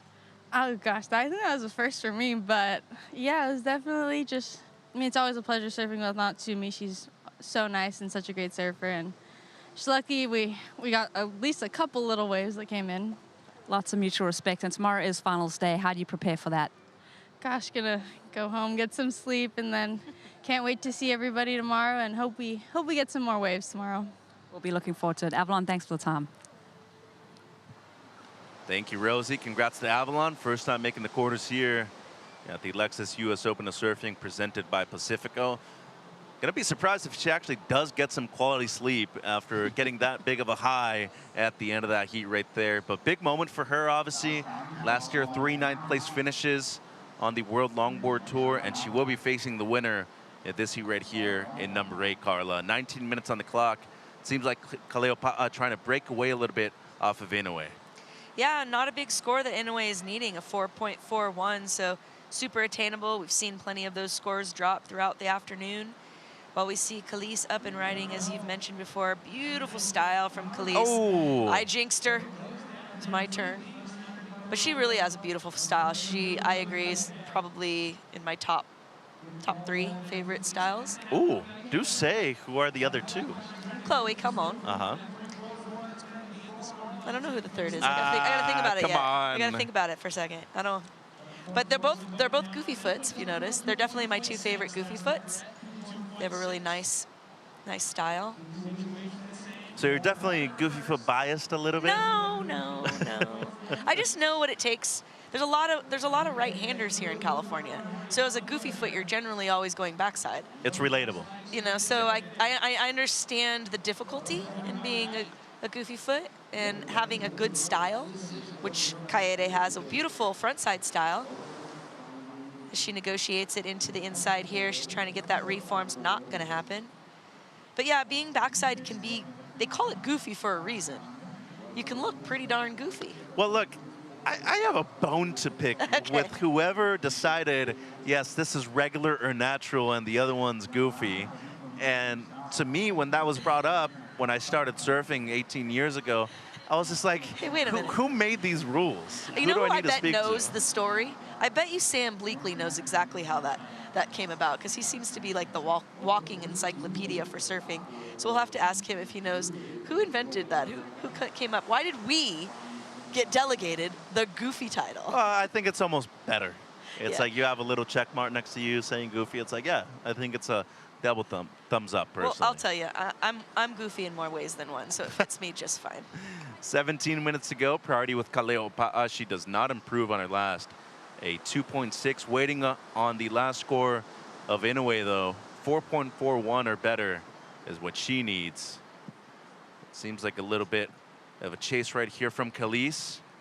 Looking to find the first available option. And she will. Going to use priority, and maybe Inoue was trying to split the peak with her. Going to stick with Khalees, though. Touches the 5. Beautiful roundhouse carve right there. And once again, maybe just a bit too much pressure and weight on the inside rail. Meanwhile, Inoue on the outside. Ooh. Nice 4 steps. Man, and her nose riding skills going both right and left have truly improved over the last year and a half, I should say, Carla. I agree. Yeah, this is a bit surprising, if you will. I'm sure Khalees was the fan pick, the favorite. But Kaede really showing how she's progressed over the season. She's been competing a lot. I saw her out at Malibu last week before the event, surfing with the madness that was out there. They couldn't quite wrap their head around how crazy it was out there. It was really wild. Sakura, her sister, really not able to find her moment in there. But this, so nice, much easier. Conditions maybe not as great, but no one really to fight for waves. Just your opponent, but with that priority, that sets that tone for them. So nearly halfway through the heat, looking at the last one from Inoue, seems to be one of her top 2 scores, Carla. Definitely. I really like the 4 uninterrupted steps to the nose. She then does a nice carve out of that and into that reform. Again, the reform not really happening here, just not enough swell pushing through the deep zone on the inside. Last of Kaleopa'a, a 3.97. So Kaede is looking for a 4.98. We're waiting for that score to drop. Will she drop it? That's the question. Basically, a 5-point ride is what she's looking for. And if you just look at the way she's competed so far in this heat, not really, you know, the moment's not getting to her, per se. She appears calm. She appears focused. You don't feel a lot of excess energy coming off of her. Trying to make the most out of anything out there, yes, too. Staying busy, it seems. That tends to be the case with a lot of Japanese surfers, too. Great technique. Majority of the time, they tend to surf and work on that almost every single time they paddle out. But most importantly, I have to say, especially as a big baseball fan myself, they tend to be some of the most disciplined athletes on the planet, too. Yeah, well, if you think about geographically where Japan is situated, the ocean, the sea there, it's not a very big sea like the Pacific. So your swells coming in are probably more often, unless you're in typhoon season, you're getting more wind swell. So she's going to be more accustomed and comfortable with this kind of smaller, for lack of a better phrase, gutless surf. And that's going to work in her advantage. On the opposite, Keleopa'a, coming from Hawaii, which is situated in the middle of the Pacific Ocean with no continental shelf to dissipate any of that swell. So she's used to, even when the waves are saying 2 foot faces, there's that punch behind it that is different than, say, in California or in Japan. So looking for a 4.98 is Inoue, and it's going to be right around what she needs. And in a crucial part of the heat, too, 13:35 on the clock. And waiting on the scores, a couple saying no, literally just under. But that means the average could be hovering right around the 4.98 that she needs, basically needing a 5-point ride. Well, she's definitely going to throw away the 3.4, right? So she comes in at a 4.93, just under the requirement, makes her new requirement at a 4.55, somewhat similar. So she's going to be looking for a similar wave as number 2 and number 5 that she has on her scorecard. Oh, she was 0.05 off of the score, too. There were a couple of judges that said yes, 3 saying no. You throw out the highest and the lowest, and you average the other 3. So now needing a 4.55 with just under 13 minutes and a close heat right here, 9.47 to the 9.43 heat total of Inoue. So they definitely rewarded her for those 4 clean steps to the 5 and then that quick 10. And then she had a nice turn out of it, but that was pretty much the extent of the scoring potential on that ride. Trying to make it through to the inside, close but no cigar. Here she goes again, going right now. Gets the 5, a real tight one too for a while.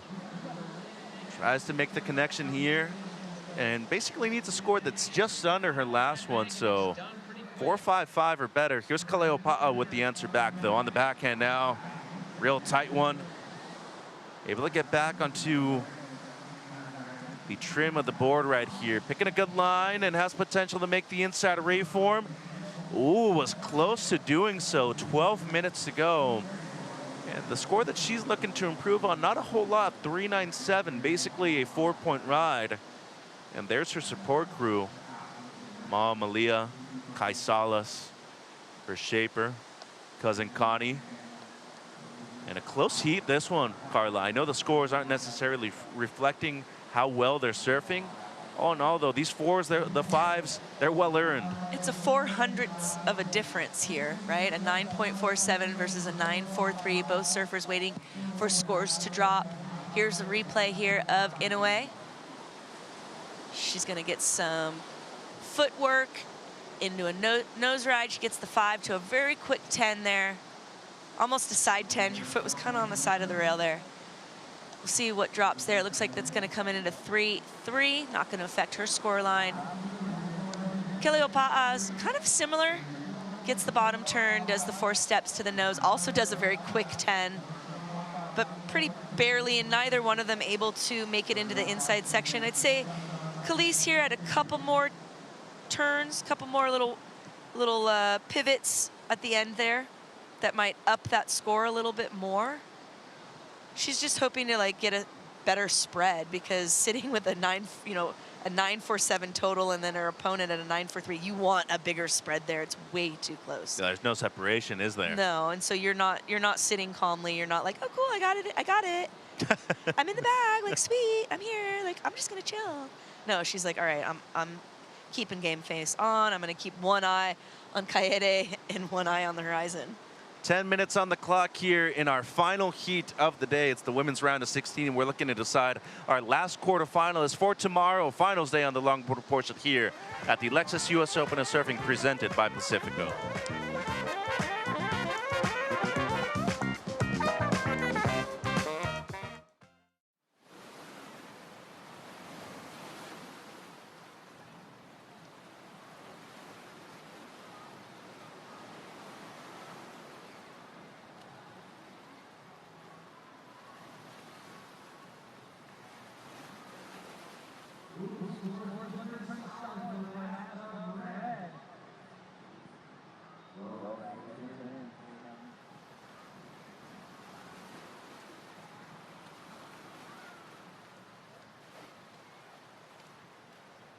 So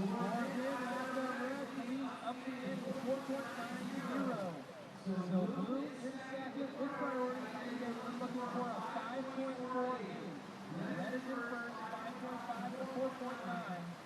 Blue got its priority for 9 minutes to go.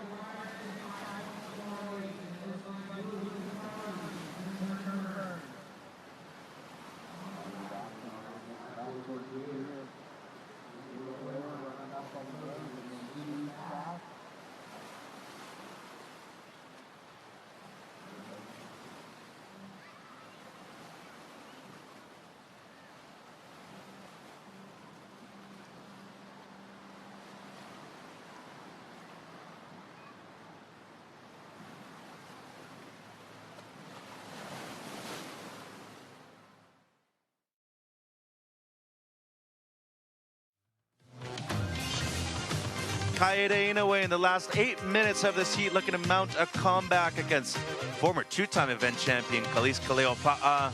Doing some good work here on the backhand on the pier bowl. Got the south side of the Huntington Beach pier.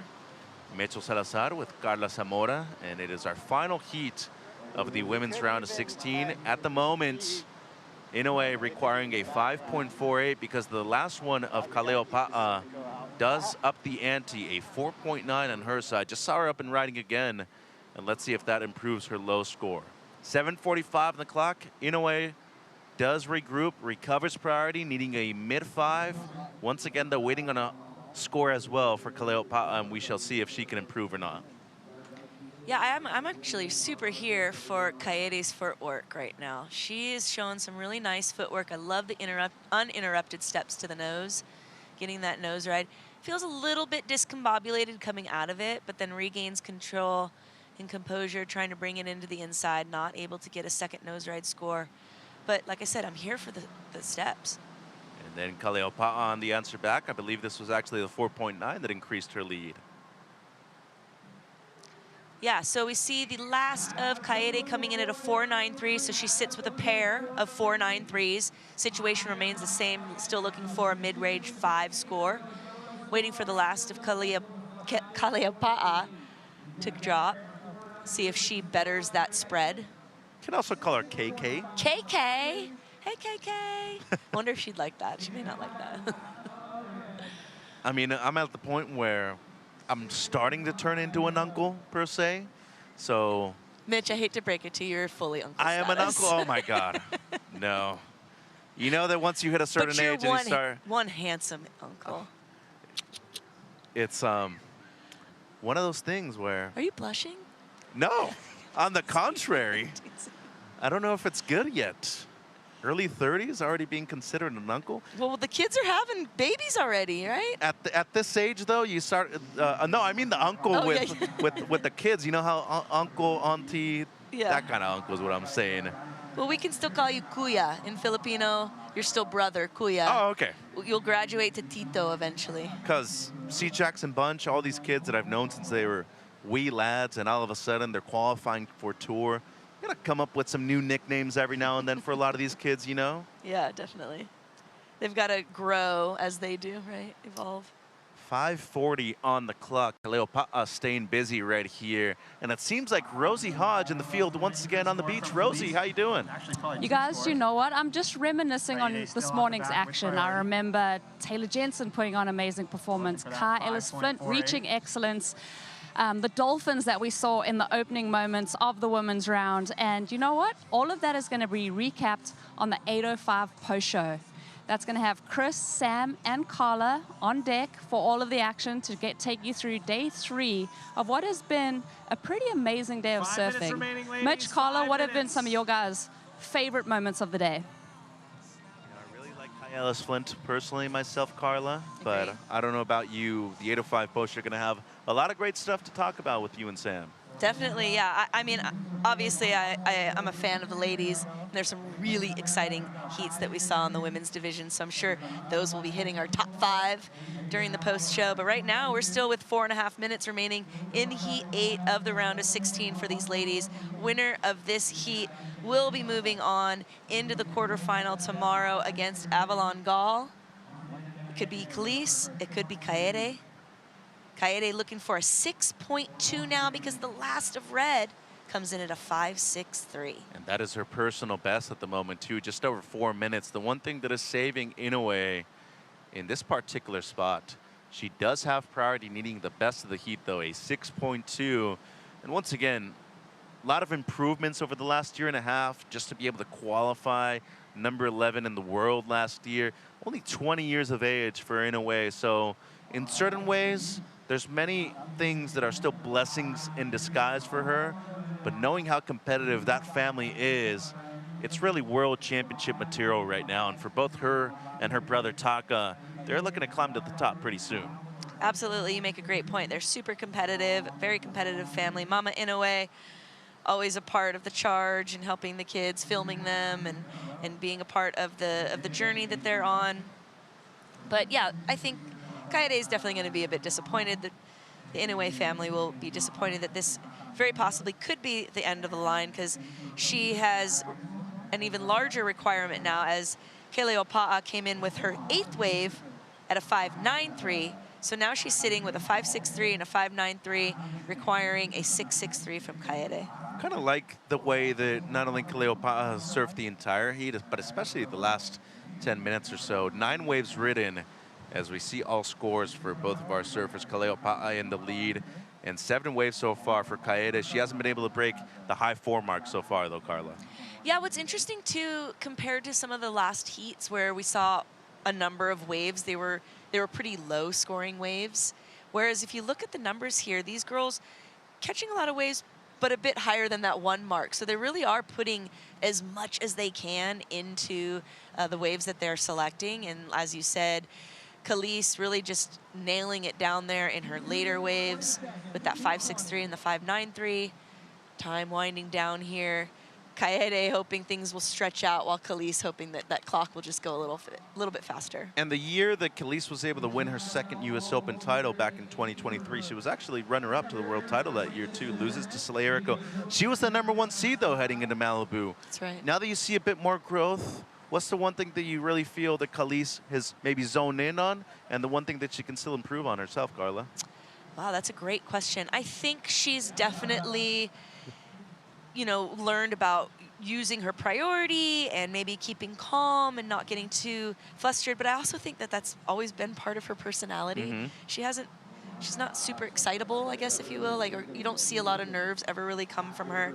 I think for this year, in the beginning of her journey, I did see more fire. I felt like we felt a little bit more of a desire, and perhaps a couple years on tour kind of can wear down on you. Travel is hard. International travel is hard on the body, and I'd like to see that spark in her again. I want to see that true desire and fire to win. There's definitely potential for it later on this year. 2nd event, Bioglan Bells Beach event. It's going to be cold, can guarantee that. The Surf Classic Abu Dhabi later on this season, heading into El Salvador for the championships once again. Speaking of Abu Dhabi, in my opinion, Khalees was one of the few women that actually understood how to set up for a barrel, especially on her front side. And it was really nice to see, because she's not a huge woman. She's very thin, fairly thin. And to have that control, that power, that strength. In the wave pool, I mentioned myself, I found it quite difficult. So yeah, I was pretty impressed with the way she approached the wave pool. So it'll be exciting to see her in the future. Yeah, potentially the hardest wave to read out of the 3 stops that we do have on tour. 20 seconds. And it seems like, unfortunately for Kaede, Inoue, just a wave-starved final 5 minutes for her. Retaining priority, holding on. But that's going to be the end of the road for her here in Huntington Beach. It's going to be the 2-time winner, now looking for her 3rd one this year at the Lexus US Open of Surfing presented by Pacifico. Khalees Keleopa'a will be taking on Avalon Gall tomorrow in our last quarterfinal for the women when we return to competition here at the south side of the pier. Good sportsmanship right there between 2 of the world's best. And guess what, ladies and gentlemen? We got our favorite moment of the day coming up after the break. It's the 8:05 post show right here in south side of the HB Pier. Don't miss anything on the 8:05 post show. Chris, Sam, Carla on the call to recap our top moments of day 3.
And just like that, it's time for the 8:05 post show. That's right, this is the best show in surf where we wrap up an epic day of competition. You know what? The waves weren't huge, but they were entertaining.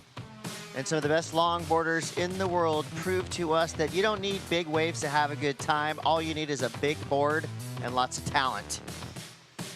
This Monday here in Surf City showed us a lot of different faces of Huntington Beach. We saw some glassy waves. We saw a little bit of wind affected in the afternoon, but we also saw big scores. I'm Chris Cote, Carla Zamora, Sam Blakely on the action all day long. And I will say, when we showed it this morning, again, it looked very small, but throughout the day, it proved to be very entertaining. We had plenty of waves surfed, good waves surfed. We had some exciting moments. We had some upsets.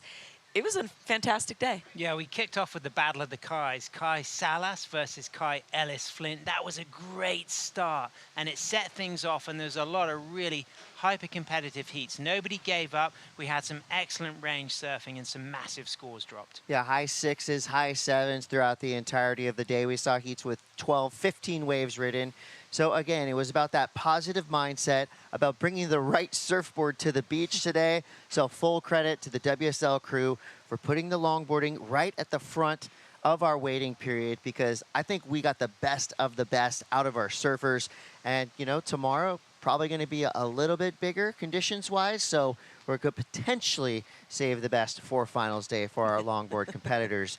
You know, one thing that we've been talking about all day long is, you know, the veterans, right? The veterans did a lot of damage today. We saw some shining faces of rookies trying to come up, but it seemed like the top-tier surfers were really the story at the end of the day. Yeah, absolutely. We saw some incredible surfing from those legends. Unfortunately, some of those legends and those veterans going down, like Kai Salas. Yep. So it was an interesting day, to say the least. Yeah, TJ was amazing. Taylor Jensen going for his 5th world longboard title. Ben Skinner went down, but watching you watch Malia take the win against Ginger Kaimi, that was a special heat. That was really special. As Mitch said, I think we need a sponsorship by Kleenex, because I had tears all over. Well, no tears for Khalees Kaleopa. She advanced through in the final heat of the day. She's on the glass now with Rosie Hodge.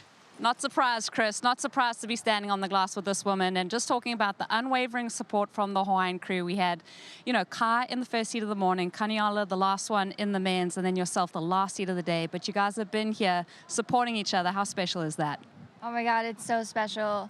It's like I get to travel with my best friends. You know, Connie's my cousin, Kai's like our mentor, and like my best friend Sophia. You know, we've all grown up with each other, and to be here and support each other, it's amazing. And we're just talking offline, coming up against Avalon Gold in the quarterfinals. You guys are best friends. How do you separate that before you compete against each other? Oh man, it's hard. I mean, there's always that saying, like, your friend's out of the water, but once the horn blows, like, you're not friends. But like, I don't know, for me and Avalon, like, we're such good friends. It's gonna be so hard, but we want the best for each other, so there's no bad blood. I hope you both get equal opportunity out there. And then lastly, on the hunt for that 3rd US Open title. How special is this event to you? Oh my God, me and Huntington, we get along, I guess. You know, going back to back a few years ago was such a dream come true. And I don't feel a lot of pressure to win again this year, which I like, and I get to surf, so I'm excited. We look forward to that quarterfinal matchup. Go rest up. Finals day tomorrow. We'll send it back to you, Chris. I always love to see a friendly rivalry, and I would say that's a best friendly rivalry. They've been competing against each other for a long time, and it's going to be a feel-good moment regardless of the outcome, because they're both such great surfers and great sports. Yeah, and the recognition that she's not feeling the pressure, that says a lot. But the surprise that she could be in finals day tomorrow at the end. But watch out, because it could be 3 for Khalees, because her footwork, so velvet, so light-footed, but it's the way she links things up on those rail turns. She's got a lovely timing and tempo with Huntington. That's exactly it, the tempo. And the way she connects it and keeps that beat. We always talk about longboarding being like a dance, and it's that that constant tempo, 1, 2, 1, 2, and you really get that from Khalees's surfing. Got me moving right there. Well, we had a lot of heats we could have picked from on the women's side of the draw. But we're going to go with Heat 1. This was Soleil Erico and Chloe Coleman. This feels like weeks ago, but this was just at the beginning of the day. And this was a fun heat to watch because these surfers literally wave for wave for wave for wave. At the end of it, it was Soleil getting the edge with a 13-point total, but a real fun heat to watch. Yeah, I actually was not to put anything but, about Chloe, but I did think that Soleil was going to run away with it, but no, Chloe really gave her a hot run for her money. There were some decent clean rides out here. Fast footwork from Chloe Coleman, and then bringing it back around, definitely giving Soleil a run for her money. But Soleil, she's just got so much experience already behind her. She's just a hard woman to come up against. Yeah, but like you say, Chloe was exceptional, and it's exciting to see Chloe at this level. And I think there's a potential world title in Chloe in the future. There's a lot of opportunity for her to shine across the next few years. Agree 100%. And by the looks of the replays right there, the waves were really fun in the mid portion of the day. It was nice and glassy through to the afternoon. The wind chipped up a little bit, but let's take a look at our finals bracket. Some serious quarterfinals in our future. Rachel Tilley versus Malia. I mean, they're all going to be fun to watch. Any one of these 4 quarters could be a final. Yeah, I like the look of that second one. Chloe Calmon against Sophia Colhane. Chloe had a big test today, beating Elise Lemoine. That was one of the standout heats, and the fact that she's made it through to the quarters, I think the momentum could be with the goofy footer. But Sophia is incredible at Huntington, and that's going to be something I'm going to be looking forward to watching tomorrow. Well, you bring up a good point. I do believe Chloe and Sophia have met up here in Huntington. I can't remember how it went, but I'm pretty sure we're going to see a battle. So I'm excited about that one as well. Of course, excited to see the young Malia go up against the title holder, Rachel Tilley. We'll see how that goes. Tomorrow could be very, very fun and entertaining, I'm sure. And speaking of fun and entertaining, anytime J.R. Esquivel takes to the water, you hear the crowd going berserk, as they should, because he put on an absolute show for us.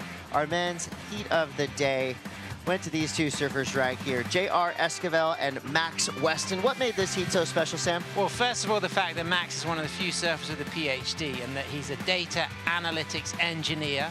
That's special, but he didn't hold back. But JR always gets a strong start, and the fact that he has the Philippine support on the beach cheering him on. But this was a really good exchange between the regular footer and the goofy footer, and I spoke to Max after the heat. He was bitterly disappointed. He's got his sights set on big results, but we expected to see JR on finals day, and sure enough, he is.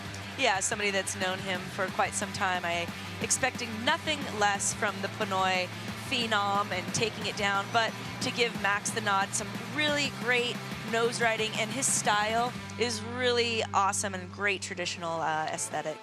The road to the finals is going to be tough for all surfers left. Look at these quarterfinals. Kyle Flynn, Stevie Sawyer. You got Johnny the Ripper going against Cole Robbins. Taylor Jensen versus Declan Whiten. And J.R. Esquivel versus Caniella Stewart. We've got superstars. We've got returning champions. Something for every type of surf fan in our men's quarterfinals. Yeah, they're all belters, but watch out for Cole Robbins on his Wayne Rich boards. We got the pleasure of hearing from Wayne earlier. Cole's got good momentum, and he's probably the most relaxed going into finals day. Hasn't got too much pressure on his shoulders, and that may help his surfing to shine.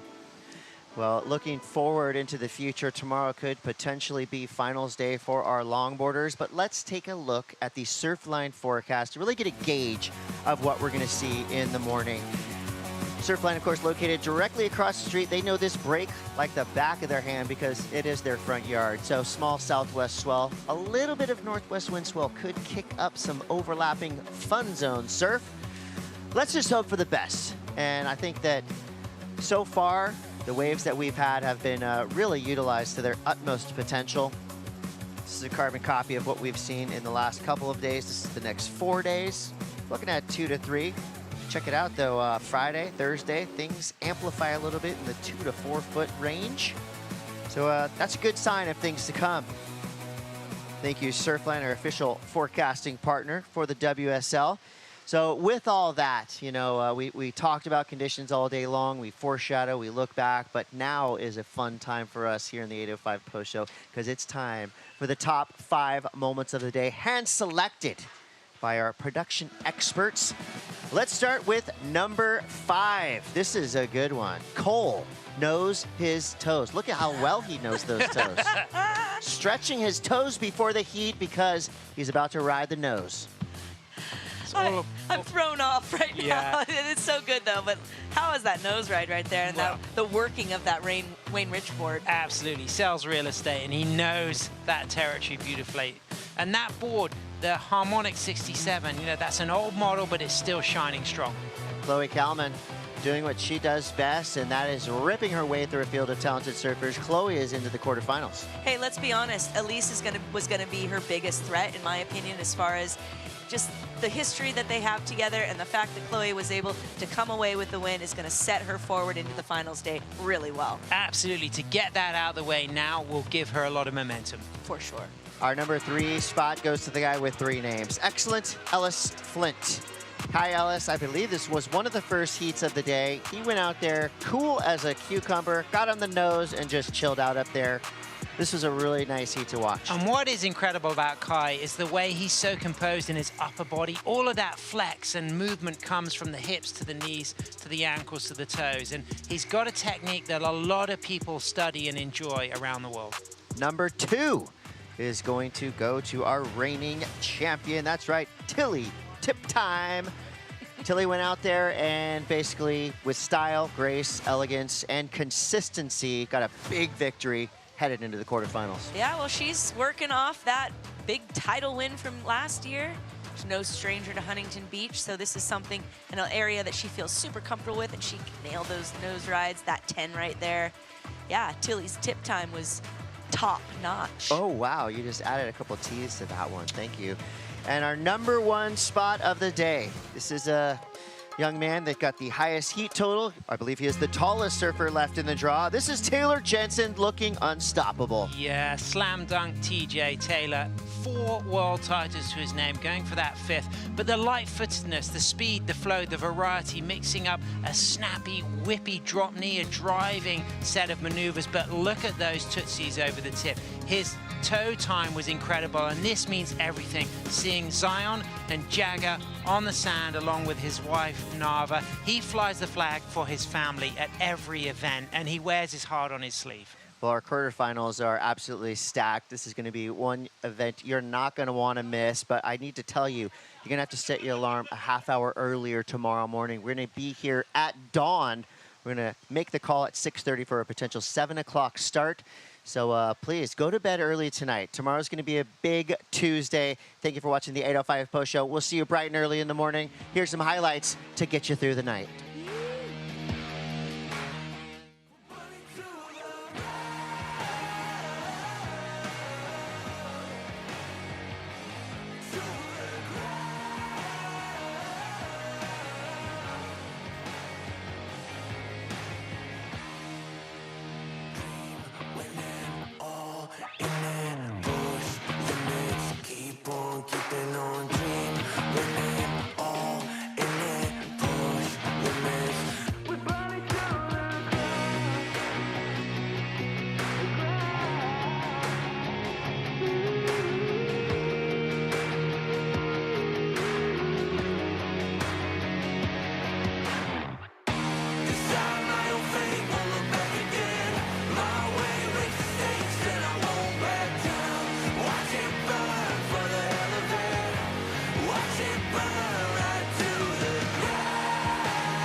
take goes the way that we want. And there's a lesson in the pressure and the way that we want. A certain as the passing of time or the rising of suns. It's not about what you became, it's about what you can become. And everything I used to think is not a matter of fact. Just don't break, don't be fake, and never sit back. And when they hate what you got, it's cause you got what they lack. And when they flexing, you do your face. This copyrighted event broadcast is produced by the World Surf League for broadcast around the world and may not be retransmitted, reproduced, rebroadcast, or otherwise distributed or used in any form without the written consent of the World Surf League.